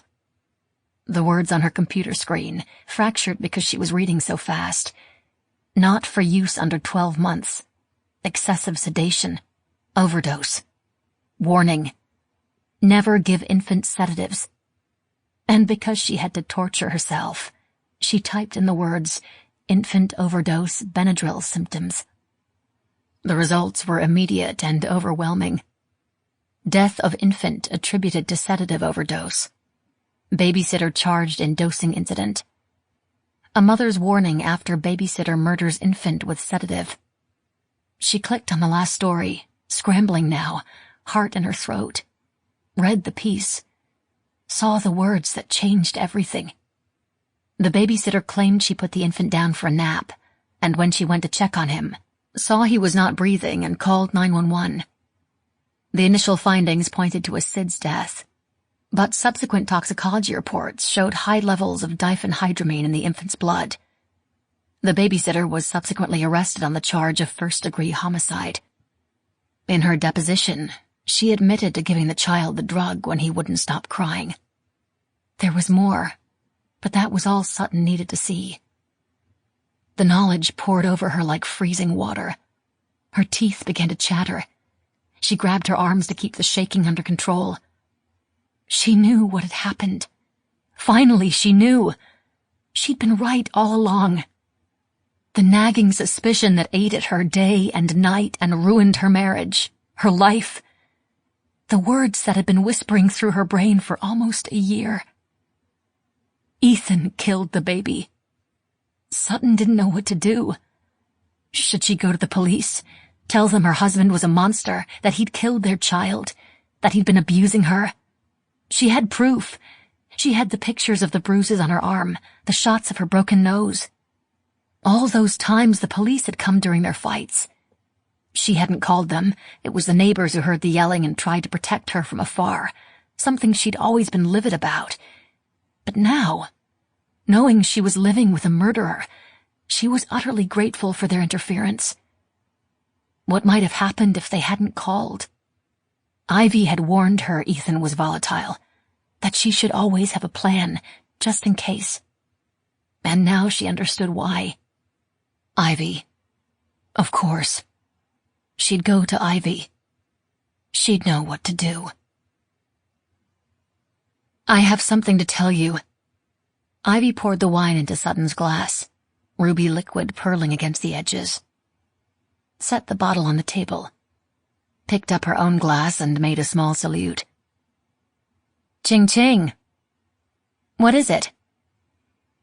It's about Ethan. Ivy's glass stopped moving, the wine tipped precariously. Then she took a long swallow. What about Ethan? Sutton reached into her purse and pulled out the bottle of diphenhydramine. I found this. In Dashiell's room. Ivy took it, turned it over, read the back. Okay. What is it? You know I'm not the mother here. It's generic Benadryl. For allergy attacks. Oh. Isn't he a little young for this? I mean, far be it from me to talk about motherhood, but it clearly says on the label not to give it to children under a year old without a doctor's supervision. The words spilled out of Sutton's mouth in a torrent. I didn't buy it. I'd never give him something like this. I've never given him anything the doctor didn't approve first, and those were just his vaccines. He'd never gotten sick. There is no reason for something like this to be in the closet. It was hidden, and after I found it, I did research. This drug can cause an overdose that would mimic SIDS. There are cases online where babysitters have used it to dose children and they've died. I think... Wait. Hold on. Take a breath, Sutton. You're going a mile a minute. You can't think Jan would have... But she couldn't stop. The words were there, on her tongue, glowing and pink. The moment they came out, the world was going to change. Not Jan. I think Ethan killed the baby. Ivy sat back in the chair, wineglass forgotten. Sutton, hear me out. No, wait. I know what you're going to say. There's no way Ethan adored Dashiell. He'd never hurt him. But he has a dark side, Ivy. He's not the man you think he is. I love him. He's my husband for better or for worse. But there's a darkness inside him. Sometimes he just turns off, goes blank. And the next thing I know, we're not speaking to each other for days. Ivy sighed heavily. I know how hard it is. I know how bad it's been between you. But this, to murder his own son? That's beyond the pale. Is it? Sutton was furious now. She stood and paced Ivy's small living room. Is it so hard to believe? He's punishing me. He's always been jealous of Dashiell. God, he wanted that baby so badly, and when I gave him a child, instead of appreciating me for it, he was consumed with the idea that I loved Dashiell more than him. He never forgave me. Or was it the other way around? Had she not loved the baby enough to keep him safe, to see the predator lurking under their roof? The unspoken words imprinted in her brain, almost as if someone was whispering them to her in the night. He's going to hurt you. He killed the baby. He's going to hurt you. He killed the baby. She was rocking, panic rising, and Ivy's arms were around her. She was crooning in her ear. She had no idea of time or space, just the overwhelming rush of blood roaring through her ears, and her heart thumping so hard in her chest she couldn't breathe. Finally, she heard soothing words. Shh. It's okay. Sutton slowly came back to herself, calmed, her heart rate dropping, the tears drying. I'm so sorry, she muttered, and Ivy released her. That was a bad one. It was. I apologize. I've not been myself lately. I feel so on edge all the time. The medicine the doctor gave you. Does it help? Sutton reached for her wine, took a huge gulp, a few more deep breaths. Honestly, no. I feel like I'm buzzing all the time, like all my nerve endings are on fire. The only thing it's been good for is the writing. The rest of it, I'm not sleeping, and I'm horribly jumpy. I have an appointment this week to go on something different. Ivy tucked her hair behind her ears. Maybe it's not the medicine. Maybe it's your intuition warning you something's wrong. Like you're in fight or flight, can never relax. Sutton stared at her friend. That's a very astute observation. It's exactly how I feel. Like I'm in danger. Like I constantly have to look over my shoulder. I didn't used to be this way. Tell me the truth. Do you think you're unsafe with Ethan? I don't know. Before this afternoon I'd say no. Of course I'm safe. Yes, we fight, but I've never felt like he was going to purposefully hurt me. But he's hit you in anger before. He's hit me by accident before. He's never done it on purpose. There's a huge difference. That's what all abused women say. What they tell themselves. Seriously. I'm not deluding myself. He's abusing you, Sutton. He's been abusing you since well before the baby died. I mean, come on. He switched out your birth control pills so you'd get pregnant. That's practically rape. You've told me that before. You're a feminist, I get it. He apologized profusely. For God's sake, Sutton. Can't you see what's right in front of you? The man's been verbally and physically abusing you. You find a random bottle of allergy medicine and decide immediately that he hurt your child? Your reaction should tell you something, even if your head can't grasp the truth. But what if I'm wrong? What if I accuse him and I'm wrong? He'd never forgive me. Think about it this way. Say he did kill Dashiell. How long will it be until he tries to kill you? He's already hurt you. It's not out of the realm of possibility. You know this. I don't know. I don't know. I'll tell you this. We've all been worried sick about you. I've been worried sick about you. He's going to hurt you. He killed the baby. He's going to hurt you. He killed the baby. Sutton sat back, looked at Ivy with fresh eyes. I didn't know that. Why didn't you say something? What do you say to your best friend when she's clearly not herself? You need to come to this conclusion for yourself, not hear it from me, or the girls. You would never have listened if we came to you with this. You'd shut us out of your life, and I, for one, didn't want that to happen. I wanted you to see the problem for yourself. Ivy was right. Sutton would have gotten her back up and told them all to go to hell. She'd defend Ethan to the death, even if she was furious with him. She deflated. The pain and worry overwhelmed her, and she slumped into the chair. What do I do? Ivy didn't hesitate. That's easy. You leave. He won't let me go. He won't let me walk away. Divorce is not in the cards. Then you'll have to figure out another way. American Woman. Now. Sutton was a liberated woman. Smart, sexy, confident. Systematically broken down by the events of the past year, yes. But she was all these things and more. But the second she ran off after Constantine, her narrative switched.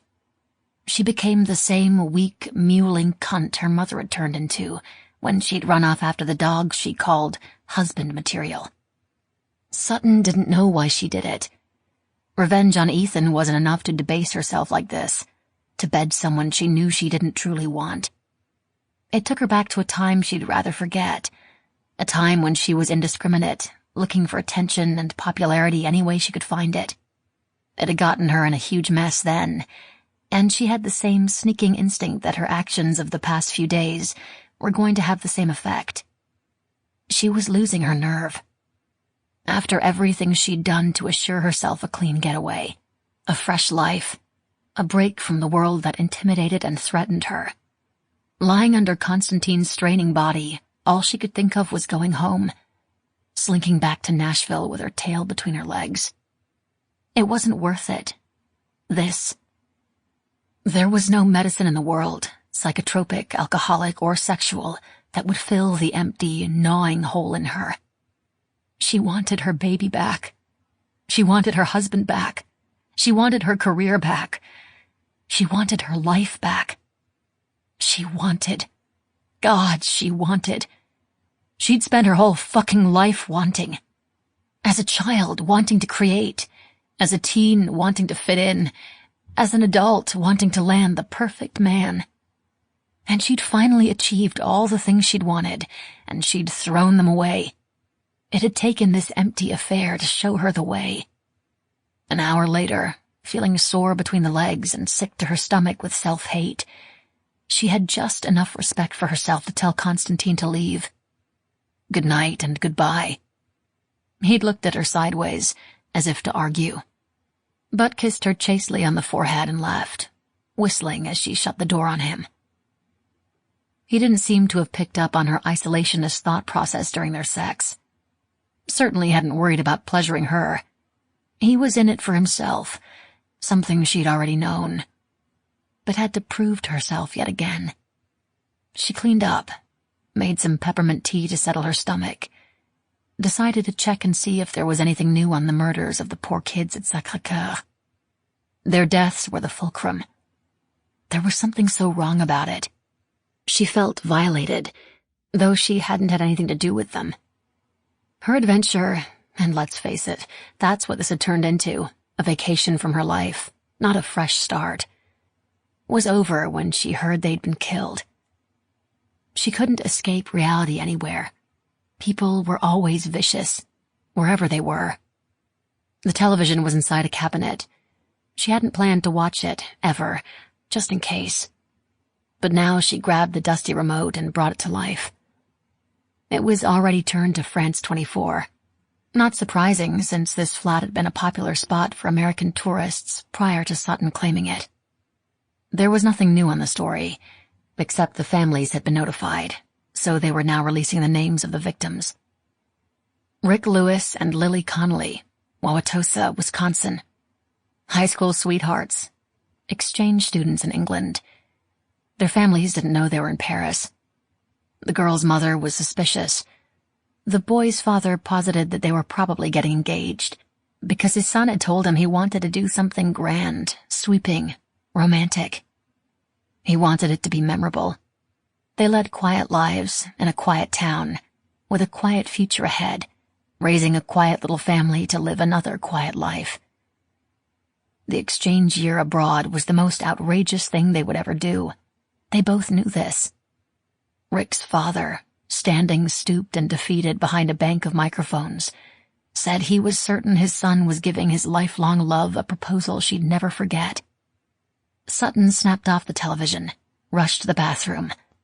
Was Peppermint sick, kneeling on the hard black and white octagonal tiles. When she was finished, she wiped her mouth. Their deaths were horrible. Their deaths were meaningless. Their deaths inspired an idea. That's what made her ill. The horror of seeing the terrible story, the loss, the forever torment of absence that would exist for those left behind. And her awful writer brain immediately saw a path to a story that would capitalize on their suffering. And so she wrote. As the fine strands of sunlight danced around her head, she typed and plotted. She created. Creation was life to Sutton. Without the outlet, she would surely go mad. Perhaps that was the point of all art, truly, to eliminate the need for madness.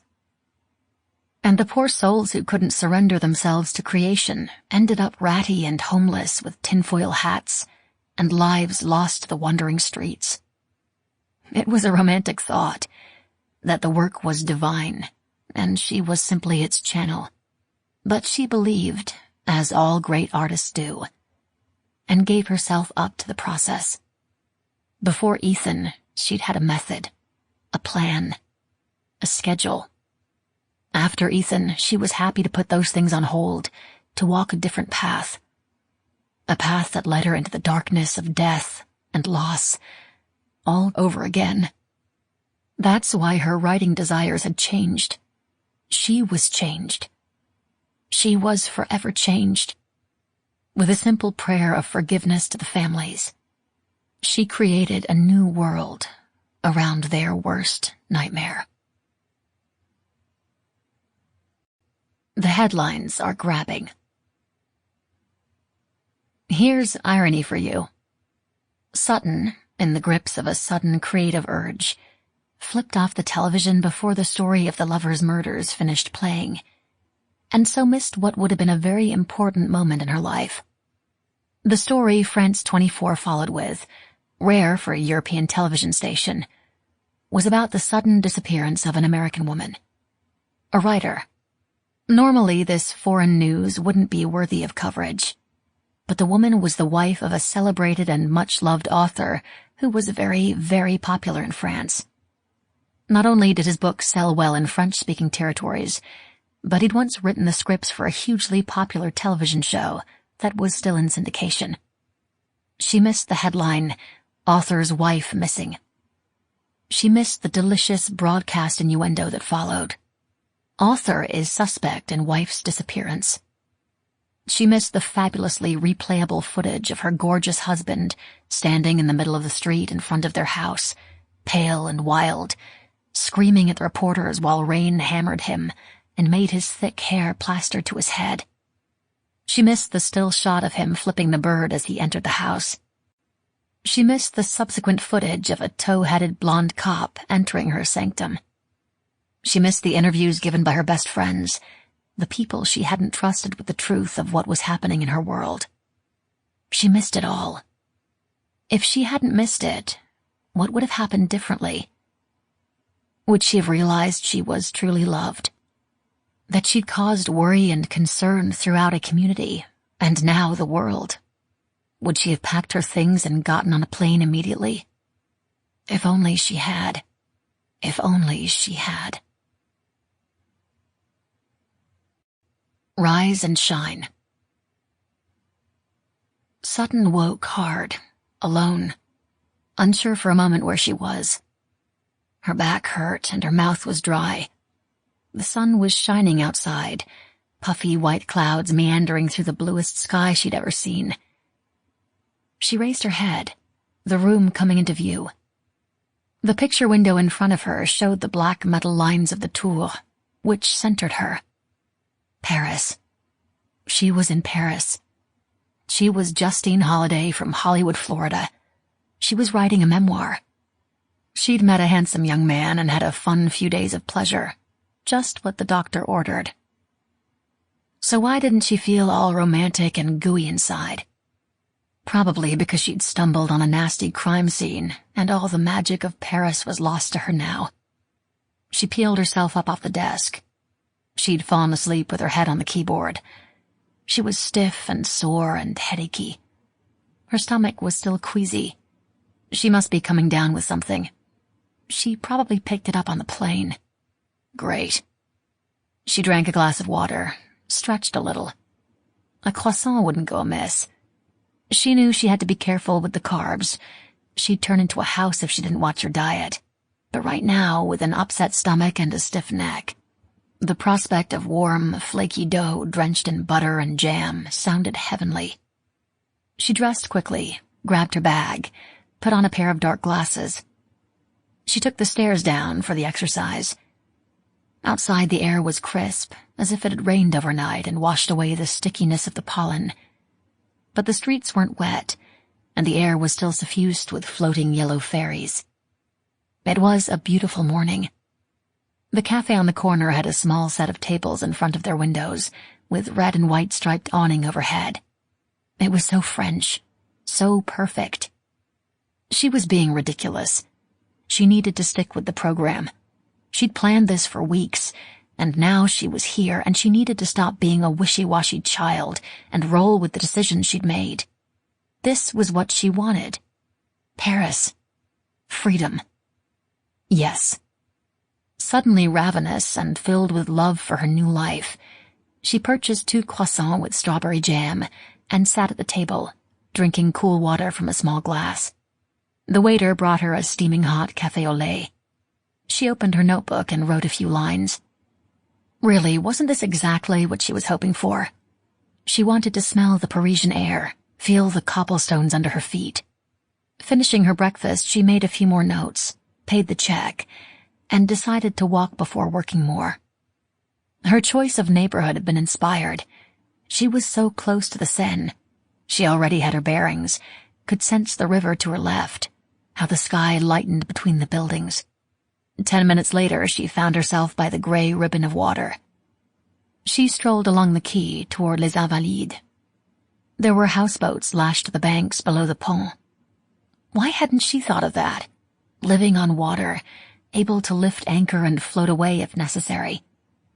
The constant glow of the sun on the small rippling waves would be the perfect life for a woman trying to remain unseen. But it might be hard to work on the laptop. She did get a bit seasick. At the thought, a small qualm went through her. She chased it away with a nice, deep lungful of heady river air. A bateau-mouche full of tourists cruised below her.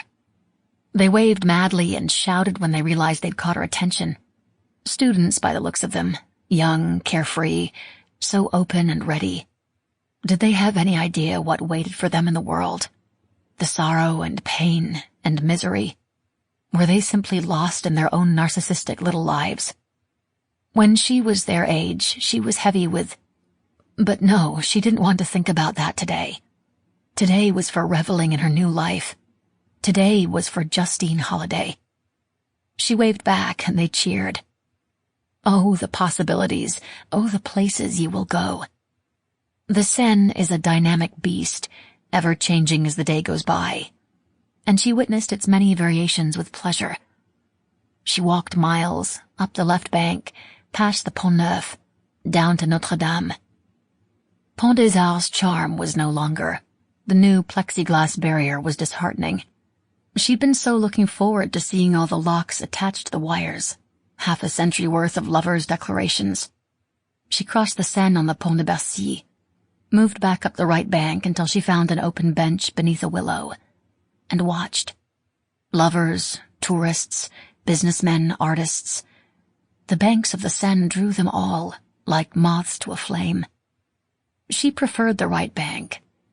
The wide paths were lined with willows and lindens and horse chestnuts, their leaves green and yellow, begging to shelter. The gray stone and stormy water and the green trees with their brown bark, peeling in places, waving to and fro in the gentle Parisian spring breeze, allowing bits of sunshine to peek through, made for a lovely afternoon. Sutton wrote in her notebook, napped a bit, allowed herself to unplug, dropped petals from a lily she found into the water, let their passage sweep away her shame, let the guilt and horror she'd been living with go.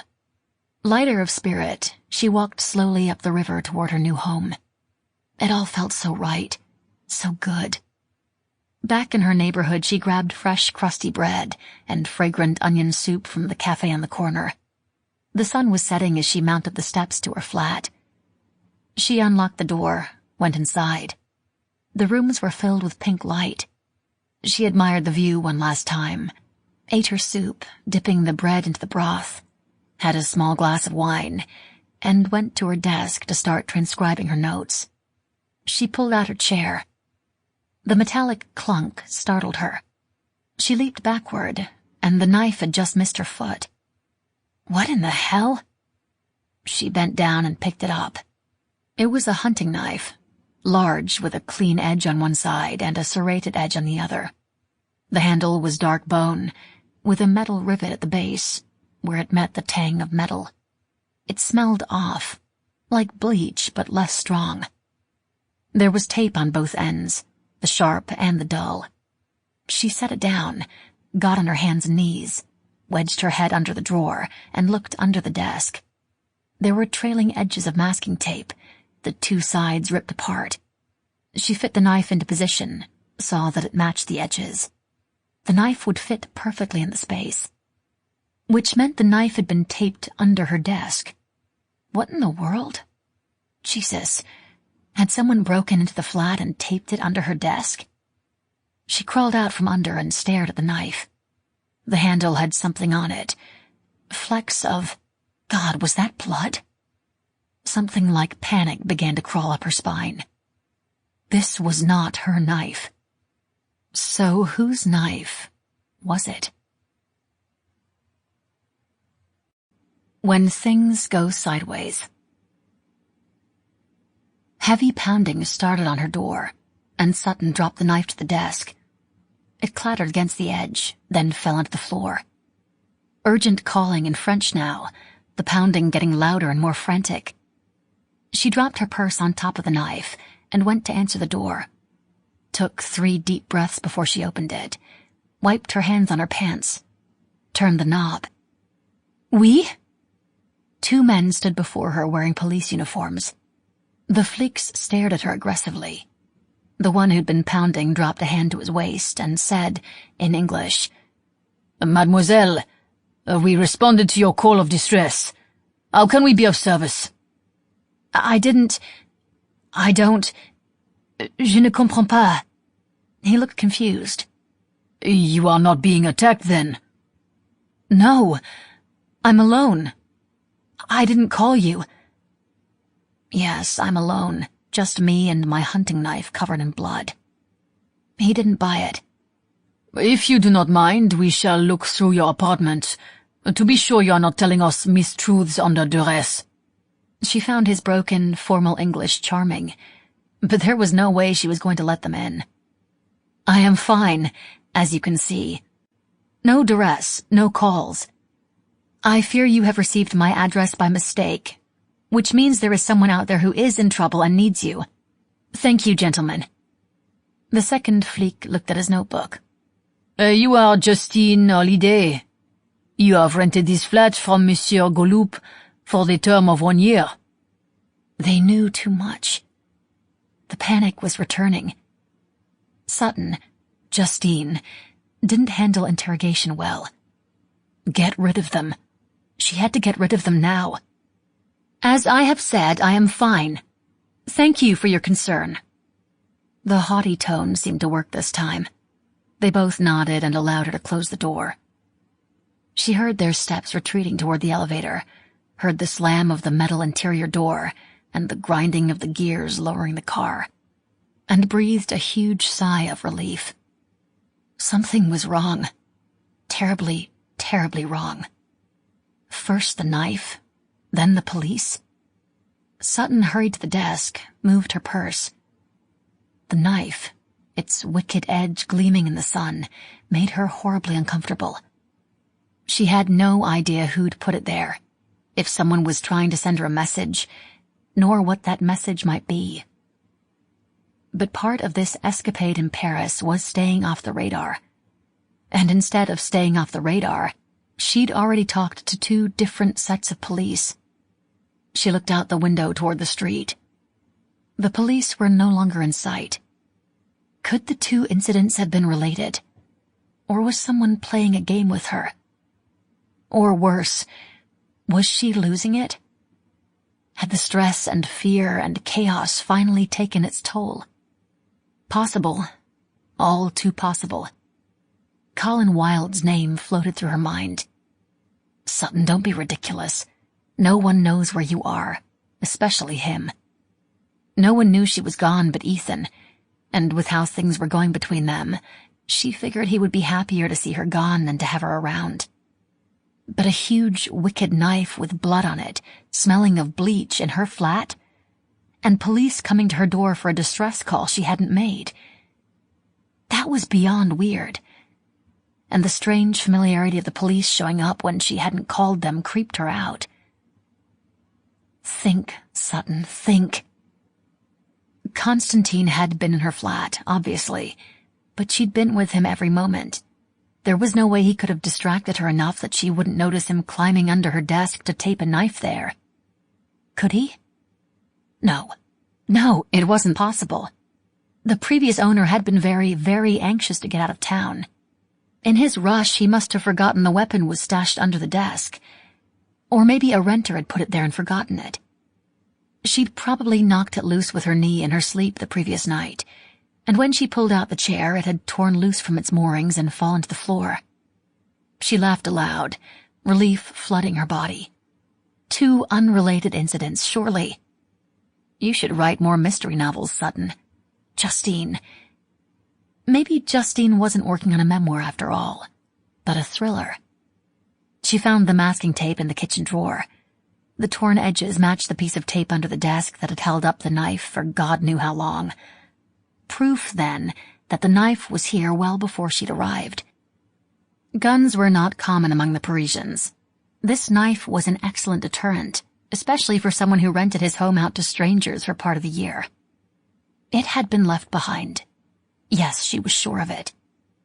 Keep lying to yourself, Sutton. You're so good at it. Ignoring the voice, she debated what to do. Tape the knife back into position under the desk? Stow it in a closet? No. She couldn't stand knowing it was here. She didn't want it around. No matter how benign, it was very large, and she had no idea how to use a knife in self-defense, so it could easily be used against her. She needed it far away, right now. She should just throw it away, put it in the trash inside a bag, and let it be taken to the refuse facility. But what if someone was hurt? What if the knife cut the plastic and fell on a child, cutting them badly? No, that wouldn't do at all. Instead, she wrapped it in napkins and stashed it in her purse, locked the door to the flat, and started off, toward the river. The Seine, the beautiful Seine, such a short walk from the apartment, was shining silver in the moonlight, waves splashing against the quay from the passage of a small boat. She hurried. She was tired and ready to go to bed. The sudden rush of adrenaline through her system at finding the knife and the fleeks coming to the door had left her drained. There were people around. She needed to be careful. Then again, there were always people around.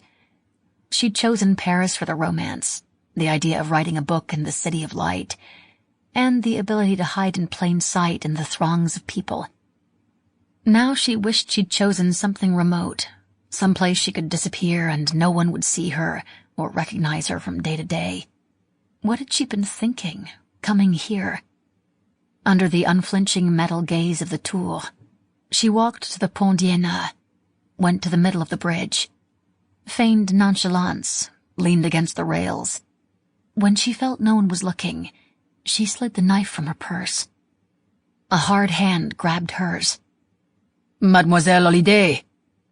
She started and looked up to see the twin forms of the fleeks who'd been at her door earlier, one on either side. "What are you doing, mademoiselle?" But the man had already wrenched the knife from her grasp. "Who belongs to this knife? It is yours, yes?" No. Please." The younger of the two, the one who'd knocked on her door, shook his head. She didn't know if it was with pity or disgust. You must come with us. A crime has been committed, and you must answer questions." "What crime? I haven't done anything. Where are you taking me?" "You will come now for questioning." They were already marching her toward their car, one on each arm. She thought to struggle or to scream, but she was so shocked, so frightened she was frozen in silence. Without another sound, she let them move her off the bridge and into their car, and take her away. An arrest is made. Sutton hated the police. She hated the smell of the stations. Even here in Paris, it was just the same as that hateful place she'd been forced into overnight as a teenager. She was trying hard not to panic. Though she'd done nothing wrong, she wasn't stupid. Being apprehended standing on a bridge about to throw a large, bloody hunting knife into the water below didn't look good at all. They took her to the police station on Rue Faber, next to Les Invalides. When she finally got her wits about her, Justine, kept up a steady patter of protests and demands to see a lawyer, though they ignored her. They put her in a room, brought her a bottle of water, and shut the door. She had no idea how the French legal system worked. She didn't know if she could be charged without evidence, whether she was allowed a phone call or a lawyer. She was breathing hard and trying to keep it together, but it was difficult. She was supposed to be off the radar, living quietly in Paris, and not even a week in, she was in a police station. She prayed her identity would hold up. She hadn't brought her passport, it was at the flat, but she assumed they would go there and look through her things and find it. Your Justine holiday from Hollywood, Florida. Just remember that. But as the minutes ticked past, the panic rose. They were doing it on purpose, of course, knowing she was scared and alone, leaving her thinking and sweating in a metal box in the middle of the night, with ultra-bright fluorescent lights overhead, would rattle anyone. They had no idea the fear she had of being a rat in a cage, of being falsely accused. She'd been there before. She hadn't liked the outcome. Breathe, Justine. Be calm. They won't make you wait forever. They have to tell you why they brought you in. Wait and see what they're up to first. She was right. She sat for 2 hours before a female officer came into the room, with the young flic behind her. She spoke excellent, though heavily accented English. Bonsoir, madame, mademoiselle. I am Inspector Amélie Badaud. I apologize for the delay in coming to visit with you. I am afraid I was home, getting some rest. It has been a very difficult 24 hours for us. Well, I'm sorry for you, but I'd like to know why I'm here. No one has bothered to tell me. She looked pointedly at the young flic, who stared back impassively. No? Badaud glanced over her shoulder at her young colleague. I am sorry about this confusion. If I have been told correctly, you are found on the Pont d'Iéna with a knife, about to throw it into the Seine. A knife that we believe was used in a double murder last evening. While I was being summoned, our laboratory ran an analysis on the knife and found it had blood on it. Further analysis showed 2 blood types, both of which match the blood types of the victims at Sacré-Cœur last evening. We will have to wait a few days for the DNA testing to be complete, but it seems to me you are caught disposing of a murder weapon. This isn't happening. This isn't happening. This isn't happening. I have no idea what you're talking about. I don't know about any murder. But of course she did. It had been all the talk, all day, while she was enjoying herself strolling through Paris. All the disparate threads of conversation she'd overheard throughout the day ran through her head. 2 Americans died on the hill. Did you hear? This makes us look so bad, and after all the negative press this year. They nearly cut the girl's head clean off. They were posed, as if they were having sex. Can you believe these stupid tourists? At the base of the church steps. Such sacrilege. I am scared. I hope they find who did this. You have not heard. It is such a shame. 2 young lives cut short.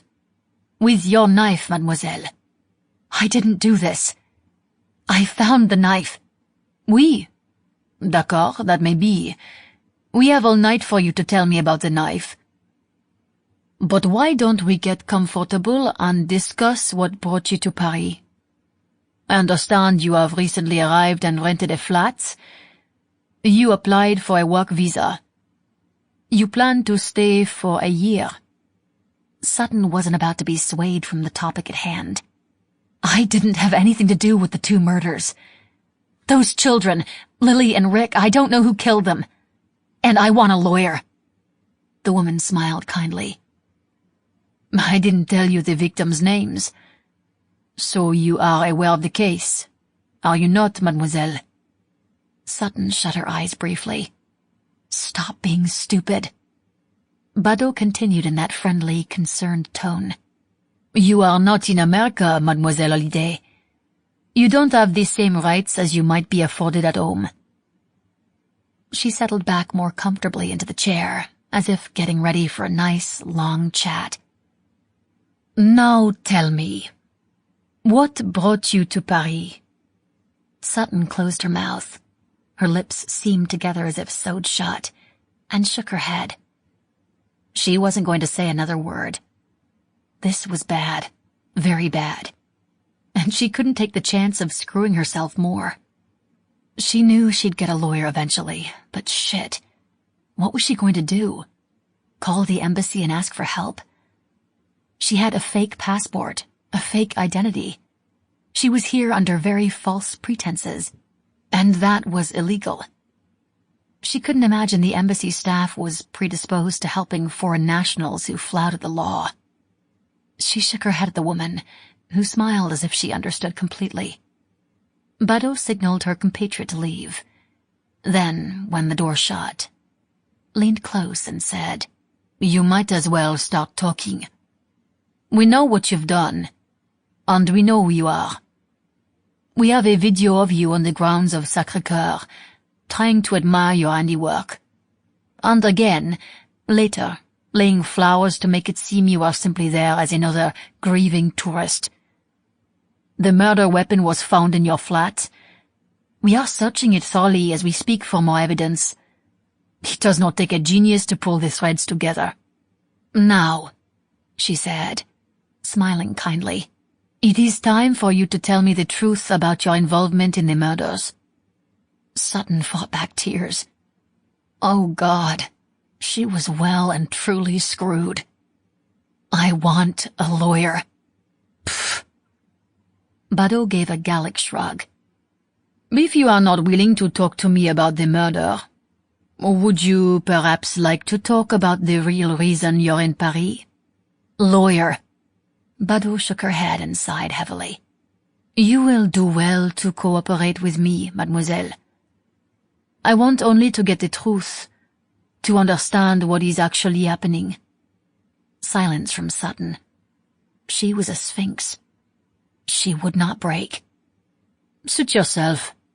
I was going to wait to talk to you about this.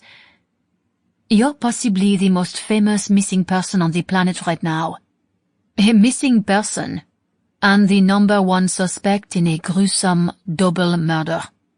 Yes, we know who you are. Sutton Montclair, from Franklin, Tennessee."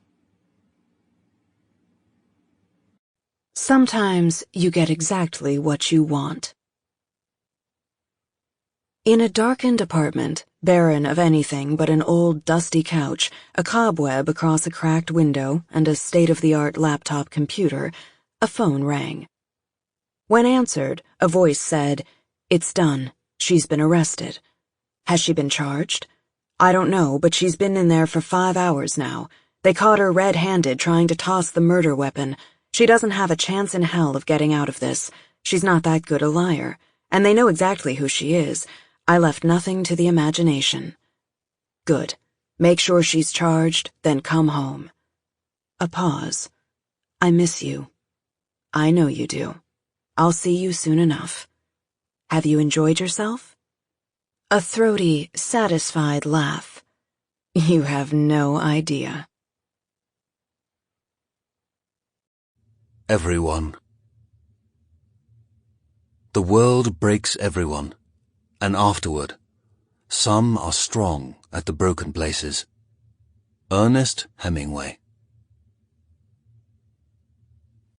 Liar, liar, pants on fire.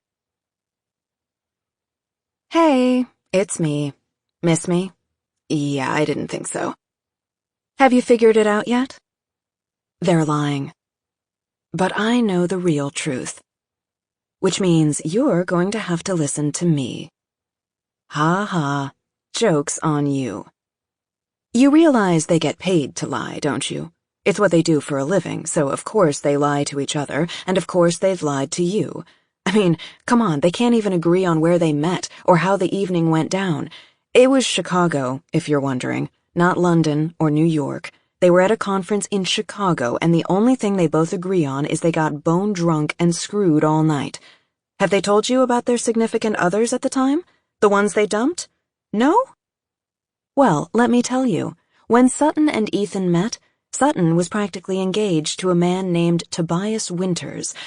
Good guy, Toby. A little older than her, gray hair, gray goatee, plenty of cash to keep her feet warm by the fire. Madly in love with her, too. He'd do anything she asked. And Ethan was living with a woman. Nell. Her name was Nell. She used to do his hair. She was a doormat, absolutely worshipped the ground he walked on. Now, I understand his scenario a bit more than Sutton's. I mean, who wants to be with someone like that? It has to be boring. Vanilla pudding, vanilla ice cream, vanilla milkshake all day, every day. You can't really blame him for looking for something more. He's a man, and Sutton is a temptress witch, and it's easy to understand how she could pull him away from his life, his work, his world, without a second thought to the people she'd hurt if she did. She's a homewrecker. Always has been. This isn't the first family she's broken up. Ethan didn't stand a chance against Sutton, and neither did that vanilla milkshake of a woman he was with. When Sutton burst onto the scene, Ethan forgot all about poor old Nell, dumped her on the side of the road, put her clothes on the street at the end of the driveway. She came home 3 days after his trip to Chicago and found everything she owned on the street and the locks changed. Come to think of it, Nell could have done it. Or Toby. He is perfectly capable of murder. I hear the breakup there didn't go as smoothly. Toby threatened to kill Sutton. They shouted and screamed late into the night. The police were called. There will be records on file, should you care to check. Until now, have you even stopped for a single moment to consider the people they hurt, thought about the betrayal and pain they'd felt? Who's to say Nell and Toby didn't meet for a drink one night and concoct a plan to take Ethan and Sutton down? Would you blame him? Would you blame her? I wouldn't. I understand the desire to see them both rotting in the ground perfectly. Now, I have to get ready for my date. I bought new lingerie for the occasion. Red. I do like red. I miss good old Ethan. He was fun. And he's going to enjoy tonight, whether he wants to or not. I am going to enjoy it even more, because everything I have worked for is happening. Stupid Sutton. She has no idea what I'm capable of. And neither does he. Ain't No Rest for the Wicked. Franklin, Tennessee. Ethan's patience was running out. Not only had he sat in this infernal cell all night, counting the bloody tiles, 4,407 tiles on the floor and wall, he managed to count them twice. The tow-headed cop had rushed in, asked him strange questions, and rushed away before explaining what the bloody hell she was talking about. And he'd been left alone again. Graham was clearly mad. Sutton didn't own a wig. Did she? Did he know his wife at all anymore? Oh, what did it matter? She was dead. He was in jail. He shifted uncomfortably on the hard pallet. In jail, about to be arraigned, paraded in front of the courts and television cameras. Bill would be thrilled. There would be a massive bump in backlist sales. Offers would come from every house to write the true story of his marriage's demise. He could hear the rejoinders now. Why did you do it, Mr. Montclair? Why did you kill your wife? Would they let him do pressers from the penitentiary? He'd been on this thought train for about an hour when the door opened and Jill Robinson walked through, eyes shining in excitement. "We need to talk," he said. "I only want to hear that you can get me out of here right now." "Actually, I think I can." Ethan stood up. "What's happened?" "You might want to sit back down." "Joel, please." "They aren't 100% sure the body they recovered is Sutton." Ethan sat, hard. "What? How? Her rings?" "That blonde cop, Graham? She's saved your ass. She's insisting you're innocent and the body isn't Sutton's. Apparently, there was an inconsistency at the autopsy. We're still waiting on dental and DNA. Dental will be in any time, but she's already pushing for you to be released." "God bless her. Now tell me everything." Robinson adjusted his pants. "You sure? If it turns out she's wrong." Ethan only paused for a moment. "I'm sure." "Okay. I have 2 shots they let me take from the crime scene photos. The body was burned, right? He grimaced. So I heard. They have Sutton's wedding set recovered from the victim's left hand. Here's a picture. These are her rings, yes? He turned his phone to face Ethan. It was a close-up shot. All he could see was the shine of platinum and diamond against a sort of ashy black background. He swallowed hard and nodded. Yes, those are her rings without a doubt. The wedding band was new when we married. We picked it out at Tiffany. But the stone is my grandmother's. I've been seeing it all my life. All right. Here's the other. Robinson swiped to the left, and Ethan saw a mass of red hair on the ground. From what I've been told, when they took the body, the scalp fell off. They bagged it and took it into evidence. Only it wasn't a scalp. Once the M.E. started messing with it, he realized it's a wig. The scalp of the victim was burned, and the real hair, if any, was seared away. This is definitely a wig. Ethan got a glance of strawberry and dirt. Then the phone lit up, obscuring the picture. Robinson answered, smiled grimly, and pocketed the phone. It's not her. Dental doesn't match. They're coming to let you go. Ethan was too shocked to fully comprehend what was happening. But her rings. Who is it? Who's dead in the field? Who and who killed her? I don't know the answers to either. Truth be told, right now, I don't care. All I know is whoever it is, it's not your wife. And that's very good news indeed for you, my friend. Without a body, everything they have is sketchy and circumstantial. You're not in the clear by a long shot. You're still the #1 suspect. But now they have nothing definitive to hold you on. What do they have? How in the world could there be evidence when I didn't commit a crime? Guy who runs the farm out there? He saw you walking in the field Thursday night. That's pretty damning evidence for the cops. You being at the scene of the crime, after dark, with a witness to place you there. But I went there to pay off Wild. So you say. The cops see suspect and dead body within 500 feet of one another, and they draw their own conclusions. Anyway, there's all kinds of computer stuff pointing your way, stuff I barely understand, and the search of your house turned up gas cans and rags in the garage, but that's something I can easily explain away. Every responsible car owner has a spare gas can lying around. There's something else happening, too. It's to do with your son's case. The thorn that had been pulled from his heart when he realized Sutton could still be alive smashed back into place. What is it? That's what I need to find out. I was hopeful that there'd be a discovery after the arraignment this morning, but since you aren't going to court, I'm not going to find out right now. My main objective is to get you home. We'll go from there. They'll be down here shortly, Ethan. Robinson shook his finger. Do not, I repeat, do not say anything. Just gather up your things and leave. I'll be waiting outside to drive you home. Ethan nodded.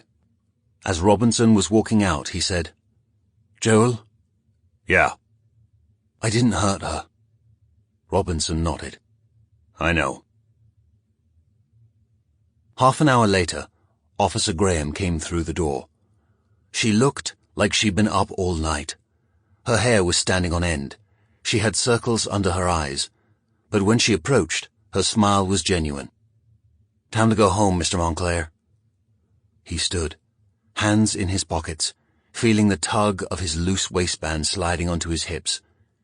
They'd taken his belt and shoes when he entered the jail. I know you've heard that the body we found is not Mrs. Montclair. I was also told you've positively identified the rings the body was wearing as your wife's wedding set. He followed her out the door, not speaking, as Robinson had instructed. Graham walked him to the counter, where they'd done his intake processing. He wondered if he could ask to see his mugshot. We're not finished, not by a long shot. But for now, Mr. Montclair, you're free to go. Shirley here will get your things back to you. Your lawyer's waiting outside. There's a boatload of media, too, but I figured you might want to walk out smiling for once, if you're able. He gave Graham half a smile, accepted his wallet, shoes, and belt from the grey-haired battle-axe behind the counter, fitted the worn leather through the hoops, slid his feet into his loafers, stayed silent as the grave. Graham walked him to the jail door. She pushed it open. A shaft of sunlight and fresh air encompassed him, and he took his first full breath in days.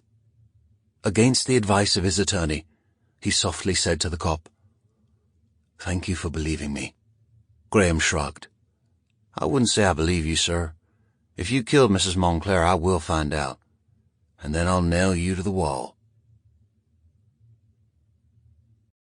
Admit it. Paris, France. Sutton didn't panic, not right away. She just couldn't believe how quickly it had all fallen apart. She hadn't even been in Paris a full week, and here she was, at a police station, a murder suspect. So they knew who she was. That was problematic, but explainable. She prepped the conversation in her mind, for when she was forced to speak the words aloud. My husband was abusing me. I ran away. The new identity is for my safety so he can't find me. I'll be in danger if he does. She listened to Inspector Badeau with half an ear. Deciding she'd wait for a lawyer to be present was self-preservation at its best. But Sutton's grudging silence hadn't stopped the woman from talking and talking and talking. It wasn't until Badeau said the name Ethan that Sutton tuned back in. My God, had she nodded off. "Pardon? Madame Montclair, are you listening to me at all? It's very late. I'm very tired. What were you saying?" "Your husband was arrested earlier today." She couldn't help herself. "Arrested?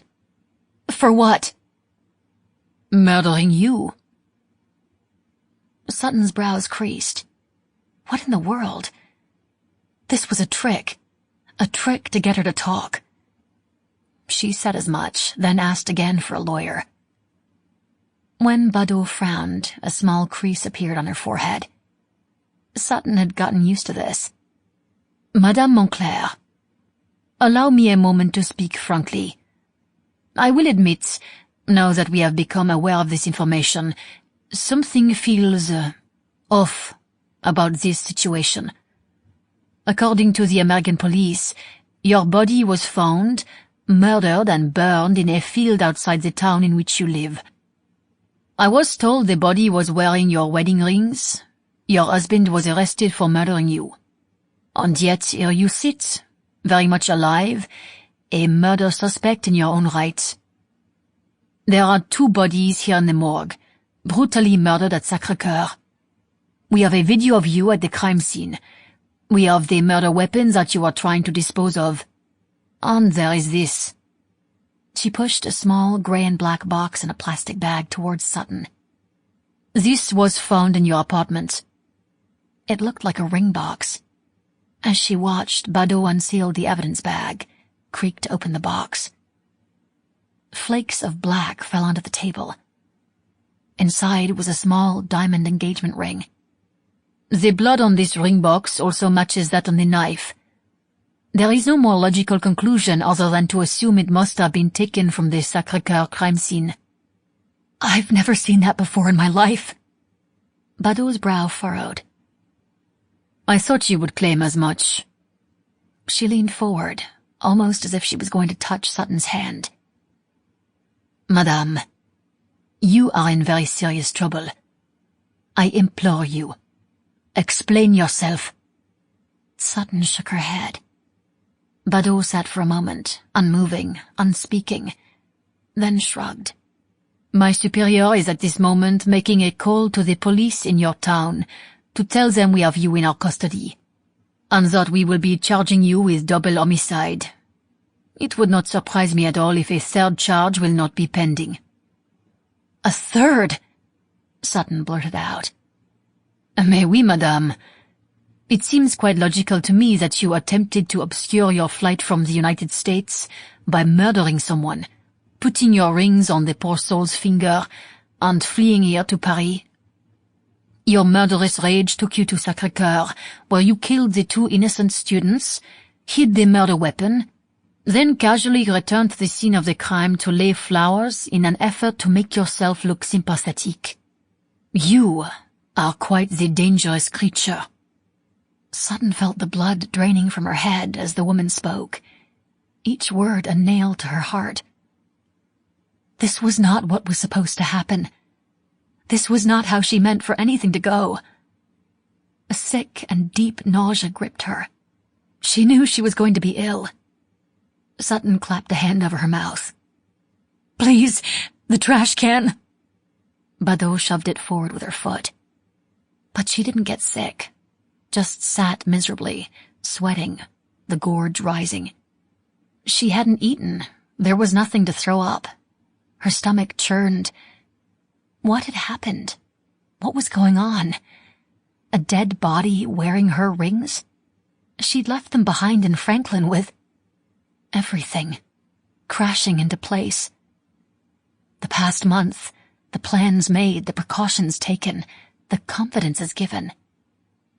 The plan was for Sutton to get away from it all, to start a new life, to excise Ethan without the messiness of a separation and divorce, to get away from the man she was afraid of, the man she feared killed their child.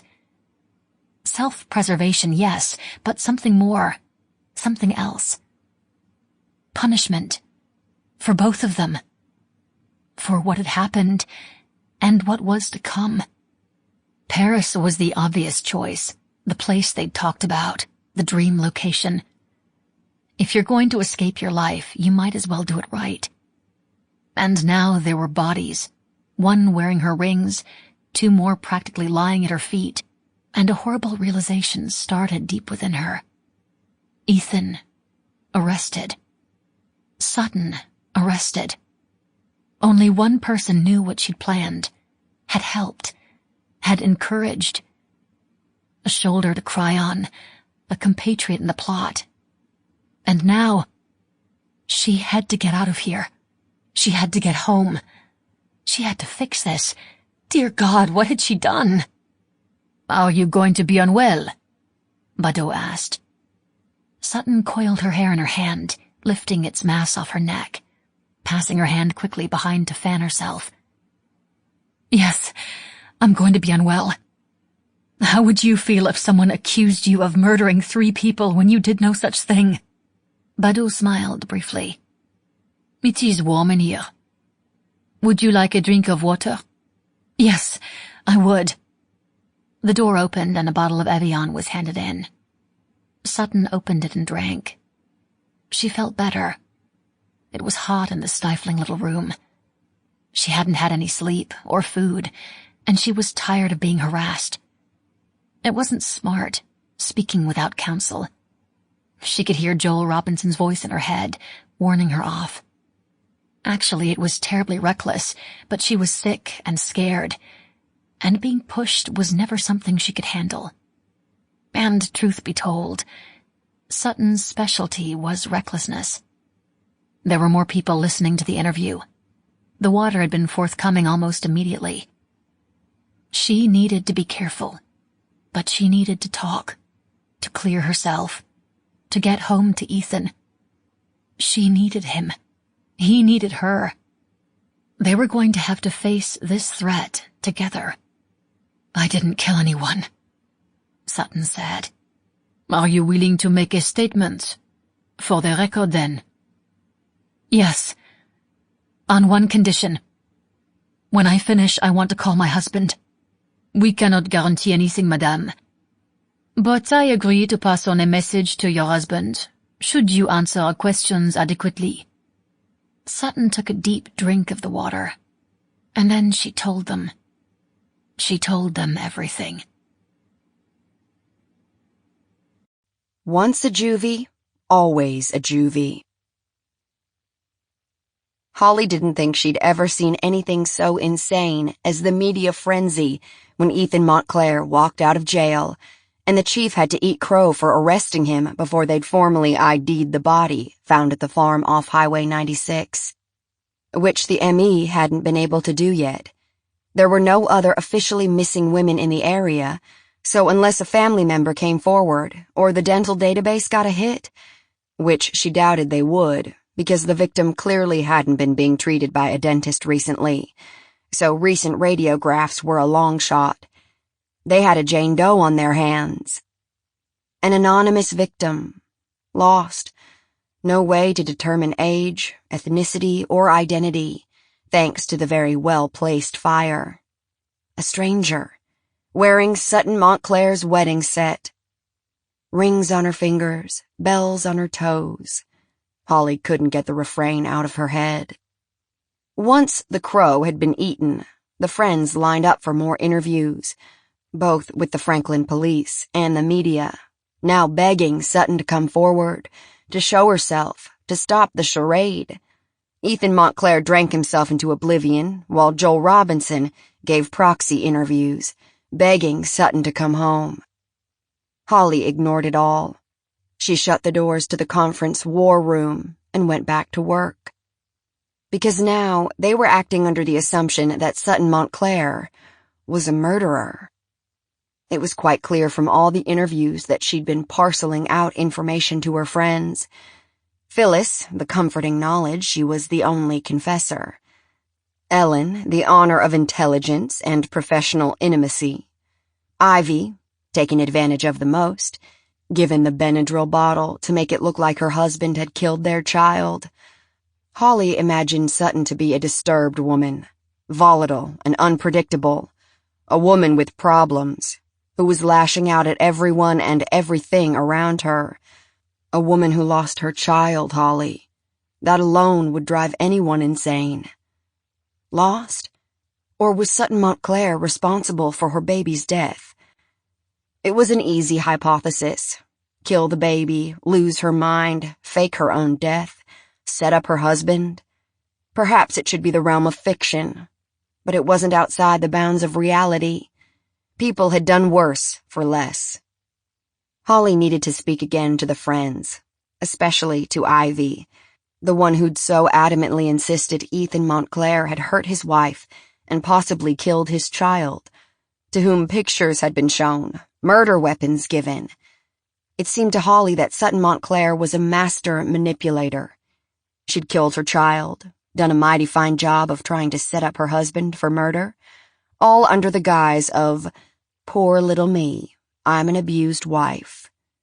She'd deceived everyone around her, including the women who thought she was their friend. She needed to run this past them and see who thought Sutton Montclair capable of this level of deception. Holly hated her, which was ridiculous. She was mad at a woman she'd never met, because she'd managed to turn everyone's world upside down, and 2 people were dead because of it. The whole team had been digging, and Holly had been digging too. Deep. She talked to Siobhan Healy in Canada again, who'd called Holly back at the station when she heard that her daughter's body had been found. The conversation that ensued was one Holly wouldn't ever forget. Mrs. Healy had expressed disbelief, as was to be expected, and then she'd said, "Well, since she's dead, I guess you can unseal the juvenile records, now, can't you?" Holly had nearly dropped the phone. "What does she have juvenile records for, ma'am?" "You'll see. This truly is a shame. I never did believe Ethan had the balls to murder her." "Do I need to come home?" "No, of course I don't. We should be able to finish our vacation before the funeral." And she'd hung up. The woman was cold as ice. But of course she was. Her daughter had to learn it somewhere. Was the mother involved? She'd skedaddled out of town quickly. But if there was one thing all the people in Sutton's life agreed on, it was her prickly relationship with her mother. Holly tapped her fingers along the base of her laptop. She was 3 cups of coffee in and needed a bathroom break badly.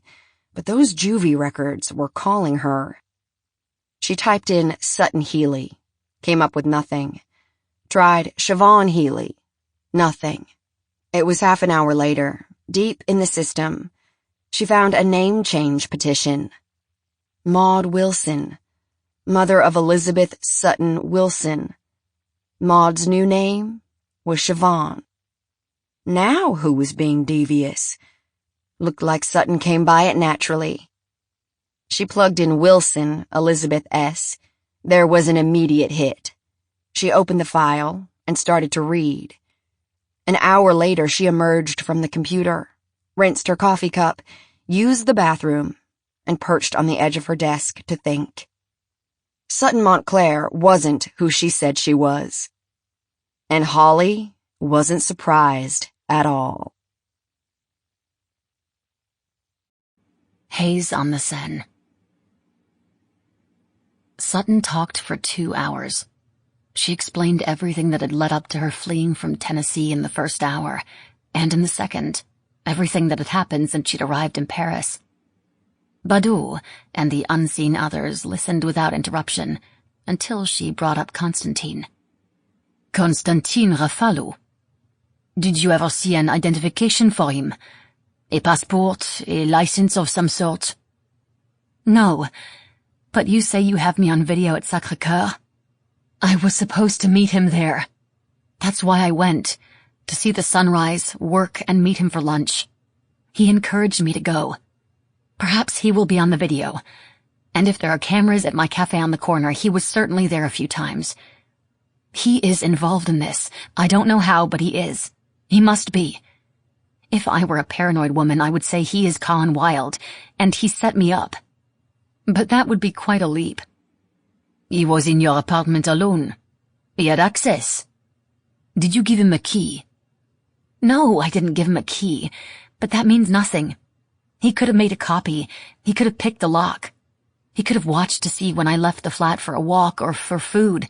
He could very easily have gotten in when I was gone, any number of times. I've spent more time walking the streets than I have at home. Sutton shrugged. It's Paris. Why stay inside if you don't need to? It is very convenient. This phantom man who you barely know. But it's the truth, Inspector. I'm not proud of my behavior, but it's all true. Badu stared at her a moment, then stood. I will be back. Can I bring you coffee? Do you have any tea? Badu nodded and slipped out the door. She believes me, Sutton thought, practically collapsing against the chair. Thank God she believes me. 20 minutes later, Badu returned. She had a mug of tea in one hand and a slip of paper in the other. She sat both down on the table in front of Sutton. The tea was milky, sweet, and hot. Sutton felt tears rise when she took a sip, just like Ethan made for her, though this wasn't as strong. Still, it was warm and sugary and comforting as a hug. She took another sip, then looked at the paper. It was a grainy, still photograph of Constantine. That's him. That's Constantine. You are certain? I am. Where was this taken? Sacré-Cœur. You were correct. He was there the morning after the murder as well. I would be interested in speaking with him. Do you have any way to contact him? I don't. I broke it off this morning. Yesterday morning. You have been here for nearly 24 hours. No wonder she felt so awful. No sleep, no food, only the tea. Then yesterday, I told him I came to Paris to be alone, that I didn't want to see him anymore. Was he upset by this? Angered?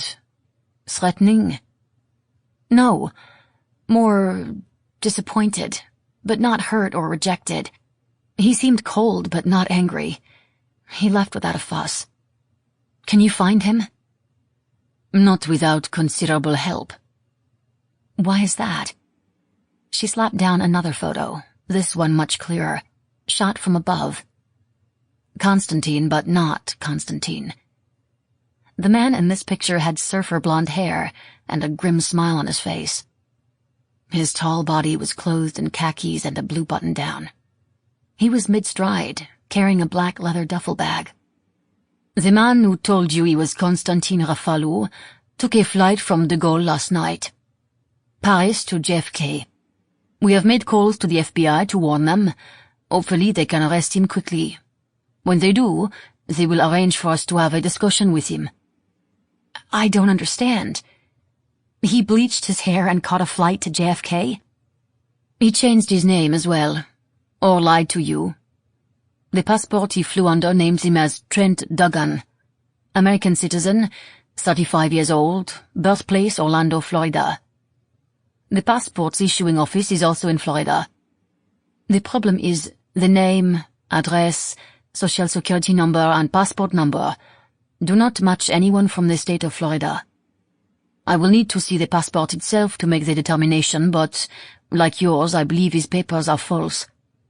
Your issuing office is the same as his. Sutton tried to wrap her head around it. But he said he was a military brat, that he grew up all over the world. More lies, it would seem. Bado sat down. She seemed tired. Sutton supposed she must be. She'd been here the whole time. If I am to believe you, madame, that you are here because you're in trouble, this is the narrative you expect me to put forth to my superiors. You arrived, you found a flat, you explored the city, started writing your book, then went to bed with a man who gave you a false name, a false background, and apparently from the photographs a false look as well. You are utterly innocent of any wrongdoing. Everything that has happened since your arrival is some sort of coincidence, which, as a police officer, I am reluctant to believe in. Yes? Sutton nodded. It's the truth. I didn't hurt anyone, I swear it. And yet we have 2 murdered students at Sacré-Cœur, a female victim in Tennessee. And you've admitted to traveling under false papers, which, as I'm sure you know, is a very serious crime, especially in light of our current security situation. You are a contradiction in terms, as they say. I didn't do any of it, except for getting the fake passport, I swear. Bado nodded. Was the woman softening? Sutton felt a glimmer of hope. Tell me again how you came by the false papers. My friend got them for me. She said she knew a man who could help me disappear. He does work with women's shelters, getting abused women new identities so they can flee their situations and still be able to get a job. He creates a whole backstory, gives them a new passport, new license, new everything. It's like witness protection, only run by real people, not the government. I will need this man's name. I don't know it. My friend handled everything. Inspector Bado, please. I know you don't believe me, and we can hash through the details as long as you want, but I have to make a call. I need to warn my husband. If my friend is behind this, if she's trying to hurt me instead of help me, I have to talk to him. I have to make sure he's watching out. If he gets hurt because of my stupidity, I'll never forgive myself. I must alert the police in your home state about the situation. Once we have discussed things, you may make a phone call. Are you arresting me? Formally? Not yet. Can I leave? Most certainly not. As I said, there are many unanswered questions. You have broken a number of laws, and you must answer for these crimes. To start, I will need the name of your friend, the one who got you the papers. Sutton nodded. She hoped like hell she was wrong, but there was only one person who knew where she was. Her name is Ivy Brooks. Bado took down the name as if Sutton hadn't just betrayed the past few months of her life by uttering those innocuous words. She stood. I will have food brought to you. I will be back soon, madame. Sutton put her head in her hands on the table. Oh, Ethan, what have I done? Through a glass, darkly. Ethan walked through the door to a stranger's house. The home, their beautiful Victorian home that they'd rebuilt from the inside out, still stood grandly, but he no longer recognized it. Too much had happened. Too many hurts and lies and painful nights brewed together under the roof. Too many ghosts. Far too many ghosts. He was exhausted. First, his wife was missing, then dead, then missing again. Someone, a stranger still, had been murdered, wearing Sutton's precious rings. The idea that Sutton would go to such lengths to escape him broke him in places he hadn't previously known existed. To kill another soul, to murder someone, to make them look like her. That took a mind so devious, so black and twisted, that he could hardly believe his wife was capable of such a thing. And now Robinson had said they were reopening Dashiell's case. Why? Why would they do that? Unless there was new evidence. Unless Sutton had killed Dashiell. He sank to his knees in the foyer, finally allowing the reality of his situation to seep in. How was he supposed to recover from this? His beloved wife turned Grim Reaper. And was this the first time? It was terrible of him. But he'd always wondered if she'd done it. Accidentally, of course, not on purpose. She'd been drunk. She'd been last in the nursery. But the autopsy had been so clear, everyone so adamant. It was a tragic event, but you're not to blame. You're blameless. They were never blameless. Not him, and not Sutton. And now, with the police looking closer at Dashiell's death, what horrible truths were they going to find? A knock on the door. His entire body tensed. Friend or foe? He clambered to his feet, went to the window, glanced out. The media hadn't gotten themselves set up on his doorstep yet. They were still all at the jail, interrogating the chief. He opened the door. Ivy stood on the porch. She had a bottle of wine in one hand and a yellow bowl covered in plastic wrap in the other, something like a smile on her face. Food and drink. I figured you could use it. Thank you. Come in. She set the bowl on the counter. Pass the salad, fresh, and a nice Nebbiolo. You like the Lang, don't you? How do you remember these things, Ivy? Do you secretly write them all down in a notebook when we're not looking? That's exactly what I do, she laughed, getting out 2 glasses for the wine. She set them on the table. I'm so glad they let you go. I'm so glad she's still out there somewhere. It gives me hope that this horrible week might end well. And since you're free and clear, I thought we should celebrate. Ethan watched her move around the house. So practiced, so casual, as if it were her own. Something niggled at him. He didn't feel like celebrating. And what an odd choice of words. How could he celebrate? A woman was dead. Sutton was still missing. I appreciate the thought, Ivy, but I'm really not hungry. I was planning to have an early night. I didn't get any sleep at the jail. She ignored him, started opening the wine. She was wearing a red dress, and he could see the outline of lace beneath it, cupping the roundness of her arse. He felt the usual, shameful stirring, the odd combination of loathing and longing he felt every time she was around.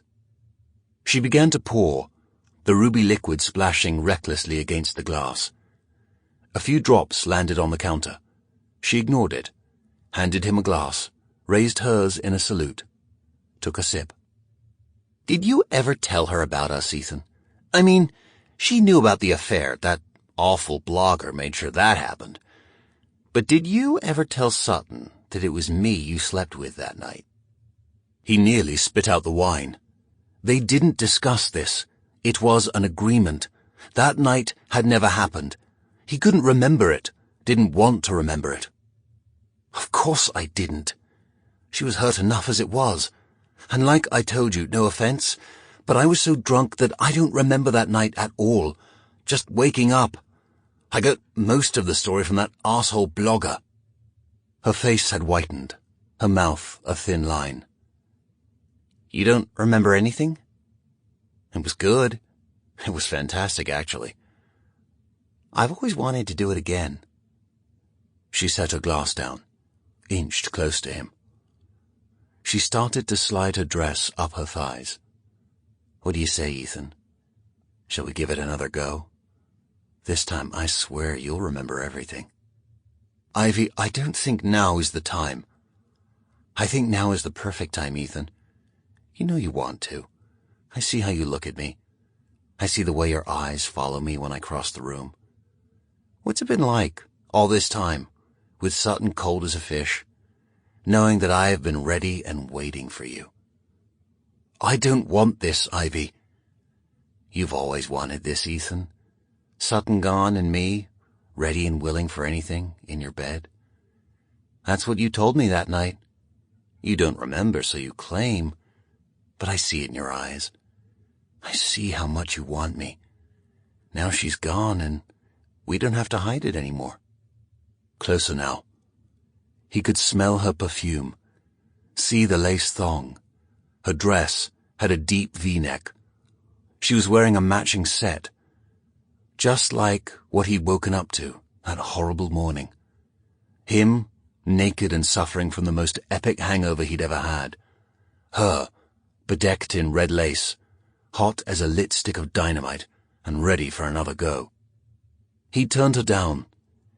He'd been so sick with himself that he'd cheated on Sutton, that the idea of doing it again was repugnant. He felt the same sense of loathing right now. He didn't want Ivy.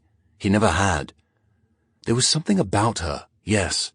She was beautiful and smart, but he'd never wanted her like he wanted Sutton. Ivy grabbed his hand and made a credible attempt to put it down her panties. Ivy, stop. She's your best friend. What are you doing? Anything you want? She purred. A lesser man would already have his dick out. Ethan wasn't even aroused. Their eyes locked. Ethan looked away first. He pulled his hand free. I don't want this. The house phone began to ring. Yes, you do. You know you do. He didn't give a shit who was on the phone. He needed this situation to end right now. He whirled away, grabbed the handset, and barked, "Hello," into the mouthpiece. Ethan? Oh, thank God you're okay. His heart stopped. It literally stopped, and he couldn't catch his breath. Sutton? Oh my God, Sutton, is that really you? Where are you? Ethan, you have to listen to me. You're in... He turned, smiling now to tell Ivy, but the front door was open. No one was there. The room was empty. Ivy? He called. Behind you, she answered. He saw the flat edge of a board a second before it hit him square in the face and went down, hard, the phone spinning away. Sutton calling, Ethan? Ethan! Poison Ivy. So now you know. My name is Ivy, like the poison. I told you at the beginning you weren't going to like me very much. You really don't like me right now, do you? Am I a horrible person, a loathsome creature? You bet. I'm evil to the core. And I warned you, and you didn't listen. I know what you're thinking. Why? Why would I try to hurt the two people who've shown me nothing but love and friendship since I came into their lives? I don't think I'm quite ready to share the whole truth with you. Sorry. But I will tell you this. They aren't the people you think they are. Do you think I don't care about how Ethan feels? Do you think I don't care how Sutton's going to feel when she finds out the whole truth? Well, I do care. I care so much it hurts my very soul. I'm doing this to make them hurt the way I do. I'm doing this so they understand exactly who and what they're dealing with. They have no idea what it has cost me, finding her, tracking them, devising this plan. It's been years in the making. Sutton thinks she can run away from the truth, can hide from me. She is wrong. She is so very, very wrong. So, now that we've been properly introduced, I present my goals. I want to see Elizabeth Sutton Wilson Healy Montclair exposed for the fraud she really is, for the predator that she is. I could see it from the first moment I laid eyes on her. She has a coldness in her soul. You know how you can tell? Take a picture of her. In person, she's this absolute glamour puss with all that red hair and lissom figure. But try to capture her on film, and you can see who she really is. The lens is an inanimate object. It can't be bewitched, can't be fooled. No glamour can be put upon it. It shows the truth. And the truth is, her soul is empty, black and rotted and bottomless. She is ugly. She is loathsome. She is not a good person, and nothing will make me happier than taking her down. And neither is Ethan. He is a cheat and a liar, the worst sort of man. Wait until you find out what he did, then you'll see. You'll see exactly what kind of a man he is. You won't blame me in the least. They deserve each other, so I will make sure they get everything they deserve. Everything. I want them to bleed, and they will. Trust me. Ethan already is. I think I've broken his nose. Oops. So much fun to be had here. But first, I need to deal with something. Join me, will you? About face.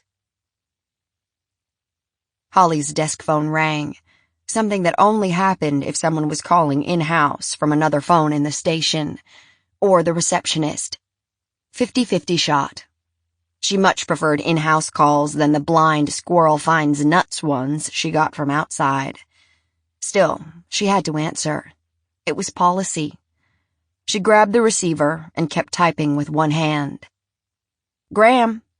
It was the receptionist. I have a call for you. Paris police. Paris? That's what she says. The accent is a bit of a giveaway, too. She certainly sounds the part. Okay, put her through. A click, then the static of an open line. Graham here. Bonsoir, madame. My name is Amélie Badeau. I am an inspector with the Paris Metropolitan Police. I have a woman in my custody by the name of Sutton Montclair. Holly stopped typing. You're kidding me. I am not. We have her in custody on a double murder charge. She insists on her innocence, but I need more information. Do you have a moment to talk? Boy, do I ever, Holly said, whipping out her notebook. Please tell me everything. Are you familiar at all with the name Ivy Brooks? I am. Brooks is one of Sutton Montclair's best friends. She's been incredibly helpful to the investigation into Montclair's disappearance. If what I am being told is true, you should pick up Mademoiselle Brooks as quickly as possible. She could be a very dangerous person. Holly listened in utter disbelief as Badeau talked. After 15 minutes, the woman said, I will send you all the supporting documentation I have. We are, as you can imagine, very anxious to speak with Mademoiselle Brooks, and Monsieur Dugan is currently being searched for by your FBI. I am hopeful they will find him quickly. I need a number where I can reach you immediately, at all times. Badeau rattled off a string of numbers. Holly gave her own mobile number, and the direct number to homicide, too, just in case. She hurriedly thanked the inspector, hung up, and rushed into the conference room. It had been disassembled. The murder investigation had moved to the squad room. But Jim was still in there with his computers. Where's Moreno? Jim pushed his glasses up his nose. Home, getting some sleep. I don't think I've seen him shut his eyes all week. What's wrong? You look like your hair's about to burst into flame. It is. I need you to do your magic for me. Lay it on me, sister. A few days ago, Ethan Montclair asked me if passwords could be changed remotely. I remember. Of course they can. Could someone from outside be watching their cyber tracks?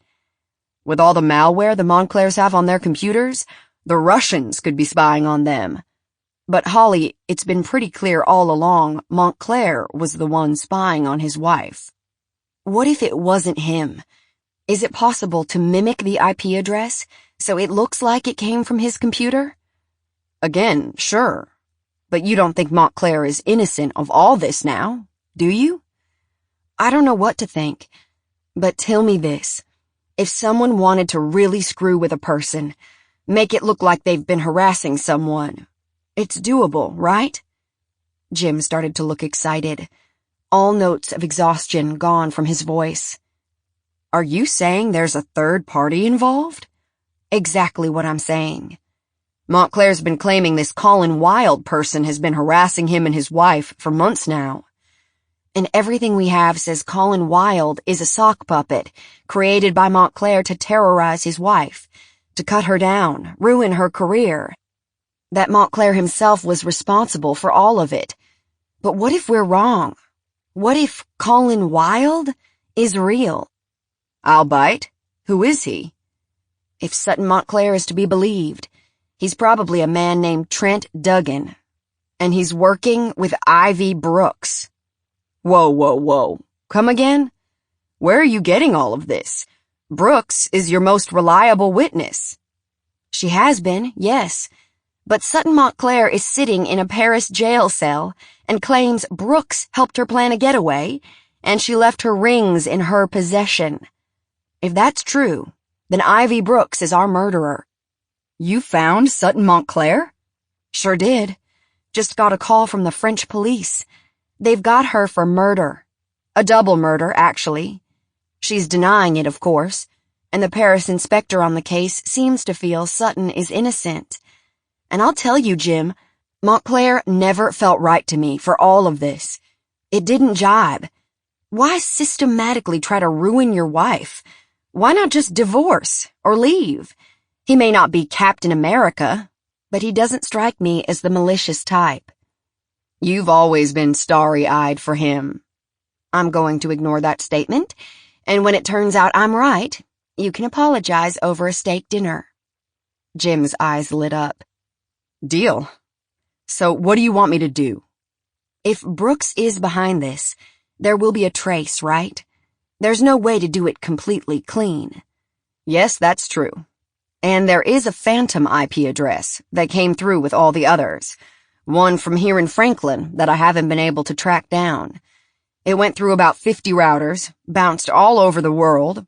It doesn't seem to be registered anywhere, though. It's a loose thread. You find it for me, Jim. Stop looking inside and look at it from the outside, as if someone is purposefully misleading us, knowing it could be coming from outside after all, and not from the Montclairs. You trace it down and make sure it's airtight. I don't know, Holly. All the fingers point to Montclair. I know they do. All of them. How often do you see a case that lines up so perfectly? How often have you ever seen a case that was so clear? Everything points at him. Everything is so neatly assembled that perhaps, someone wanted it to look like that. And if this someone has connections to people who can forge documents and helped Sutton Montclair get out of town, just trust me here, Jim. My gut is screaming at me. Reset your thinking on all of this and find me some proof so I can have a nice, long chat with Ivy Brooks. You really believe it's a setup? And a good one. We totally fell for it. We got all excited and arrested him, and it turned out the chick in the field wasn't his wife, and we have no actual proof of wrongdoing on his part. And his wife's arrested in Paris for a murder too? I don't buy it. I think they're being targeted. I may be wrong, but that's where the state comes in. You better call Moreno. I'm doing it right now, right after I call Ethan. Because if we're right, he could be in danger. We already have one dead body on our hands. This is nuts, you know that. I do. She dialed Montclair's mobile number. After 6 rings, it went to voicemail. She tried the house. There was no answer there either. Her screaming gut started to hurt. I'm going to take a run by. I'll call Moreno from the car. Holly? She stopped in the doorframe, hand on the knob. Yeah? Be careful. I'm looking forward to that dinner. She grinned at him. Me too. Holly was on her way to Montclair's when the call came. She didn't recognize the number on her screen, but answered anyway. A polite male voice, accented, said, Is this Detective Graham? It is. Who are you? Would it be possible for me not to leave a name? I saw the drawing. I have a tip about the body in the field. She pulled to the side of the road, the car's tires slipping in the scree as she skidded to a stop. She grabbed her notebook, put it on her knee. Go ahead. I think her name might be Marita Gonzalez. She has been missing for a week now. How do you know this woman? We've been cleaning houses together. There was an ad in the paper for a cleaning lady. She answered it. It was a full weekend job. She was supposed to do it last week. She did not come to our work last Monday, and I have been very worried. She is a responsible woman. Where does she live? Family? Friends? A pause. She lives with a few families in a house off Nolensville Road. The dime dropped for Holly. Ah, is she here illegally? It's okay. I have no interest in jacking up her or her family. All I'm concerned with is identifying the victim we found and finding who might have hurt her. The ad was in the paper, he repeated. Marita Gonzalez. And he hung up. She called Jim as she pulled back onto the road, told him the story. Can you find this ad and call Forensic Medical and tell them we have a possible ID to work with? I can, also. Silence for a moment. Then the booming voice of Moreno. Graham, you're turning into quite the detective. Update me. She did, and he said, We'll track down the name and the ad. Good work. I have information for you, too. The FBI caught the accomplice. They sweated him, finally offered him a deal. According to him, Brooks put him up to it all. We got a new address, too. Think it might be where she staged this whole mess from. Jim matched it to the Phantom IP. I'm sending people there now. Good thinking there, Graham. Thanks. She's slippery. We're going to need all the help we can get to take her down. Call in from Montclair's. Let us know if he's okay. I'm sending a couple people to meet you there. No going it alone. Not with a crazy woman on the loose. Yes, sir. I'll call in. Thank you for watching my back. When a case breaks, it breaks wide open. Good job, Graham. Good job. Lean on me. Then. His name was Henry Tompkins. In school, his friends called him Hank. Hank led an ordinary life in an ordinary town in the middle of nowhere, Ohio. He was, in turns, an unremarkable student, a slightly better athlete, and a champion drinker. He also liked acting. His parents, sensing the wild streak in their son and hoping it might be the trick to keeping their only child out of jail, encouraged this interest. They attended all the plays, from first grade's Thanksgiving Festivus to the pinnacle, Hamlet, Hank's senior year. That's where it all went off the rails. Hank lost the lead role to a quiet African-American kid named Barrett Goodson. For years after the indignity, the Tompkinses would say the school simply wanted to lay claim to having a black Hamlet, their bitterness disregarding the fact that Barrett Goodson was one hell of an actor who went on to appear alongside Denzel Washington in a cop movie and subsequently became a star in his own right.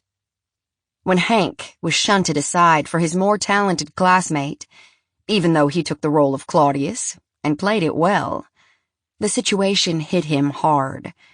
He'd worked his whole short acting career to be Hamlet, knew all the soliloquies by heart.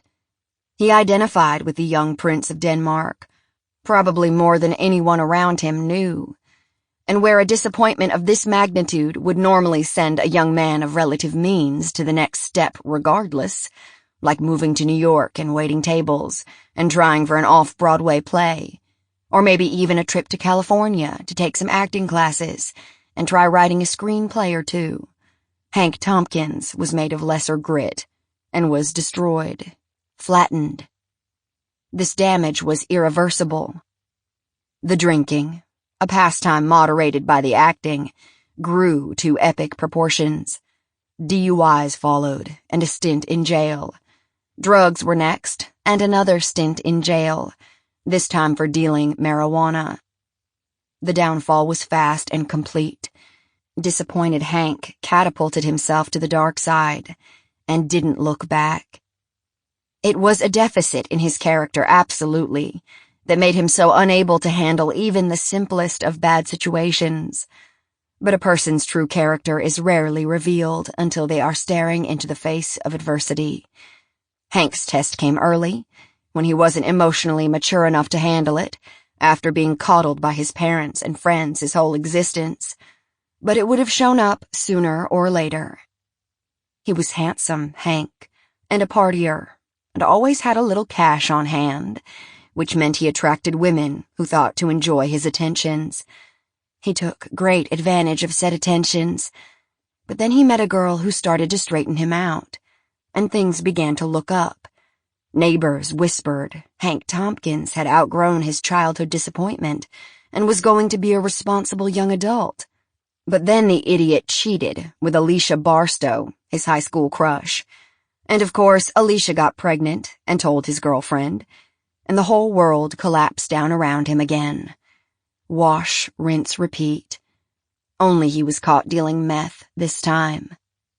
A sympathetic judge took pity on Hank and threw him into rehab, which turned into a life-changing experience for our young man.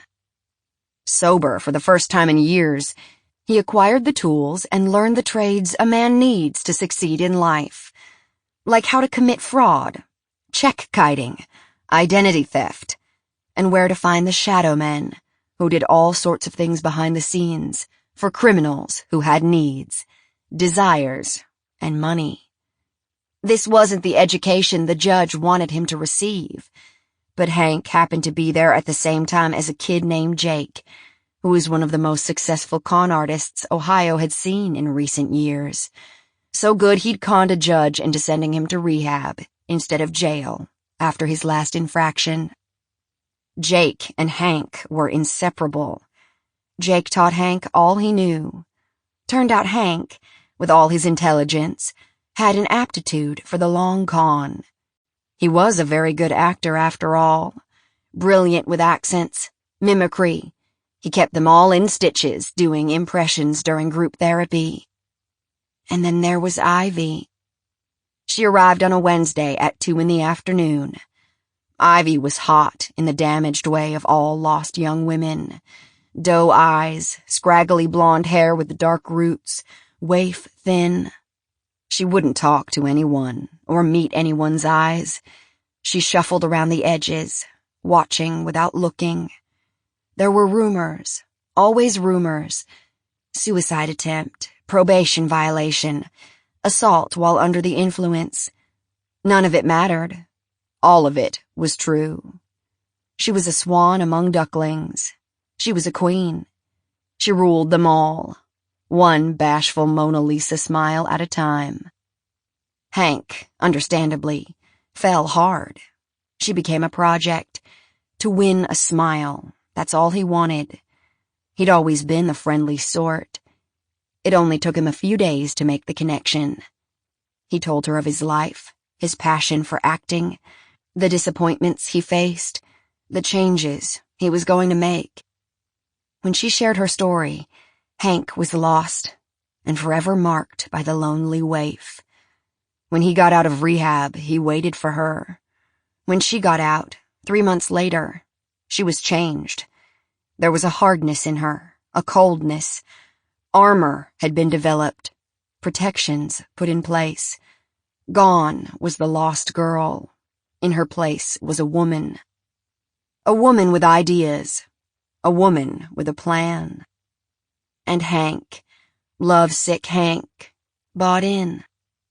5 years later, when the police picked him up on the Jersey Turnpike, Trent Duggan's passport in hand, he denied knowing anyone named Ivy Brooks, denied being in Paris, denied killing Rick and Lily, denied ever having met or slept with a woman named Sutton Montclair. He stuck to the script, like he'd been told. It didn't matter. There was DNA evidence at Sacré-Cœur, his hair on young Lily's body. The FBI had him dead to rights for a double murder, and this time, he was going away for good. His only chance, they told him, was to make a deal. They pressed him hard, and in the end he caved. The story he told them was beyond anything they could have imagined. The Trinity. Now.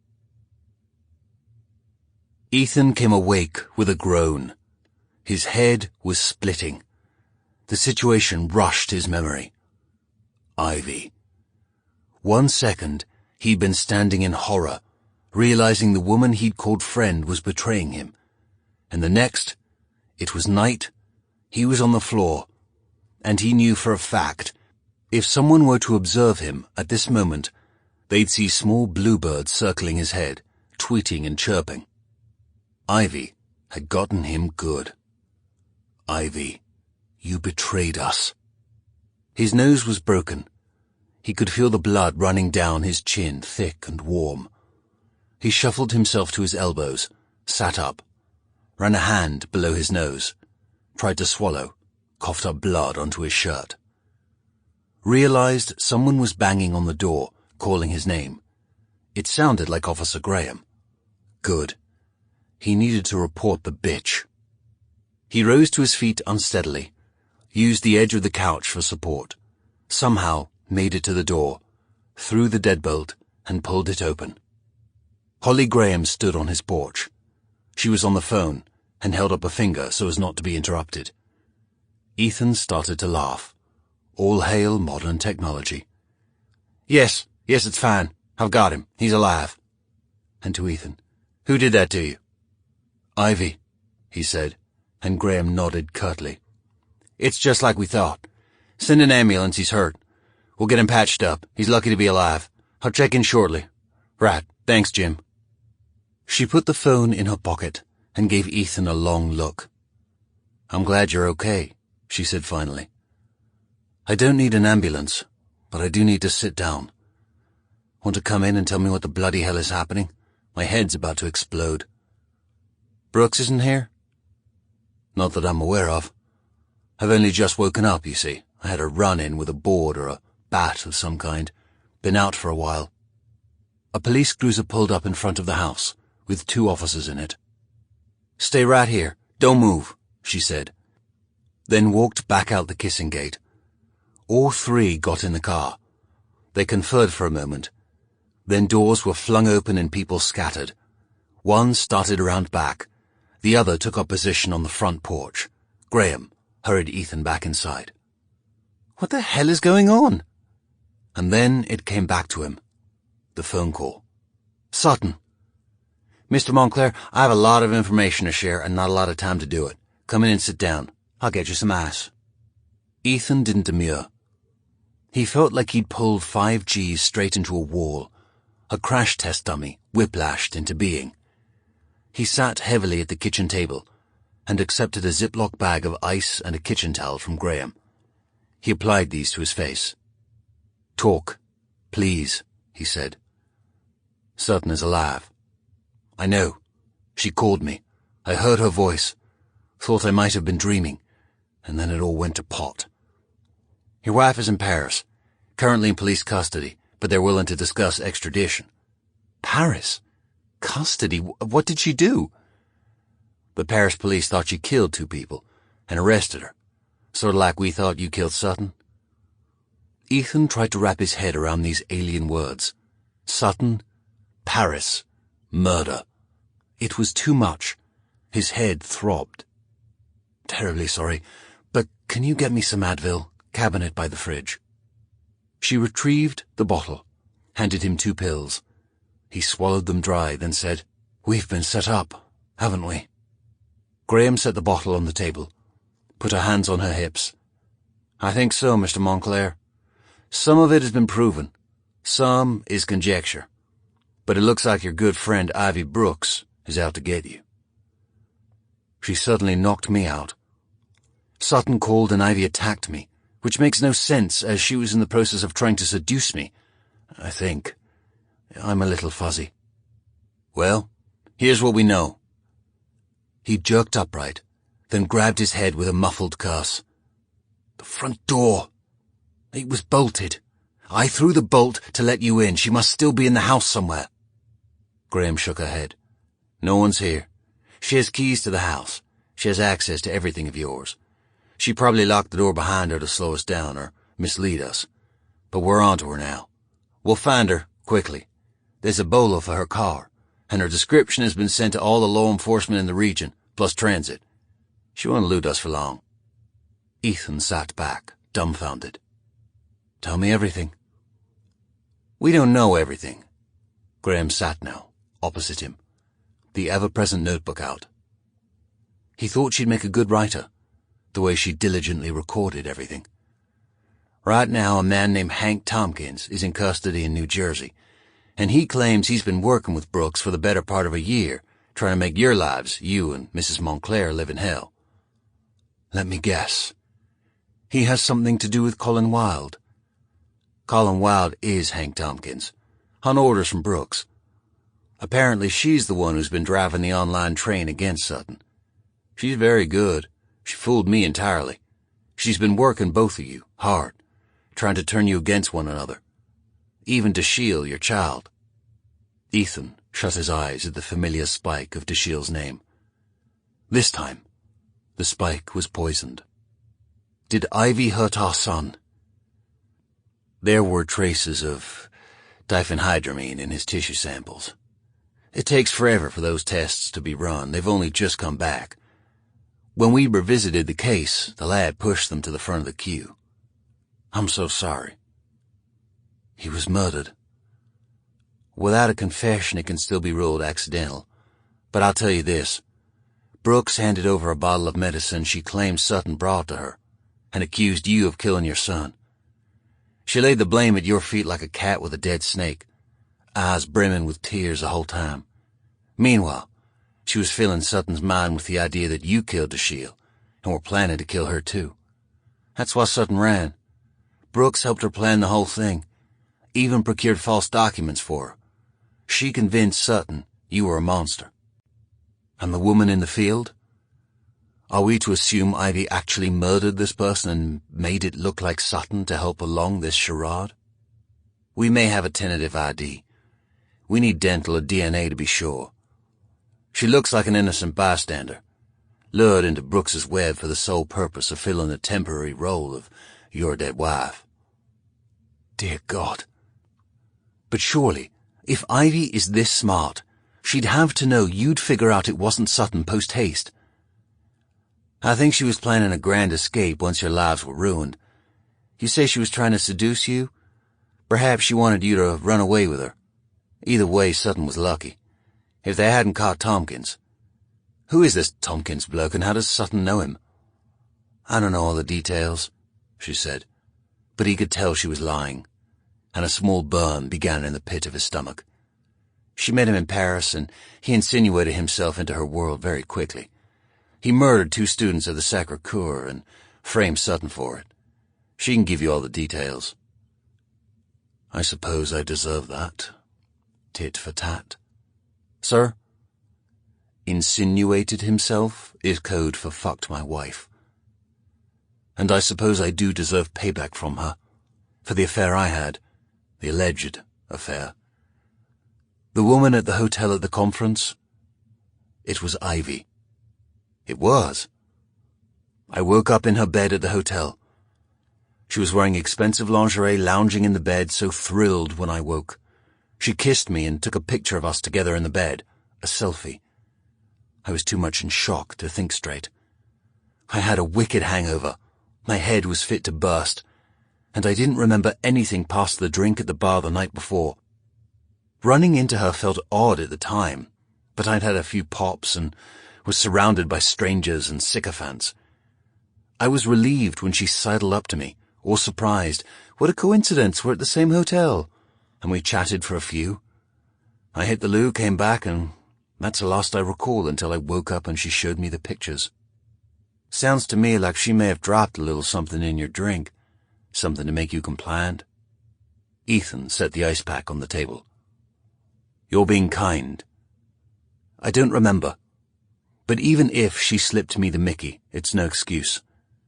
Sutton and I were having trouble. Ivy had been hanging around a lot. I was happy to see her. I remember that. Happy to have a friendly face. She may have tricked me, might even have drugged me, but I'll bet I went willingly. I am such a complete arse. That's your conscience speaking, not mine. She had that hanging over me for over a year. Every time I saw her, I was filled with shame and revulsion. And Sutton, I couldn't tell her the truth. I admitted screwing around, but I swore it was a nobody. That's what Wilde had on me. He was threatening to tell Sutton the woman was Ivy, not some inconsequential barmaid. It's solid blackmail material, for sure. It would have killed her. She would have left me without a backward glance. Everything I've done has been to prevent that from happening. I love my wife, Officer Graham. I don't doubt that for a moment, Mr. Montclair. Where is Ivy now? What's her next play? I have no idea. Like I said, we're looking for her. And we're gonna have protection here round the clock until we find her. I get the sense she's not done yet. Why? Why would she do this? Why would she target us like this? Is she barking mad, or is she wanting something? Money? Fame? What is she after? What does she possibly stand to gain by hurting us like this? To ruin our lives? To take our child from us? What sort of madwoman does such a thing? I don't understand. Graham played with the edge of a placemat. Ethan caught the gesture. She knew something. There was more. He steeled himself. What is it? I can tell you're holding something back. Graham looked up, and he saw true pity in her gaze. There is one last thing. I need to talk to you about what happened to your wife when she was a teenager. Leaving on a jet plane. Paris, France. Things quieted down. Ethan, left alone to write and come to terms with the lies his wife had told him, was under constant watch by the Franklin police in case Brooks tried to hurt him again. And as a reward for her hard work, Moreno sent Holly Graham to Paris to bring Sutton Montclair home. The agreements made between the two governments on the charges to be filed against Sutton Montclair and Hank Tompkins were drawn up and executed in near record time, considering. The French had been quite cooperative in the terms of Sutton's extradition agreement, most likely because the FBI was going to let them have a crack at Hank Tompkins sooner rather than later, an action met with resounding approval by the Parisian police. Such a high-profile murder case solved so quickly made everyone feel better. Graham arrived at the station on Rue Faber in the morning, looking sharp considering the red-eye flight she'd just been on. She met with Amélie Badeau for 15 minutes, signed a great deal of paperwork, and was then escorted to meet Sutton Montclair, who was alone in an interview room. Sutton brightened when she heard Graham's soft southern accent. Relief coursed through her. Whatever her punishment was to be, at least she'd be doing it on home soil. The cop was pretty in a Tennessee backroads way. Pert nose, white blonde hair, narrow hips, a black and gold badge attached to the belt of her gray slacks, a gun strapped to the other side. Young, excited, tired. Badeau and Graham escorted Sutton back to her flat in the 7th, where she packed her small new life into her small new used suitcase and ruefully accepted the fact that she was never going to be allowed back into France again. Despite this, she counted herself lucky. Badeau drove them to the airport herself. Along the way, Badeau and Graham shared what they felt was appropriate for Sutton to know about the case. Badeau reciting the facts animatedly in her staccato accent, Graham supplementing with her side of the story. Sutton couldn't help herself. She really wanted to make both of them characters in her next book, assuming she'd ever sell one again. Sutton learned Ivy Brooks had gone to ground. No one knew where she was. After her incident with Ethan, who was sporting a wicked black eye and a broken nose, she departed the house on 3rd Avenue and disappeared. Constantine's real name was Hank, and the only thing he'd allowed Sutton to see that was real were the bones under his skin.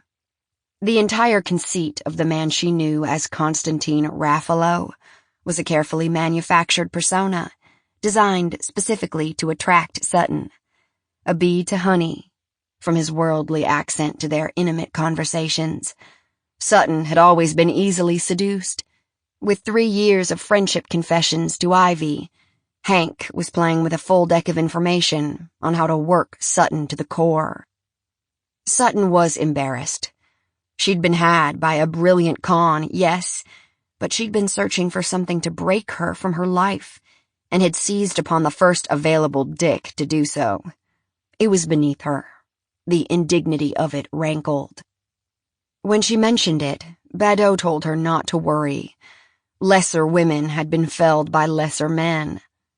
Sutton got the sense Badeau may have known whence she spoke, and left it alone. The deal negotiated meant Badeau saw them onto the plane, and then waved them away.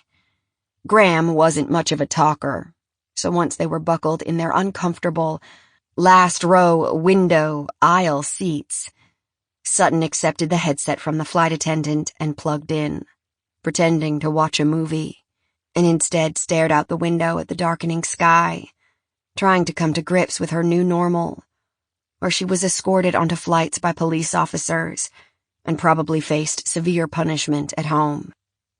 After takeoff, once the meager meal had been served, it was clear to both women that neither was truly resting, and so they began to talk, cautiously at first, but Sutton soon realized the blonde cop knew more about her than any woman she'd ever met, and so she let down her guard completely and told her the whole story, start to finish. Shine a bright light in the corners. Then. Sutton at 13. A stunner in the making. Long, colt legs, flowing strawberry hair that grazed budding breasts, eyes the color of summer skies. She became a woman overnight, it seemed. One day a gawky, bespectacled geek who got along with everyone. The next, in contacts and a new outfit, a glorious creature who struck awe in the eyes of everyone around her. This sudden transition made her a very unpopular girl. It seems contradictory. Teenage beauty should be the golden ticket to love and popularity. But on Sutton it worked the opposite way. She kept a few friends, even though they wandered away soon after, not wanting to be in her shadow. There was Joe, too. Joe was Siobhan's third husband. He was a metal worker of some sort. Held down a good, steady second-shift job at the plant in Smyrna. They met at a bar on the outskirts of town. He drove her home and never left. Sutton knew the timing of her losses had more to do with Joe's arrival in their lives than with her budding beauty. He wasn't bad at first. Brought Sutton candy, treated her mother well, was entranced by their hard-luck backstory, humored Maud's name change to the more glamorous Siobhan. He liked the idea of glamour, Joe did. After a couple of months, he asked Siobhan to marry him, and she saw a good paycheck and a warm body for cold nights, so the ring went on her finger, and then he started turning skeevy. He hung around Sutton's room too much for her liking. She yearned for real privacy, but they were living in Joe's house, and it was the first time in a long time that she had a room with an actual door instead of a curtain drape, so she couldn't complain too much. Joe would stop by when he got home from work. Knock, knock. He wanted to hear about school. He wanted to hear about her friends. He suggested they have a sleepover party. He even provided the booze. 7 hungover 12- and 13-year-olds draped around the kitchen table made the parents quite angry, and of course Sutton took the fall, almost willingly. After all, she now had a cool stepdad. She had a room with a door. She didn't want to jeopardize things, didn't want to rock the boat. The newly bribed sleepover friends peeled away one by one, until Sutton was left alone in the microcosm with Siobhan and Joe.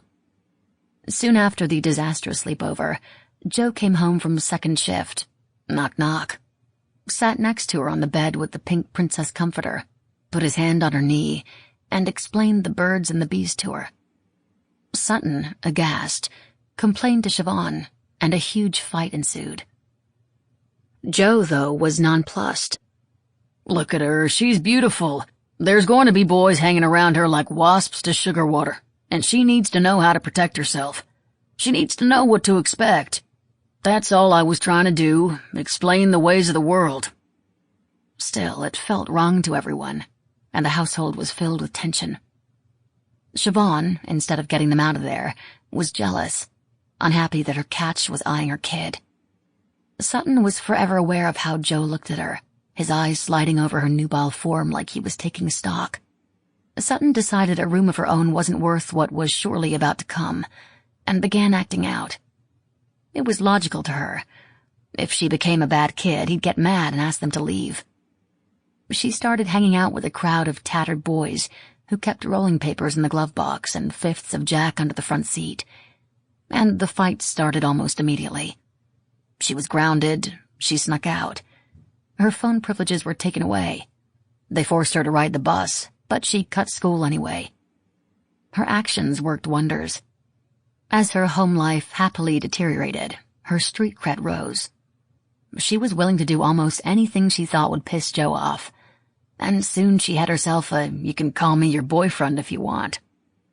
His name was Hayden. He was 17. She thought she might even love him.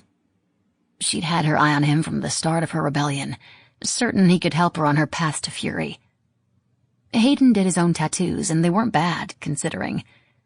Second-hand Doc Martens, 2 long black hair falling in his eyes, teeth as askew as scattered dominoes. A fog of cigarette smoke clung to him, and sometimes patchouli, just so everyone could know what he was really doing when he cut class. He had a beat-up Jeep Wrangler and a certain way of talking about Kerouac and Proust that made her crazy with longing. She rode in his Jeep without a seatbelt, drinking beer out of brown paper bags and smoking cigarettes. They made out in the cramped back seat, squirming around, taking things almost too far. She didn't want to live a biscuit-colored life. She wanted excitement and joy, pain and exhilaration. She wanted it all. So when Hayden suggested she come to a party at his friend's house, she jumped at the chance. Accepted the upperclassmen-only party invitation with sheer delight and excitement coursing through her teenage veins. She knew exactly what was going to happen.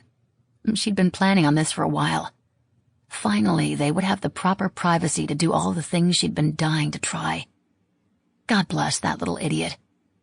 She was 13, angry at her parents, trying hard to be popular by taking risks. No, not taking, throwing herself against them like waves against a rock. Seeing a boy who cared nothing for her and knew exactly how to take advantage of her. What happened next was almost inevitable. When Sutton missed her period, she didn't think anything of it. The second month without one she blamed on jogging, which she'd taken up with a vengeance in lieu of throwing herself at bad choices. She might even go out for track. Wouldn't that be fun? The third month, when she was feeling sick and sore, she bought a test. 2 pink lines. Her first thought, I'm going to die. The second, they're going to kill me. Once she couldn't deny it anymore, she did her best not to panic. She knew exactly what had happened that night, even though she couldn't remember it all in detail. She'd gone in wanting to be the cool party girl, and wow, had she ever gotten her wish. And now she was going to pay the price. But she was going to handle things herself. She knew what she needed to do. Get rid of it, and fast. There was no way in hell she was going to face any of the boys who'd been there that night, especially Hayden, that prick, and tell them she was in trouble. Hell no. But Joe Schmo kept a purple Crown Royal bag full of cash in a barrel in the garage. She'd seen him sneaking bills into and from it plenty of times. He'd catch her eventually. Notice the missing money. 300 was a lot, even to a man who had a good job. And she'd be punished, badly. But at least she'd be in the clear. Her life wouldn't be ruined. No more than it already was, of course. The day she threw up for the first time, she skipped 7th period. The first time she'd cut since the party. And snuck out to the parking deck where the kids assembled to smoke or make out or catch a quick high. The sun was blasting, the day so hot and humid. and she felt like she was going to melt into the pavement and die. She'd been feeling like she might die a lot lately. She was such an idiot. What a huge, stupid mistake. She borrowed a cell phone from a guy who was in her chemistry class. She'd looked the number up last night, memorized it, dialed while she walked to a shady corner of the deck.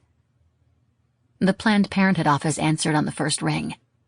She made an appointment for the next day, deleted the call from the cell and gave it back. Took a nice, long toke from a joint passing through the crowd, which made her feel better than she had in a couple of months. Then hurried to the house to get the money. No cars in the drive. Siobhan wasn't home, which meant Joe was off somewhere with her. Sutton's ploy had worked well. He'd become so disgusted and fed up with Sutton's bad behavior he'd left her alone, and Siobhan got all his attention, which her mother didn't like, but put up with because free rent was worth a black eye here and there, wasn't it? So when Joe came home early, alone, and caught Sutton opening the lid of the barrel, a fight ensued. He'd threatened to call the police. She told him to fuck off. He'd slapped her, hard enough to send her head backward into the wall. Something inside her had snapped, a taut line breaking, and she attacked. The lid of the barrel was heavy in her hands, and she slammed it into Joe's head with all the force she could muster. He went down, and that was it. Legs, nails, teeth, everything she could that hurt, she used. And like all the bullies, Joe the schmo proved to be weak. Her fury and frustration and fear overwhelmed him, and she beat him until he was crawling on the floor, trailing blood, moaning for her to stop. She finally did. Her hands were bruised. One finger was definitely broken. She had skin and hair under her nails. Joe was in bad shape. She could hardly believe the damage she wrought. She went for the Crown Royal bag. She'd need all the money now, some for the abortion and the rest to get out of town. She took the wad without counting, threw a few things in a ragged backpack and ran. She slept in a field on the outskirts of town. She was hungry and thirsty and cold and desperate. The police caught up with her the next morning, trying to keep her appointment at Planned Parenthood. They arrested her for assault. The irony, and yes, she knew the meaning of the word by now, was not lost on her. Elizabeth Sutton Wilson gave birth to the baby in juvenile hall, 3 months before she was released. All she knew was its sex. It was a girl. Home is where they have to take you in. Now. Graham was a good listener. She didn't judge. She didn't interrupt. When Sutton finished, exhausted and sad from revisiting her darkest time, the seatbelt sign was on. They were descending into Atlanta. Ivy knew all of this, of course. She knew exactly how to manipulate me. God, I'm so stupid. Graham's voice was gentle, forgiving. She's a very disturbed woman, but that isn't your fault. Now buckle up. You'll be home soon enough. The second flight, Atlanta to Nashville, was short. They were in the very last row again, which meant the seats wouldn't recline, and Sutton's legs were cramped. The television screen wasn't working. Graham had shut her eyes on takeoff and was clearly sleeping. So Sutton sat with the ignominy of her actions and tried to find some sort of peace with the situation. The whys were unfathomable. Did they matter? Sutton decided that yes, they did. Very much. Looking back, she could see every step of Ivy's scheme, every conversation guided, every confession coerced, every bit of advice calculated. If Sutton really thought about it, the entire friendship must have been a setup. But why? She forced the why away again. Crazy people existed in the world. There was no real way to understand or comprehend Ivy's actions unless they caught her, sat her down, and listened intently to her rationale. Maybe they'd gotten lucky and Ivy, loathsome bitch, had run away, and Sutton would never see her again. My God, Ivy had murdered someone to try to make it look like Ethan had killed his wife. What sickness, what sociopathy had driven that? Sutton stowed away the hate. There would be time for that later. Ethan. She hadn't dared even think about him for the past few hours. One oh-so-brief conversation in which she'd warned him and he'd suddenly gone dark. But in that moment she'd heard such relief in his voice when he said her name. It filled her with incredible joy. She wanted to talk to him again, actually talk. Not accuse, not aggrieve, but see each other, be present, touch hands. Like her therapist had wanted. She'd always insisted they needed each other. Sutton realized now they truly did. Maybe, now knowing they had been cruelly manipulated by an outside force, she and Ethan could find their way back to each other. Dashiell. He came to her as gently as a whisper, smelling softly of baby and love. The searing pain she felt when she thought of his small, sturdy body fled in the face of such adoration. There was still fury there, and anger, yes, but also a deepening of emotion and a final sense of peace. She had failed her child. She had allowed a viper into his swaddling nest. But the viper had slithered in through a window left ajar. It had not come from within. To be able to blame herself for negligence, but not murder, was the forgiveness her soul had craved. To blame an outsider instead of her baby's father was the balm on the burn. A wave of nausea coursed through her stomach, but this she welcomed with a caress along her stomach. Sutton thought she had fled her perfectly horrible life, but in truth the life she craved grew within her, and that was all the forgiveness she would ever need. Ethan met her at the airport gate. How his presence there had been arranged for she didn't know, and didn't care. The moment she saw him, broken and bruised and uncertain, his eyes searching every face until he saw hers and smiled, she rocketed out of the gangway and flung herself into his arms. Truth will out. There were words and hugs, but Sutton was so tired and relieved she hardly understood them, just clung to Ethan's hand as they made their way out to the parking lot, where the unmarked car awaited them. As they got into the car, Sutton saw Ethan and the cop share a look, an almost marital glance of understanding. She felt a second of jealousy, but pushed it away when Ethan plopped into the back seat next to her with a grin, grasped her hand and passionately kissed her lips. She saw the cop look at them with something akin to satisfaction on her face, and felt only gratitude. Ethan was a handsome man, and he'd clearly been through something with this cop, but Sutton was not going to allow her petty emotions to get in the way of a true and full reconciliation with her husband. Never again would she doubt him. Never. Goodness, she was feeling emphatic. The drive to Franklin was slow, traffic south on I-65 heavy, and Ethan and the cop filled her in on everything they knew. It was the safest conversational topic. Sutton had things to say, confessions to make, and she sensed Ethan did as well. But those revelations would have to wait. They needed to be made in private, with care and understanding. But as the car wound its way south, the words from their mouths were still difficult. Ethan held tightly to her hand the whole time, and she allowed their words to wash over her. "We've positively identified the woman who was supposed to be you. An immigrant who answered an ad in the paper. When she hit me, I had a second to look in her eyes, and they were blank. Empty. She used a wig and your rings to make it look like you. They reopened Dashiell's case. He was most likely murdered, but he wouldn't have felt a thing. Just went to sleep and didn't wake up. It seems she put software on the computers that allowed her to see every keystroke, so she had passwords, access to your accounts, everything. She and her friend were the ones behind the internet incident. And she was the one who went to the reviewer's house dressed as you. Facial recognition positively ID'd her. I think she stole $50,000 from our accounts, just because she could. The French aren't pursuing charges against you, but you're going to need to make a full statement so my boss can decide whether to press charges. No, I don't know if he will. It all depends on what happens when we find her. Philly and Ellen and Rachel were senseless with worry. They thought I did it, though. Not sure we can have them over for dinner again.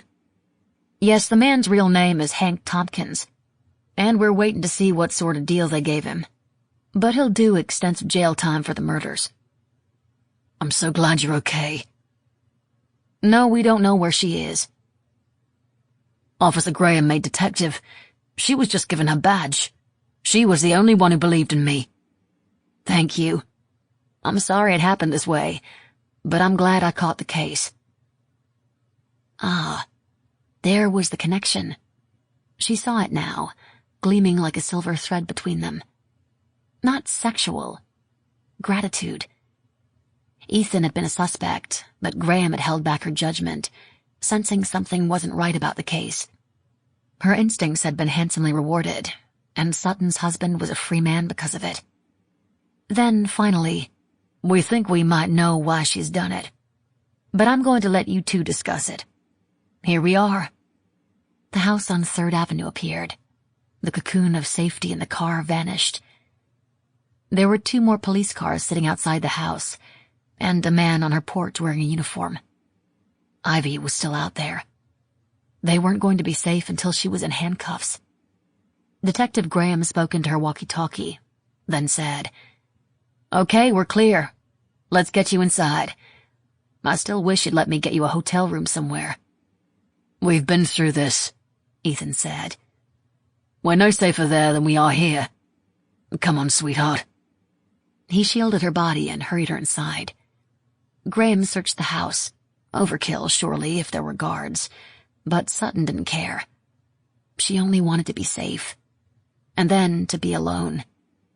Graham talked to the man on the front porch, then gave Ethan and Sutton a small salute. "I'll see you in a couple of hours." Sutton was surprised she was being given this much latitude, but didn't complain. When the door closed, she went to Ethan, put her arms around him. The hug was long and meaningful, the kiss sweet and soft. And then she said, "We need to talk." He cradled her chin in his hand, his smile gentle and forgiving. "We do. Darling, why didn't you tell me you had a baby?" You should have known. Holly was running late. She'd promised to be at the table by 8 sharp. Her father was a tyrant for punctuality. Thankfully, the Montclair's house was just around the corner from the restaurant. She felt good. This case wasn't over, not by a long shot, but the 2 of them were reunited and safe, for now. There were no parking spots on Main Street. She drove around the corner, found an empty space 3 blocks away on Bridge Street. If she hurried, she'd only be 5 minutes late, would only receive a heavy-lidded glance and purse of the lips before an enfolding bear hug. She hated to be late for her father. She locked the car, the familiar squawking beep ringing out. She turned her mind to the menu. She was famished. She'd shoved down a bag of cookies from the vending machine at the airport, riding through the afternoon on a wave of crumbly sugar and coffee. She ran through the conversation. Moreno was tough, a great cop. She'd already learned so much, knew she had much, much more to go. But she'd done it. She'd made it. She fingered the shield on her hip, a small smile on her face. This was going to be an excellent dinner. She could already see the pride in her father's eyes when she brought it out to show him. So yes, he's pushing me hard, but, Daddy, they made me detective. Detective Graham. The dinner would turn into a celebration immediately. They would drink champagne. She loved champagne. The tickle of it going down her throat, the warm surge from her stomach. All thanks to Ethan Montclair. And her gut. Wow, Sutton Montclair in person was amazing.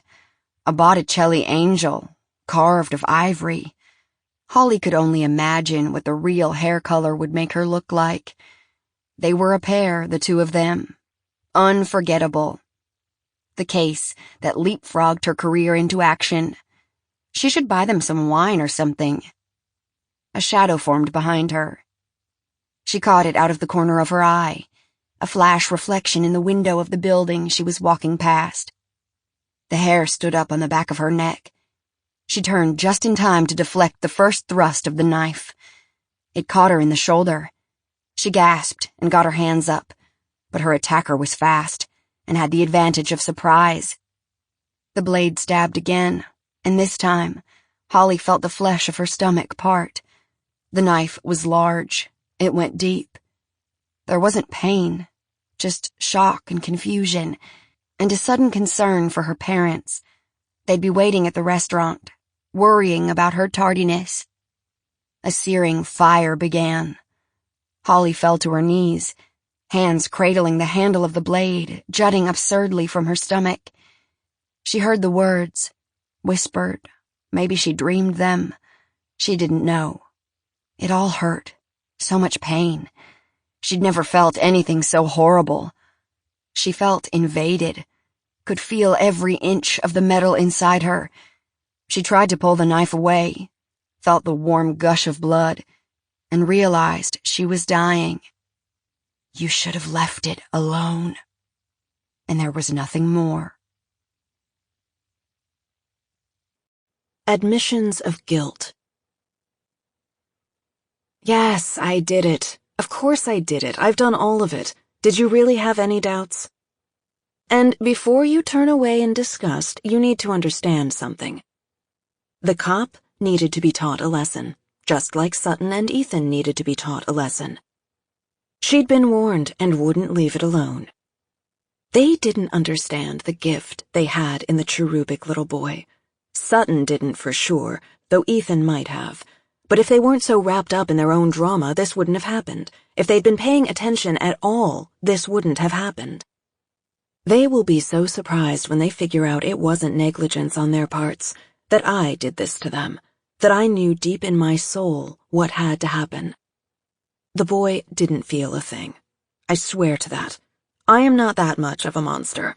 I have no desire to cause an innocent pain. No, the pain had to be delivered properly, to the sinners, the parents. It could not be mitigated. Would you feel better if I told you it was an accident? Enough people die by accident that it's entirely possible. I know we want to turn aside, look away, find all the ways this couldn't have been a purposeful act. But let me let you in on a little secret. It's always intentional. Somewhere, deep inside, there is a kernel of hate that each and every one of us must push away, push down, pretend it doesn't exist. We're all such good people. Until we're not. Until something pushes us over the edge. And then we act out. Whether it's taking a life, hurting a loved one, breaking a law, we all do it. No one is perfect. No one is blameless. I tried to tell Ethan once, to admit what happened, to make him understand it all, but he wouldn't listen to me. He laughed it off, told me I was drunk and full of it, and to get off his damn lawn. He actually said that, "Ivy, get off my damn lawn," in that posh British accent that makes most women cream their jeans, but sounds like nails on a chalkboard to me now. I am definitely not blameless. If only he'd listened to me, I could have saved him a lot of heartache. Oh, and I'm back on their lawn now. Literally. Are you ready? Here we go. Be shriven. You have to be kidding me. There's no way. Ethan handed Sutton a cup of tea. She wrinkled her nose and put the mug on the coffee table. Her taste for the tea was altered. Her mouth felt tinny and metallic. Her office felt too small for the both of them, but she wanted to be in there, with her books, her things, Dashiell's small basket hidden in the closet. The world she'd abandoned gathered around her like a cloak. She might not ever leave again. Graham thinks it's the most likely scenario. Ivy is your daughter. But she's not the right age. She doesn't look anything like me. She's younger than you think. Graham found a birth certificate at her house. She was born January 16th, 1992. She's only just turned 25, though she's been posing as someone much older. She was adopted out of the judicial system just after birth. The biological mother's name isn't readable on the certificate, but Graham was able to trace the date, time, and hospital to your record. It all fits, Sutton. The day was right. Dear God, the day was right. You went to jail? He prompted. For assaulting my stepfather. He was the father? Oh, Sutton. No, he wasn't. I tried to pass him off as the father, tried to convince the police he'd been screwing with me so they wouldn't charge me. But it wasn't true, and they didn't buy it anyway. I don't know who the father is. I was semi-dating an older boy, and he invited me to a party. I knew I was going to sleep with him. I so desperately wanted to grow up, to be liked, to be the cool girl. He had a slightly different plan for the night. He and his friends got me drunk and high, and he and I had sex. But then a few of his friends came in the room. I don't remember all of it. I don't want to remember all of it. I felt like such an idiot afterward. That I do remember. Taught me quite the lesson. I straightened up after that. Started getting myself together, but then I found out I was pregnant. She looked at him then, tears in her eyes. You understand now, don't you? Why I didn't ever want to have a child? I was 13. All I wanted was to have an abortion and forget the whole thing. I was taking the money for my appointment when my stepfather caught me, and we had a huge fight. It got physical. I was just so angry at him. I was arrested for theft and assault. Joe and Siobhan wouldn't sign the papers to let me have an abortion, so I was forced to have the baby. I hated it. I hated every second of being pregnant, of the situation of being in juvie. It was humiliating and frightening, and I just wanted to have that one piece of myself be sacred again. And I took it from you. She squeezed his hand tighter. Yes, you did. And for a long time I hated you for it. But I swear to you, I loved Dashiell with every fiber of my being.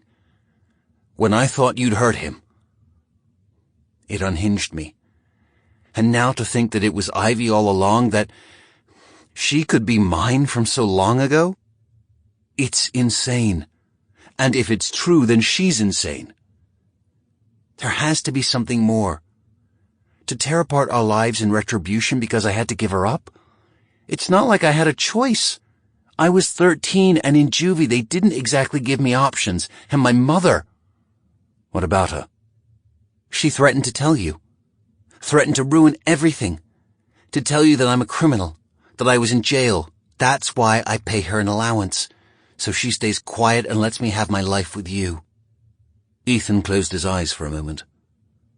I'm so sorry you didn't feel like you could trust me with your story, Sutton. I will never forgive myself, and we will never, ever allow Siobhan in our home again. Thank you. I hate her. Hate the twisted, awful world she's forced me to live in. I feel like such a fool. My mother, Ivy. I've let them both manipulate me. Never again. I swear, and Sutton, listen to me. Being manipulated by Ivy doesn't make you bad or weak. She's a sociopath, a very troubled woman. Graham's still piecing together the whole picture, but everything the bloke Tompkins is saying has checked out. And according to him, Ivy has been in and out of hospitals and rehabs. Severe borderline personality disorder, supposedly. Like, it's okay. I know what you were going to say. Like me. Like the character in your book. A situation you misinterpreted. Those doctors, they were wrong. I just have a run-of-the-mill anxiety disorder, which, under the circumstances, no one could blame me for. I've done the research. I don't have any of the issues they claimed I did. All the meds, I don't need them. So you're totally sane and I've been writing, he blurted out. He looked so ashamed she actually laughed. That's good, Ethan. I'm very happy to hear it. It's been pouring out of me. I don't know what the hell happened, but when you left, I was so worried and so torn, and the dam broke. Maybe you had a feeling about Ivy from the get-go, and she's the one who inspired you. Maybe you've been writing about her and not me all this time. Maybe. Sutton, there's more. She breathed a small sigh. I think I knew all along, or at least suspected she was the one you slept with. He was dumbfounded. How? I've seen the way she looks at you. After you admitted your indiscretion and we'd gotten things back on track, she started coming around more. You got tense every time she showed up, and she always had this private little smile for you. His mouth was open, his eyes shocked and wide.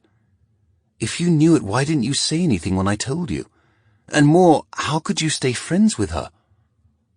Oh, Ethan. I didn't want to see it. Didn't want to believe you'd do that, or she would. And deep down, I knew whatever it was didn't continue. Things were so messed up between us after Dashiell. I didn't want it to be true. So I convinced myself that it wasn't. I didn't want to have everything in my life go to hell all at once. I never wanted her, Sutton. I've never wanted anyone but you since the moment I saw you. I don't even remember that night. Graham thinks Ivy drugged me, that it was all a setup for Colin Wilde to use against me. I think that's very possible, considering. Looking back, Ivy always made little comments about you, asked inappropriate questions about us, how you made love, how we talked in bed. At the time it was just stupid girl talk after too much wine, but now I see it for what it was. She was ringing me for information, squeezing out every last drop. She loved you. She always has. I was in the way and she couldn't just kill me. So she set everything up. Slept with you, thinking you continued the affair. When you didn't and confessed, it infuriated her. So she killed our baby to pay us back. But she knew you were her mother the whole time. That is truly sick. I'm no psychologist, but if I had to guess, I'd venture to say she wanted to take away everything that mattered to me. You, Dashiell, our marriage, and punish us both in the process. She bloody well nearly succeeded. Sutton went silent for a moment. Ethan, there's more. In Paris, He held up a hand. Tompkins. He called himself Constantine, right? Told Graham all about it, and she gave me the basics. I forgive you. My God, if you can forgive me, Ivy and Dashiell, it's the least I can do. You are forgiven, she said, for everything. And I hope you'll forgive me too. And we can let them go. They deserve each other. But I have something much more important to tell you. In Paris, I found out that I'm pregnant. Ethan reared back as if she'd slapped him. By that douche you slept with? Hell of a way to begin forgiving. She laid her hand on his. Ethan, no. Oh my God, no. I was pregnant before I left. I swear. I thought I'd lost it. I took a test 3 weeks ago and it was positive, but right after I started to bleed, I assumed I was miscarrying. Maybe I was, or maybe it was a fluke. I took it as a sign. It seemed fitting. I was so afraid you'd hurt Dashiell, and if I were pregnant again that we would both be in danger. I prayed not to be.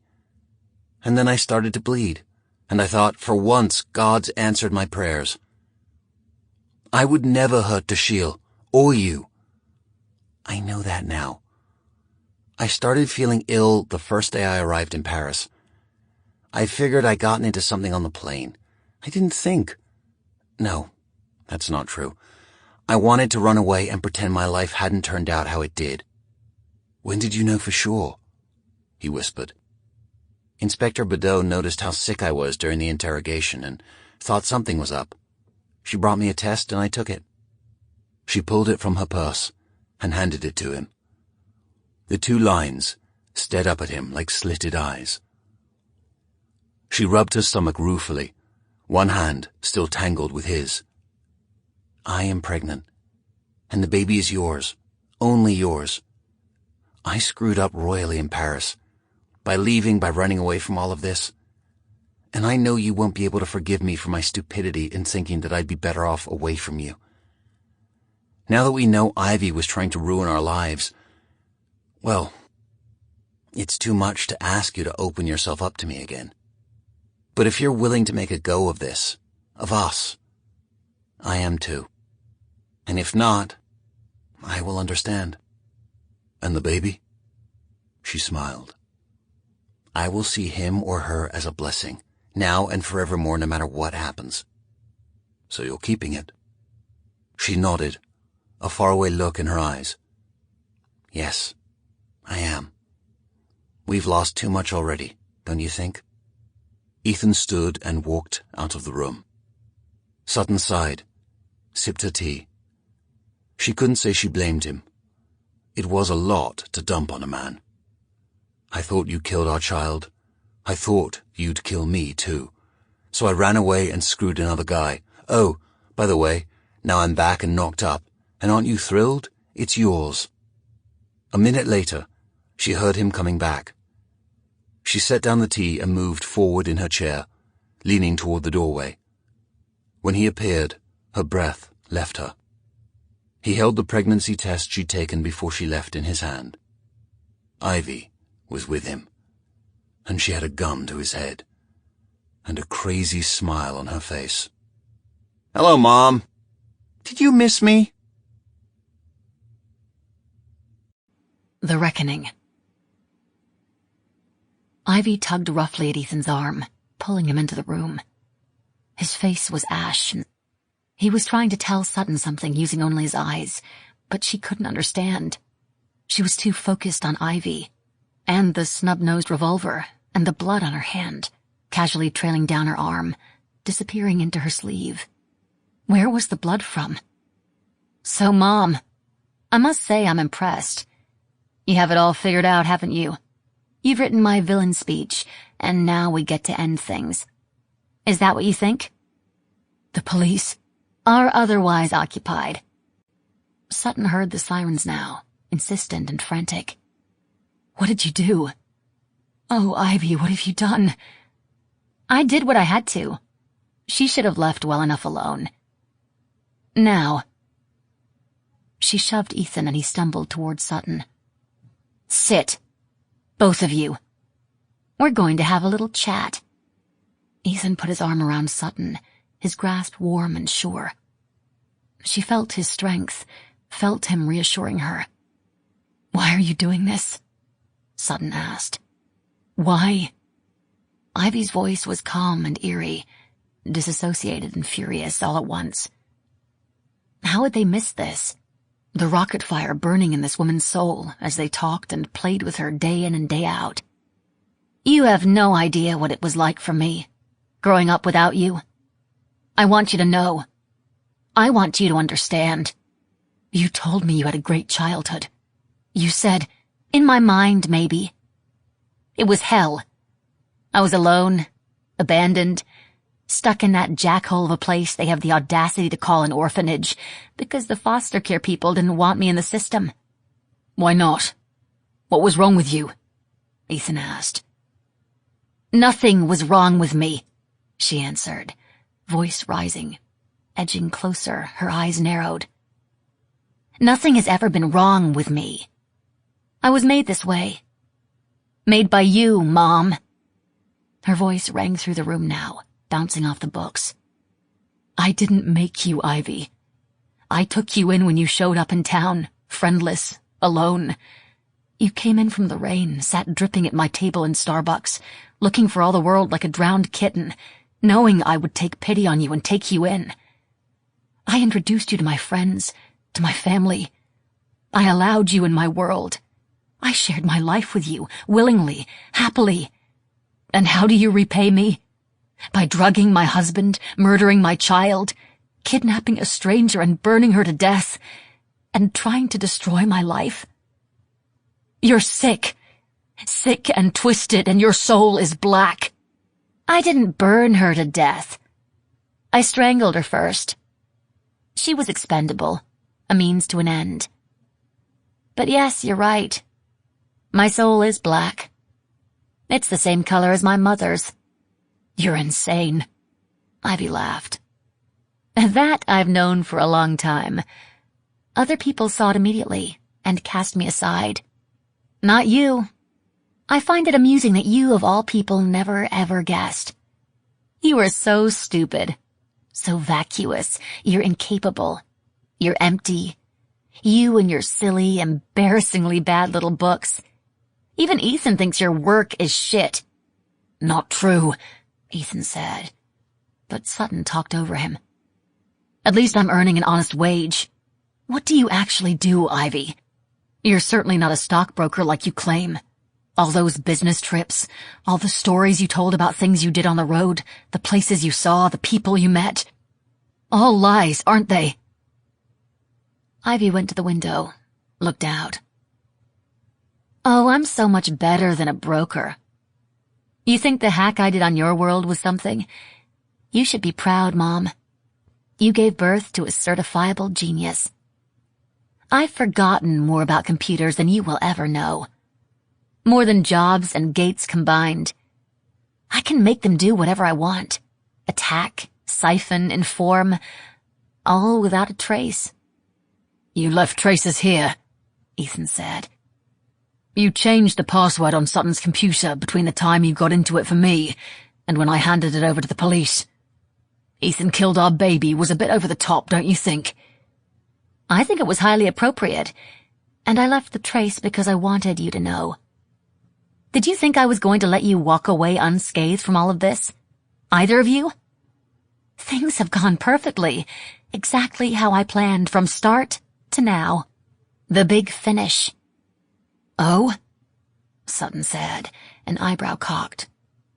So perfectly the police know who and what you are. They're going to hunt you down like a dog. Ivy laughed again. Sutton realized she was enjoying this. Did you know, Mom, I was almost adopted once. It was a foster family, and I'd been so good. It happened when I was 9. I was theirs for less than 3 months before they sent me back. They didn't like me. They thought I had an edge. That's what they told the orphanage. I had an edge. I can imagine, Ethan said, sotto voce. But Ivy was lost in memory and ignored, or didn't hear him. She was stroking her cheek with the edge of the revolver, gently caressing herself with the metal. They had a dog. Oh, don't get all weepy. I didn't hurt the dog. They were assholes. I put steak bones in their bed one night, so the dog would attack them. How's that for an edge? You are utterly and completely mad, Sutton said. Ivy grinned. A perfectly sweet smile Sutton had seen on her face hundreds of times before. Oh, yes, I am, thanks to you. You abandoned me. You didn't want me. What sort of woman doesn't want her child? Oh, that's right. You've never wanted a child. Not then, not with Dashiell, and not now. I was 13, Ivy. I was in jail. What did you expect? That the moment I got out I'd go searching for you and we'd live happily ever after? Sutton, Ethan cautioned. But Sutton wasn't going to sit back and be cowed. Ethan, let's be real. Ivy's holding a gun. She's already killed 2 people herself and had 2 more murdered in her name. We aren't going to talk her out of killing us.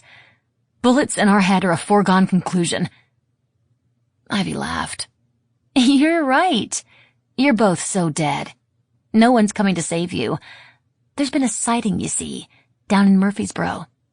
The ones who aren't tied up with the little situation on the square are already on their way south. By the time they realize they're mistaken and get back up here, you'll be dead and I'll be gone. Planned it all out, did you? Ethan asked. I've been planning this for years, you swine. You're terrible in bed, by the way, limp dick. Couldn't get it up. Sloppy kiss or two. I don't know how she stands it. And to Sutton, in a completely new tone, curious, watchful. I thought you'd at least recognize me when I found you. You look nothing like me. Oh, but I do. If you cross me with your sweet punk rocker Hayden Stone, add in some red hair and give me blue eyes, I am a dead ringer. Can't you see me? Or are you being dense, Elizabeth? Sutton flinched at the use of her given name.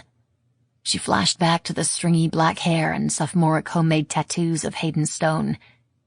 She could barely pull his face into her memory, her hazy memory, so conveniently erased after all these years removed from the situation she placed herself in.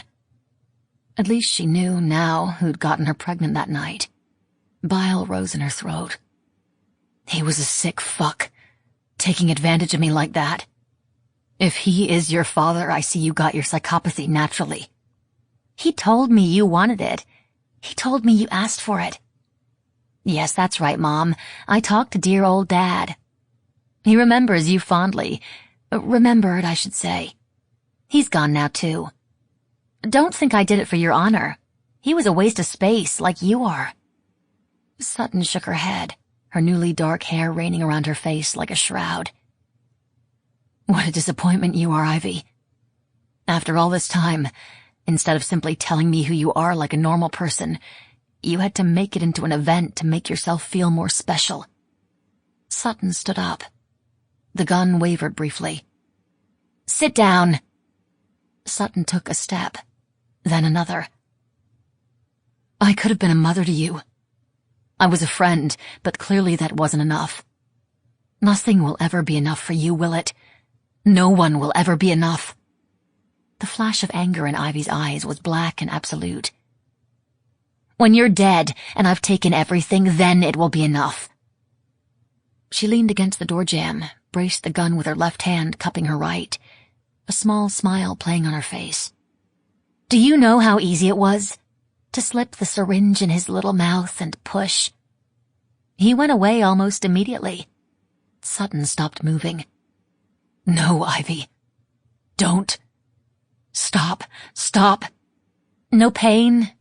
No struggle. I'm warning you. Ethan was on his feet now, too, stepping to Sutton's right side so they formed a wall. His fury was barely contained. Sutton could feel it coming off him in waves. Ivy didn't notice, or didn't care. So lost she was, pulling them into hell with her. I saw you find him, did you know? I was in the closet, waiting. I wanted to see your reaction. When I came in the house, you were drunk, snoring. Ethan was in his room, out cold. I watched you both. And then I watched him. I very nearly changed my mind. Dashiell was innocent. I nearly went back to my house, got my gun, and came to shoot you both instead. But I knew that would be much too easy on you. You needed to hurt. You needed to bleed. Now you're going to.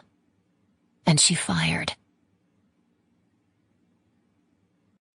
Death and rebirth. In the moments after, 3 things happen at once. Ivy pulls the trigger. Ethan dives to the right. Sutton rushes forward, something like a growl emitting from her throat, toward the woman who is her child, a glint of silver in her hand as the trench knife that Ethan keeps hidden in the couch cushions slashes down toward Ivy's throat. It is like Sutton has become someone else. A switch has been flipped. She's felt it flip once before, when she was 13 and locked in heated battle with her stepfather. She feels it again now. It is rage, pure and incandescent, the power of fury and the angels in the palm of her hand. It courses through her, blinds her, eliminates judgment and worry, makes her a machine. There is a flash of silver in the moonlight. The knife is hot in her hands. The blood is thick on her palms. Ethan is by her side, holding Ivy down. Sutton drops the knife and sinks to her knees. The growing wail of the siren accompanies her heartbeat. Her husband kneels beside her and holds her to his chest. It's over, Sutton, he says again and again through his tears. It's over. It's over. It's over. And when she comes back to herself, oh, so many minutes later, the blank eyes of the woman who tried to take away her life stare up at her. Cold, empty eyes. The monster that claimed to be hers. Staring, staring, staring. Just when you think it's over, 6 months later. I hate you. Sutton said the words simply, a recitation of fact. Ethan laughed. You don't. You love me. You love us. That doesn't mean I don't hate you. It had become something of a joke between them. The more she said she hated him, the more it meant she loved him. Most of the time. Her Aunt Josephine had once told her that making love is the most honest thing you can do with another person. So if you're not ready to lay bare your soul to a boy, she'd said, you should probably wait. Sutton wished she had waited. She wished she'd done so many things differently, especially facing the demons when they'd come for her, instead of running away. There was a life to be led now, one fraught with terror. She caressed her stomach, the life within her. Yes, she was scared, so very scared. But there was hope again, a chance for them to start anew. Therapy had helped with the guilt, with the pain.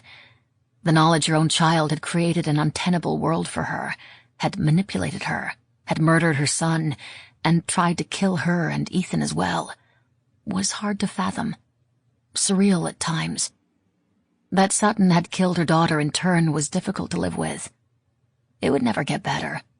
She would always carry the blame, the sense that if only she'd acted differently in her teens, Ivy wouldn't have turned into a monster. The therapist made her understand that it wasn't her fault, that Ivy's actions were her own. Joel Robinson had defended her in court, and she was finishing her probation next week. She'd gotten off lightly, and she knew it. The government had good cause to throw her in jail, but Robinson was as good as they came, and the plea deal was very satisfying to all parties involved. Through it all, Ethan had been a rock. They weren't fixed, the two of them, but there was hope. They'd been changed by the horror of all they lost, and what it had cost them. Changed by purposefully forgiving themselves. Changed by visiting the grave of the woman who'd wreaked terror in their lives. Changed by retreating to their art and each other, the only things they ever truly needed. Changed by finding truth in their love. Things were almost too perfect. Sutton decided not to think about it. If she didn't, perhaps things would stay this way forever. However you looked at it, they were healing, cleanly, together. In the afternoons, they sat on the porch in the swing, touching, always touching. The air was cool now. Forgotten leaves littered the lawn, a final spray of gold and rust. Today, Sutton's head was in Ethan's lap. His right hand rested on her burgeoning belly. His left held a book he'd been asked to endorse. It was quiet, calm, normal. The breeze and the book's pages whispered together. They were quiet again for a moment. Sutton stared at the ceiling of the porch. We need to repaint those boards before the baby comes. In a couple of weeks, we're going to be up all night and day, and... Ethan leaned down and kissed her, ran his hand along her palm, kissed the scar, white now, thick and twisted and shiny, from where the knife had slipped that horrible night. She'd been marked in so many ways. The ceiling will wait. I'll need something to do to get me out of tour. You can't get out of tour, and you know it. The book is too important. It's too good. It's going to change lives, Ethan. It's changed ours, and that's all that matters to me. They'd talked about it before, his book, the one that would change lives. She truly thought it could. It was searing, honest, real. The reviews were already insanely good. There was talk of Pulitzers and National Book Awards. To his credit, Ethan had done his best to ignore them. Oh, the spark of pride popped up now and again, but Sutton knew, hoped, it was more a function of profound relief that he'd managed to write another book, and that she had loved every word. Ethan set aside the novel he was reading. How is your book coming? You haven't said much about it this week. She sighed, a happy sound. I finished the last scene this morning. I think I can move to the epilogue now. Ethan's smile was huge. Honey, that's great. Why didn't you tell me? Because Holly called and I got sidetracked. I've only remembered now. Pregnancy brain. What did our favorite detective want? She's going to stop by tonight. Said she has a surprise. I hope it involves wine. I hope it involves food. Holly Graham, their new best friend. She'd nearly died for them, had spent 2 weeks in a coma, her frightened parents hovering over her like birds on a nest. When she'd woken up, all of Middle Tennessee had cheered. It took her a solid month in the hospital, multiple surgeries and setbacks. But when she was cleared to leave, she insisted on doing it under the cover of darkness, ostensibly so no one could see her limp. Sutton and Ethan knew the truth. She didn't want to be lauded as a hero. She loved her job, and was grateful she'd been able to return to it. It didn't matter. Word leaked. She'd walked out of the hospital, hand on her cane, to a massive crowd of well-wishers and media. When she waved to the cameras, the crowd shouted in happiness. The story, as was to be expected, was everywhere, even now, 6 months hence. Sutton and Ethan had been approached countless times about interviews, television, movies. Holly had been accosted by directors. They were all fielding offers to write a book. Holly refused outright. Sutton didn't think they should either, and Ethan agreed. But Bill and Jess were pushing hard. Ivy was gone. Her accomplice was in jail. Their lives were their own again. The baby rolled lazily under his father's hand, then kicked his mother in the kidney for good measure. Oh, Sutton said, enjoying every minute. He's going to be a football player. Cricket. The boy will play cricket. Holly Graham's unmarked car pulled up in front of them. Holly's here, Ethan said. Oh, Lord, help me up. I look like a whale lying here. You look beautiful. But he helped her, laughing, a hand at her back. She was ungainly. She was adorable. Holly gave them both careful hugs. Should we go inside? I have some news. Uh-oh. I've heard that tone from teachers about to slap my hand with a ruler, Ethan joked. But Sutton said, yes, let's go in. It's too cool now anyway. In the kitchen, Sutton ran her hand along the marble counter. She sat on a breakfast stool, pressed her aching back into the tall seat. Ethan sat next to her. Holly stood. This will be difficult to hear. Go on, Sutton said, feigning nonchalance. She knew the words were coming. She could feel them in the air. Ivy was wrong. Ethan was pacing by the window, a caged tiger, fury emanating off him like a storm. Sutton hadn't moved from her spot. Holly was still talking, explaining, soothing. We're absolutely sure. We found her notebooks, her computer records, all her research, all the painstaking details she'd sifted through, all the assumptions she'd made. All of them were wrong. The only fact she got right was that she was the daughter of a woman who had her while in juvenile detention. But not me, Sutton whispered. No, not you. Not even the same facility. When all the juvenile facilities went online, as mandated by the state of Tennessee, the records were accidentally merged together. On paper, Elizabeth Sutton Wilson was named as the mother of a little girl the nurses called Ivy. So who is she really? Who was her mother? Ethan demanded. Legally, I can't share that information, but she's gone. She died from a heroin overdose the month after she got out of juvie. But my daughter, do you know? Wait, Ethan said, striding toward Holly so quickly she almost flinched. Almost. Before you answer, Holly, Sutton, you need to think this through. There's no going back. Sutton nodded. I know. Holly tapped her notebook. I have as much or as little information as you want, Sutton. The adoption was closed, but under the circumstances, give me a moment. I need some water. Ethan hurried to the refrigerator, pulled out an ice-cold bottle, poured her a glass and handed it to her, watching her carefully. Sutton drank, willing her heart to slow. She set the glass on the counter. I don't want to know who she is. I don't want to know where she is. I just want to be sure she's okay, that's all. That she has had a good life. That she's not a freak like Ivy. That I didn't create a monster. That's all I want to know. Ethan blew out a huge sigh, sounding strangely relieved. I understand completely, Holly said. I can assure you that she is a happy, well-adjusted young woman. Then that's all I need. She deserves a chance at a happy, settled life.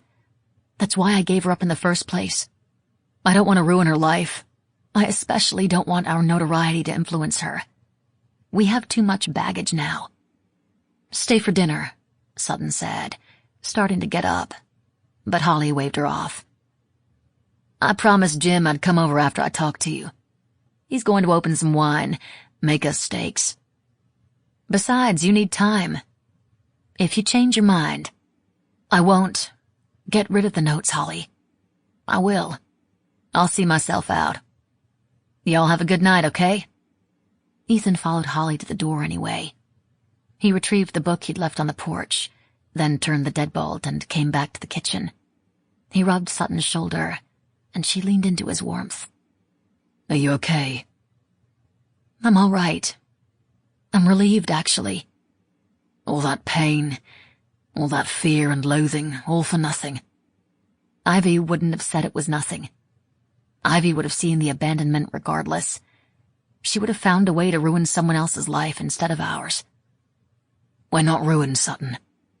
The baby kicked in agreement and she smiled. You're right. That's the wrong word to use. I'm sorry. Do you need some time to think about all this? She paused a moment. Maybe thinking isn't what I need right now. Why don't I go do something mindless instead?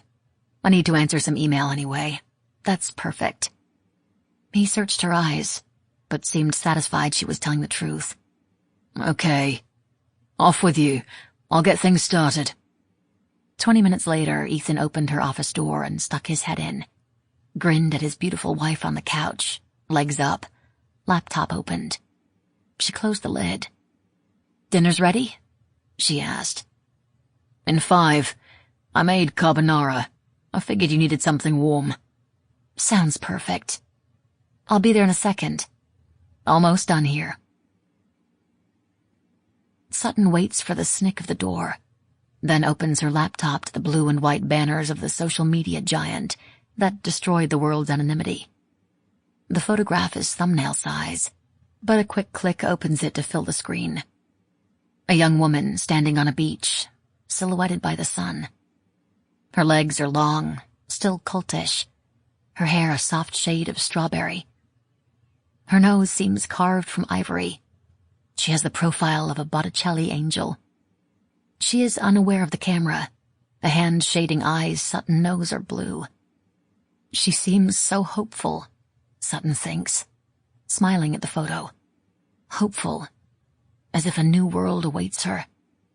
It does. Oh, it does. Sutton traces the outline of the young woman's jaw, her fingers barely touching the screen. This girl, this goddess, hers as surely as if she reached out into the heavens and stamped her from a cloud. No one needs to know. This is her secret, and she'll take it to the grave. Hello, Josie.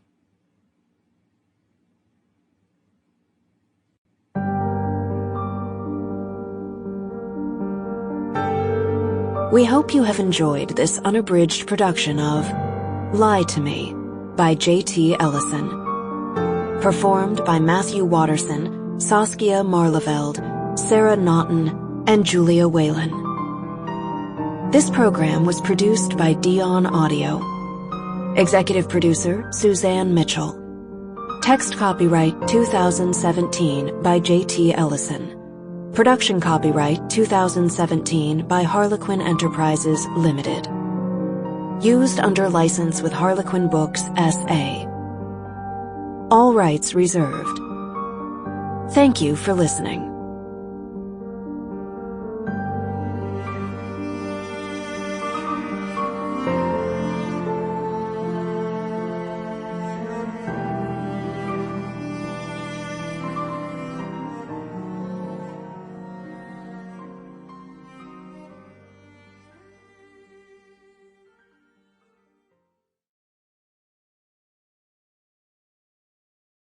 Audible hopes you have enjoyed this program.